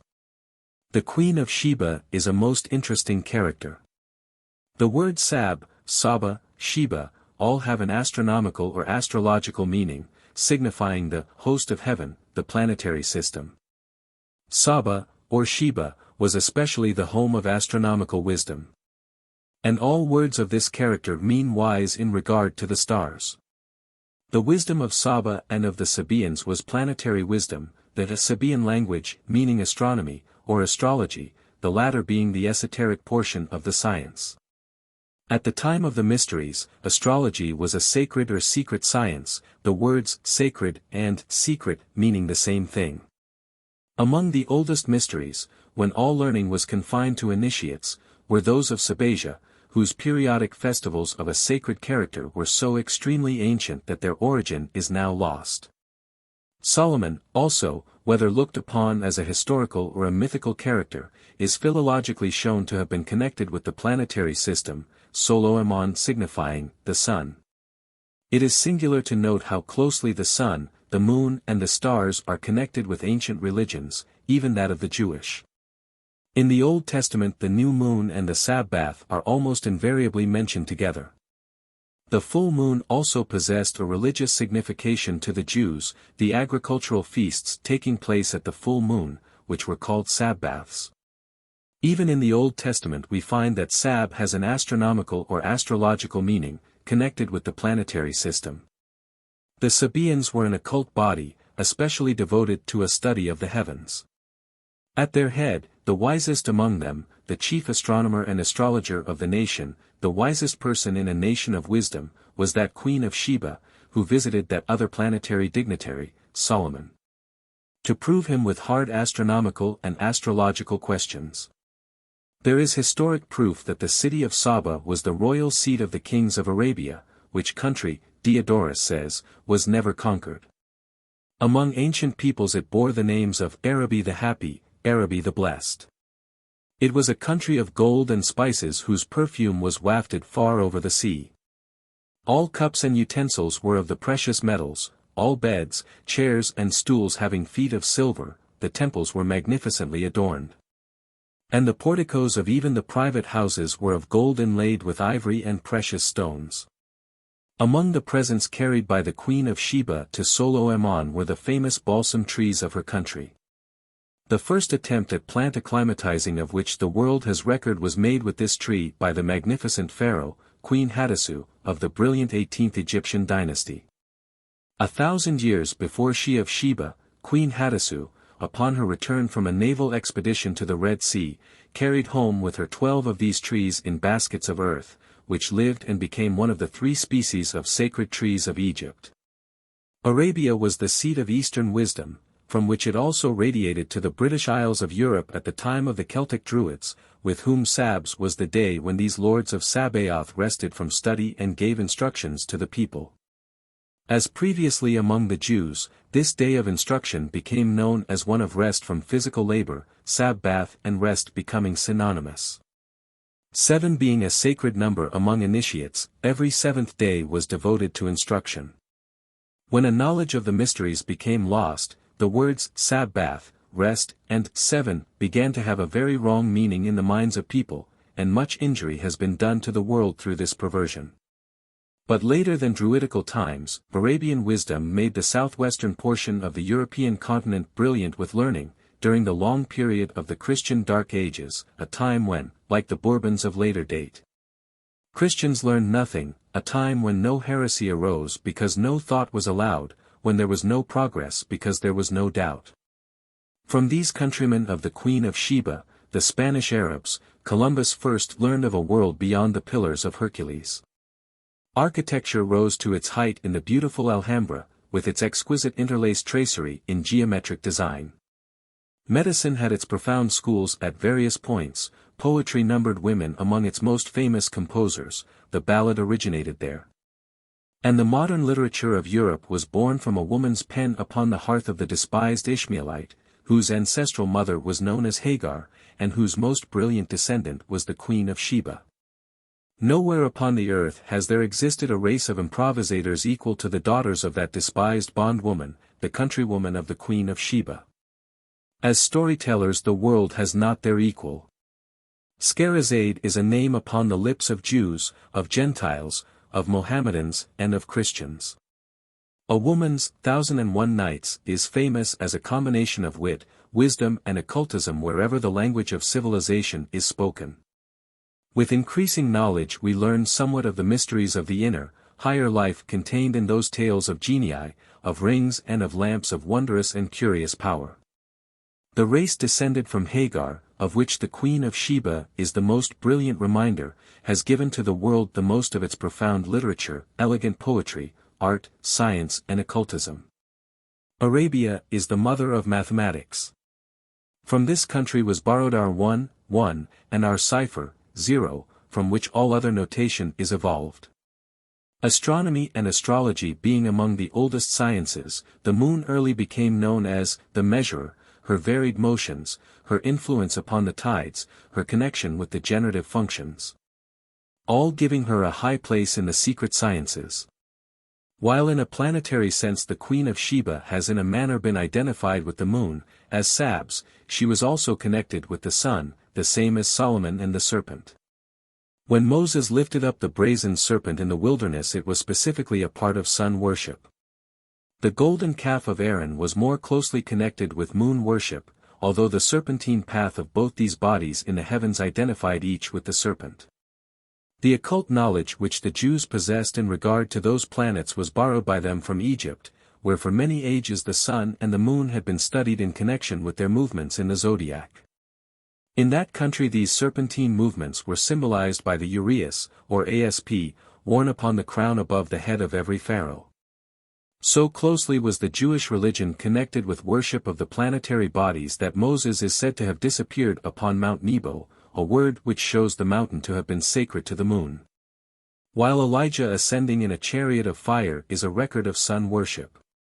When the famous woman astronomer and astrologer, Queen of Sheba, visited the symbolic King Solomon, it was for the purpose of proving him with hard planetary questions and thus learning the depth of his astronomical and his astrological knowledge, which, thanks to the planetary worship of the Jews, she found equal to her own. We are further told that Solomon, not content with a princess from the royal house of Pharaoh as wife, married 700 wives, all princesses, besides taking to himself 300 concubines. It is upon teachings of the Old Testament, and especially from this statement in regard to Solomon, that the Mormons of Utah largely base their polygamous doctrines, the revelations of Joseph Smith being upon the Solomon line. Yet the Mormons have advanced in their treatment of women from the time of Solomon. While the revelations of Joseph Smith commended plural marriages, the system and the name of concubinage was entirely omitted, each woman thus taken being endowed with the name of wife. The polygamy of New York, of Chicago, of London, of Paris, of Vienna and of other parts of the Christian world, like that of Solomon's 300, is a system of concubinage in which the woman possesses no legal rights, the mistress neither being recognized as wife, nor her children as legitimate. Whereas Mormon polygamy grants Mormon respect to the second, the third, and to all subsequent wives. The senility of old men is well illustrated in the case of Solomon, despite biblical reference to his great wisdom, as we learn that when he became old, he was led away by strange women, worshipping strange gods to whom he erected temples and offered sacrifices. To those who believe in the doctrine of reincarnation, and who look upon the Bible as an occult work written in symbolic language, Solomon's reputed wives and concubines are regarded as symbolic of his incarnations. The wives representing good incarnations and the concubines evil ones. M.J.G. 1 Kings 17. 8 And the word of the Lord came unto him, saying, 9 Arise, get thee to Zarephath, and dwell there, behold, I have commanded a widow there to sustain thee. 10 So he arose and went to Zarephath. And when he came to the gate of the city, behold, the widow was there gathering sticks, and he called to her, and said, Fetch me, I pray thee, a little water and a morsel of bread. 12 And she said, I have not a cake, but a handful of meal in a barrel, and a little oil in a cruse, and I am gathering sticks, that I may dress it for me and my son, that we may eat it and die. 13 And Elijah said unto her, Fear not. Go and do as thou hast said, but make me thereof a little cake first, and after make for thee and for thy son. 14 For thus saith the Lord God of Israel, the barrel of meal shall not waste, neither shall the cruse of oil fail, until the day that the Lord sendeth rain upon the earth. 15 And she went and did according to the saying of Elijah, and she, and he, and her house, did eat many days. 16 And the barrel of meal wasted not, neither did the cruse of oil fail. 17 And it came to pass after these things, that the son of the woman fell sick, and there was no breath left in him. 18 And she said unto Elijah, What have I to do with thee, O thou man of God? Art thou come unto me to call my sin to remembrance, and to slay my son? 19 And he said unto her, Give me thy son. And he carried him up and laid him upon his own bed.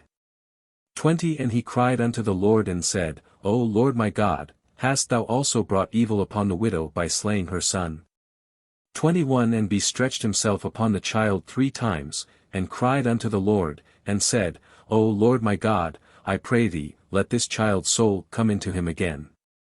22 And the Lord heard the voice of Elijah. And the soul of the child came into him again, and he revived.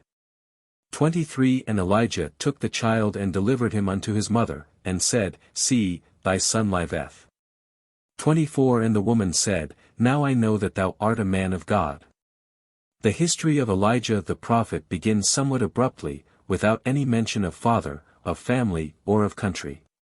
He seems, as it were, suddenly to drop from the clouds. He does not come with glad tidings of joy to the people. but with prophecies of a prolonged famine, in which there shall be neither rain nor dew to moisten the earth, until King Ahab and his people repent of their sins. Elijah himself was fed by ravens in a miraculous manner, and later by a poor widow who had only just enough in her larder to furnish one meal for herself and her son. Here are a series of complications enough to stagger the faith of the strongest believer in the supernatural.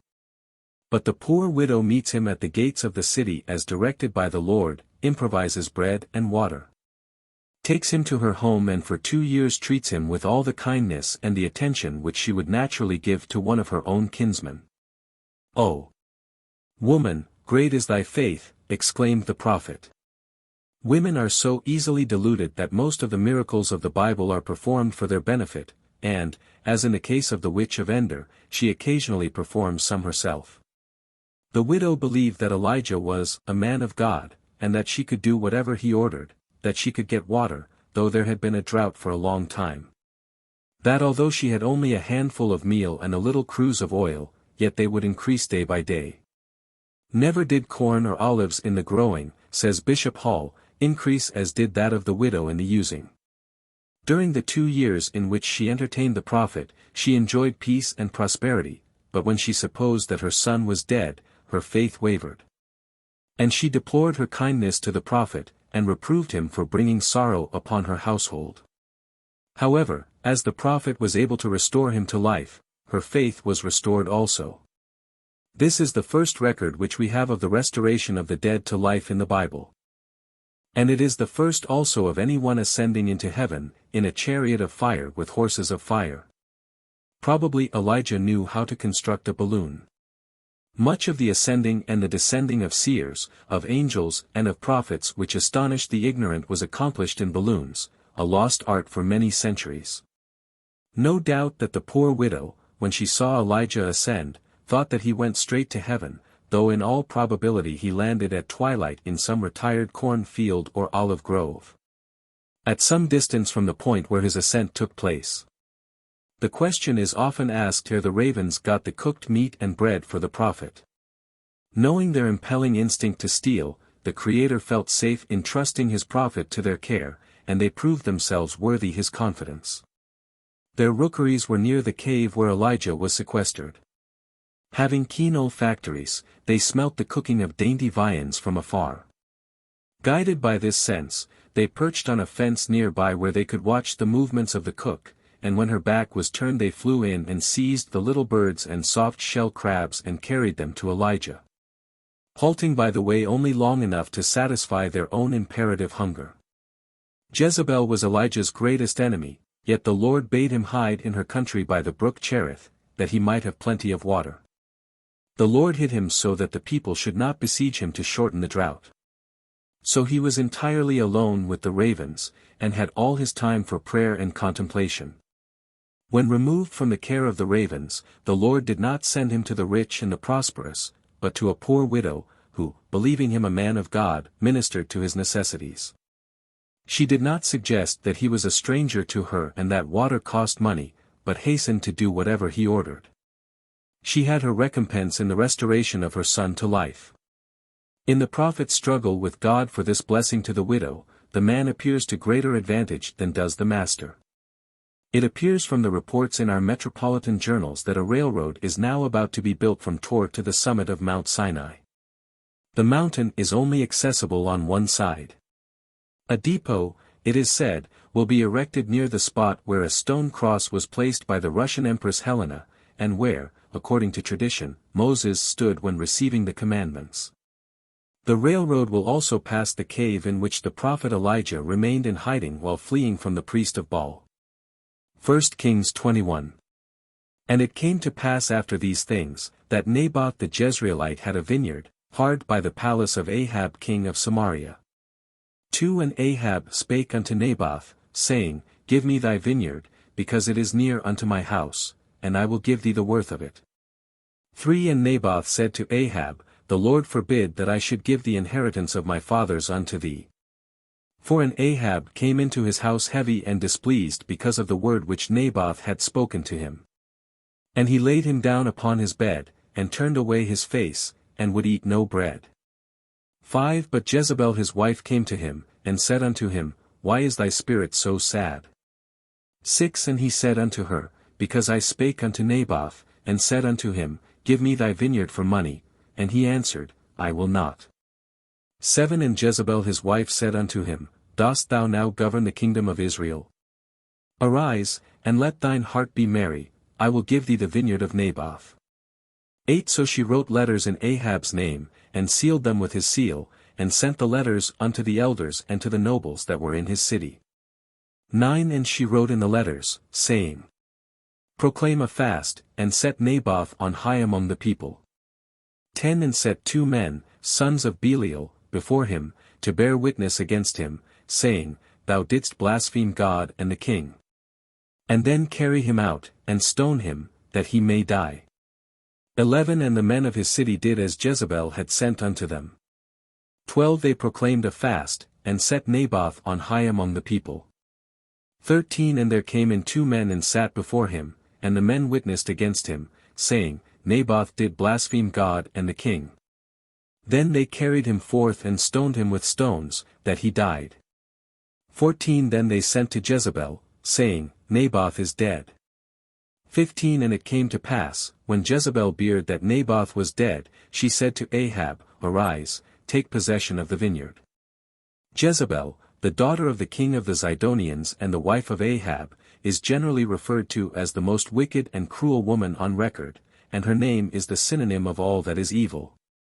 She came honestly by these characteristics, if it is true that evil communications corrupt good manners, as her husband Ahab was the most wicked of all the kings of Israel. And yet he does not seem to have been a man of much fortitude. For in a slight disappointment in the purchase of land he comes home in a hopeless mood, throws himself on his bed and turns his face to the wall. According to the text, Jezebel was equal to the occasion. She not only infused new life into Ahab, but got possession of the desired land, though in a most infamous manner. The false prophetess spoken of in Rev 2:20, is called Jezebel. She was a devout adherent and worshipper of Baal and influenced Ahab to follow strange gods. He reigned 22 years without one worthy action to gild his memory. Jezebel's death, like her life, was a tragedy of evil. E.C.S. All we know about Jezebel is told us by a rival religionist, who hated her as the Pope of Rome hated Martin Luther, or as an American P. now hates a Roman Catholic. Nevertheless, even the Jewish historian, evidently biased against Jezebel by his theological prejudices as he is, does not give any facts whatever which warrant the assertion that Jezebel was any more satanic than the ancient Israelitish gentleman, to whom her theological views were opposed. Of course we, at this stage of scientific thought, know that Jezebel's religion was not an admirable one. Strangely enough, for a religion, it actually made her intolerant. But to Jezebel it was a truth, for which she battled as bravely as Elijah did for what he imagined to be eternal verity. The facts, admitted even by the historian who hated her, prove that, notwithstanding her unfortunate and childish conception of theology, Jezebel was a brave, fearless, generous woman. So wholly devoted to her own husband that even wrong seemed justifiable to her, if she could thereby make him happy. In that respect she seems to have entirely fulfilled the Southern Methodists' ideal of the pattern wife absorbed in her husband. 400 of the preachers of her own faith were fed at her table. What a pity we have not their opinion of their benefactor. Elijah was the preacher of a new and rival religion, which Jezebel, naturally, regarded with that same abhorrence which the established always feel for the innovating. To her, Elijahism doubtless appeared as did Christianity to the Jews. Lutheranism to the Pope, or John Wesleyism to the Church of England, but in the days of the Israelites the world had not developed that sweet patience with heresy which animates the Andover theologians of our time. And Jezebel had as little forbearance with Elijah as had Torquemada with the Jews or Elizabeth with the Puritans. Yet, to do Jezebel justice, we must ask ourselves, how did the assumedly good Elijah proceed in order to persuade her of the superiority of his truth? It is painful to have to relate that much overestimated man of God invited 450 of Jezebel's preachers to an open-air exhibition of miracles, but, not satisfied with gaining a victory over them in this display, he pursued his defeated rivals in religion, shouting, "Let not one of them escape," and thus roused the thoughtless mob of lookers-on to slaughter the whole 450 in cold blood. Jezebel had signalized her advent as queen by slaying Israelitish preachers in order to put her own preachers in office. Elijah promptly retaliated at his earliest opportunity. It seems to me that it would puzzle a disinterested person to decide which of those savage deeds was more satanic than the other. And to imagine why Jezebel is now dragged forth to shake her gory locks as a frightful example to the American women who ask for recognized right to self-government. I submit, that if Jezebel is a disgrace to womankind, our dear brethren at any rate have not much cause to be proud of Elijah, so, possibly, we might strike a truce over the character of these two long-buried worthies. It may be well, though, to note here that the now most offensive epithet which the English translators attached to Jezebel's name, originally signified nothing more than that she was consecrated to the worship of a religion rival to that which ancient Israel assumed to be the only true one. E. B. D. Books of Kings. Chapter 3. 2 Kings 4. 1 Now there cried a certain woman of the wives of the sons of the prophets unto Elisha, saying, Thy servant my husband is dead. And thou knowest that thy servant did fear the Lord, and the creditor is come to take unto him my 2 sons to be bondmen. 2 And Elisha said unto her, What shall I do for thee? Tell me, what hast thou in the house?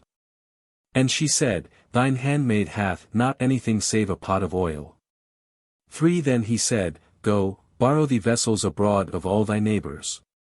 4 And when thou art come in, thou shalt shut the door and shalt pour out into all those vessels, and thou shalt set aside that which is full. 5 So she shut the door and poured out. 6 And it came to pass, when the vessels were full, that she said unto her son, Bring me yet a vessel. And he said unto her, There is not a vessel more. And the oil stayed. 7 Then she came and told the man of God. And he said, Go, sell the oil, and pay thy debt, and live thou and thy children of the rest. The first book of Kings had an illustrious beginning in the glories of the kingdom of Israel when it was entirely under King David and in the beginning of the reign of Solomon. But the second book has a melancholy outlook in the desolation and division of the kingdom of Israel and of Judea. Then Elijah and Elisha, their prophets, instructed the princes and the people in all that would come to pass, the captivity of the 10 tribes, the destruction of Jerusalem, and the good reigns of Josiah and of Hezekiah. This book contains the mention of 4 women, but only in a perfunctory manner, more to exhibit the accomplishments of the prophet Elisha than his beneficiaries. He raises the dead, surpasses our Standard Oil Company in the production of that valuable article of commerce, cures 1 man of leprosy and cruelly fastens the disease on his servant for being guilty of a pardonable prevarication. Only one of the women mentioned has a name. One is the widow of a prophet, whom Elisha helps to pay off all her debts, for another he intercedes with the Lord to give her a son, another, is the little captive maid of the tribe of Israel. And the last a wicked queen, Athaliah, who sought to kill the heir apparent. She rivaled Jezebel in her evil propensities and suffered the same tragic death. As the historian proceeds from book to book, less is said of the mothers of the various tribes, unless some deed of darkness is called for, that the men would fain avoid, then some Jezebel is resurrected for that purpose. They are seldom required to rise to a higher moral altitude than the men of the tribe, and are sometimes permitted to fall below it. 2 Kings 4. 8 And it fell on a day, that Elisha passed to Shunem, where was a great woman. And she constrained him to eat bread. 9 And she said unto her husband, Behold now, I perceive that this is a holy man of God. 10 Let us make a little chamber on the wall. 11 And it fell on a day that, he came thither. And he turned into the chamber, and lay there. 12 And he said to Gehazi his servant, Call this Shunammite. And she came and stood before him. And he said, Thou shalt embrace a son. And she said, Nay, thou man of God, do not lie unto thine handmaid. 17 And the woman bare a son. 18 And when the child was grown, he went out to his father to the reapers. 19 And said, My head, my head. And he said to a lad, Carry him to his mother. 20 And when he had brought him to his mother, he sat on her knees till noon, and then died. 21 And she went up, and laid him on the bed of the man of God, and shut the door upon him, and went out. 24 And she saddled an ass, and said to her servant, Drive, slack not thy riding, except I bid thee. 25 So she went unto the man of God to Mount Carmel. 32 And when Elisha was come into the house, behold the child was dead. 33 He went in and shut the door and prayed unto the Lord. 34 And lay upon the child, and put his mouth upon his mouth, and his eyes upon his eyes, and his hands upon his bands, and he stretched himself upon the child. And the flesh of the child waxed warm. 35 Then he walked to and fro, and went up, and stretched upon him, and the child sneezed 7 times, and opened his eyes. 36 And he called Gehazi, and said, Call this Shunammite. So he called her. And when she was come in unto him, he said, Take up thy son. 37 Then she fell at his feet, and bowed herself to the ground, and took up her son. Elisha seems to have had the same power of working miracles which Elijah possessed.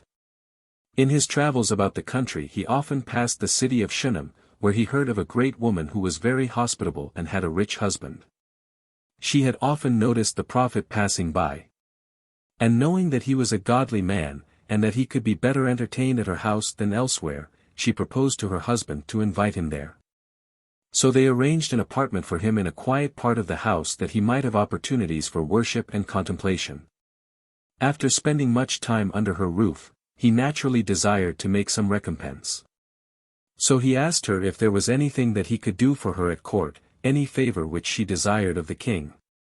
But she said, No, as she had all the blessings which she desired, except, as they had great wealth and no children to inherit it, she would like a son. She had probably heard of all that the Lord had done in that line for Sarah and Rebekah and the wives of Manoah and Elkanah, so she was not much surprised when the prophet suggested such a contingency, and she bare a son. In due time, when the son was grown, he was taken suddenly ill and died. The mother supposed that, as by a miracle he was brought into life, the prophet might raise him from the dead. Accordingly, she harnessed her mule and hastened to the prophet, who promptly returned with her and restored him to life.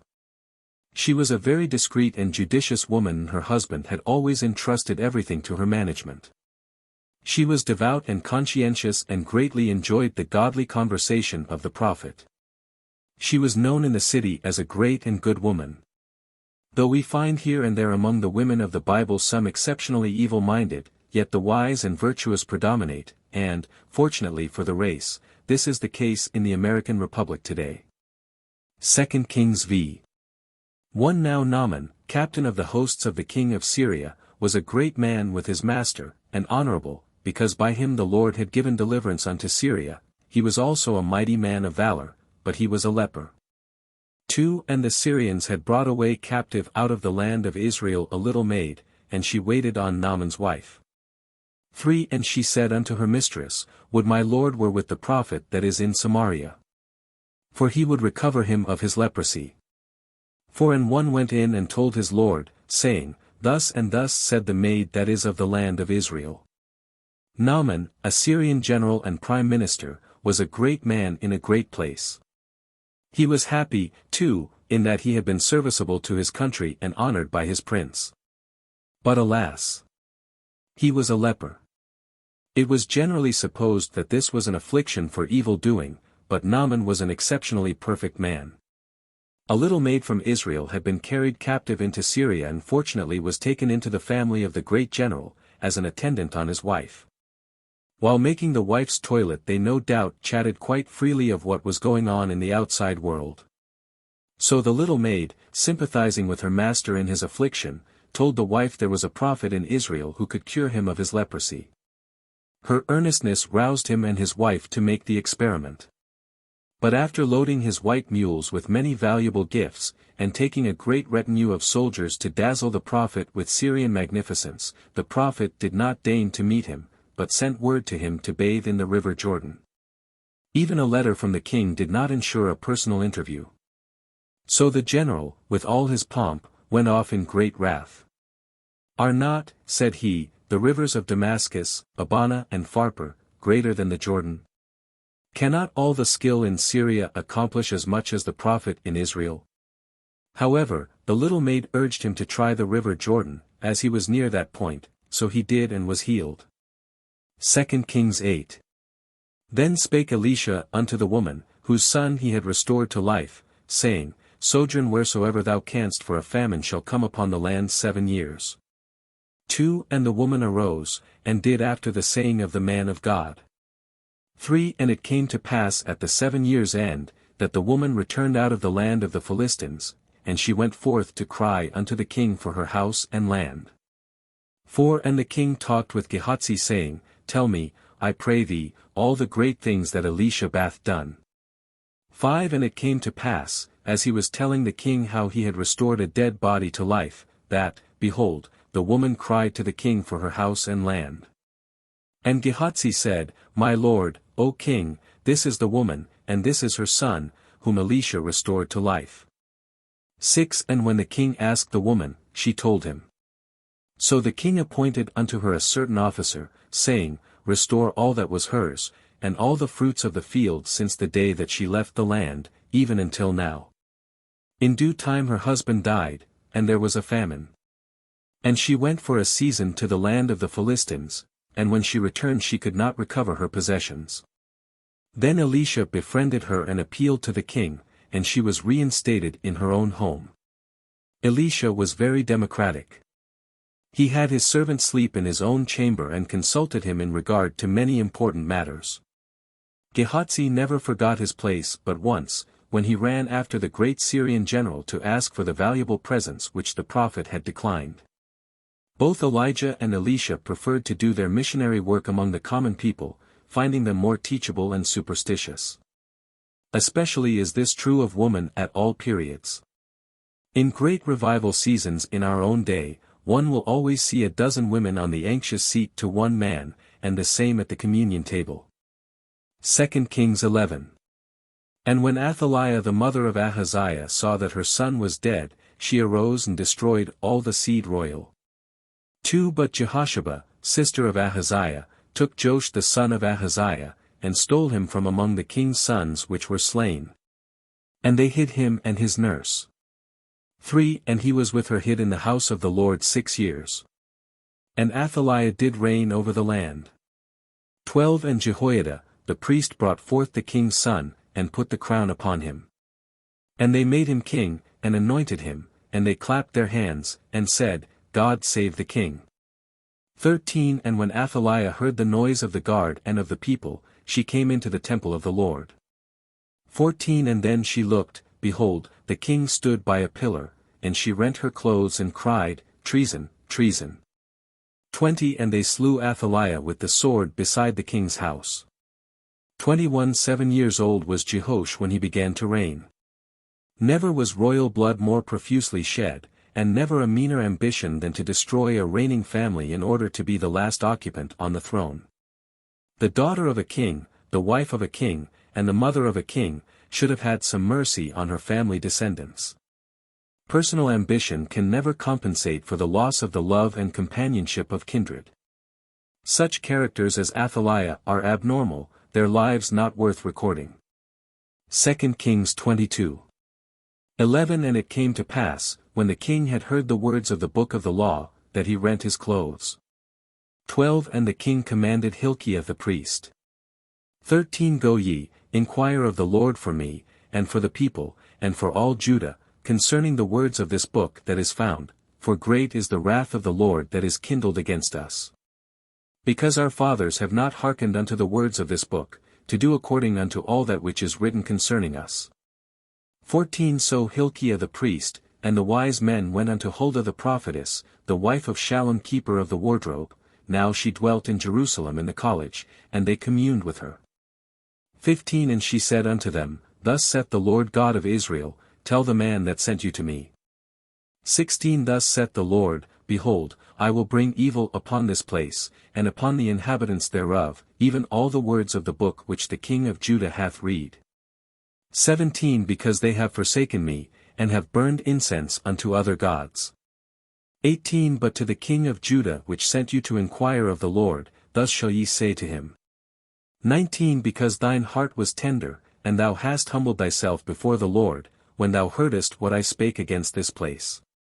20 Behold therefore, I will gather thee unto thy fathers, and thou shalt be gathered into thy grave in peace.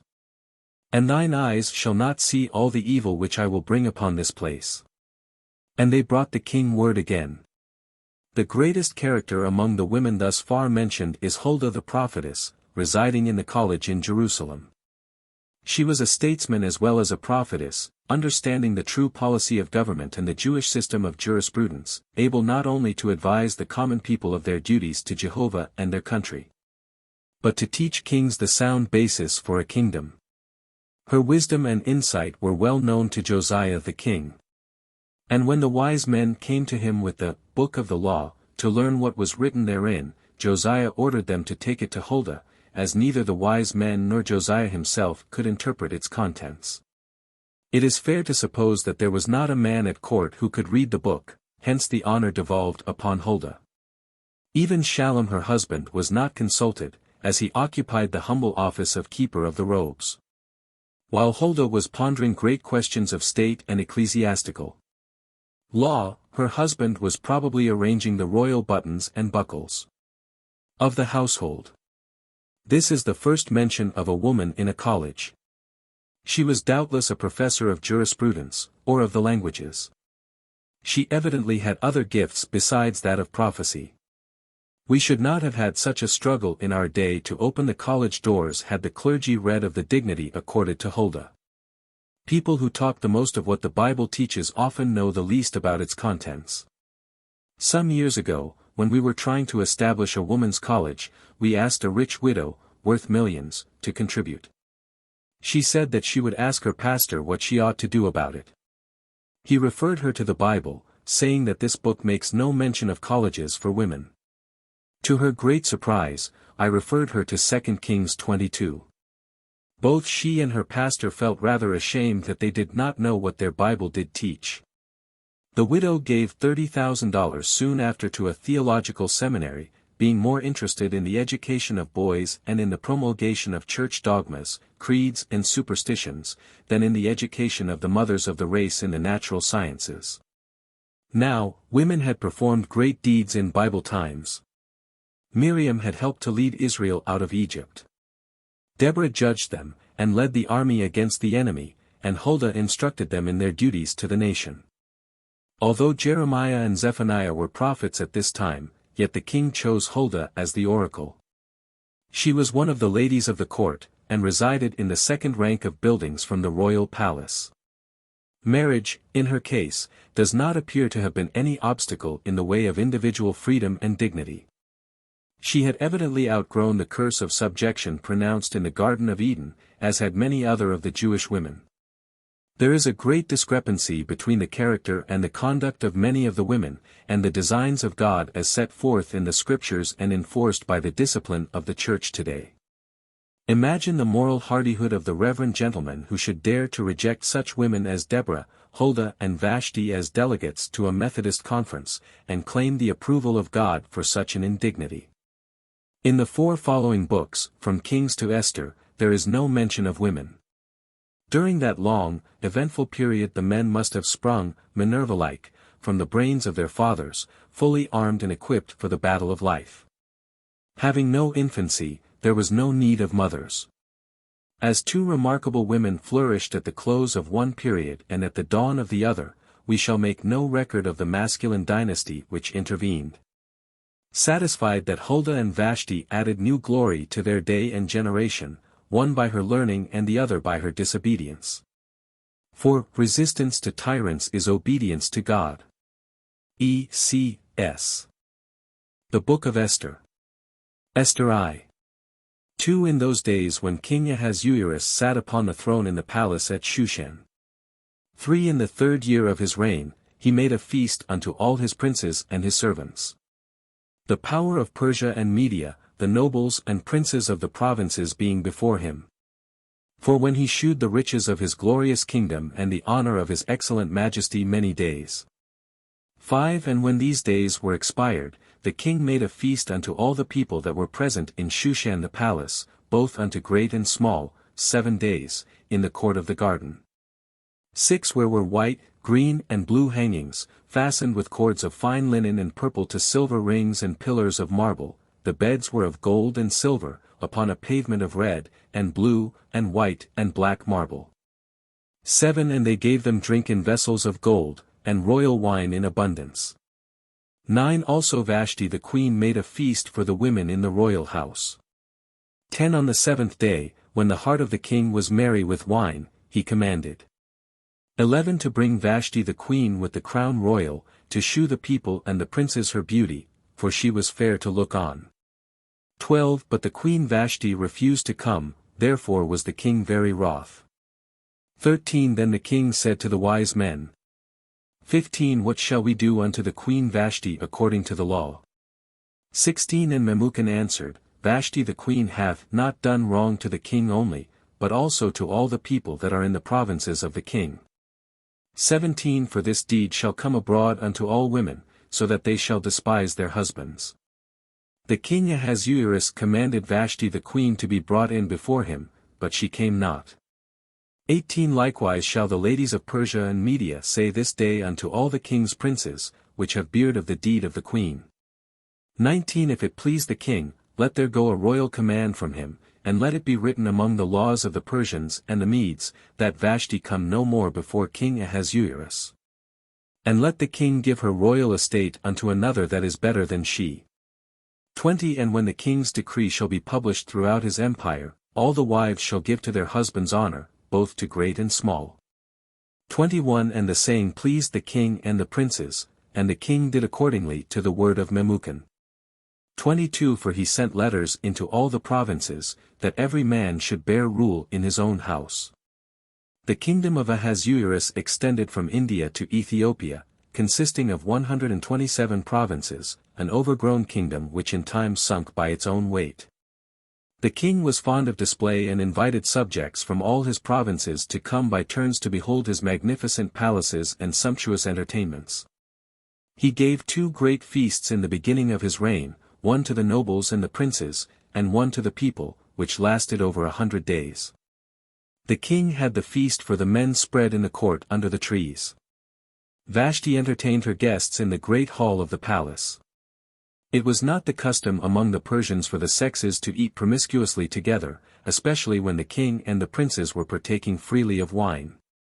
This feast ended in heaviness, not as Belshazzar's with a handwriting on the wall, nor like that of Job's children with a wind from the wilderness, but by the folly of the king, with an unhappy falling out between the queen and himself, which ended the feast abruptly and sent the guests away silent and ashamed. He sent 7 different messages to Vashti to put on her royal crown, which greatly enhanced her beauty, and come to show his guests the majesty of his queen. But to all the chamberlains alike she said, Go tell the king I will not come. Dignity and modesty alike forbid. This vanity of a drunken man illustrates the truth of an old proverb, when the wine is in, the wit is out. Josephus says that all the court heard his command. Hence, while he was showing the glory of his court, he also showed that he had a wife who would do as she pleased. Besides 7 chamberlains he had 7 learned counselors whom he consulted on all the affairs of state. The day after the feast, when all were sober once more, they held a cabinet council to discuss a proper punishment for the rebellious queen. Memucan, Secretary of State, advised that she be divorced for her disobedience and ordered to come no more before the king, for unless she was severely punished, he said, all the women of Media and of Persia would despise the commands of their husbands. We have some grand types of women presented for our admiration in the Bible. Deborah for her courage and military prowess. Huldah for her learning, prophetic insight and statesmanship, seated in the college in Jerusalem, where Josiah the king sent his cabinet ministers to consult her as to the policy of his government. Esther, who ruled as well as reigned, and Vashti, who scorned the apostles' command, "Wives, obey your husbands." She refused the king's orders to grace with her presence his reveling court. Tennyson pays this tribute to her virtue and dignity. "Oh, Vashti! Noble Vashti! Summoned forth, she kept her state, and left the drunken king to brawl in Shushan underneath his palms." E.C.S. The feast, with the preliminary exhibition of the king's magnificent palace and treasures, was not a social occasion in which the king and the queen participated under the same roof. The equal dignity of woman and of queen as companion of the king was not recognized. The men feasted together purely as a physical enjoyment. If there was any intellectual feature of the occasion, it is not recorded. On the seventh day, when appetite was satiated and the heart of the king was merry with wine, as a further means of gratifying sensual tastes and exhibiting his power, the king bethought him of the beauty of the queen. The command to the chamberlains was to bring Vashti. It was such an order as he might have sent to the jester, or to any other person whose sole duty was to do the king's bidding, and whose presence might add to the entertainment of his assemblage of men. It was not an invitation which anywise recognized the queen's condescension in honoring the company by her presence. But Vashti refused to come at the king's command. An unprecedented act of both wife and queen. Probably Vashti had had previous knowledge of the condition of the king when his heart was merry with wine and when the physical man was under the effects of 7 days' conviviality. She had a higher idea of womanly dignity than placing herself on exhibition as one of the king's possessions, which it pleased him to present to his assembled princes. Vashti is conspicuous as the first woman recorded whose self-respect and courage enabled her to act contrary to the will of her husband. She was the first woman who dared. This was the more marked because her husband was also king. So far as the record proves, woman had been obedient to the commands of the husband and the father, or, if seeking to avoid them, had sought indirect methods in diplomacy. It was the first exhibition of the individual sovereignty of woman on record. Excepting Deborah as judge, no example had been given of a woman who formed her own judgment and acted upon it.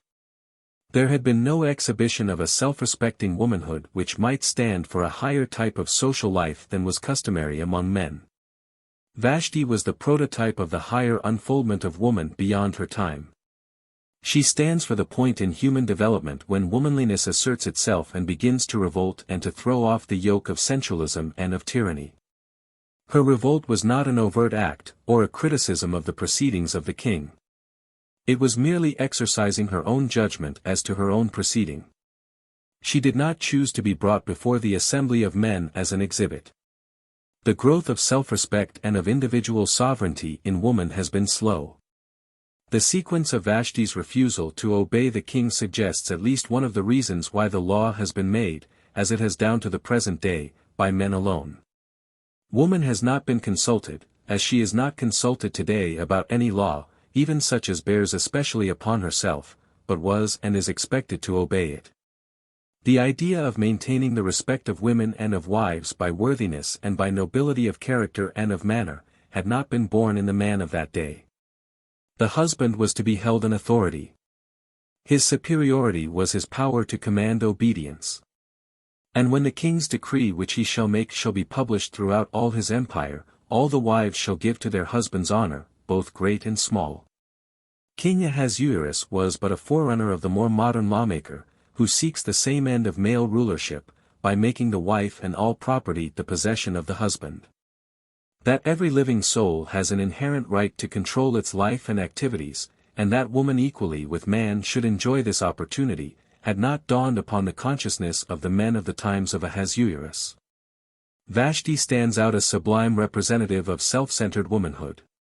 Rising to the heights of self-consciousness and of self-respect, she takes her soul into her own keeping, and though her position both as wife and as queen are jeopardized, she is true to the divine aspirations of her nature. L.B.C. Esther 2. After these things, when the wrath of King Ahasuerus was appeased, he remembered Vashti, and what she had done, and what was decreed against her. 2 Then said his servants, Let there be fair young virgins sought for the king. 3. And let him appoint officers in all the provinces that they may gather together the fair young virgins unto Shushan the palace. 4. And let the maiden which pleaseth the king be queen instead of Vashti. And the thing pleased the king, and he did so. 5. Now in Shushan the palace there was a certain Jew, whose name was Mordecai. 7. And he brought up Hadassah, that is, Esther, his uncle's daughter. For she had neither father nor mother, and the maid was fair and beautiful, whom Mordecai, when her father and mother were dead, took for his own daughter. 8. So it came to pass, when the king's commandment was heard, and when many maidens were gathered together, that Esther was brought also unto the king's house. 11. And Mordecai walked every day before the court of the women's house, to know how Esther did, and what should become of her. 17. And the king loved Esther above all the women, and she obtained grace and favor in his sight. So that beset the royal crown upon her head, and made her queen instead of Vashti. 18. Then the king made a great feast, even Esther's feast, and he made a release to the provinces, and gave gifts, according to the state of the king. Esther was a Jewess, one of the children of the captivity, an orphan whom Mordecai adopted as his own child. She was beautiful, symmetrical in form, fair in face, and of rare intelligence. Her wisdom and virtue were her greatest gifts. It is an advantage to a diamond even to be well set. Mordecai was her cousin german and her guardian. It was said that he intended to marry her. But when he saw what her prospects in life were, and what she might do as a favorite of the king for his own promotion and the safety of his people, he held his individual affection in abeyance for the benefit of his race and the safety of the king. For he soon saw the dishonest, intriguing character of Haman, whom he despised in his heart and to whom he would not bow in passing, nor make any show of respect. As he was a keeper of the door and sat at the king's gate, he had many opportunities to show his disrespect. He discovered a plot against the king's life which he revealed to Esther, that, in due time, secured him promotion to the head of the king's cabinet. But in the meantime Haman had the ear of the king. And to revenge the indignities of Mordecai, he decided to slay all the Jews throughout all the provinces of the kingdom, and procured an edict to that effect from the king. And stamped with the king's signet ring the letters that he sent by post into all the provinces. The day was set for this terrible slaughter, and the Jews were fasting in sackcloth and ashes. The king loved Esther above all the women and had made her his queen. She was not known at court as a Jewess, but was supposed to be of Persian extraction. Mordecai had told her to say nothing on that subject.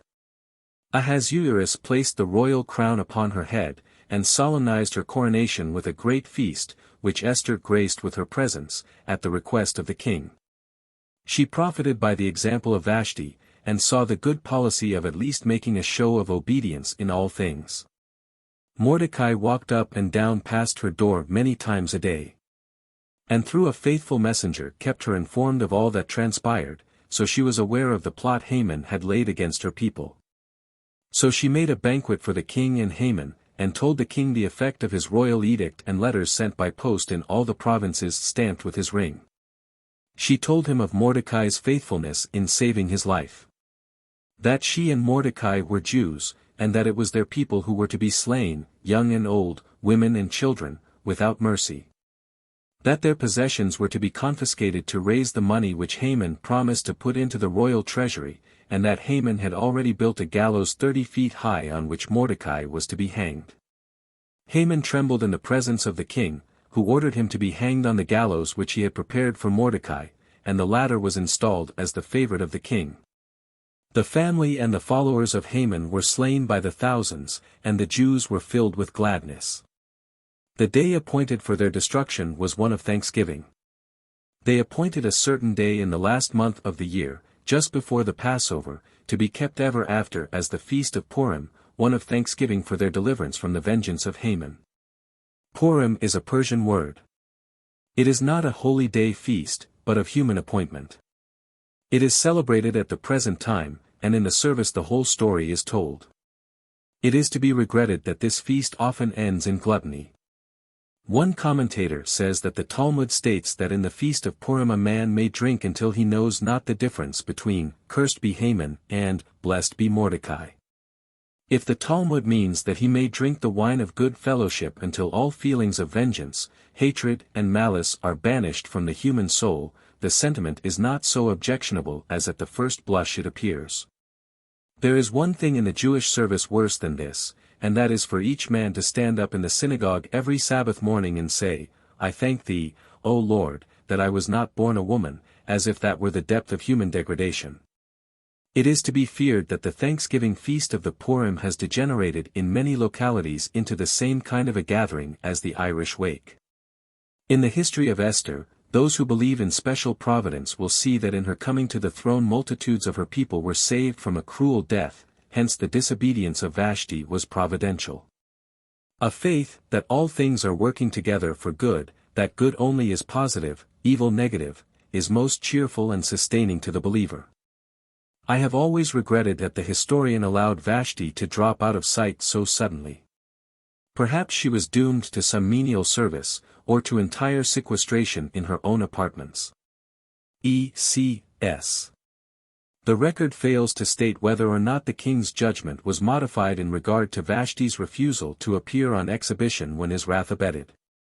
But the decree had gone forth, and could not be altered. And Vashti banished, no further record of her fate appears. The king's ministers at once set about providing a successor to Vashti. The king in those days had the advantage of the search for fair young virgins, in that he could command the entire collection within his dominions. The only consideration was whether or not the maiden pleased him. There is no hint that the maiden was expected to signify her acceptance or rejection of the king's choice. She was no more to be consulted than if she had been an animal. Her position as queen was but an added distinction of her lord and master. Esther, the orphaned and adopted daughter of Mordecai the Jew, was the favored maiden. She was fair and beautiful. The truth of the historic record of the men of those days is indisputable. Down to the present the average man sums up his estimate of woman by her looks. Is she fair to look upon is the criterion. Esther was destined to play an important part in the salvation of her people from the destructive purposes of Haman, who had been set above all the princes who were with him. This young woman, who had been crowned by her royal master because she pleased him, was called upon by the peril of her people, whom Haman was seeking to destroy, to place her own life in jeopardy, by venturing to obtain audience with the king, without having been summoned into his presence. When Esther received from Mordecai the assurance, "Think not with thyself that thou shalt escape in the king's house more than all the Jews," he asked, "Who knoweth, whether thou art come to the kingdom for such a time as this?" Then this young woman rose to the extremity of the situation. She exercised a high degree of wisdom and courage, and bade them return Mordecai this answer. "Go gather together all the Jews that are present in Shushan, and fast ye for me, and neither eat nor drink 3 days, night or day. I also and my maidens will fast likewise, and so will I go in unto the king, which is not according to the law, and if I perish, I perish." Verses 15, 16. She prepared herself thus by fasting to receive and to exercise the power of spirit. Her high purpose was only equaled by her unfaltering courage and entire self-abnegation. Vashti had exercised heroic courage in asserting womanly dignity and the inherent human right never recognized by kingship, to choose whether to please and to obey the king. Esther, so as to save her people from destruction, risked her life. This King Ahasuerus, who, according to the record, was only a man of selfish purposes, delighting in power and given to the enjoyment of his passions, was the legal lord and master of 2 women, each distinguished by a nobility of character well worthy of the distinction of queen. Their royalty was of a higher order than that of scepters and of crowns. While we rejoice in the higher manhood which the centuries have evolved, we are in this hour reminded of the dominating disposition of King Ahasuerus and the habits of those times. A distinguished man and a scholar in this closing 19th century claims that the family is necessarily a despotism, and that man is the ruler of the household. Women as queenly, as noble and as self-sacrificing as was Esther, as self-respecting and as brave as was Vashti, are hampered in their creative office by the unjust statutes of men, but God is marching on. And it is the seed of woman which is to bruise the head of the serpent. It is not man's boasted superiority of intellect through which the eternally working divine power will perfect the race, but the receptiveness and the love of woman. L.B.C. The Book of Job. Job I. There was a man in the land of Uz, whose name was Job, and that man was perfect and upright, and one that feared God. 2 And there were born unto him 7 sons and 3 daughters. 3 His substance also was 7,000 sheep, and 3,000 camels, and 500 yoke of oxen, and 500 she-asses, and a very great household, so that this man was the greatest of all the men of the east.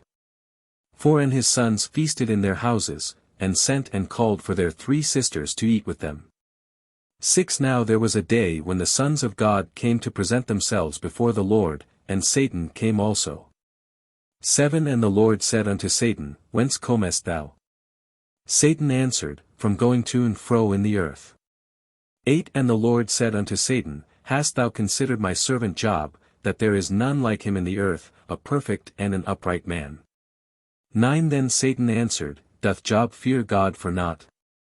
10 Hast not thou made a hedge about him, and about his house, and about all that he hath on every side? Thou hast blessed the work of his hands. 11 But put forth thine hand now, and touch all that he hath, and he will curse thee to thy face. 12 And the Lord said unto Satan, All that he hath is in thy power, only upon himself put not forth thine hand.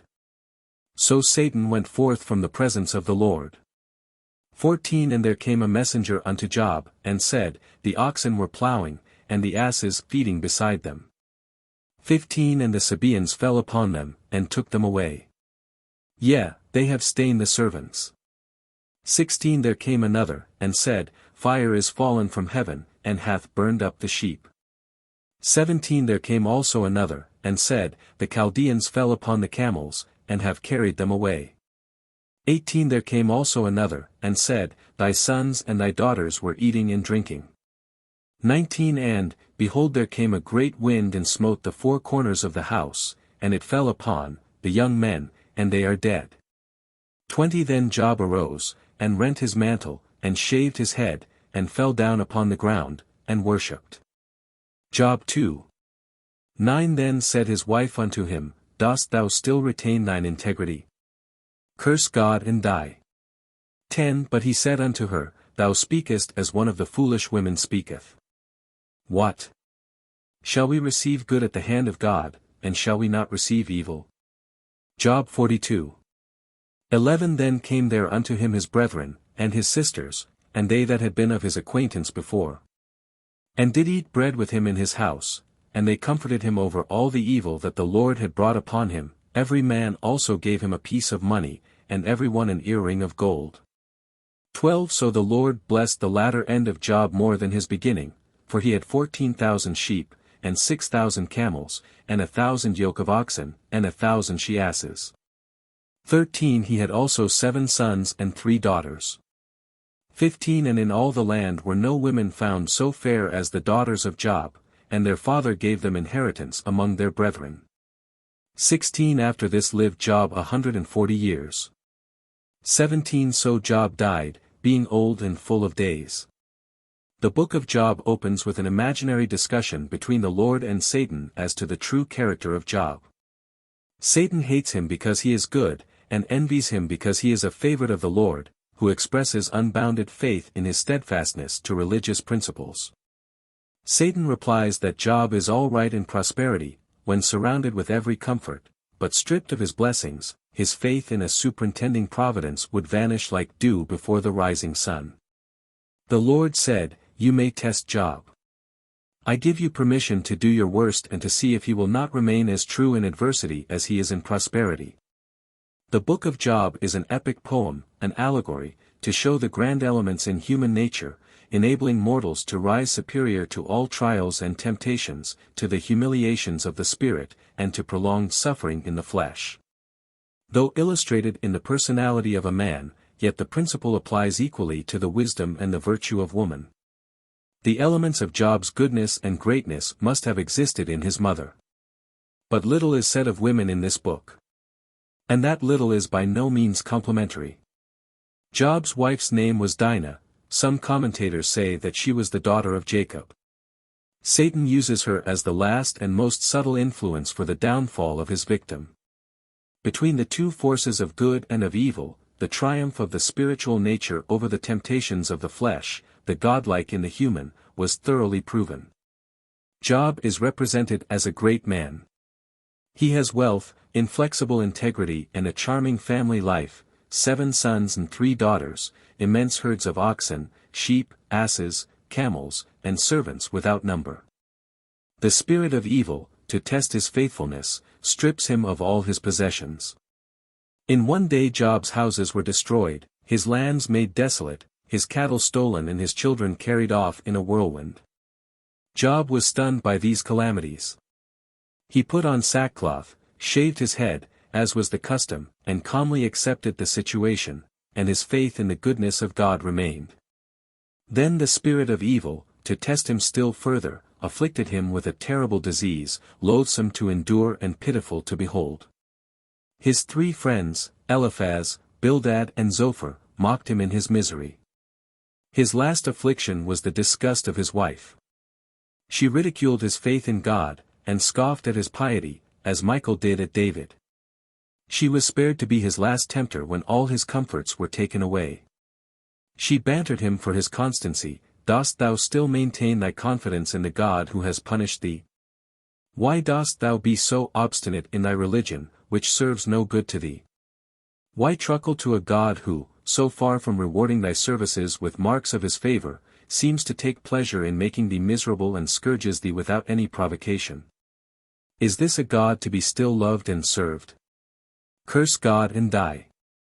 She urges him to commit suicide. Better to die at once than to endure his life of lingering misery. Deserted by wife, by friends, and, seemingly by God, too, Job's faith wavered not. The spirit of evil had done its worst. Man had proven his divine origin, himself the incarnation of the great spirit of good, and now that Job had proved himself superior to all human calamities, he is restored to health, and all his earthly possessions are returned fourfold. Nothing more is said of his first wife, but his 10 children are restored. The names of his 3 daughters are significant, though not euphonious: Jemimah, the day, because of Job's prosperity; Keziah, a spice, because he was healed, and Keren-Happuch, plenty restored.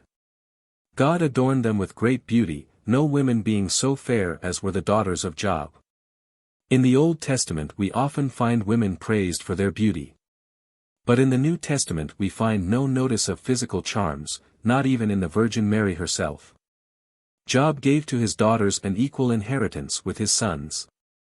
It is pleasant to see that the brothers paid them marked attention, and always invited them to their dinners, and that his 10 children were reproduced just as his flocks and his herds had been. Much more sympathy has been expressed by women for the wife, than for Job. Poor woman, she had scraped lint, nursed him and waited on him to the point of nervous exhaustion. No wonder that she was resigned to see him pass to Abraham's bosom. Job lived 140 years. Some conjecture that he was 70 years old when his calamities came upon him, so that his age was doubled with his other blessings. Whether Dinah lived to cheer Job's declining years, or whether she was lured by Satan to his kingdom, does not appear, but he is supposed to have had a second wife, by the name of Cities, the probable mother of the second brood. E.C.S. Books of Psalms, Proverbs, Ecclesiastes and the Song of Solomon. Psalms. Psalms XLV. 9 kings' daughters were among thy honorable women, upon thy right hand did stand the queen in gold of Ophir. 10 Hearken, O daughter, and consider, and incline thine ear, forget also thine own people, and thy father's house. 11 So shall the king greatly desire thy beauty, for he is thy Lord, and worship thou him. 12 And the daughter of Tyre shall be there with a gift, even the rich among the people shall entreat thy favor. 13 The king's daughter is all glorious within, her clothing is of wrought gold. 14 She shall be brought unto the king in raiment of needlework, the virgins her companions that follow her shall be brought unto thee. 15 With gladness and rejoicing shall they be brought, they shall enter into the king's palace. This book is supposed to have been written by David, the son of Jesse, called the sweet psalmist of Israel. He had a taste for the arts, a real genius for poetry and song. Many of the poems are beautiful in sentiment and celebrated as specimens of literature, as are some passages in Job, but the general tone is pessimistic. David's old age was full of repinings over the follies of his youth and of his middle age. The declining years of a well-spent life should be the most peaceful and happy. Then the lessons of experience are understood, and one knows how to bear its joys and sorrows with equal philosophy. Yet David in the twilight of his days seemed to dwell in the shadows of despair, in sackcloth and ashes, repenting for his own sins and bemoaning the evil tendency of men in general. There is a passing mention of the existence of women as imaginary beings in the Psalms, the Proverbs, and the Song of Solomon, but not illustrated by any grand personalities or individual characters. Psalms 2. To the chief musician, a psalm of David, when Nathan the prophet came unto him, after he had gone into Bathsheba. 1 Have mercy upon me, O God, according to thy loving kindness, according unto the multitude of thy tender mercies blot out my transgressions. 2 Wash me thoroughly from mine iniquity, and cleanse me from my sin. 3 For I acknowledge my transgressions, and my sin is ever before me. David's treatment of Uriah was the darkest passage in his life. And to those who love justice it is a satisfaction to know that his conscience troubled him for this act to the end of his days. We are not told whether Bathsheba ever dropped a tear over the sad fate of Uriah, or suffered any upbraidings of conscience. Proverbs 9:13 A foolish woman is clamorous, she is simple, and knoweth nothing. 11:16 A gracious woman retaineth honor, and strong men retain riches. 14 Every wise woman buildeth her house, but the foolish plucketh it down with her hands. 17:25 A foolish son is a grief to his father and bitterness to her that bare him. 19:14 House and riches are the inheritance of fathers, and a prudent wife is from the Lord. 21:9 It is better to dwell in a corner of the housetop, than with a brawling woman in a wide house.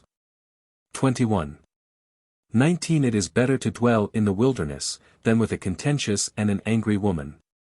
27:15 A continual dropping in a very rainy day and a contentious woman are alike. XXX. 21 For 3 things the earth is disquieted, and for 4 which it cannot bear.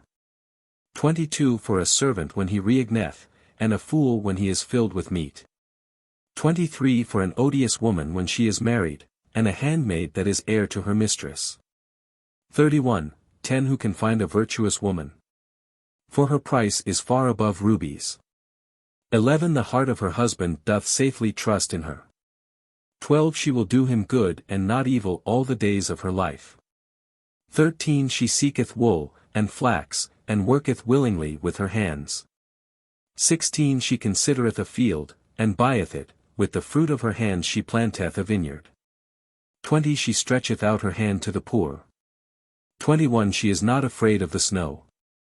For all her household are clothed with scarlet.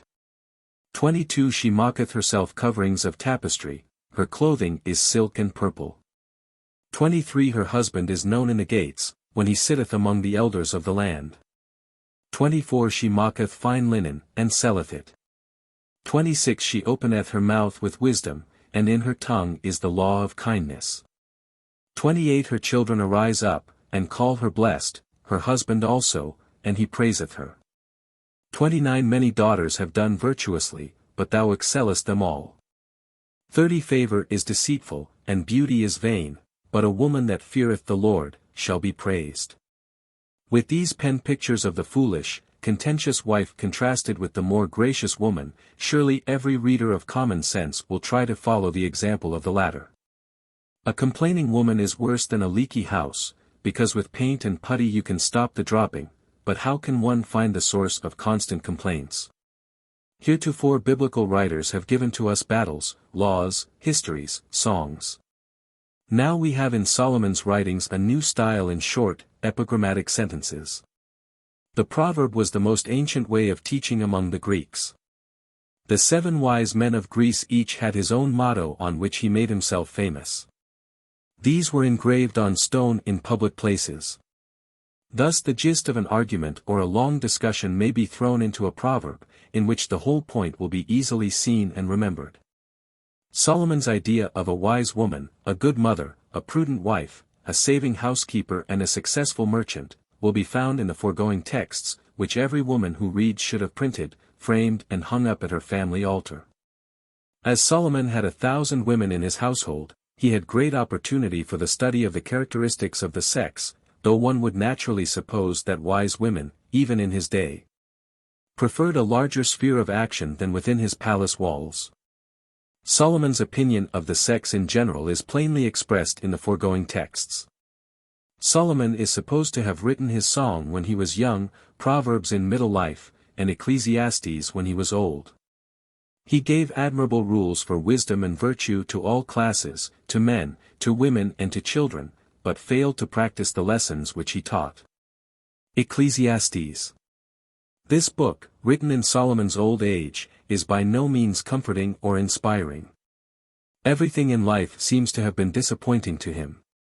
Wealth, position, learning, all earthly possessions and acquirements he declares alike to be vanity of vanities and vexation of spirit. To one whose life has been useful to others and sweet to himself, it is quite impossible to accept these pessimistic pictures of human destiny. Ecclesiastes 2. I said in mine heart, I will prove thee with mirth. Therefore enjoy pleasure, and, behold, this also is vanity. For I made me great works, I builded me houses, I planted me vineyards. 5 I made me gardens and orchards. 7 I had great possessions above all that were in Jerusalem before me. 8 I gathered me also silver and gold and particular treasures, I gat me men singers and women singers, and musical instruments. 10 And whatsoever mine eyes desired I kept not from them, I withheld not my heart from any joy. 13 Then I saw that wisdom excelleth folly, as far as light excelleth darkness. 14 The wise man's eyes are in his head. But the fool walketh in darkness, and I myself perceived also that one event happeneth to them all. This constant depreciation of human dignity and power is very demoralizing in its influence on character. When we consider the struggles of the race from savagism to civilization, all the wonderful achievements, discoveries and inventions of man, we must feel more like bowing down to him as an incarnation of his Creator than deploring his follies like a poor worm of the dust. The episcopal service is most demoralizing in this view. Whole congregations of educated men and women, day after day, year after year, confessing themselves miserable sinners, with no evident improvement from generation to generation. And this confession is made in a perfunctory manner, as if no disgrace attended that mental condition, and without hope or promise of a change from that unworthy attitude. Ecclesiastes 7. 26 And I find more bitter than death the woman, whose heart is snares and nets, and her hands as bands, whoso pleaseth God shall escape from her, but the sinner shall be taken by her. 28 One wise man among 1,000 have I found. But a woman among all those have I not found. 29 Lo, this only have I found, that God hath made man upright, but they have sought out many inventions. Solomon must have had a sad experience in his relations with women. Such an opinion is a grave reflection on his own mother, who was so devoted to his success in the world. But for her ambition he would never have been crowned king of Israel. The commentators vouchsafe the opinion that there are more good women than men. It is very kind in some of the commentators to give us a word of praise now and then. But from the general tone of the learned fabulists, one would think that the Jezebels and the Jaels predominated. In fact, Solomon says that he has not found one wise woman in 1,000. The Song of Solomon. The name of God does not appear in this song, neither is the latter ever mentioned in the New Testament. This book has no special religious significance, being merely a love poem, an epithalamium, sung on nuptial occasions in praise of the bride and the groom. The proper place for this book is before either Proverbs or Ecclesiastes, as it was written in Solomon's youth, and is a more pardonable outburst for his early days than for his declining years. The Jewish doctors advised their young people not to read this book until they were 30 years old, when they were supposed to be more susceptible to spiritual beauties and virtues than to the mere attractions of face and of form. The Church, as an excuse for retaining this book as a part of Holy Scriptures, interprets the song as expressive of Christ's love for the Church, but that is rather far-fetched, and unworthy the character of the ideal Jesus. The most rational view to take of the song is, it was that of a luxurious king to the women of his seraglio. E.C.S. Books of Isaiah and Daniel, Micah and Malachi. Isaiah. The closing books of the Old Testament make but little mention of women as illustrating individual characteristics. The ideal woman is used more as a standard of comparison for good and for evil, the good woman representing the elements of success in building up the family, the tribe, the nation, as a devout worshipper of the God of Israel. The wicked woman, the elements of destruction in the downfall of great cities and nations. As woman is chosen to represent the extremes of human conditions, she has no special reason to complain. The prophets sum up the graces of the daughters of men in the following texts. Isaiah 3:16 Moreover the Lord saith, because the daughters of Zion are haughty, and walk with stretched forth necks and wanton eyes, walking and mincing as they go, and making a tinkling with their feet. 19 In that day the Lord will take away the bravery of their tinkling ornaments about their feet, and their calls, and their round tires like the moon. 19 The chains, and the bracelets, and the mufflers. 20 The bonnets, and the ornaments of the legs, and the headbands, and the tablets, and the earrings. 21 The rings, and nose jewels. 22 The changeable suits of apparel, and the mantles, and the wimples, and the crisping pins. 23 The glasses, and the fine linen, and the hoods, and the veils. Before the sacred canon of the Old Testament was written, there were prophets who took the place of Bibles to the Church. It is said that God himself spake to the children of Israel from the top of Mount Sinai, but that it was so terrible they entreated the Lord ever after to speak to them through men. So ever after he did communicate with them through prophets and angels. Isaiah was of the royal family. He was nephew to King Uzziah. The prophet in the above texts reproves and warns the daughters of Zion and tells them of their faults. He does not like their style of walking, which from the description must have been much like the mincing gait of some women today. The prophet expressly vouches God's authority for what he said concerning their manners and elaborate ornamentation, lest they should be offended with his criticisms. If the prophets could visit our stores and see all the fashions there are to tempt the daughters of today, they would declaim against our frivolities on the very doorsteps, and in view of the Easter bonnets, at the entrance to our churches. The badges which our young women wear as members of societies, pinned in rows on broad ribbons, the earrings, the bangles, the big sleeves, the bonnets trimmed with osprey feathers, answer to the crisping pins, the wimples, the nose jewels. The tablets, the chains, the bracelets, the mufflers, the veils, the glasses and the girdles of the daughters of Zion. If the prophets, instead of the French milliners and dressmakers, could supervise the toilets of our women, they would dress in far better taste. Daniel. The name of this prophet in Hebrew was the #Il, 5 which signifies the judgment of God. His Chaldean name was Bethshazzai.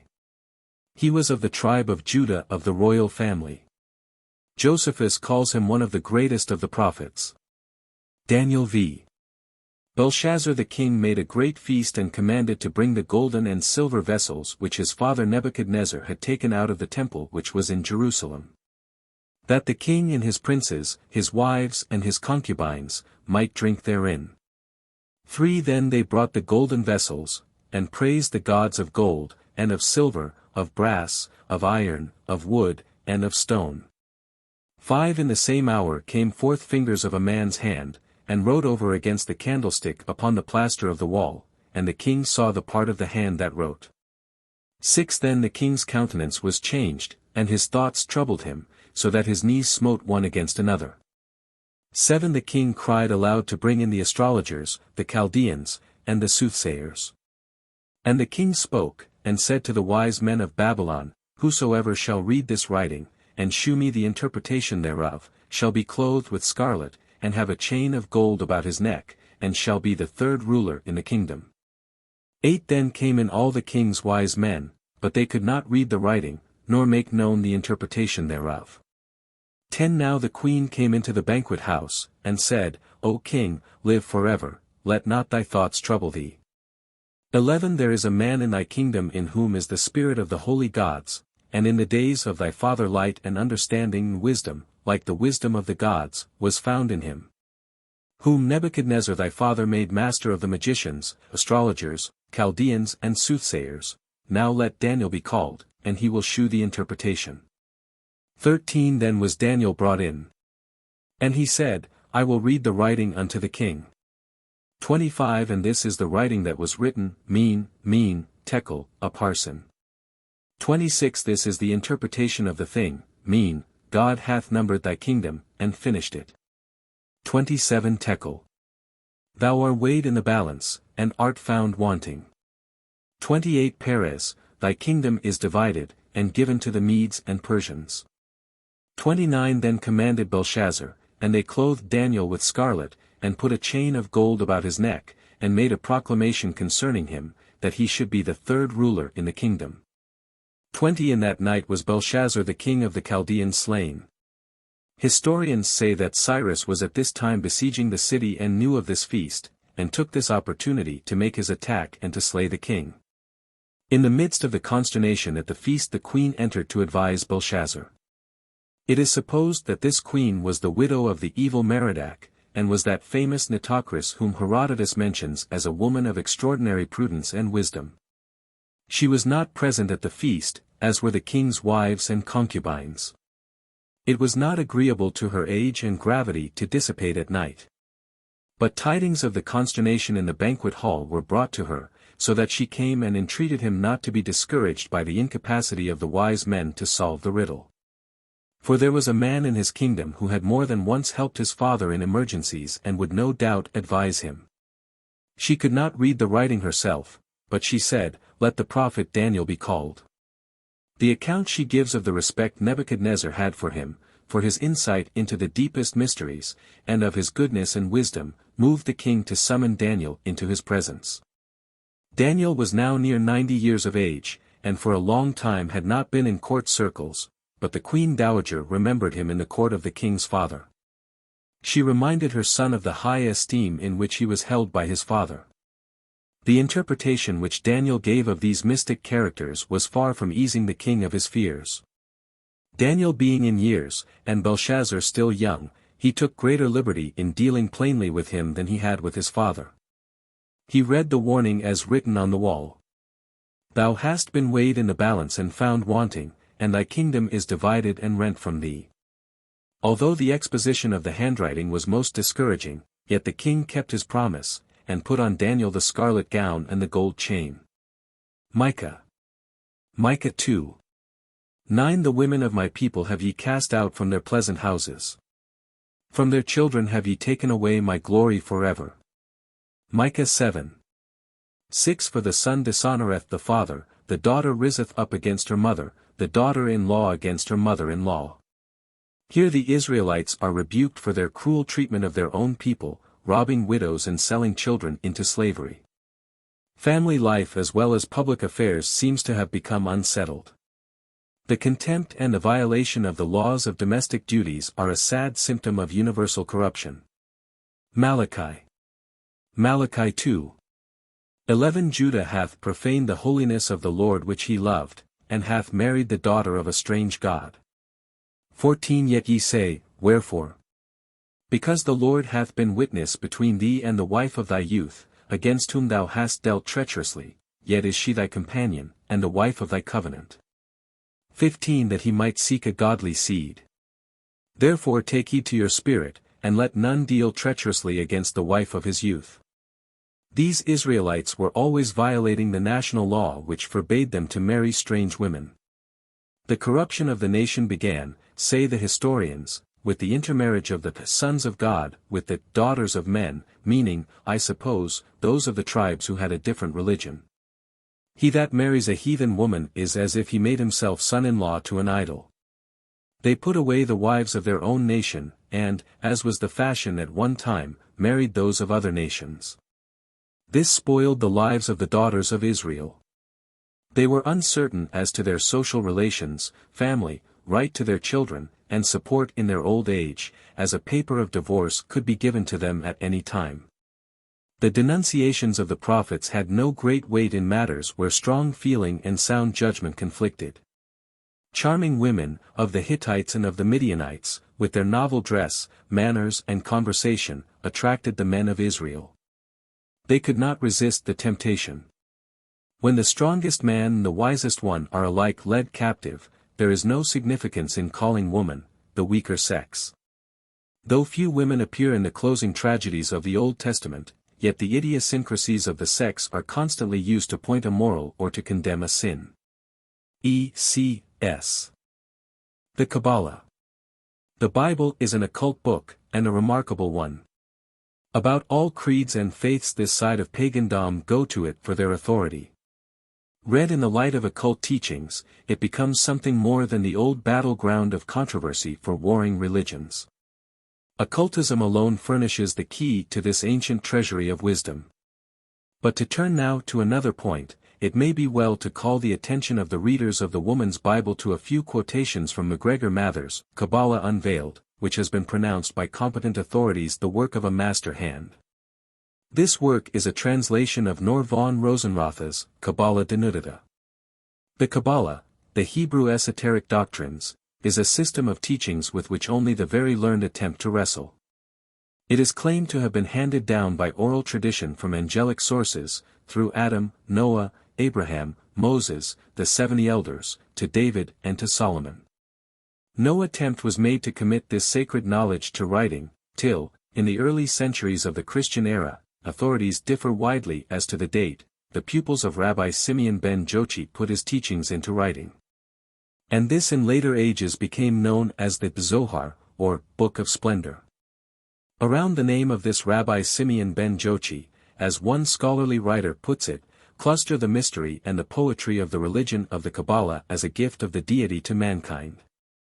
The Zohar, which is only a part of the Kabbalah, is the great storehouse of the esoteric teaching of the ancient Hebrews. Returning to the quotations referred to above, MacGregor Mathers in his preface says, I wish particularly to direct the reader's attention to the stress laid by the Kabbalah on the feminine aspects of the deity, and to the shameful way in which any allusion to these has been suppressed in the ordinary translations of the Bible, also to the Kabbalistical equality of male and female. Referring to the Sephiroth, the 10 Kabbalistical attributes of God, Mr. Mathers says, among these Sephiroth, jointly and severally, we find the development of the persons and the attributes of God. Of these, some are male and some are female. Now, for some reason or other, best known to themselves, the translators of the Bible have carefully crowded out of existence and smothered up every reference to the fact that the deity is both masculine and feminine. They have translated a feminine plural by a masculine singular in the case of the word Elohim. They have, however, left an inadvertent admission of their knowledge that it was plural in Genesis 4:26, and Elohim said, Let us make man. Again, v. 27, how could Adam be made in the image of the Elohim, male and female, unless the Elohim were male and female also? The word Elohim is a plural formed from the feminine singular alh, Elo, by adding im to the word. But inasmuch as im is usually the termination of the masculine plural, and is here added to a feminine noun, it gives to the word Elohim the sense of a female potency united to a masculine idea, and thereby capable of producing an offspring. Now we hear much of the Father and the Son, but we hear nothing of the Mother in the ordinary religions of the day. But in the Kabbalah we find that the Ancient of Days conforms himself simultaneously into the Father and the Mother, and thus begets the Son. Now this Mother is Elohim. The writer then goes on to show that the Holy Spirit, usually represented as masculine, is in fact feminine. The first Sapphira contained the other 9, and produced them in succession. The second is Chokmah, wisdom, and is the active and evident father to whom the mother is united. The third is a feminine passive potency called Binah, understanding, and is coequal with Chokmah. Chokmah is powerless till the number 3 forms the triangle. Thus this Sapphira completes and makes evident the supernal Trinity. It is also called Ama, Mother, the great productive Mother, who is eternally conjoined with the Father for the maintenance of the universe in order. Therefore is she the most evident form in whom we can know the Father, and therefore is she worthy of all honor. She is the supernal Mother, coequal with Chokmah, and the great feminine form of God, the Elohim, in whose image man and woman were created, according to the teaching of the Kabbalah, equal before God. Woman is equal with man, not inferior to him, as it has been the persistent endeavor of so-called Christians to make her. Ima is the woman described in the Apocalypse, ch. 12.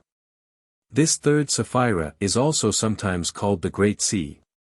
To her are attributed the divine names, Elam, Elohim, and Yahweh Alam, and the angelic order, Arlam, the thrones. She is the supernal mother as distinguished from Malkuth, the inferior mother, bride and queen. In each of the 3 trinities or triads of the Sephiroth is a dual of opposite sexes, and a uniting intelligence which is the result. In this, the masculine and feminine potencies are regarded as the 2 scales of the balance, and the uniting Sapphira as the beam which joins them. In Chapter 8, we read, Chokmah is the father, and Binah is the mother, and therein are Chokmah, wisdom, and Binah, understanding, counterbalanced together in most perfect equality of male and female. And therefore are all things established in the equality of male and female. If it were not so, how could they subsist? In their conformations are they found to be the perfections of all things, father and mother, son and daughter. These things have not been revealed save unto the holy superiors who have entered therein and departed therefrom, and have known the paths of the most holy God, so that they have not erred in them either on the right hand or on the left. In a note in regard to Chokmah and Binah the author says, Chokmah is the second and Binah is the third of the Sephiroth. This section is a sufficient condemnation of all those who wish to make out that woman is inferior to man. The Kabbalah also speaks of the separation of the sexes as the cause of evil, or as the author puts it in a note, where there is unbalanced force, there is the origin of evil. Further on it is written, and therefore is Ima, the mother, known to be the consummation of all things, and she is signified to be the beginning and the end. And hence that which is not both male and female together is called half a body. Now, no blessing can rest upon a mutilated and defective being, but only upon a perfect place and upon a perfect being, and not at all in an incomplete being. And a semi-complete being cannot live forever, neither can it receive blessing forever. The following is the author's comment upon the above. This section is another all-sufficient proof of the teachings maintained throughout the Kabbalah, namely, that man and woman are from the creation co-equal and coexistent, perfectly equal, one with the other. This fact the translators of the Bible have been at great pains to conceal by carefully suppressing every reference to the feminine portion of the deity, and by constantly translating feminine nouns by masculine. And this is the work of so-called religious men. A learned Jewish rabbi, with whom the writer is acquainted, says, those who write on the Bible must be very careful when they come to speak of the position of woman to make a clear distinction between the Old and the New Testaments. In the Old Testament, except in the 2nd chapter of Genesis, woman occupies a true and a dignified position in society and in the family. For example, take the position of Sarah, of the prophetess Miriam, the sister of Moses, and Deborah the prophetess. They all exemplify the true position of woman in the Old Testament. While Paul, the apostle of the Gentiles, and the chief writer in the New Testament, condemned woman to silence in the church and to strict obedience to her husband, making her thereby inferior to the man. The Old Testament gave free scope to the development of the Holy Spirit in woman. To intensify this teaching upon the position of woman, we find even the voice of the deity telling Abraham, whatever Sarah tells thee, thou shalt hearken unto her voice, showing that woman in her own home was the guiding power. In regard to another point this rabbi says, the learned Jewish rabbis of modern times do not take the rib story literally. And this may be said of many of the olden times. The Kabbalah and its learned expositors may be said to be the throbbing heart of the Jewish religion, as was graphically said of the mystic teachings of another occult fraternity. And in view of the Kabbalah's antiquity, and the fact that it is the fountainhead of the body of the Old Testament teachings, these quotations as to the real Kabbalistic teachings in regard to woman, or to the feminine aspects of the deity, are of first-class importance in such a book as the Woman's Bible. In Kabbalistic teachings, there is one Trinity which comprises all the Sephiroth, and it consists of the crown, the king and the queen. It is the Trinity which created the world, or, in Kabbalistic language, the universe was born from the union of the crowned king and queen. The rib story is veiled in the mystic language of symbolism. According to occult teachings, there was a time before man was differentiated into sexes, that is, when he was androgynous. Then the time came, millions of years ago, when the differentiation into sexes took place. And to this the rib story refers. There has been much ignorance and confusion in regard to the real nature of woman, indicating that she is possessed of a mystic nature and a power which will gradually be developed and better understood as the world becomes more enlightened. Woman has been branded as the author of evil in the world, and at the same time she has been exalted to the position of mother of the Savior of the world. These two positions are as conflicting as the general ideas which have prevailed in regard to woman, the great enigma of the world. Theological odium has laid its hand heavily upon her. This odium, as a Reverend D.D. once said to the writer, is a thing with more horns, more thorns, more quills and more snarls than almost any other sort of thing you have ever heard of. It has kindled as many fires of martyrdom.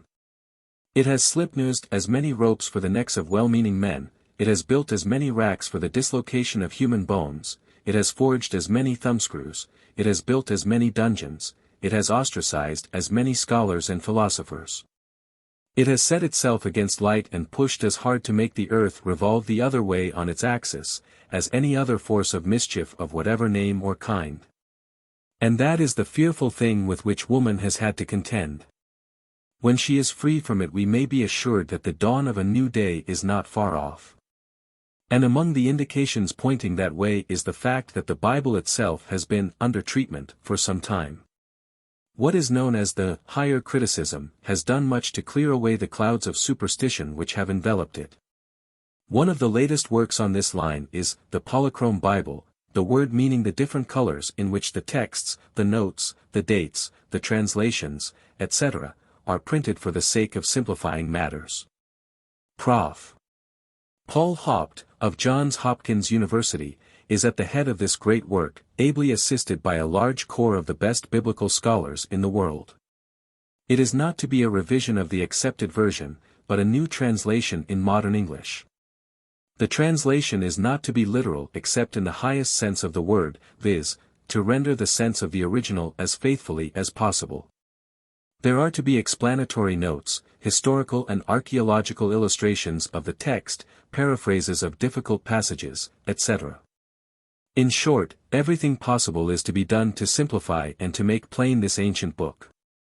The contributors have instructions not to hesitate to state what they consider to be the truth, but with as little offense to the general reader as possible. This work has been pronounced the greatest literary undertaking of the century, a work which will prepare the way for the coming generation to give an entirely new consideration to the religious problem. It was begun in 1890, and will probably not be completed before 1900. Another important work, small in actual size but big with significance, has just been issued in England under the title of The Bible and the Child. It is not, as its name might imply, a book for children, but it is for the purpose of showing the right way of presenting the Bible to the young in the light of the higher criticism. Its 8 contributors are headed by Canon F. W. Farrar, of England, and includes a number of noted English divines. An English writer outside of the orthodox pale says, it is one of the most extraordinary books published in the English language. It is small. But it is just the turning scale to the side of common sense in matters religious.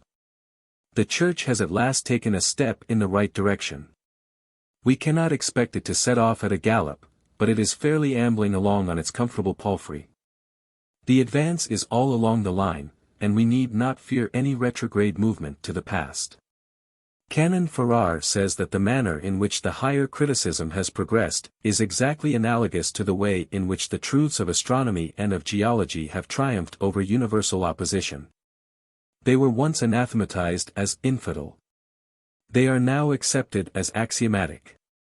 When an official of the Church of England of the high standing of Canon Farrar comes out so boldly in the interest of free thought and free criticism on lines hitherto held to be too sacred for human reason to cross, it is one of the signs of the times, and a most hopeful one of the future. And now that we are coming to understand the Bible better than to worship it as an idol, it will gradually be lifted from the shadows and the superstitions of an age when, as a fetish, it was exalted above reason, and placed where a spiritually enlightened people can see it in its true light, a book in which many a bright jewel has been buried under some rubbish, perhaps, as well as under many symbolisms and mystic language, a book which is not above the application of reason and of common sense. And with these new lights on the Bible, it is gratifying to know at the same time that the stately Hebrew Kabbalah, hoary with antiquity, and the fountain source of the Old Testament, places woman on a perfect equality in the Godhead. For better authority than that one can hardly ask. We are nearing the close of a remarkable century, the last half of which, and especially the last quarter, has been crowded with discoveries, some of them startling in their approximation to the inner or occult world, a world in which woman has potent sway. The close of this century has long been pointed to by scholars, by writers, and by prophets, within the Church and out of it, as the close of the old dispensation and the opening of the new one. And in view of the rapid steps which we are taking in these latter years, we can almost feel the breath of the new cycle fan our cheeks as we watch the deepening hues of the breaking dawn. F.E.B. The New Testament. Great is truth, and mighty above all things. 1 Esdras, 4:41. Does the New Testament bring promises of new dignity and of larger liberties for woman? When thinking women make any criticisms on their degraded position in the Bible, Christians point to her exaltation in the New Testament, as if, under their religion, woman really does occupy a higher position than under the Jewish dispensation. While there are grand types of women presented under both religions, there is no difference in the general estimate of the sex. In fact, her inferior position is more clearly and emphatically set forth by the apostles than by the prophets and the patriarchs. There are no such specific directions for woman's subordination in the Pentateuch as in the epistles. We are told that the whole sex was highly honored in Mary being the mother of Jesus. Surely a wise and virtuous son is more indebted to his mother than she is to him, and is honored only by reflecting her superior characteristics. Why the founders of the Christian religion did not improvise an earthly father as well as an earthly mother does not clearly appear. The questionable position of Joseph is unsatisfactory. As Mary belonged to the Jewish aristocracy, she should have had a husband of the same rank. If a heavenly father was necessary, why not a heavenly mother? If an earthly mother was admirable, why not an earthly father? The Jewish idea that Jesus was born according to natural law is more rational than is the Christian record of the Immaculate Conception by the Holy Ghost, the third person of the Trinity. These biblical mysteries and inconsistencies are a great strain on the credulity of the ordinary mind. E.C.S. Jesus was the great leading radical of his age. Everything that he was and said and did alienated and angered the conservatives, those that represented and stood for the established order of what they believed to be the fixed and final revelation of God. Is it any wonder that they procured his death? They had no power to put him to death themselves, and so they stirred the suspicions of the Roman authorities. We owe the conquest of Christianity to two things. First, to Paul. Christianity never would have been anything but a little Jewish sect if it had not been for Paul. And the other thing is, what? The conquest over death. It was the abounding belief of the disciples that Jesus was alive, their leader still, though in the invisible, which made them laugh in the face of death, which made them fearless in the presence of the lions in the arena. which made them seek for the honor and glory of martyrdom, and which gave them such conquest over all fear, all sorrow, all toil, as can come only to those who believe that this life is merely a training school. That death is nothing but a doorway and that it leads out into the eternal glories and grandeurs beyond. I think that the doctrine of the virgin birth as something higher, sweeter, nobler than ordinary motherhood, is a slew on all the natural motherhood of the world. I believe that millions of children have been as immaculately conceived, as purely born, as was the Nazarene. Why not? Out of this doctrine, and that which is akin to it, have sprung all the monasteries and the nunneries of the world, which have disgraced and distorted and demoralized manhood and womanhood for 1,000 years. I place beside the false, monkish, unnatural claim of the Immaculate Conception my mother, who was as holy in her motherhood as was Mary herself. Another suggestion. This thought of Jesus as the second person of an inconceivable Trinity, a being neither of heaven nor earth, but between the two, a being having two natures and one will.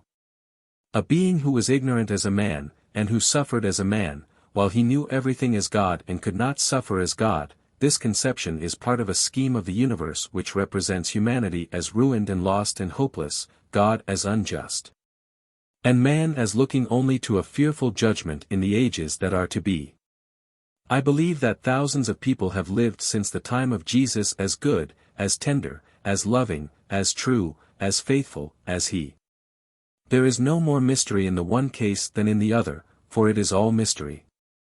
Old Father Taylor, the famous Methodist Bethel preacher in Boston, was a perfectionist, and when he was asked if he thought anybody had since lived who was as good as Jesus, he said, "Yes, millions of them." This is Methodist authority. What made Jesus the power he was of his time?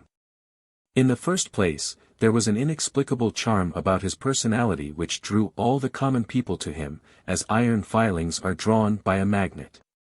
He loved the people, who instinctively felt it, and loved him. Then there was his intellectual power of speech. Most of the sayings of Jesus are not original in the sense that nobody else ever uttered any similar truths before. Confucius, 6,000 years before Jesus, gave utterance to the Golden Rule. And then there was the pity, the sympathy, the tenderness of the man. And then he had trust in God, trust in the simple fatherhood of God, that never could be shaken. Jesus taught us, as no one else has ever done it, the humanness of God and the divineness of man, so that, standing there 1800 years ago, he has naturally and infallibly attracted the eyes, the thought, the love, the reverence of the world. When it is dark in the morning, and before the sun rises, there are high peaks that catch the far-off rays and begin to glow, while the rest of the world still lies in shadow. So there are mountainous men, not supernatural, but as natural as the mountains and the sun, mountainous men who catch the light before our common eyes on the plains and in the valleys can see it. Who see and proclaim from their lofty heights far-off visions of truth and beauty that we as yet cannot discern. Anon. The Book of Matthew. Chapter 1. Matthew I.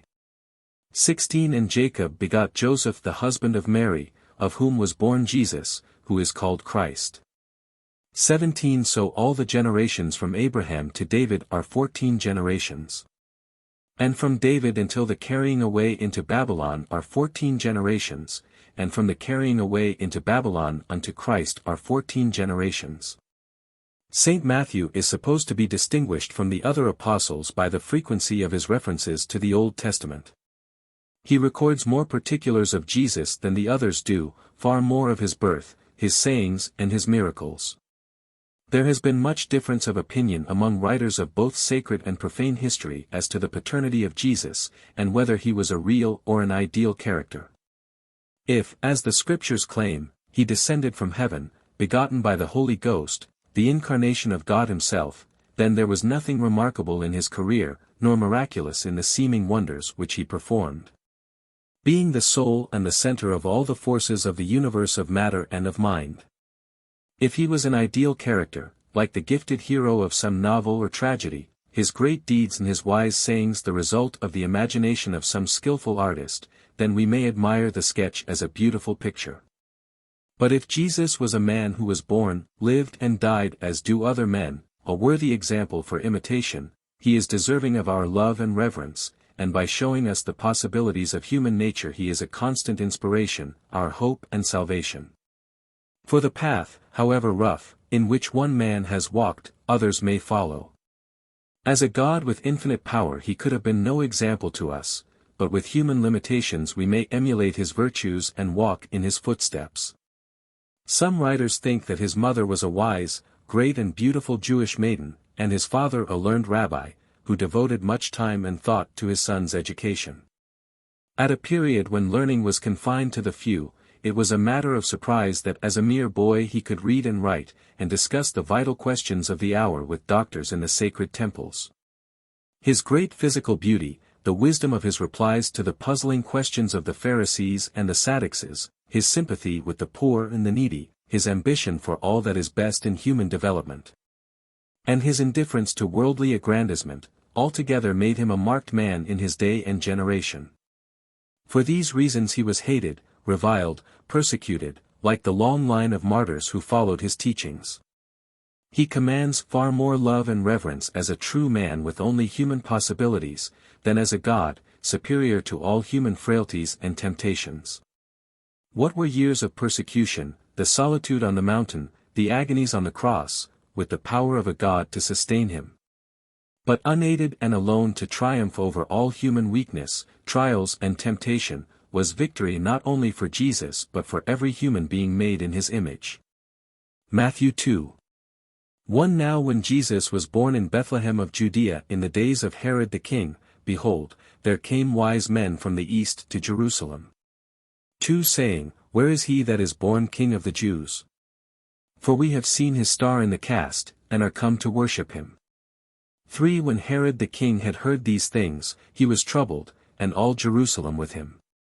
4 And when he had gathered all the chief priests together, he demanded of them where Christ should be born. 5 And they said unto him, In Bethlehem of Judea. 8 And he sent them to Bethlehem, and said, Go and search diligently for the young child. And when ye have found him, bring me word. 9 And they departed, and lo, the star, which they saw in the east, went before them, till it came and stood over where the young child was. 11 And when they were come into the house, they saw the young child with Mary his mother, and fell down, and worshipped him, and when they had opened their treasures, they presented unto him gifts, gold, and frankincense, and myrrh.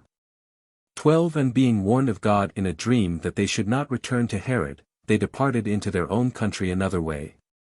13 And the angel of the Lord appeareth to Joseph in a dream, saying, Arise, and take the young child and his mother, and flee into Egypt, for Herod will seek to destroy him.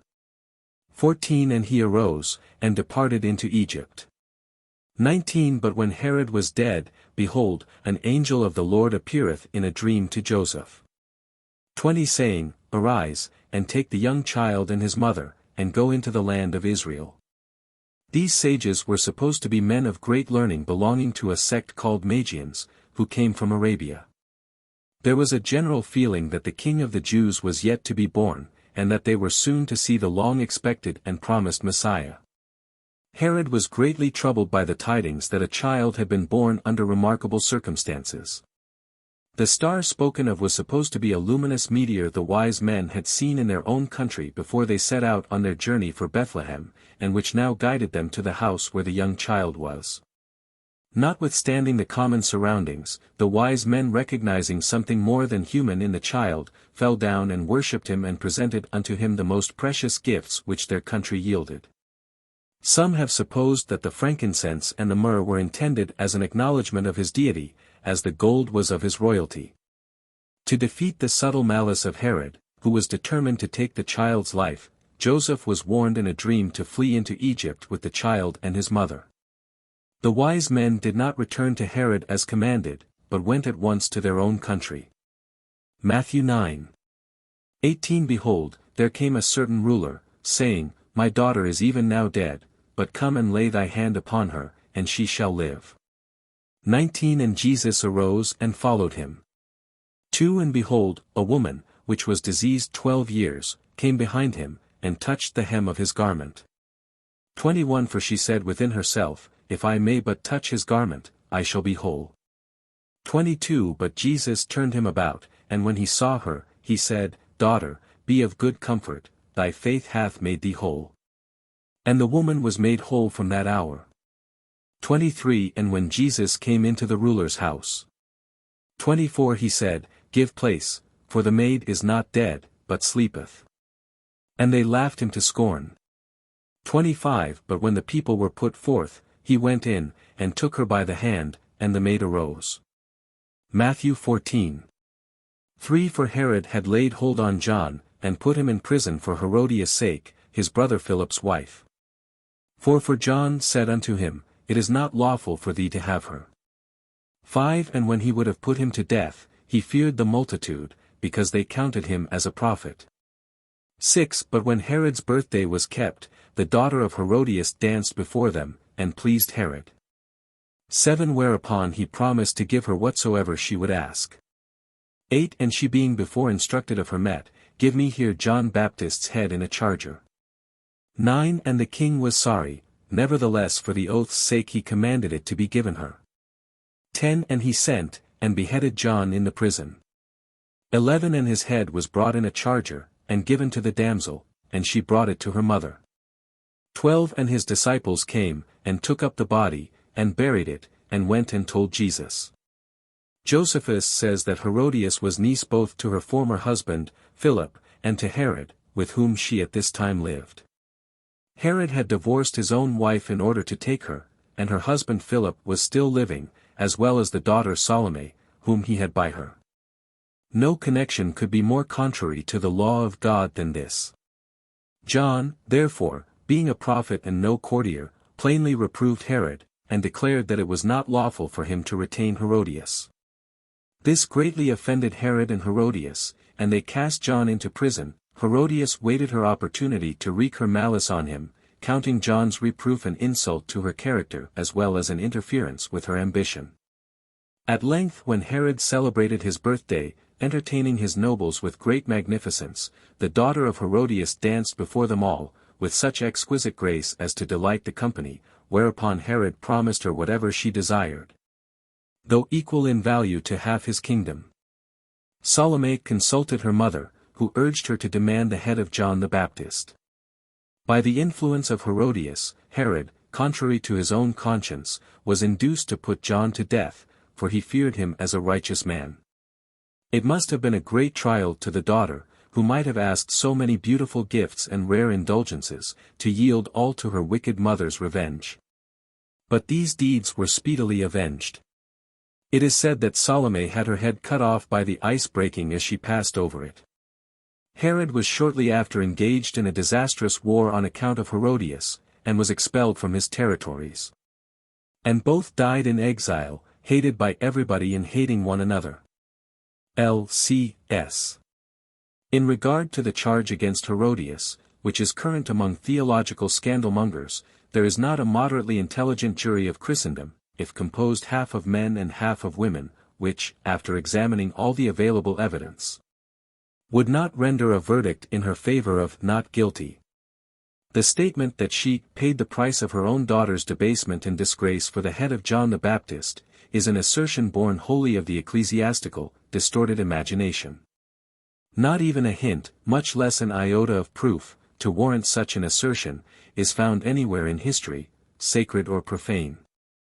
While some anonymous writer of the early Christian centuries did put in circulation the charge that John the Baptist was put to death at the instigation of Herodias, without implicating her daughter's character, however, Josephus, on the contrary, explicitly declares that his death was wholly a political matter, with which the names of Herodias and her daughter are not even connected by rumor. Says Josephus, when others came in crowds about him, John the Baptist, for they were greatly moved by hearing his words, Herod, who feared lest the great influence John had over the people might put it into his power and inclination to raise a rebellion, for they seemed ready to do anything he should advise, thought it best, by putting him to death, to prevent any mischief he might cause. Accordingly he was sent a prisoner, out of Herod's suspicious temper, to Machaerus, the castle I before mentioned, and was there put to death. Now, the jury must remember that Josephus was born in Jerusalem about 38 A.D. That he was an educated man and in a position to know the facts in this case, owing both to his prominent position among the Jews and to his study of contemporaneous history. But that, on the other hand, the anonymous writers who bring Herodias' name into the transaction, are not traceable further back than the 4th century of our era, and that even they do not bring any charge against her character as a mother. E. B. D. Matthew 15:21 Then Jesus departed into the coasts of Tyre and Sidon. 22 And, behold, a woman of Canaan cried unto him, saying, Have mercy on me, O Lord, thou son of David, my daughter is grievously vexed with a devil. 23 But he answered her not a word. And his disciples besought him to send her away. 24 But he answered and said, I am not sent but unto the lost sheep of the house of Israel. 25 Then came she and worshipped him, saying, Lord, help me. 26 But he said, It is not meet to take the children's food, and to cast it to dogs. 27 And she said, Truth, Lord, yet the dogs eat of the crumbs which fall from their master's table. 23 Then Jesus answered and said unto her, O woman, great is thy faith, be it unto thee even as thou wilt. And her daughter was made whole from that very hour. Peter had a house in Capernaum, and his wife's mother lived with them. And Jesus lodged with them when in that city. It is hoped that his presence brought out the best traits of the mother-in-law, so as to make her agreeable to Peter. As soon as Jesus rebuked the fever, she was able without delay to rise and to wait on Jesus and his disciples. These displays of the power of Christ in performing miracles, according to the text, are varied, in almost every conceivable way of beneficence. But he wrought no miracles of vengeance, even the destruction of the swine was doubtless intended in mercy and conducive to much good, so say the commentators. He not only healed the sick and cast out devils, but he made the blind to see and the dumb to speak. The woman of Canaan proved herself quite equal in argument with Jesus. And though by her persistency she tired the patience of the disciples, she made her points with Jesus with remarkable clearness. His patience with women was a sore trial to the disciples, who were always disposed to nip their appeals in the bud. It was very ungracious in Jesus to speak of the Jews as dogs, saying, It is not meet to take the children's food, and to cast it to dogs. Her reply, Yet the dogs eat of the crumbs which fall from the master's table, was bright and appropriate. Jesus appreciated her tact and her perseverance, and granted her request, and her daughter, the text says, was healed. We might doubt the truth of all these miracles did we not see so many wonderful things in our own day which we would have pronounced impossible years ago. The fact of human power developing in so many remarkable ways proves that Jesus's gift of performing miracles is attainable by those who, like him, live pure lives, and whose blood flows in the higher arches of the brain. If one man, at any period of the world's history, performed miracles, others equally gifted may do the same. Matthew XX 20 Then came to him the mother of Zebedee's children with her sons, worshipping him, and desiring a certain thing of him. 21 And he said unto her, What wilt thou? She saith unto him, Grant that these my 2 sons may sit, the one on thy right hand, and the other on the left, in thy kingdom. Zebedee, the father of James and of John, was dead. And he was not so constant a follower of Christ as his wife, so she is mentioned as the mother of Zebedee's children, which saying has passed into a conundrum, who was the mother of Zebedee's children? Scott in his commentaries gives her name as Salome. Whatever her name, she had great ambition for her sons, and asked that they might have the chief places of honor and authority in his kingdom. Her son James was the first of the apostles who suffered martyrdom. John survived all the rest and is not supposed to have died a violent death. A mother's ambition to lift her sons over her own head in education and position, planning extraordinary responsibilities for ordinary men, has proved a misfortune in many cases. Many a young man who would be a success as a carpenter would be a failure as the governor of a state. Mothers are quite apt to overestimate the genius of their children and push them into niches which they cannot fill. Matthew 22. 23 The same day came to him the Sadducees, which say that there is no resurrection, and asked him. 24 Saying, Master, Moses said, if a man die, having no children, his brother shall marry his wife, and raise up seed unto his brother. 25 Now there were with us 7 brethren, and the first, when he had married a wife, deceased, and, having no issue, left his wife unto his brother. 26 Likewise the second also, and the third, unto the 7th. 27 And last of all the woman died also. 28 Therefore in the resurrection, whose wife shall she be of the 7? For they all had her. 29 Jesus answered and said unto them, Ye do err, not knowing the Scriptures, nor the power of God. 30 For in the resurrection they neither marry, nor are given in marriage, but are as the angels of God in heaven. Jesus reminded the Sadducees that marriage was intended only for the present world, to replenish the earth and to repair the ravages which death continually makes among its inhabitants. But as in the future state there was to be no death, so no marriage. There the body even would be made spiritual, and all the employments and the pleasures pure and angelic. The marriage relation seems to have been a tangled problem in all ages. Scientists tell us that both the masculine and feminine elements were united in one person in the beginning, and will probably be reunited again for eternity. E.C.S. The Book of Matthew. Chapter 2. Matthew 25. 1 Then shall the kingdom of heaven be likened unto 10 virgins, which took their lamps, and went forth to meet the bridegroom.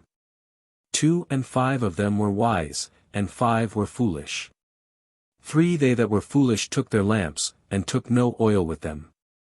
4 But the wise took oil in their vessels with their lamps.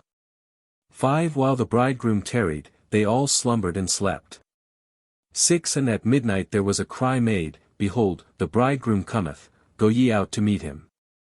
7 Then all those virgins arose, and trimmed their lamps.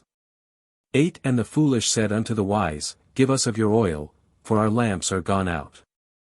9 But the wise answered, saying, Not so, lest there be not enough for us and you, but go ye rather to them that sell, and buy for yourselves.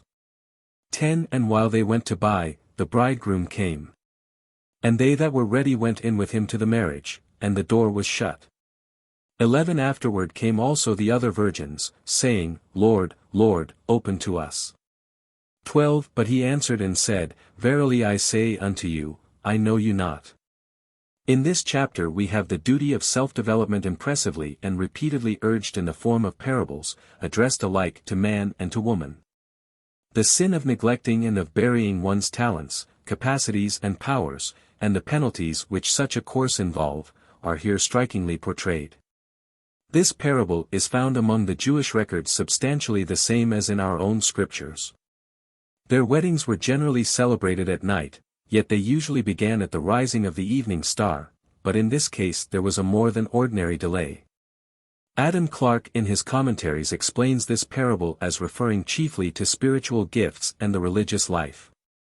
He makes the Lord of hosts the bridegroom, the judgment day the wedding feast, the foolish virgins the sinners whose hearts were cold and dead, devoid of all spiritual graces, and unfit to enter the kingdom of heaven.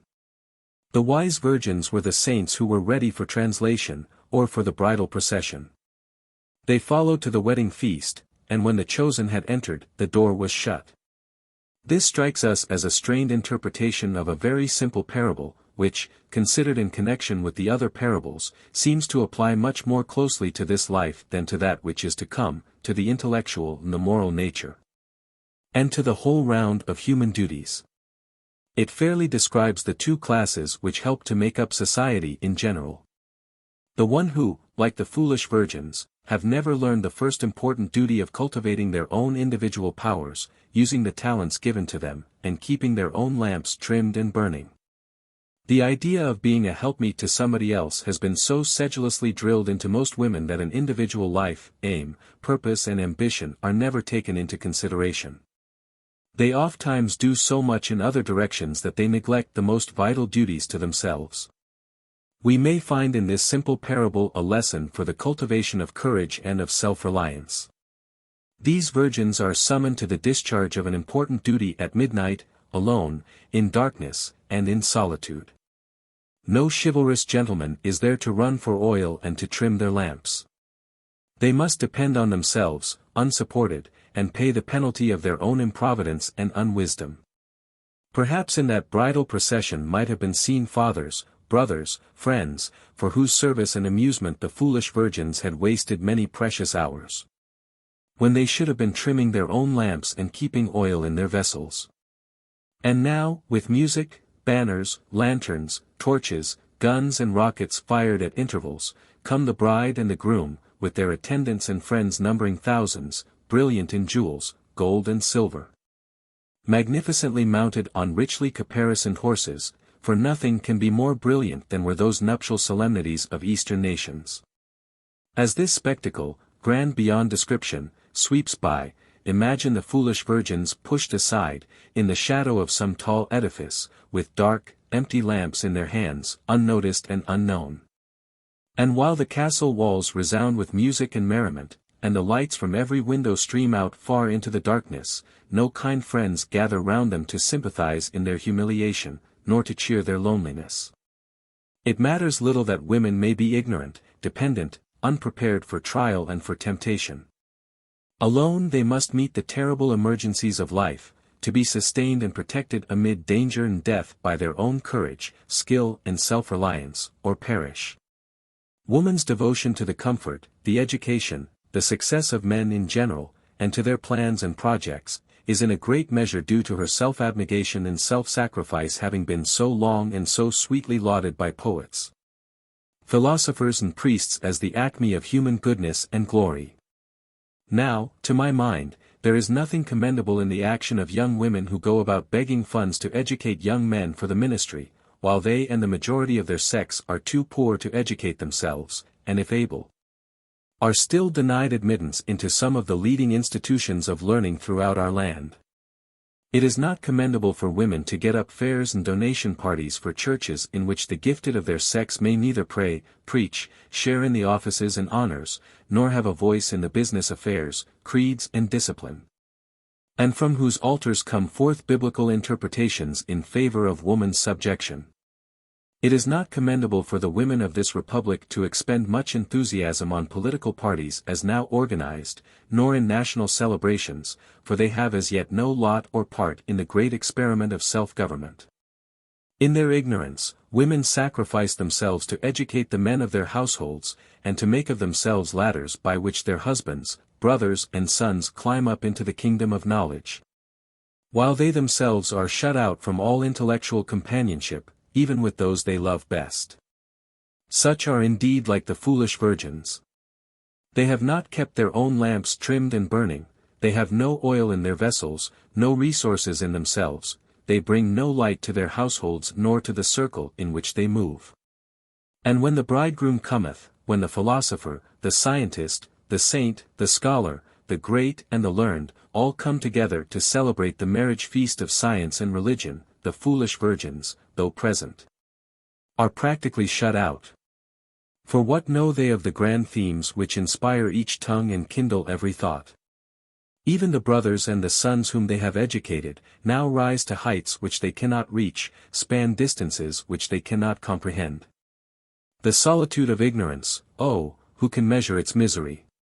The wise virgins are they who keep their lamps trimmed, who burn oil in their vessels for their own use, who have improved every advantage for their education, secured a healthy, happy, complete development, and entered all the profitable avenues of labor, for self-support, so that when the opportunities and the responsibilities of life come, they may be fitted fully to enjoy the one and ably to discharge the other. These are the women who today are close upon the heels of man in the whole realm of thought, in art, in science, in literature and in government.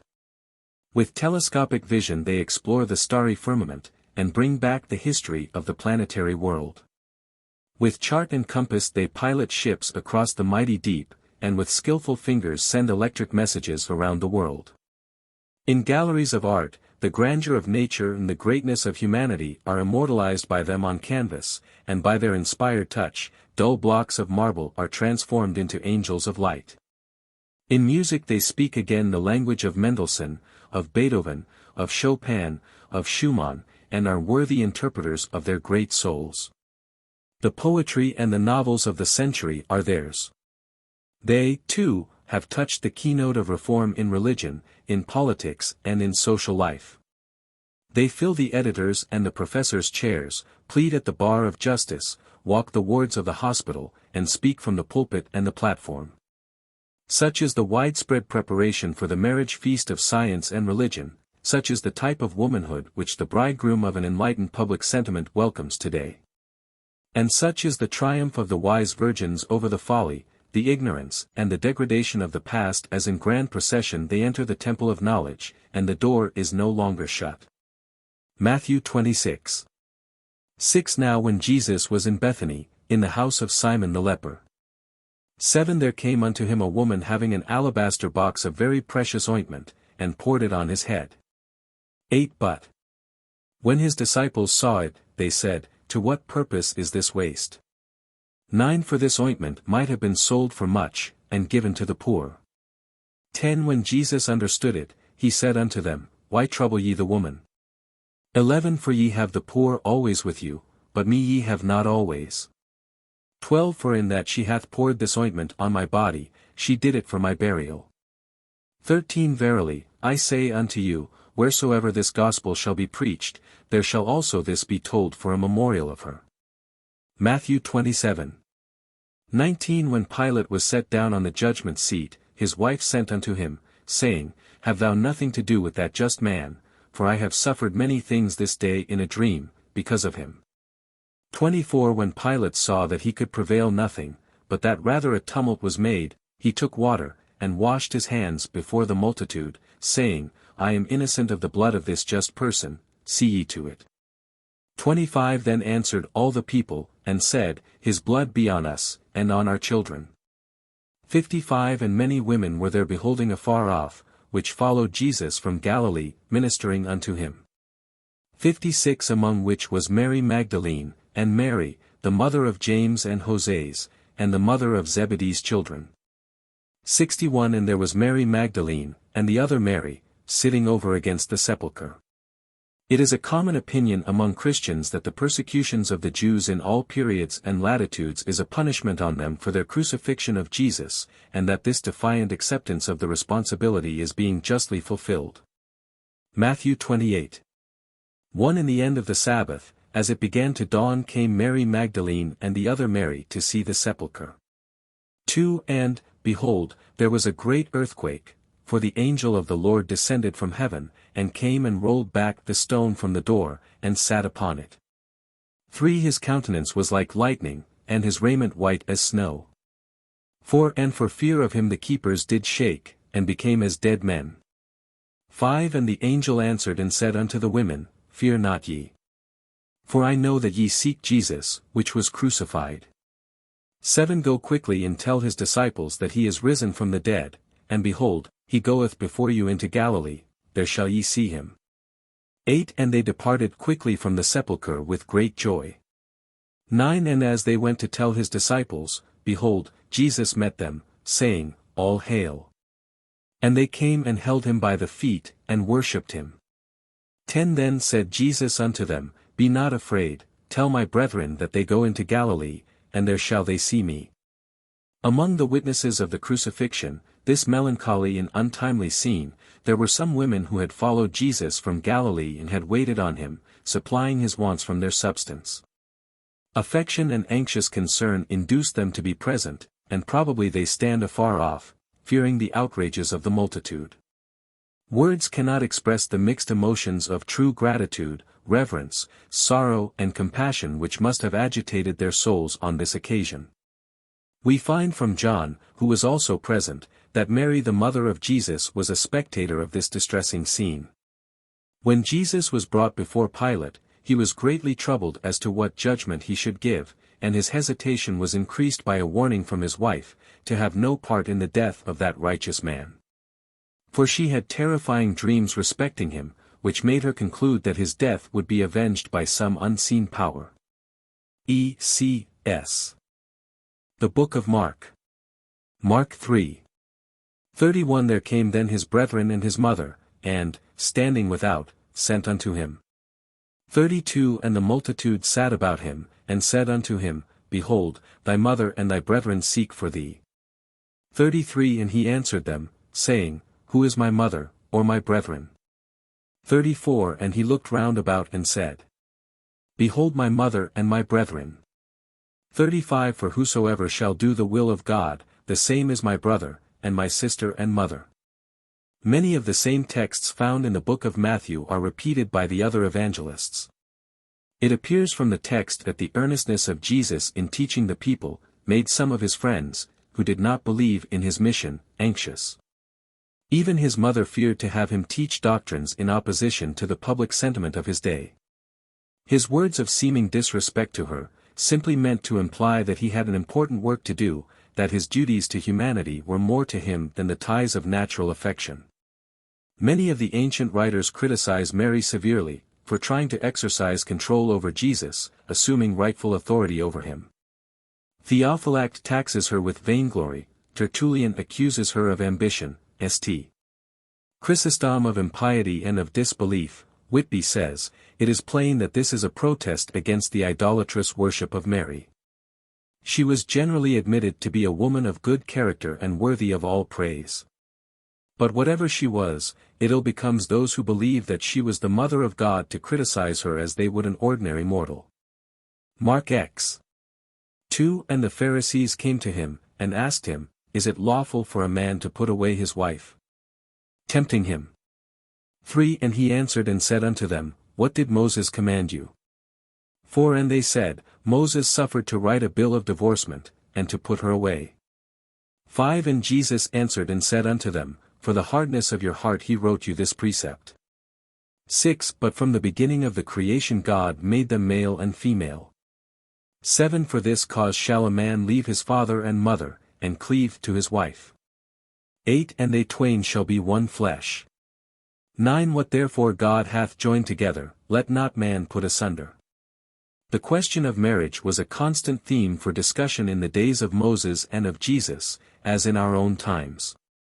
The Pharisees are still asking questions, not that they care for an answer on the highest plane of morality, but to entrap someone as opposed to the authorities of their times. Life with Jesus was too short and his mission too stern to parley with pettifoggers. So he gives to them a clear-cut, unmistakable definition as to what marriage is: whoever puts away his wife, save for the cause of unchastity, which violates the marriage covenant, commits adultery. Hence, under the Christian dispensation we must judge husband and wife by the same code of morals. If this rule of the perfect equality of the sexes were observed in all social relations, the marriage problem might be easily solved. But with one code of morals for man and another for woman, we are involved in all manner of complications.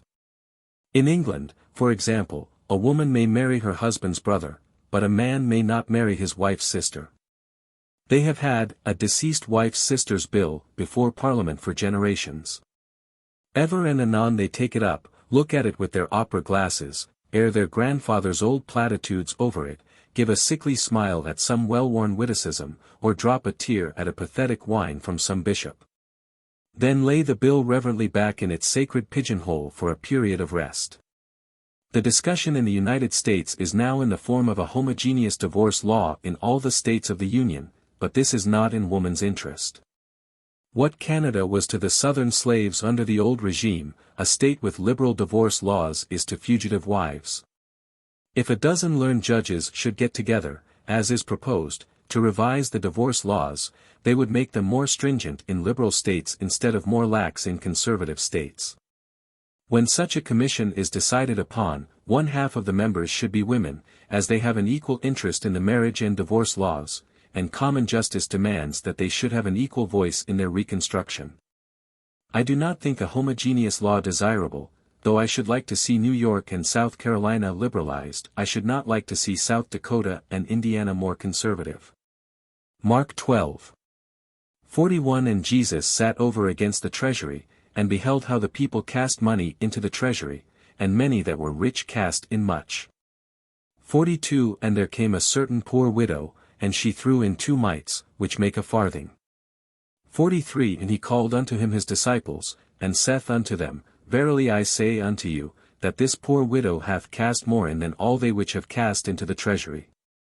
44 For all they did cast in of their abundance.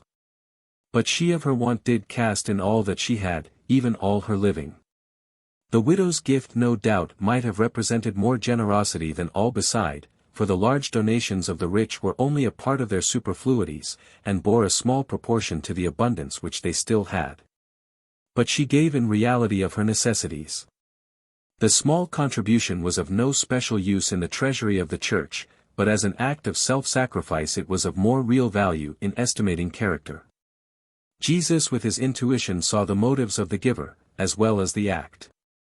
This woman, belonging to an impoverished class, was trained to self-abnegation, but when women learn the higher duty of self-development, they will not so readily expend all their forces in serving others. Paul says that a husband who does not provide for his own household is worse than an infidel. So a woman, who spends all her time in churches, with priests, in charities, neglects to cultivate her own natural gifts, to make the most of herself as an individual in the scale of being, a responsible soul whose place no other can fill, is worse than an infidel. Self-development is a higher duty than self-sacrifice, should be woman's motto henceforward. E.C.S. The Book of Luke. Luke I. 5 There was in the days of Herod, the king of Judea, a certain priest named Zacharias, and his wife was of the daughters of Aaron, and her name was Elizabeth. 6 And they were both righteous before God, walking in all the commandments and ordinances of the Lord blameless. 7 And they had no child, and they both were now well stricken in years. 8 And it came to pass, that, while he executed the priest's office before God, his lot was to burn incense when he went into the temple of the Lord. 11 And there appeared unto him an angel standing on the right side of the altar of incense. 12 And when Zacharias saw him, he was troubled, and fear fell upon him. 13 But the angel said unto him, Fear not, Zacharias, for thy prayer is heard, and thy wife Elizabeth shall bear thee a son, and thou shalt call his name John. 14 And thou shalt have joy and gladness, and many shall rejoice at his birth. 15 For he shall be great in the sight of the Lord, and shall drink neither wine nor strong drink, and he shall be filled with the Holy Ghost. Luke was the companion of the Apostle Paul in all of his labors during many years. He also wrote the Acts of the Apostles. He was a Syrian, and became acquainted with the Christians at Antioch. He is called by Paul, the beloved physician. Luke opens his book with the parentage and the birth of John. His father, Zacharias, was a priest, and his mother, Elizabeth, was also descended from Aaron. They were exemplary persons. They habitually walked in all upright course of obedience to all the commandments. They had no children, but in answer to their prayers a son was at last given to them, whose name was John, which signifies, grace, or favor of the Lord. While Zacharias ministered at the altar, an angel appeared to him to tell him of the advent of his son. The vision was so startling that Zacharias was struck dumb for a season. The same angel appeared soon after to Mary, the mother of Jesus, with glad tidings of her motherhood. She and Elizabeth met often during that joyful period, and talked over the promised blessings. John was born about 6 months before Jesus, and is sometimes called his forerunner. Elizabeth and Mary were cousins on the mother's side. Soon after the angel appeared to Mary she went in haste to the home of Zacharias, and saluted Elizabeth, who said, Blessed art thou among women, and how comes this honor to me, that the mother of my Lord should cross my threshold? Mary replied, My soul doth magnify the Lord that he hath thus honored his handmaiden. Henceforth all generations shall call me blessed. When Elizabeth's son was born, the neighbors, cousins and aunts all assembled and at once volunteered their opinions as to the boy's name, and all insisted that he should be named Zacharias, after his father. But Elizabeth said, No. His name is John, as the angel said. As none of the family had ever been called by that name, they appealed by signs to the father, who was still dumb, but he promptly wrote on the table, His name is John. Luke 2. 36 And there was one Anna, a prophetess. 37 And she was a widow of about 84 years, which departed not from the temple, but served God with fastings and prayers night and day. Anna, having lost her husband in the prime of her life, remained a widow to her death. She resided near the temple that she might attend all its sacred ordinances. Having no other engagements to occupy her attention, she spent her whole time in the service of God, and joined frequent fastings with her constant prayers for herself and her people. She was employed day and night in those religious exercises, so says the text, but Scott allows the poor widow, now over 80 years of age, some hours for rest at night, more merciful than the evangelist. She came into the temple just as Simon held the child in his arms, and she also returned thanks to God for the coming of the promised Savior, and that her eyes had beheld him. 41 Now his parents went to Jerusalem every year at the feast of the Passover. 42 And when he was 12 years old, they went up to Jerusalem after the custom of the feast. 43 And when they had fulfilled the days, as they returned, the child Jesus tarried behind in Jerusalem, and Joseph and his mother knew not of it. 44 But they, supposing him to have been in the company, went a day's journey, and they sought him among their kinsfolk and acquaintance. 45 And when they found him not, they turned back again to Jerusalem, seeking him. 46 And it came to pass, that after 3 days they found him in the temple, sitting in the midst of the doctors, both hearing them, and asking them questions. 47 And all that heard him were astonished at his understanding and answers. 49 And when they saw him, his mother said unto him, Son, why hast thou thus dealt with us? Behold, thy father and I have sought thee sorrowing. 49 And he said unto them, How is it that ye sought me? Wist ye not that I must be about my father's business? 50 And they understood not the saying which he spake unto them. 51 And he went with them to Nazareth, and was subject unto them, but his mother kept all these sayings in her heart. These texts contain all that is said of the childhood and the youth of Jesus, though we should have expected fuller information on so extraordinary a subject. Joseph and Mary went up to the feast of the Passover every year, and it was the custom to take children of that age with them. They journeyed in a great company for mutual security, and thus in starting they overlooked the boy, supposing that he was with the other children. But when the families separated for the night they could not find him, so they journeyed back to Jerusalem and found him in a court of the temple, listening to, and asking questions of the doctors, who were surprised at his intelligence. It is often said that he was disputing with the doctors, which the commentators say gives a wrong impression. He was modestly asking questions. Neither Mary nor Joseph remembered nor fully understood what the angel had told them concerning the mission of their child, neither did they comprehend the answer of Jesus. However, he went back with them to Nazareth, and was subject to them in all things, working at the carpenter's trade until he entered on his mission. It was a great mistake that some angel had not made clear to Mary the important character and mission of her son, that she might not have been a seeming hindrance on so many occasions, and made it necessary for Jesus to rebuke her so often, and thus subject herself to criticism for his seeming disrespect. Luke 13:11 And, behold, there was a woman which had a spirit of infirmity 18 years, and was bowed together, and could in no wise lift up herself. 12 And when Jesus saw her, he called her to him, and said unto her, Woman, thou art loosed from thine infirmity. 13 And he laid his hands on her, and immediately she was made straight, and glorified God. 14 And the ruler of the synagogue answered with indignation, because that Jesus had healed on the Sabbath day, and said unto the people, There are 6 days in which men ought to work, in them therefore come and be healed. But not on the Sabbath day. 15 The Lord then answered him, and said, Thou hypocrite, doth not each one of you on the Sabbath loose his ox or his ass from the stall, and lead him away to watering? 16 And ought not this woman, being a daughter of Abraham, whom Satan hath bound, lo, these 18 years, he loosed from this bond on the Sabbath day? 17 And when he had said these things, all his adversaries were ashamed, and all the people rejoiced for all the glorious things that were done by him. Jesus was teaching in one of the synagogues on the Sabbath day, and saw the distress of this woman who attended worship. He called her to him, and, by the laying on of his hands and by prayer, immediately restored her. And being made straight, she glorified God before all for this unexpected deliverance. The ruler of the synagogue, who hated the doctrines of Jesus and envied the honor, tried to veil his enmity with pretense of singular piety, telling the people that they should come for healing other days and not on the holy rest of the Sabbath. As if the woman had come there on purpose for a cure, or as if a word and a touch attended with so beneficent an effect could break the Sabbath. Jesus' rebuke of the malice and hypocrisy of the man was fully justified. The Sabbath-day Pharisees are not all dead yet.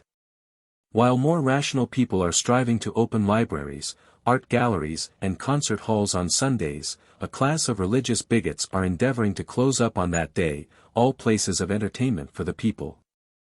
The large class of citizens shut up in factories, in mercantile establishments, in offices, and in shops all the week, should have the liberty to enjoy themselves in all rational amusements on Sunday. All healthy sports in the open air, music in parks, popular lectures in all the school buildings, should be encouraged and protected by law for their benefit. Luke 18:2 There was in a city a judge, which feared not God, neither regarded man. 3 And there was a widow in that city, and she came unto him, saying, Avenge me of mine adversary. 4 And he would not for a while, but afterward he said within himself, Though I fear not God, neither regard man. 5 Yet because this widow troubleth me, I will avenge her, lest by her continual coming she weary me. 6 And the Lord said, Hear what the unjust judge saith. 7 And shall not God avenge his own elect, which cry day and night unto him, though he bear long with them? The lesson taught in this parable is perseverance. Everything can be accomplished by continued effort. Saints hope to acquire all spiritual graces through prayers, philanthropists to carry out their reform measures through constant discussion. Politicians their public measures by continued party combat and repeated acts of legislation. Through 40 years of conflict we abolished slavery. Through 50 years of conflict we have partially emancipated woman from the bondage of the old common law of England, and crowned her with the rights of full citizenship in 4 states in the American Republic. The condition of the woman in this parable, bowed to the earth with all her disabilities, well represents the degraded condition of the sex under every form of government and of religion the world over. But, unlike her, women still, in many latitudes, make their appeals in vain at cathedral altars and in the halls of legislation. E.C.S. The sentiment concerning the equality of male and female, which Paul avowed to the Galatians, is perfectly in accord with what Luke reports of Jesus' own custom. It will be remembered that the chief adherents of Paul accepted only this report, and this only partly, as worthy of credit. And therein we find the statement that many female ministers had accompanied Jesus and the male ministers, as they wandered, in Salvation Army fashion, throughout every city and village preaching. It is true that we now find a qualifying passage in reference to the female ministers, namely, which ministered unto him of their substance, Luke, ch. 8, v. 3. But this is, plainly, one of those numerous marginal comments, made at late date, when all the original manuscripts had disappeared, by men who had, doubtless, lost knowledge of women's original equality in the ministry. For Ignatius of Antioch, one of the earliest Christian writers, expressly affirms that the deacons were not ministers of meats and drinks, but ministers of the Church of God. Although this is well known, our modern theologians seem to have been unable to avoid jumping to the conclusion that, whenever women are mentioned in the ministry, it must be only as ministers of their substance, either as a kind of commissaries, or, at most, as kindergarten officials. It is manifestly true that the early church was immensely indebted to the benefactions of rich widows and virgin heiresses for the means of sustaining life in its fellowship. Thecla, Paula, Eustochium, Marcella, Melanie, Susanna, are but a few of the women of wealth who gave both themselves and their large fortunes to the establishment of the ethics of Jesus. Yet Paula's greatest work, from men's standpoint of great works, is rarely mentioned in Christendom. And it is significant of the degradation which women suffered at the hands of the Church that the time came when churchmen could not believe that she had performed it, even with Jerome's acknowledgment confronting them. And consequently erased the word sister accompanying the name Paula, substituting therefore the word brother. Paula founded and endowed monasteries, one to the Christian cause allegiance from one of the noblest families of Greece and Rome, and originated within the monasteries the occupation of copying manuscripts, to which civilization is indebted for the preservation of much precious literature. But her most important service to the Church was her co-labor with Jerome in the great task of translating the Jewish scriptures from the original Hebrew into Latin. It was Paula who suggested and inspired the undertaking, furnishing the expensive works of reference, without which it would have been impossible, and being herself a woman of fine intellect, highly trained, and an excellent Hebrew scholar, revised and corrected Jerome's work. Then, finally, assisted by her brilliant daughter, Eustochium, performed the enormous task of copying it accurately for circulation. It was the least that Jerome could do to dedicate the completed work to those able coadjutors, and it is an amazing thing to find churchmen still eulogizing Jerome as author of the Vulgate, without the slightest reference to the fact that, but for Paula's help, the Vulgate would not have come into existence. But until men and women return to more natural relations, until women cast off their false subserviency, thereby helping men to get rid of their unnatural arrogance, nothing different from the injustice Christendom has shown Paula can be looked for. E.B.D. The Book of John. John 2. And the third day there was a marriage in Cana of Galilee, and the mother of Jesus was there. 2. And both Jesus was called, and his disciples, to the marriage. 3. And when they wanted wine, the mother of Jesus saith unto him, They have no wine.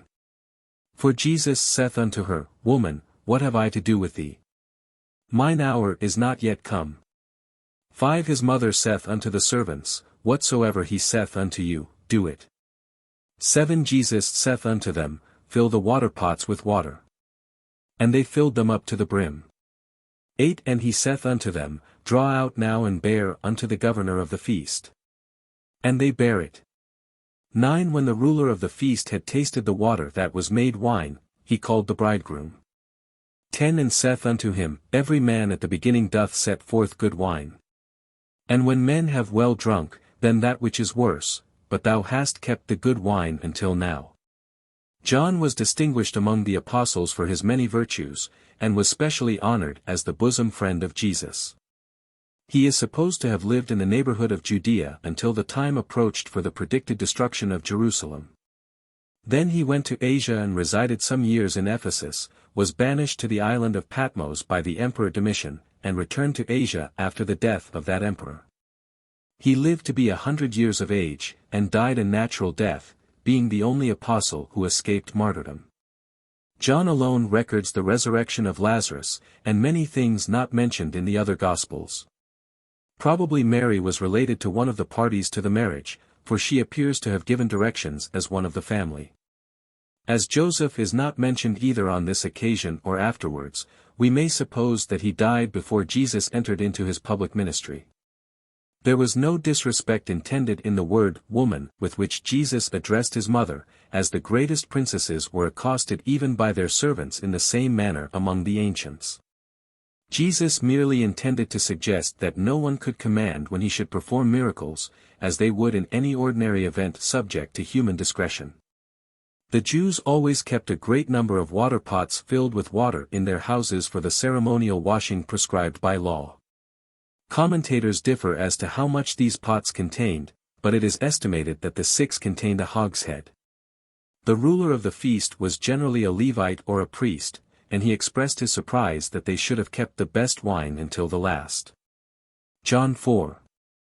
5. Then cometh he to a city of Samaria, which is called Sychar. 6. Now Jacob's well was there. Jesus therefore, being wearied with his journey, sat thus on the well, and it was about the 6th hour. 7. There cometh a woman of Samaria to draw water, Jesus saith unto her, Give me to drink. 9. For his disciples were gone away unto the city to buy meat. 9. Then saith the woman of Samaria unto him, How is it that thou, being a Jew, askest drink of me, which am a woman of Samaria? For the Jews have no dealings with the Samaritans. 10. Jesus answered and said unto her, If thou knewest the gift of God, and who it is that saith to thee, Give me to drink, thou wouldest have asked of him, and he would have given thee living water. 27 And upon this came his disciples, and marveled that he talked with the woman, yet no man said, What seekest thou? Or, Why talkest thou with her? As the Samaritans were not generally disposed to receive the Jews into their houses, Jesus did not try to enter, but sat down by Jacob's well, and sent his disciples into the town to buy some necessary provisions. The prejudices against each other were so inveterate that they never asked for a favor, hence the woman was surprised when Jesus spoke to her.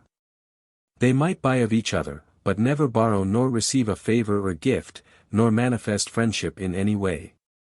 But Christ, despising all such prejudices that had no foundation either in equity or in the law of God, asked drink of the Samaritan woman. He did not notice the woman's narrow prejudices, but directed her attention to matters of greater importance. He told her though she should refuse him the small favor for which he asked because he was a Jew, yet he was ready to confer far greater benefits on her, though a Samaritan. The living water to which Jesus referred, the woman did not understand. 16 Jesus saith unto her, Go, call thy husband, and come hither. 17 The woman answered and said, I have no husband. Jesus said unto her, Thou hast well said, I have no husband. 18 For thou hast had 5 husbands, and he whom thou now hast is not thy husband, in that saidst thou truly. 19 The woman saith unto him, Sir, I perceive that thou art a prophet. 28 The woman then left her water pot, and went her way into the city, and saith to the men. 29 Come, see a man, which told me all things that ever I did, is not this the Christ? 39 And many of the Samaritans of that city believed on him for the saying of the woman, which testified, He told me all that ever I did. 40 So when the Samaritans were come unto him, they besought him that he would tarry with them, and he abode there 2 days. 41 And many more believed because of his own word. The woman could not understand Jesus' words because she had no conviction of sin nor desire for a purer, better life. And as soon as possible she changed the subject of the conversation from her private life to the subjects of controversy between the Jews and the Samaritans. John 8:2 And early in the morning he came again into the temple, and all the people came unto him, and he sat down, and taught them. 3 And the scribes and Pharisees brought unto him a woman taken in adultery. And when they had set her in the midst. For they say unto him, Master, this woman was taken in adultery. 5 Now Moses in the law commanded us, that such should be stoned, but what sayest thou? 6 This they said, tempting him, that they might have to accuse him. But Jesus stooped down, and with his finger wrote on the ground, as though he heard them not. 7 So when they continued asking him, he lifted up himself, and said unto them, He that is without sin among you, let him first cast a stone at her. 8 And again he stooped down, and wrote on the ground. 9 And they which heard it, being convicted by their own conscience, went out one by one, beginning at the eldest, even unto the last, and Jesus was left alone, and the woman standing in the midst. 10 He said unto her, Woman, where are those thine accusers? Hath no man condemned thee? 11 She said, No man, Lord. And Jesus said unto her, Neither do I condemn thee, go, and sin no more. The scribes and the Pharisees concocted a plan to draw Jesus into a snare.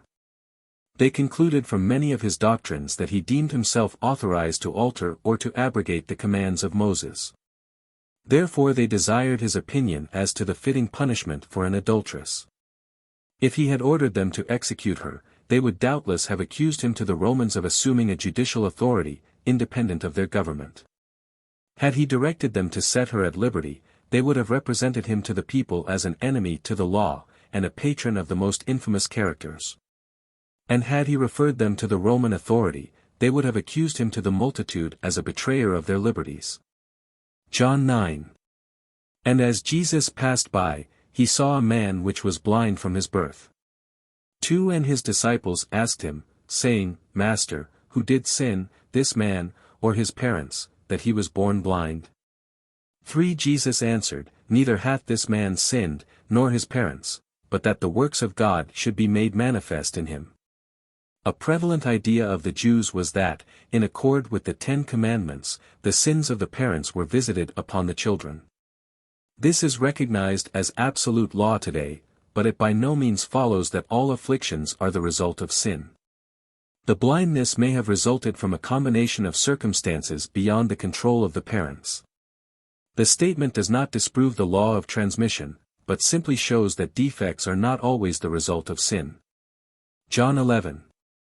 Now a certain man was sick, named Lazarus, of Bethany, the town of Mary and her sister Martha. 3 Therefore his sisters sent unto him, saying, Lord, behold, he whom thou lovest is sick.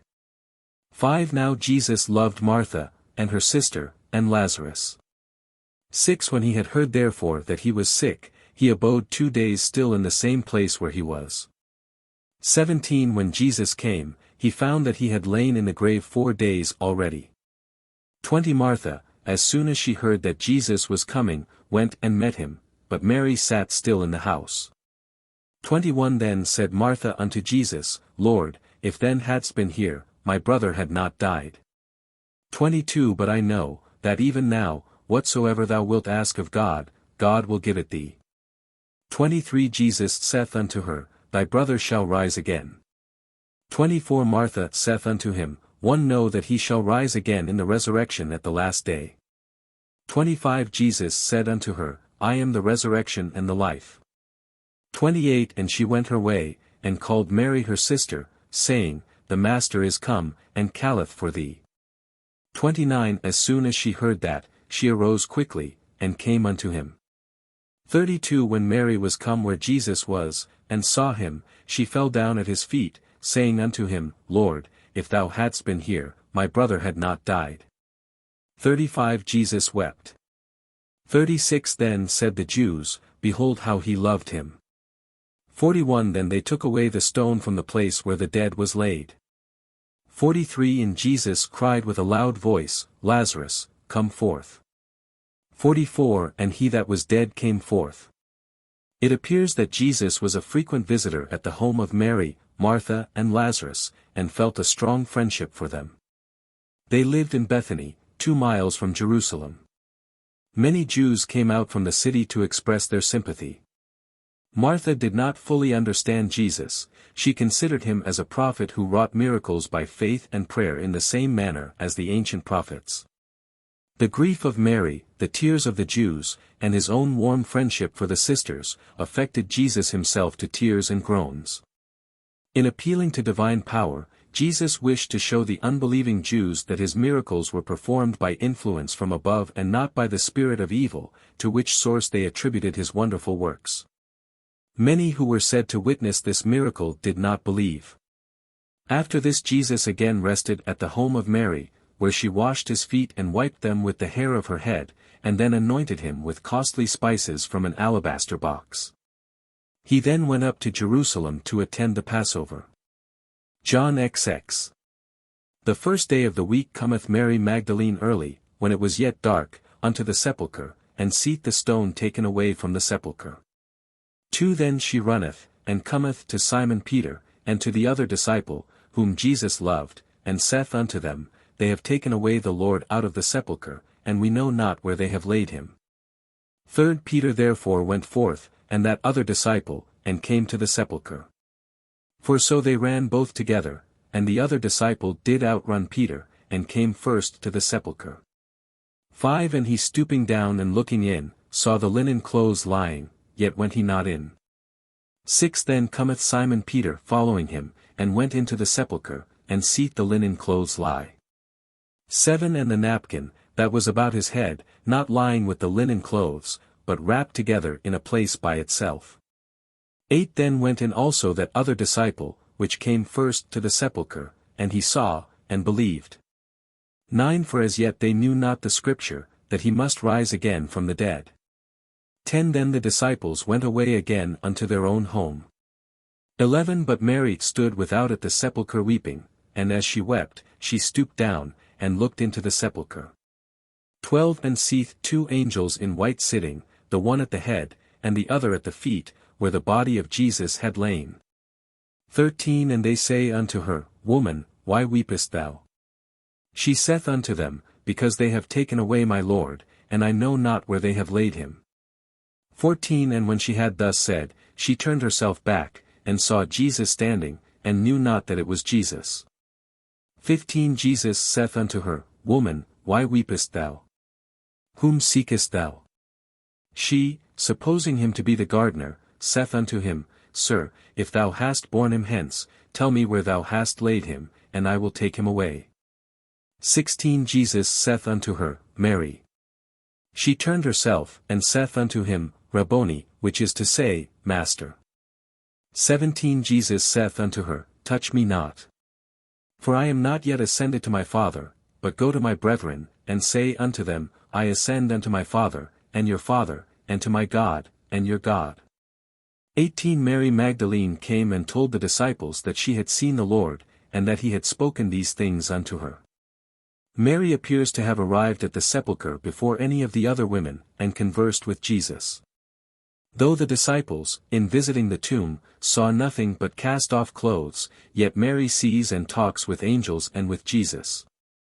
As usual, the woman is always most ready to believe miracles and fables, however extravagant and though beyond all human comprehension.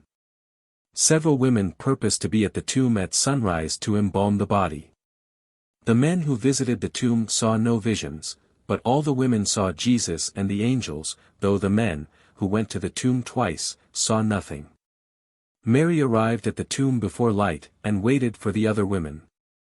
But seeing someone approaching, she supposed he was the person employed by Joseph to take care of the garden, so asked him what had been done to him. Though speaking to a supposed stranger, she did not mention any name. Jesus then called her by name, and his voice and his address made him known to her. Filled with joy and with amazement, she called him Rabboni, which signifies, Teacher. Jesus said unto her, Touch me not. This finishes the consideration of the four Gospels, the direct recorded words of Jesus upon the question of purity. And all further references should harmonize, in spirit, with his teachings, and should be so interpreted, without regard to contrary assertions by learned but unwise commentators. E.C.S. Is it not astonishing that so little is in the New Testament concerning the mother of Christ? My own opinion is that she was an excellent woman, and the wife of Joseph, and that Joseph was the actual father of Christ. I think there can be no reasonable doubt that such was the opinion of the authors of the original Gospels. Upon any other hypothesis it is impossible to account for their having given the genealogy of Joseph to prove that Christ was of the blood of David. The idea that he was the Son of God, or in any way miraculously produced, was an afterthought, and is hardly entitled now to serious consideration. The Gospels were written so long after the death of Christ that very little was known of him, and substantially nothing of his parents. How is it that not one word is said about the death of Mary, not one word about the death of Joseph? How did it happen that Christ did not visit his mother after his resurrection? The first time he speaks to his mother is when he was 12 years old. His mother having told him that she and his father had been seeking him, he replied, How is it that ye sought me? Wist ye not that I must be about my Father's business? The second time was at the marriage feast in Cana, when he said to her, Woman, what have I to do with thee? And the third time was at the cross, when Jesus, seeing his mother standing by the disciple whom he loved, said to her, Woman, behold thy son, and to the disciple, Behold thy mother. And this is all. The best thing about the Catholic Church is the deification of Mary, and yet this is denounced by Protestantism as idolatry. There is something in the human heart that prompts man to tell his faults more freely to the mother than to the father. The cruelty of Jehovah is softened by the mercy of Mary.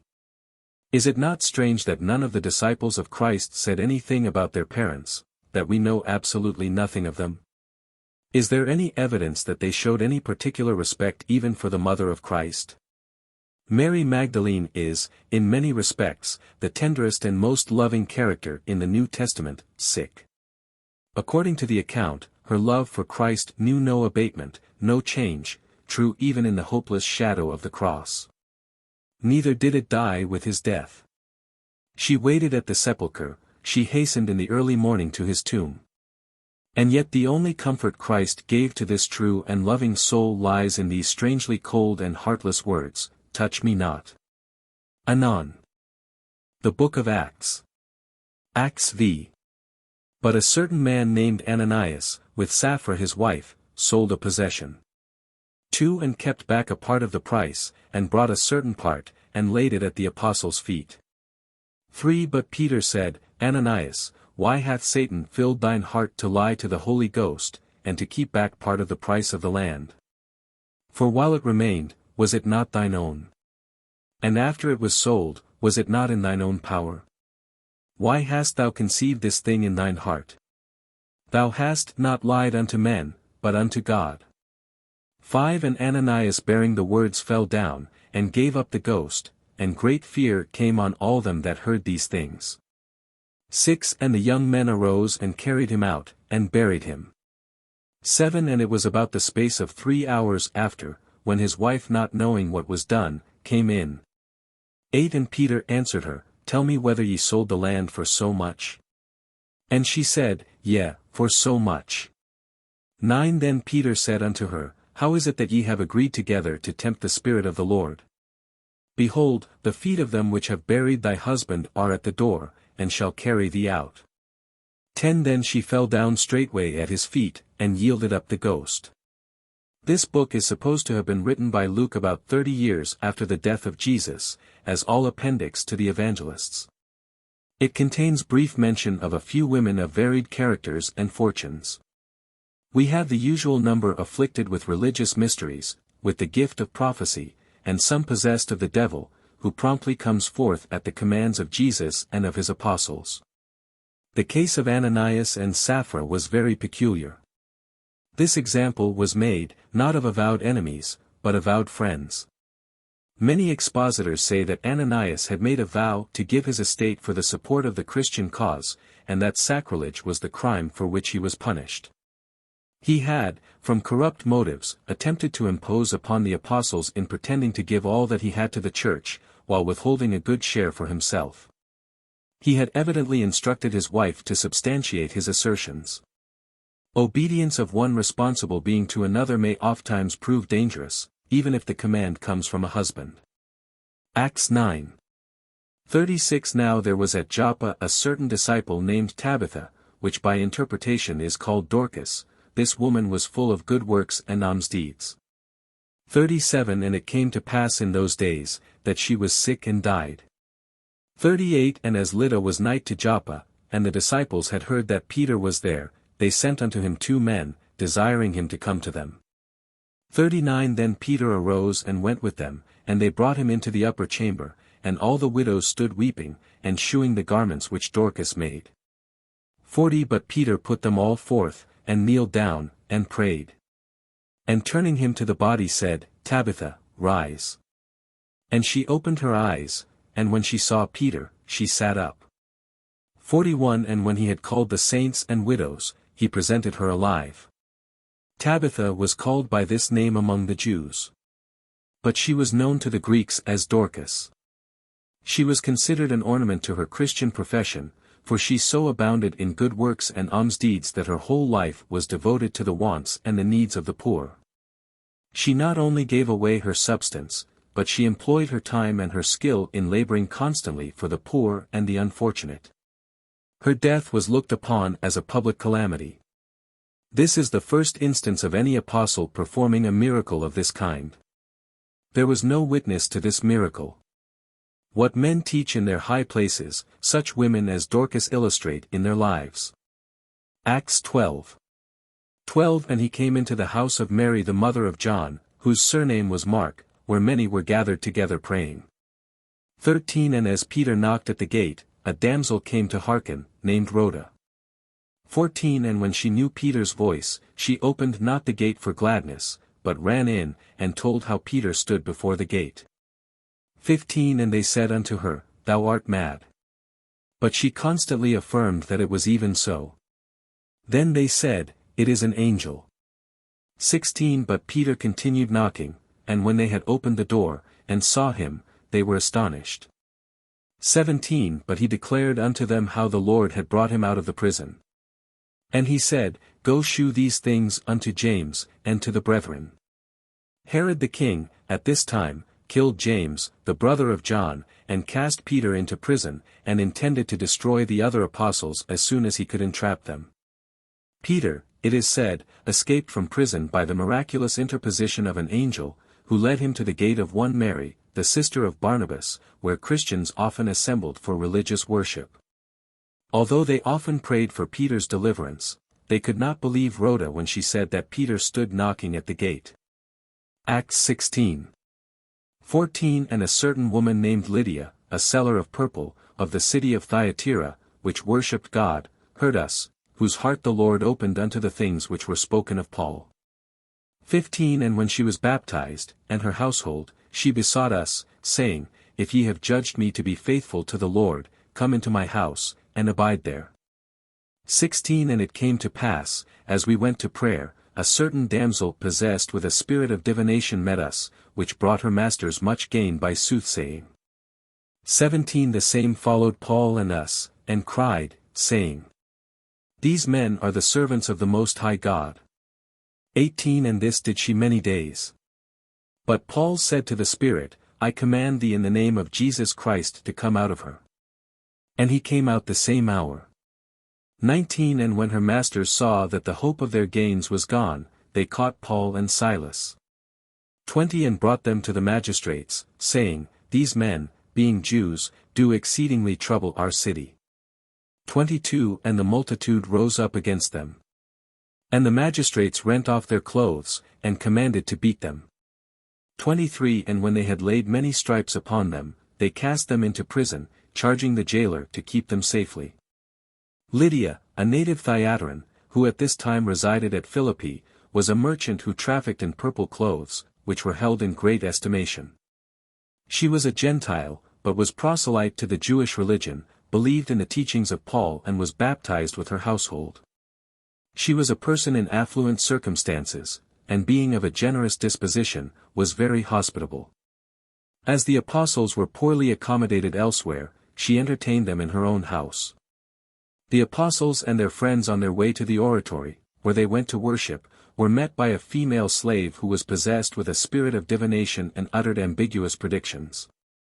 She had acquired great reputation as an oracle or fortune-teller and for making wonderful discoveries. By this practice she brought her masters considerable gain and was very valuable to them. When Paul cast out the evil spirit and restored the maiden to her normal condition of body and mind, her master was full of wrath, as she was no longer of any value to him, and he accused Paul before the magistrates. The people were all stirred with indignation, so they stripped Paul and Silas, scourged them severely, and, without trial, the magistrates threw them into prison. Acts 18. After these things Paul departed from Athens, and came to Corinth. 2 And found a certain Jew named Aquila, born in Pontus, lately come from Italy, with his wife Priscilla, because that Claudius had commanded all Jews to depart from Rome. 3 And because he was of the same craft, he abode with them. And wrought, for by their occupation they were tentmakers. 18 And Paul after this tarried there yet a good while, and then took his leave of the brethren, and sailed thence into Syria, and with him Priscilla and Aquila. 24 And a certain Jew named Apollos, born at Alexandria, an eloquent man, and mighty in the Scriptures, came to Ephesus. 25 This man was instructed in the way of the Lord. And being fervent in the Spirit, he spake and taught diligently the things of the Lord, knowing only the baptism of John. 26 And he began to speak boldly in the synagogue, whom when Aquila and Priscilla had heard, they took him and expounded the way of God more perfectly. It was an excellent custom of those days for educated people to be also instructed in some mechanical trade. This served them as an amusement in prosperity, and was a certain resource in case other prospects failed. Thus Paul was now prepared to support himself in an emergency. He was frequently compelled to work with his hands to provide for his own necessities. Apollos was a native of Alexandria, in Egypt, a ready and graceful speaker, with a thorough knowledge of the Scriptures. Coming to Ephesus, he boldly preached in the synagogue in the presence of Aquila and of Priscilla. And they, seeing his ability, zeal and piety, said nothing to his disadvantage, though they perceived that his views of the Christian doctrines were very imperfect. So they sought his acquaintance and instructed him more fully in the gospel of Jesus. He, with great humility, received their instructions, for he had never been much among Christians, and no one knew when or by whom he was baptized. Acts 21:8. And the next day we that were of Paul's company departed, and came unto Caesarea, and we entered into the house of Philip the evangelist, which was one of the 7, and abode with him. 9. And the same man had 4 daughters, virgins, which did prophesy. Philip, one of the 7 deacons in Caesarea, was also an evangelist, and had the peculiar honor of having 4 daughters, all endowed with the gift of prophecy. And perhaps they gave intimations to Paul of his approaching trials. With Philip's 4 daughters, all endowed with the spirit of prophecy, and Priscilla as a teacher of great principles to the orators of her time, and one of Paul's chosen traveling companions, women are quite highly honored in the book of Acts. If we accept the tragedy of the unfortunate wife who obeyed her husband. Acts 24:24. And after certain days, when Felix came with his wife Drusilla, which was a Jewess, he sent for Paul, and heard him concerning the faith in Christ. 25. And as he reasoned of righteousness, temperance, and judgment to come, Felix trembled, and answered, Go thy way for this time, when I have a convenient season, I will call for thee. Drusilla was a daughter of that Herod who beheaded James, the brother of John, and sister to King Agrippa. She was married to the king of the Emarines, Azizus, but she left her husband and went to live with Felix. He and Drusilla were curious to hear more authentic accounts of Jesus and his doctrines. They do not seem to have been much impressed with the purity of his teachings. Their curiosity did not arise from a love of the truth, nor from a desire for a higher, better life, but was a mere curiosity, for which it is probable that Felix was responsible. As Drusilla doubtless asked her husband at home all she desired to know. E.C.S. The Reverend Dr. Edwin Hatch expresses the latest decision of historical theology concerning Paul, in frankly confessing, his life at Rome and all the rest of his history are enveloped in mists from which no single gleam of certain light emerges. The place and occasion of his death are not less uncertain than are the facts of his later life. The chronology of the rest of his life is as uncertain as the date of his death. We have no means of knowing when he was born, or how long he lived, or at what date the several events of his life took place. Exactly the same may be said of Peter. The strongest probability is that Paul and Peter were 2 obscure men who lived in the latter part of the 1st, or beginning of the 2nd century, neither of whom could have seen the 1st century Jesus. It can easily be shown that the Christian Church admitted women into her regularly ordained ministry during the first 200 years of Christianity. Whether Bishop Doane is ignorant of this fact, or whether he is merely presuming upon women's ignorance thereof, it is impossible to say. But one thing is clear, and that is, that the time has arrived when all women should be informed of the true status of their sex in the ministry of the primitive Church. The first important truth for them to learn concerning the question is that there is a missing link of some 500 years between the close of that body of literature known to us as the Old Testament, and the compilation of that collection of letters, narratives, etc., now presented to us as the New Testament. Girls of Christian families are commonly inoculated in their ignorant, and therefore helplessly credulous youth, with unquestioning belief that the New Testament was written in the 1st century of our era, by disciples who were contemporary with Jesus, and that Peter and Paul were 1st century Christians, the former of whom had personally known and followed Jesus, while the latter was a convert from Judaism after Jesus' death, never having seen the teacher himself. Yet he is, indeed, a very ignorant ecclesiastic, who today is not perfectly well aware that the above belief is pure theory, resting on nothing more stable than vague conjecture, irresponsible tradition, and slowly evolving fable. Among scholarly Christian theologians no questions are now more unsettled than are the queries: who wrote the Gospels? In which of the first 3 centuries did they assume their present shape? And at what time did Peter and Paul live and quarrel with each other concerning Christian polity? As for the passages now found in the New Testament epistles of Paul, concerning women's non-equality with men and duty of subjection, there is no room to doubt that they are barefaced forgeries, interpolated by unscrupulous bishops. During the early period in which a combined and determined effort was made to reduce women to silent submission, not only in the church, but also in the home and in the state. A most laudably intended attempt to excuse Paul for the inexcusable passages attributed to his authorship has been made by a clergyman, who, accepting them as genuine Pauline utterances, endeavors to show that they were meant to apply only to Greek female converts, natives of Corinth, and that the command to cover the head and to keep silent in public was warranted, both because veiling the head and face was a Grecian custom, and because the women of Corinth were of notoriously bad character.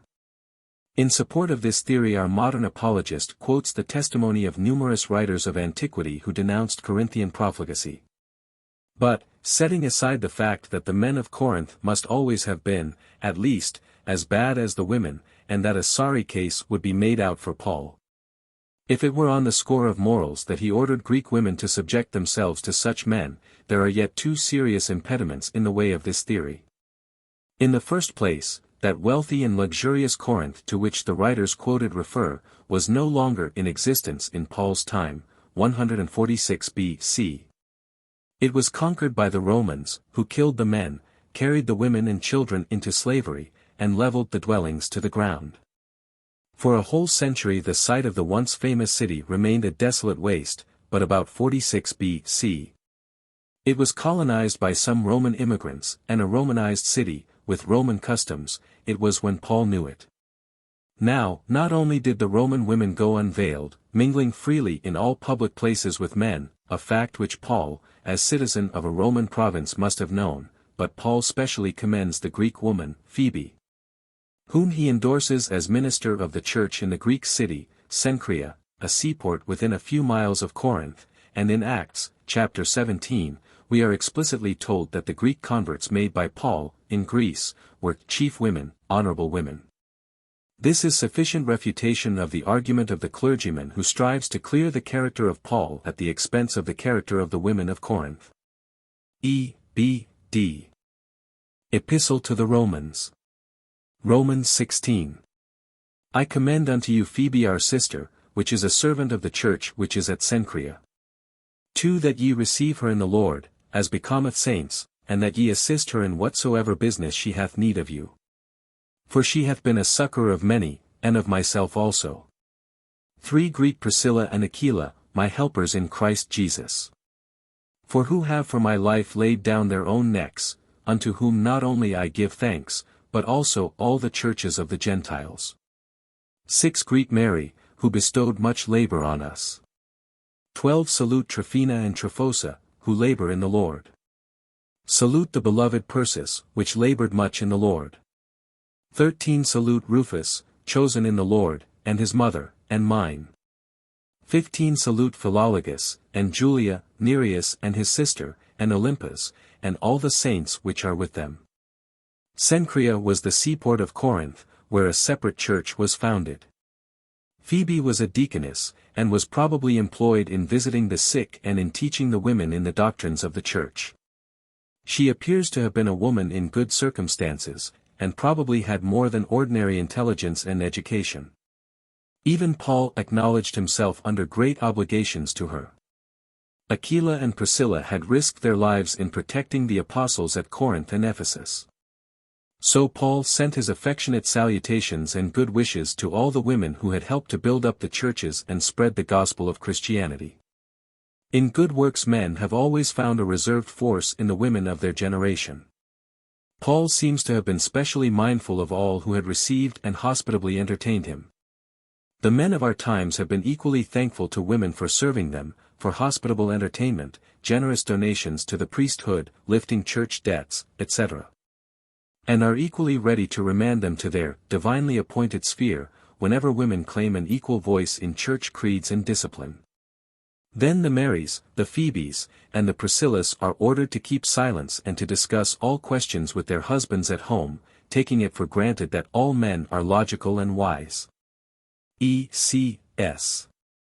Martin Luther had good cause to declare, "There is something in the office of a bishop which is dreadfully demoralizing. Even good men change their natures at consecration. Satan enters into them, as he entered into Judas, as soon as they have taken the sop." But to return to the primitive church, a famous apostle of that simple era was Priscilla, a Jewess, who was one of the theological instructors of Apollos, the fellow minister, or fellow servant, to whom Paul refers in his first letter to the Corinthians.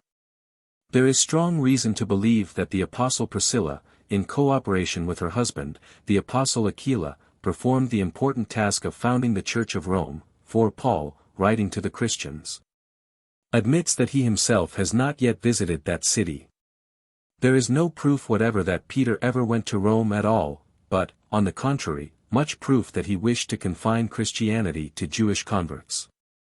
And yet Paul, hailing Priscilla by the current term which specially active apostles and bishops used in addressing other specially active workers in the apostolate, helper in Christ Jesus, eulogizes her as one known, gratefully, by all the churches of the Gentiles, and recognizes a Church of Rome as established in Priscilla's own house. See Paul's letter to the Romans, chapter 16. It is highly probable that that was the tiny acorn from which has grown the present great oak, the Roman Catholic Church, which would profit much by more remembrance and imitation of the modest and undogmatic women who helped to give it being and who nursed it through its infancy. The inability of modern men to comprehend the position of women in the primitive church, is strikingly shown in Chalmers' commentary on the fact that Paul used exactly the same title in addressing Priscilla that he uses in greeting Urbane. Although conceding that Priscilla had shared the work of an apostle in teaching Apollos, the way of God more perfectly, and, although he knows nothing whatever of Urbane's work, yet Chalmers unhesitatingly concludes that Urbane's help to Paul must have been in things spiritual, but that Priscilla's must have been in regard to things temporal only, and, as Aquila and Priscilla were an inseparable couple, poor Aquila, too, is relegated to Priscilla's assumedly inferior position. There is not, however, the slightest reason for such a conclusion by Chalmers. It is manifestly due to the modern prejudice which renders the Paul-worshipping male Protestants incapable of comprehending that our great apostle, Paul, was as not a great apostle at all, in those days, but a simple, self-sent tent-maker with a vigorous spirit, who gladly shared the apostolic dignity with all the good women he could rally to his assistance. Chalmers conjectures that if Priscilla really did help Paul, it must have been as a teacher of women and children, even while the fact stares him in the face that she was a recognized teacher of the man whom Paul specially and emphatically pronounces his own equal. Compare Acts, chapter 18, v. 26, with 1 Corner, chapter 3. To one who uses unbiased common sense in regard to the New Testament records, there can be no question of women's activity and prominence in the early ministry. Paul not only virtually pronounces Priscilla a fellow apostle and fellow bishop, Romans, chap. 16, verses 3-5, but specially commends Phoebe, a Greek woman, as a minister, diakonos, which, as we have seen, may be legitimately interpreted either presbyter, bishop, or apostle.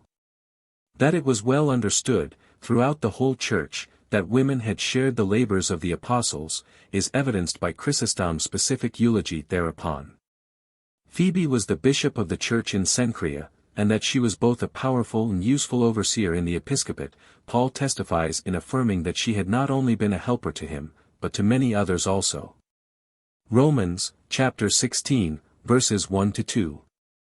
Addressing that first church of Rome, which was in the house of Priscilla and Aquila before Paul, or Peter, or the barely mentioned Linus, are heard of in Rome, Paul indicates the equality of male and female apostles by mentioning in one and the same category Priscilla and Aquila, Andronicus and Eunia, Mary, who bestowed much labor among you, Amphis, Urbane, Tryphena and Tryphosa, Persis, Julia, Rufus and Hermas. E. B. D. Epistles to the Corinthians. 1 Corinthians 7. 2 Let every man have his own wife, and let every woman have her own husband. 3 Let the husband render unto the wife due benevolence, and likewise also the wife unto the husband. 10 And unto the married I command, yet not I, but the Lord, let not the wife depart from her husband. 11 But if she depart, let her remain unmarried, or be reconciled to her husband, and let not the husband put away his wife. 12 But to the rest speak I, not the Lord, if any brother hath a wife that believeth not, and she be pleased to dwell with him, let him not put her away. 13 And the woman which hath a husband that believeth not, and if he be pleased to dwell with her, let her not leave him. 14 For the unbelieving husband is sanctified by the wife, and the unbelieving wife is sanctified by the husband, else were your children unclean, but now are they holy. 16 For what knowest thou, O wife, whether thou shalt save thy husband? Or how knowest thou, O man, whether thou shalt save thy wife? The people appear to have been specially anxious to know what the Christian idea was in regard to the question of marriage. The Pythagoreans taught that marriage is unfavorable to high intellectual development. On the other hand, the Pharisees taught that it is sinful for a man to live unmarried beyond his 20th year.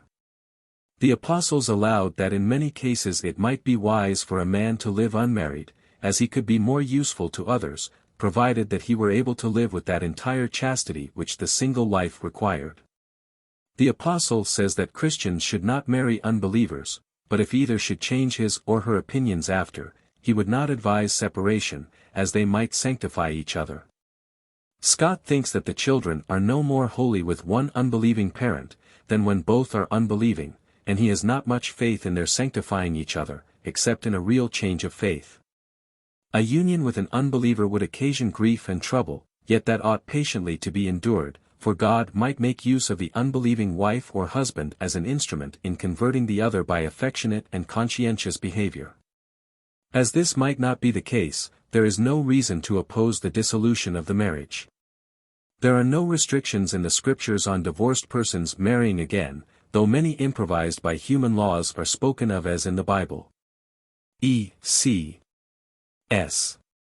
In this chapter Paul laments that all men are not bachelors like himself, and in the second verse of that chapter he gives the only reason for which he was willing that men and women should marry.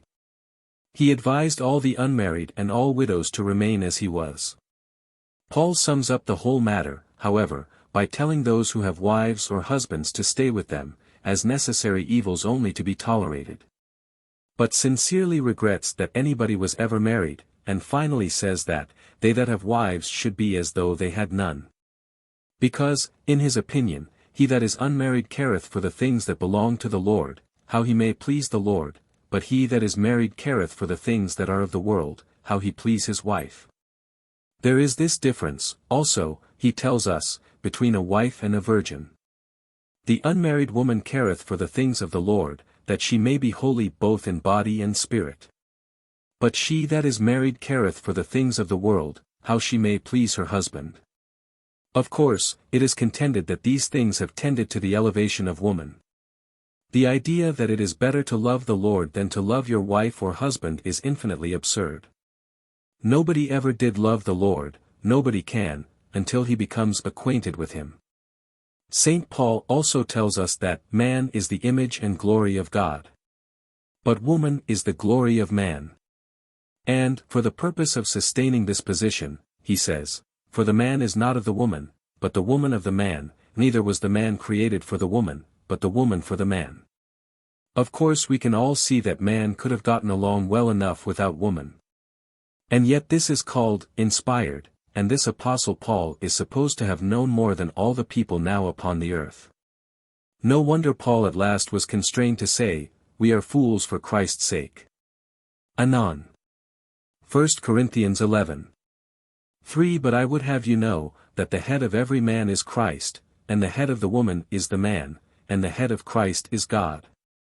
For every man praying or prophesying, having his head covered, dishonoureth his head.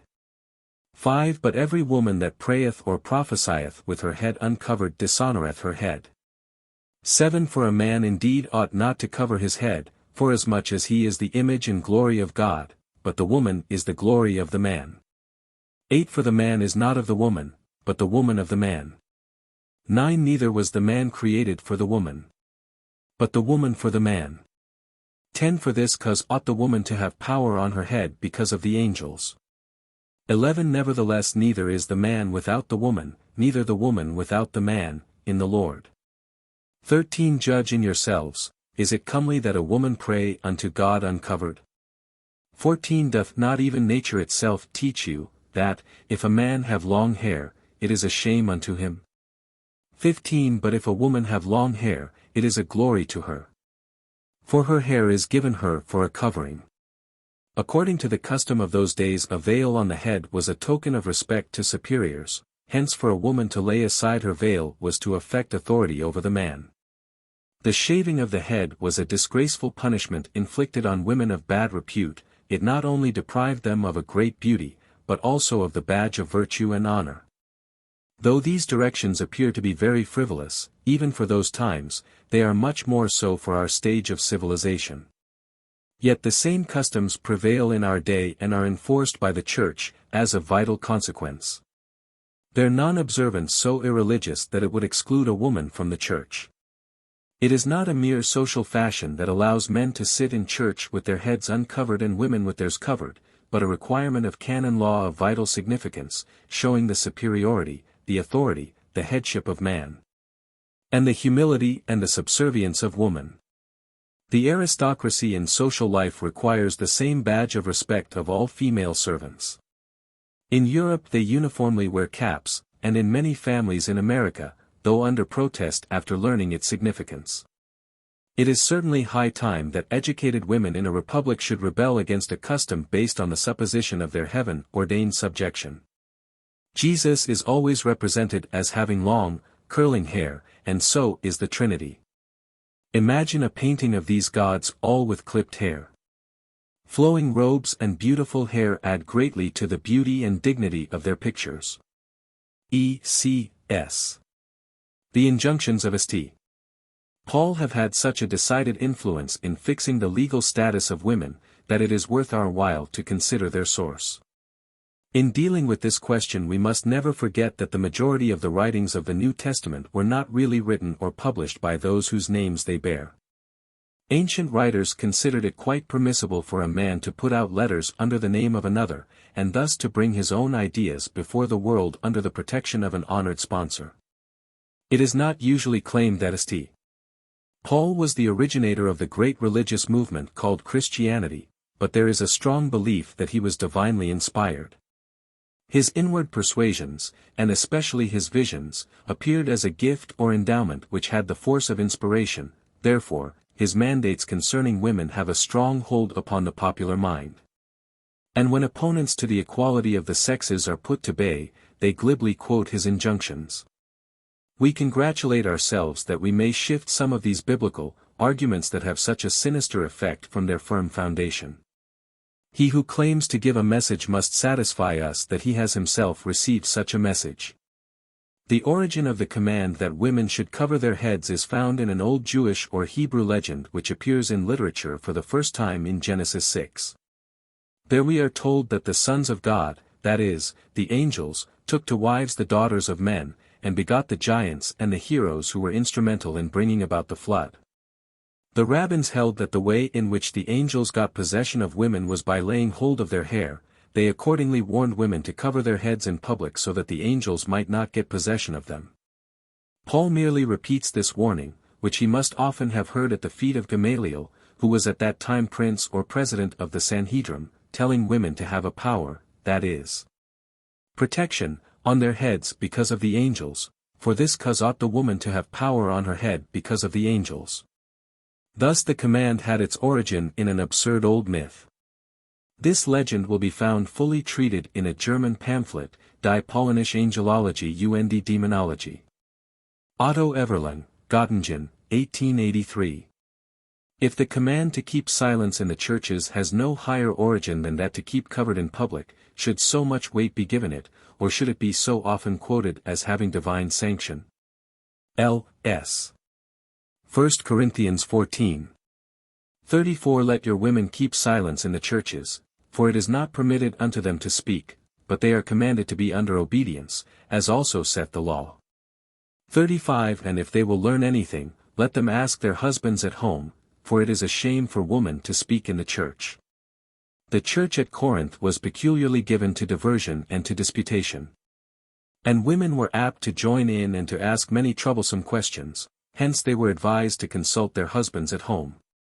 The apostle took it for granted that all men were wise enough to give to women the necessary information on all subjects. Others, again, advise wives never to discuss knotty points with their husbands, for if they should chance to differ from each other, that fact might give rise to much domestic infelicity. There is such a wide difference of opinion on this point among wise men, that perhaps it would be as safe to leave women to be guided by their own unassisted common sense. E.C.S. Epistles to the Ephesians and Philippians. Ephesians v. 22 Wives, submit yourselves unto your own husbands, as unto the Lord. 23 For the husband is the head of the wife, even as Christ is the head of the church. 24 Therefore as the church is subject unto Christ, so let the wives be to their own husbands in everything. 25 Husbands, love your wives, even as Christ also loved the church, and gave himself for it. 28 So ought men to love their wives as their own bodies. He that loveth his wife loveth himself.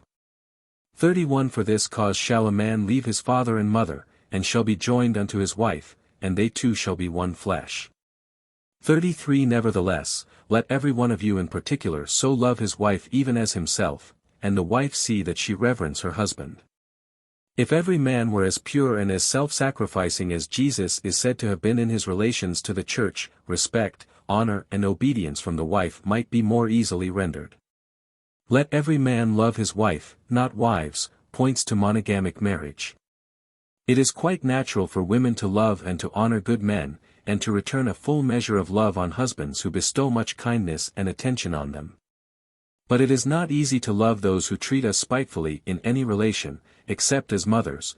Their love triumphs over all shortcomings and disappointments. Occasionally conjugal love combines that of the mother. Then the kindness and the forbearance of a wife may surpass all understanding. Philippians 4. 2 I beseech you Odias, and beseech Syntyche, that they be of the same mind in the Lord. 3 And I entreat thee also, true yokefellow, help those women which labored with me in the gospel, with Clement also, and with other my fellow laborers, whose names are in the book of life. There were women of note at Philippi who disagreed and caused divisions in the church. The apostle therefore entreated them to make mutual concessions for the welfare of the church. The yokefellow referred to was supposed by some to have been the husband of one of the women, while others think that he was some eminent minister. But such mention by the apostle must have been highly appreciated by any man or woman for whom it was intended. E.C.S. Epistles to Timothy. Chapter 1. 1 Timothy 2. 9 In like manner, also, that women adorn themselves in modest apparel, with shamefacedness and sobriety, not with braided hair, or gold, or pearls, or costly array. 10 But, which becometh women professing godliness, with good works. 11 Let the woman learn in silence with all subjection. 12 But I suffer not a woman to teach, nor to usurp authority over the man, but to be in silence. 13 For Adam was first formed, then Eve. 14 And Adam was not deceived, but the woman being deceived was in the transgression.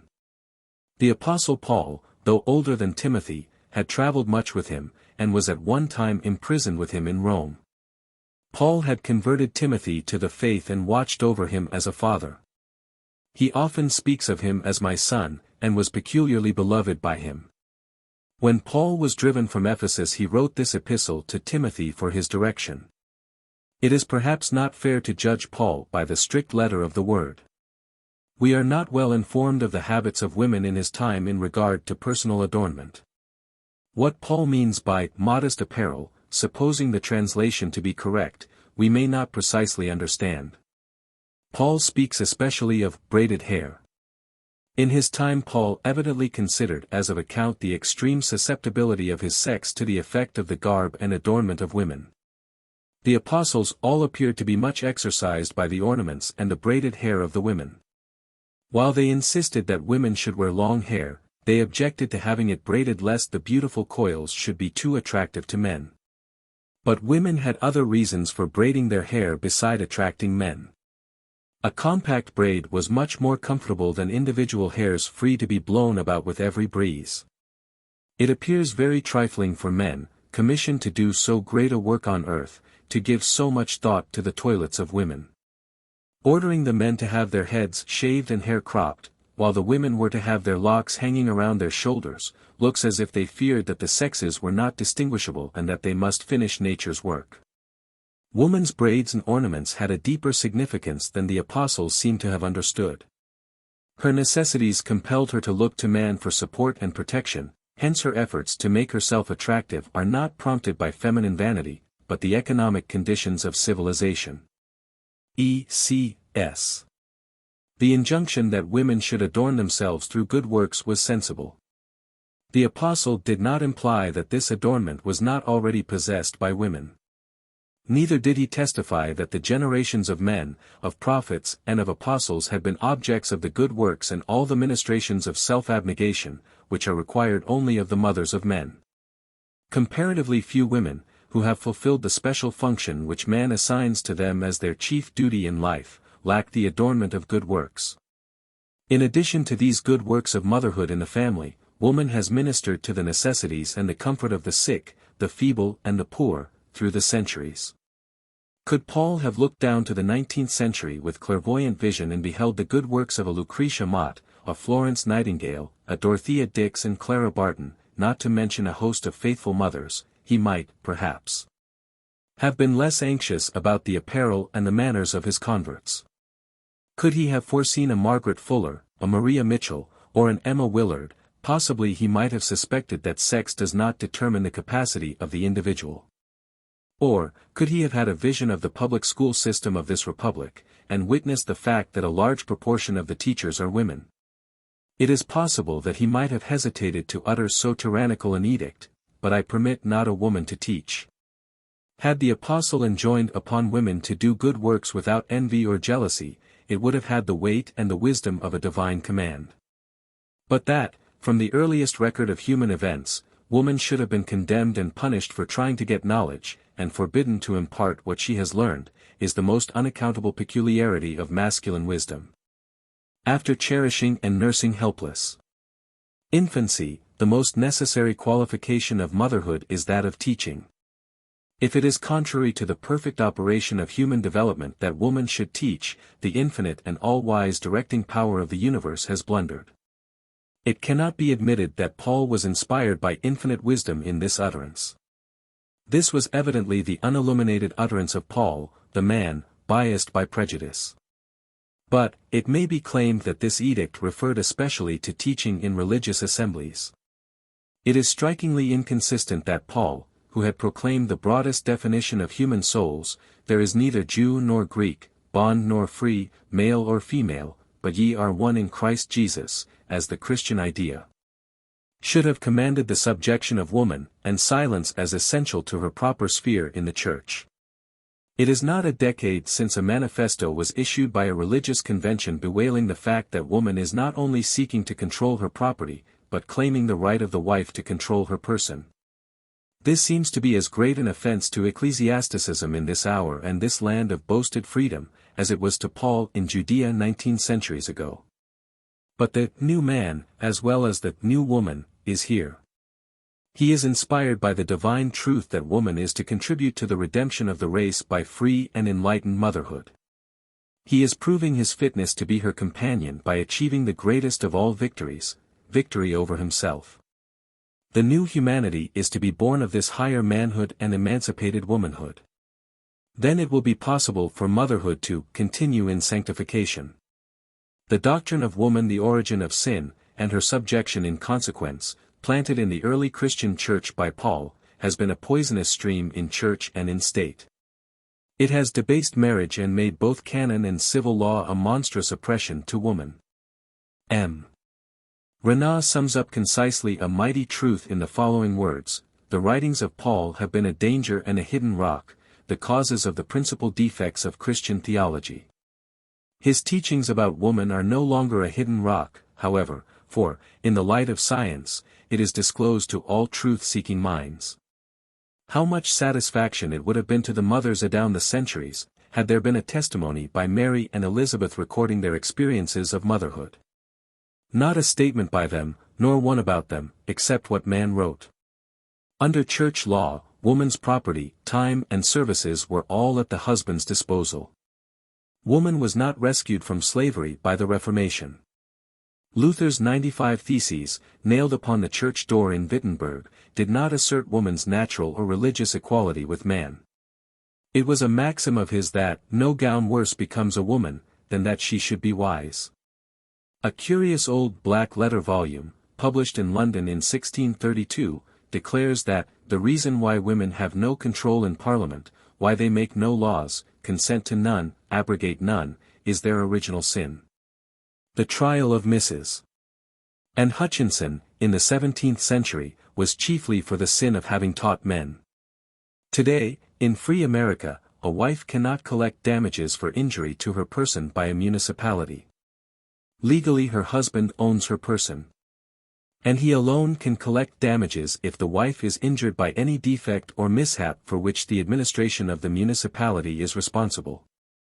This was tested in the Court of Appeals in New York in 1890. The judges decided that the time and the services of the wife belong to the husband, and if she has received wages from him it was a gift. Thus the spirit and the intent of the church law to make the wife a servant of the husband, subject to and controlled by him, and engrafted in common law, is a part of statute law operative in these United States today. Blackstone admits the outgrowth of common law from canon law, in saying, whoever wishes to gain insight into that great institution, common law, can do so most efficiently by studying canon law in regard to married women. Jesus is not recorded as having uttered any similar claim that woman should be subject to man, or that in teaching she would be a usurper. The dominion of woman over man or of man over woman makes no part of the sayings of the Nazarene. He spoke to the individual soul, not recognizing sex as a quality of spiritual life, or as determining the sphere of action of either man or woman. Stevens, in his Pauline Theology, says, Paul has been read as if he had written in the 19th century, or, more commonly, as if he had written in the 5th or 17th, as if his writings had no peculiarities arising from his own time. Education and mental constitution. Down these 19 centuries in a portion of the Christian Church the contempt for woman which Paul projected into Christianity has been perpetuated. The Protestant Evangelical Church still refuses to place her on an equality with man. Although Paul said, neither is the man without the woman nor the woman without the man in the Lord, he taught also that the male alone is in the image of God. For a man ought not to have his head veiled forasmuch as he is the image of God. But the woman is the glory of man. Thus he carried the spirit of the Talmud, aggravated and reinforced, into Christianity, represented by the following appointed daily prayer for pious Jews: Blessed art thou, O Lord, that thou hast not made me a Gentile, an idiot or a woman. Paul exhibits fairness in giving reasons for his peremptory mandate. For Adam was first formed, then Eve, he says. This appears to be a weak statement for the higher position of man.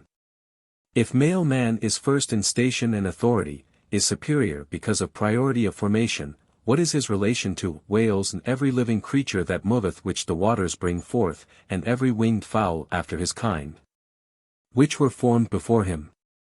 And again, Adam was not beguiled, but, the woman being beguiled, hath fallen into transgression. There was then already existing the beguiling agency. The transgression of Eve was in listening to this existing source of error, which, in the allegory, is styled the most subtle beast of the field which the Lord God hath made. Woman did not bring this subtle agency into activity. She was not therefore the author of sin, as has been charged. She was tempted by her desire for the knowledge which would enable her to distinguish between good and evil. According to this story, woman led the race out of the ignorance of innocence into the truth. Calvin, the commentator, says, Adam did not fall into error, but was overcome by the allurements of his wife. It is singular that the man, who was first formed, and therefore superior, and to whom only God has committed the office of teaching, not only was not susceptible to the temptation to acquire knowledge, but should have been the weak creature who was overcome by the allurements of his wife. But the story of the fall and all cognate myths and parables are far older and more universal than the ordinary reader of the Bible supposes them to be. The Bible itself in its Hebrew form is a comparatively recent compilation and adaptation of mysteries, the chief scenes of which were sculptured on temple walls and written or painted on papyri, ages before the time of Moses. History tells us, moreover, that the book of Genesis, as it now stands, is the work not even of Moses, but of Ezra or Esdras, who lived at the time of the captivity, between 500 and 600 years before our era, and that he recovered it and other writings by the process of intuitional memory. My heart, he says, uttered understanding, and wisdom grew in my breast, for the Spirit strengthened my memory. With regard to the particular myth of the fall, the walls of ancient Thebes, Elephantine, Edfu and Karnak bear evidence that long before Moses taught, and certainly ages before Esdras wrote, its acts and symbols were embodied in the religious ceremonials of the people, of whom, according to Manetho, Moses was himself a priest. And the whole history of the fall of man is, says Sharp, in a work on Egypt, of Egyptian origin. The temptation of the woman by the serpent, the man by the woman, the sacred tree of knowledge, the cherubs guarding with flaming swords the door of the garden, the warfare declared between the woman and the serpent, may all be seen upon the Egyptian sculptured monuments. This symbology signifies a deeper meaning than a material garden, a material apple, a tree and a snake. It is the relation of the soul or feminine part of man, his living mother, to the physical and external man of sense. The temptation of woman brought the soul into the limitations of matter, of the physical. The soul derives its life from spirit, the eternal substance, God. Knowledge, through intellect alone, is of the limitation of flesh and sense. Intuition, the feminine part of reason, is the higher light. If the soul, the feminine part of man, is turned toward God, humanity is saved from the dissipations and the perversions of sensuality. Humanity is not alone dual in the two forms, male and female, but every soul is dual. The more perfect the balance in the individual of masculine and feminine, the more perfect the man or the woman. The masculine represents force, the feminine love. Force without love can but work evil until it is spent. Paul evidently was not learned in Egyptian lore. He did not recognize the esoteric meaning of the parable of the fall. To him it was a literal fact, apparently, and Eve was to be to all womankind the transmitter of a curse in maternity. We know that down to the very recent date of the introduction of anesthetics the idea prevailed that travail pains are the result of, and punishment for, the transgression of Mother Eve. It was claimed that it was wrong to attempt to remove the curse from woman, by mitigating her suffering in that hour of peril and of agony. Whatever Paul may mean, it is a fact that the women of our aboriginal tribes, whose living was natural and healthful, who were not enervated by civilized customs, were not subject to the sufferings of civilized women. And it has been proven by the civilized woman that a strict observance of hygienic conditions of dress, of diet, and the mode of life, reduces the pangs of parturition. Painless childbearing is a physiological problem. And the curse has never borne upon the woman whose life had been in strict accord with the laws of life. Science has come to the rescue of humanity, in the recognition of the truth, that the advancement as well as the conservation of the race is through the female. The great apostle left no evidence that he apprehended this fact. His audacity was sublime, but it was the audacity of ignorance. No more stupendous demonstration of the power of thought can be imagined, than is illustrated in the customs of the Church for centuries, when in the general canons were found that no woman may approach the altar. A woman may not baptize without extreme necessity, woman may not receive the Eucharist under a black veil. Under Canon 81 she was forbidden to write in her own name to lay Christians, but only in the name of her husband, and women were not to receive letters of friendship from any one addressed to themselves. Canon law, framed by the priesthood, compiled as early as the 9th century, has come down in effect to the 19th, making woman subordinate in civil law. Under canon law, wives were deprived of the control of both person and property. Canon law created marriage a sacrament to be performed at the church door, in order to make it a source of revenue to the church. Marriage, however, was reckoned too sinful to be allowed for many years to take place within the sacred building consecrated to God, and deemed too holy to permit the entrance of a woman within its sacred walls at certain periods of her life. L. B. C. Epistles to Timothy. Chapter 2. 1 Timothy 3. 2. A bishop then must be blameless, the husband of one wife, vigilant, sober, of good behavior, given to hospitality, apt to teach. 3. Not given to wine, no striker, not greedy of filthy lucre. But patient, not a brawler, not covetous. For one that ruleth well in his own house, having his children in subjection with all gravity. 5. For if a man know not how to rule his own house, how shall he take care of the church of God? 8. Likewise must the deacons be grave, not double-tongued, not given to much wine, not greedy of filthy lucre. 11. Even so must their wives be grave, not slanderers, sober, faithful in all things. 12. Let the deacons be the husbands of one wife, ruling their children in their own houses well. In this chapter the advice of the apostle in regard to the overseer or bishop is unexceptionable. The first injunction that relates to woman is, that the bishop must be the husband of one wife. Under the present ideas of Christendom, the inference naturally is that the bishop was enjoined to be the husband of but one wife.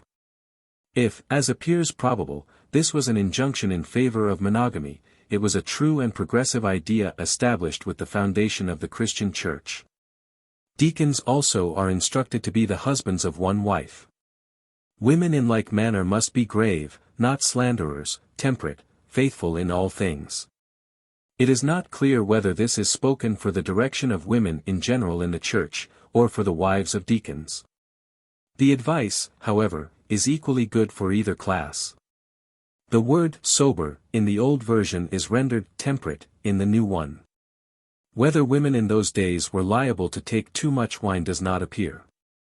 But nowhere in the Old or the New Testaments is there an account of drunkenness by women.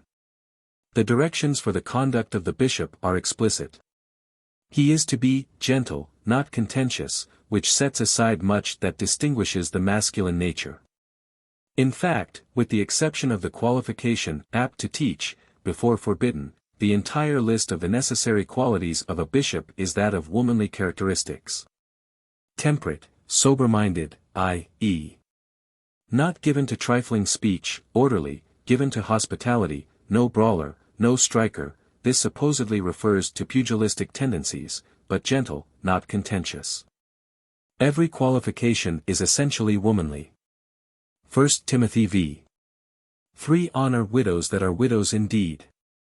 4. But if any widow have children or nephews, let them learn first to shew piety at home, and to requite their parents, for that is good and acceptable before God. 5. Now she that is a widow indeed, and desolate, trusteth in God.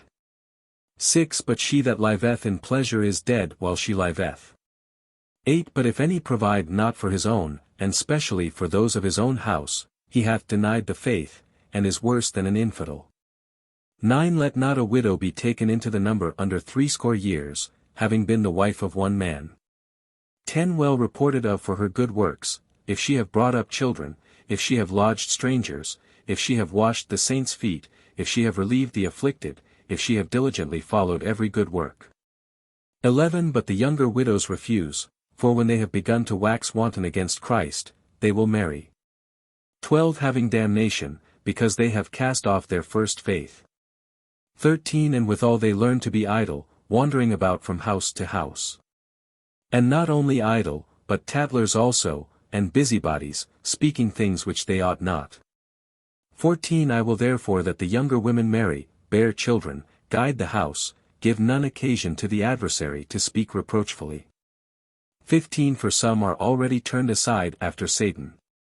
16. If any man or woman that believeth have widows, let them relieve them, and let not the church be charged, that it may relieve them that are widows indeed. No one can be desolate who has a purpose and a sphere of action, with ability to work. Paul's widow, who was a widow indeed, continueth in supplication and prayers night and day. What an existence! Desolate indeed. Exercising but one faculty of the soul, that of supplication. Women of this period cannot be too thankful, that the numerous opportunities for educational and philanthropic work are open to them in addition to the opportunities to win subsistence in the various avocations of life. The widow who was to be enrolled, to be provided for by the church, must be 80 years old, having been the wife of one man.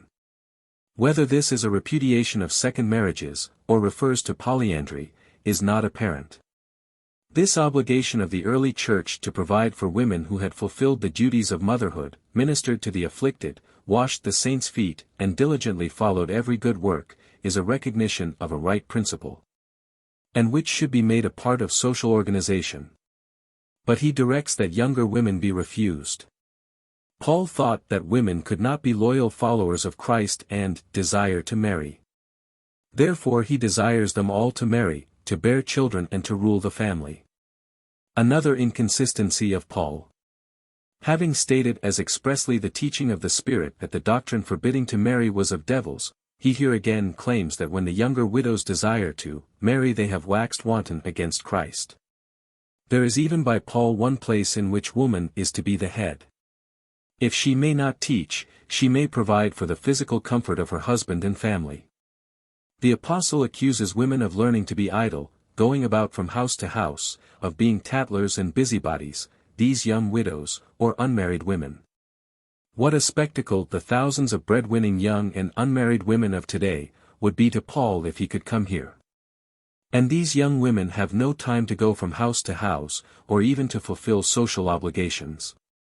And the students in our colleges and universities, Paul would not find them tattlers or busybodies. What could the unmarried women of Paul's time do? They had no absorbing mental pursuit or physical occupation. Perhaps they could not read. And there was little for them to study. Lacking mental furnishing to noble ends, they must of necessity deal with trivial matters. What could a woman do who had no home to care for, no business to attend to, perhaps nothing to read, if she could read, no social organizations in which she had a place and part except the religious assemblies in which she was to be, in quietness, in silence? They were not worthy of condemnation if they were going from house to house and tattling. The unmarried woman will not lack opportunity for the dignity of self-support and the ministrations of philanthropy in the new dispensation. Womanhood and its high possibilities of mind and of heart are worthy attainments, even though not crowned with self-elected motherhood. Whether married or unmarried, the highest duty of every living soul, woman or man, is to seek truth and righteousness, and the liberty which is of the Spirit of truth does not admit of the bondage of husband and wife, the one to the other. Freedom to seek soul development is paramount to all other demands. 1 Timothy I. 2 Timothy, my dearly beloved son, grace, mercy, and peace, from God the Father and Christ Jesus our Lord. 5 When I call to remembrance the unfeigned faith that is in thee, which dwelt first in thy grandmother Lois, and thy mother Eunice, and I am persuaded that in thee also. Timothy, whom Paul calls his true child in faith, and whom he placed as overseer, or bishop of the first church at Ephesus, as all commentators agree, was the child of mixed parentage, his father being a Greek and his mother a Jewess. It is supposed that his father died in Timothy's childhood, as no mention is made of him. Timothy, then, was educated religiously by the teaching and the example of his mother and his grandmother. Paul expresses with fervent emotion his remembrance of his beloved child, and of the unfeigned faith which is in him, and which dwelt first in thy grandmother Lois and thy mother Eunice.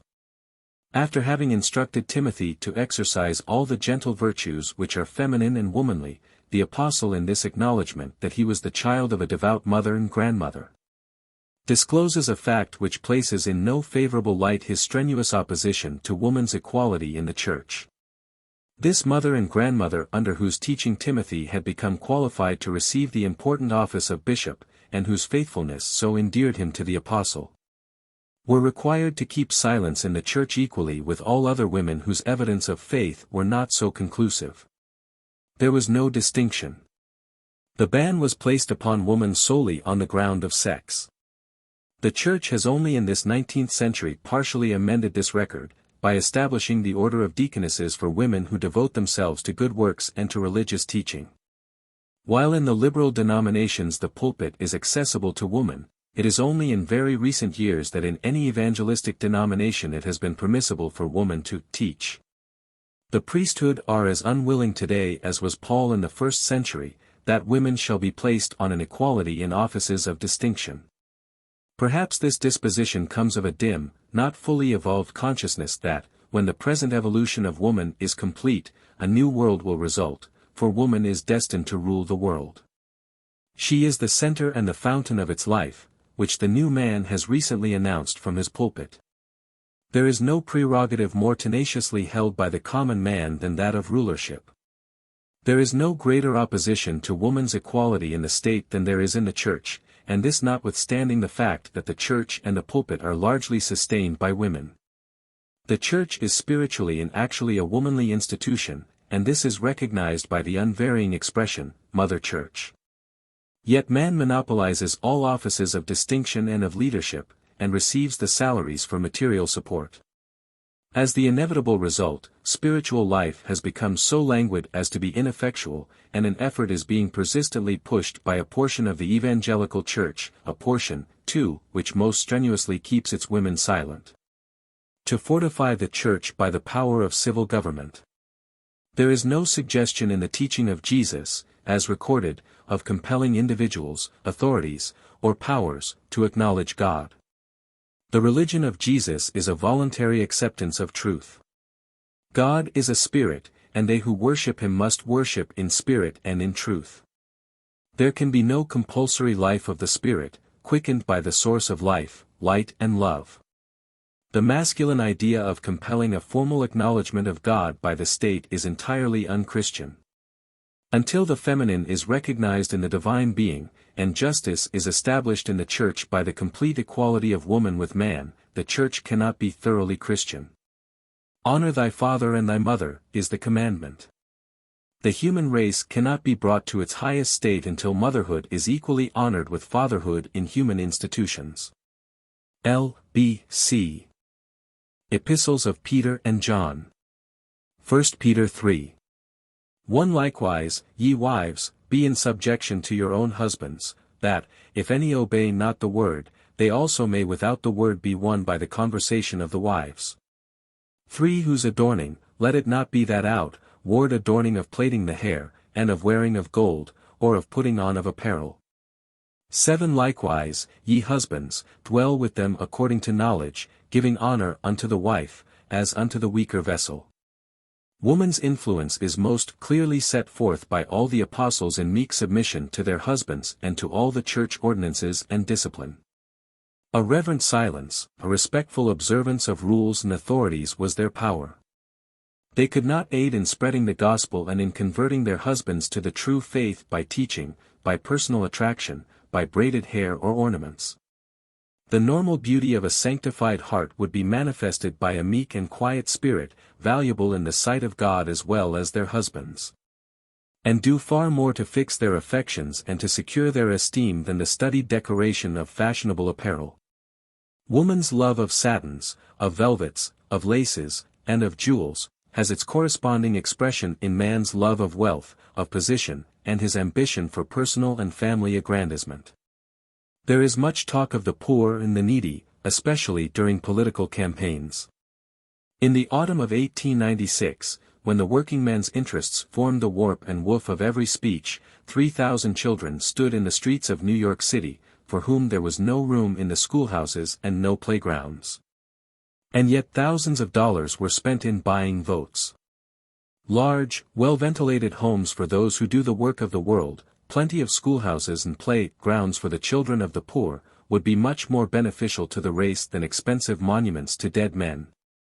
And large appropriations from the public treasury for holidays and convivial occasions to honor men in high places. The apostles having given such specific directions as to the toilets of women, their hair, ornaments, manners and position, in the church, the state and the home. One is curious to know what kind of honor is intended for this complete subordination.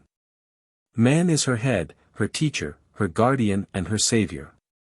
What Christ is to him, that is he to the weaker vessel. It is fair to infer that what he has done in the past he will continue to do in the future. Unless she rebels outright, he will make her a slave, a subject, the mere reflection of another human will.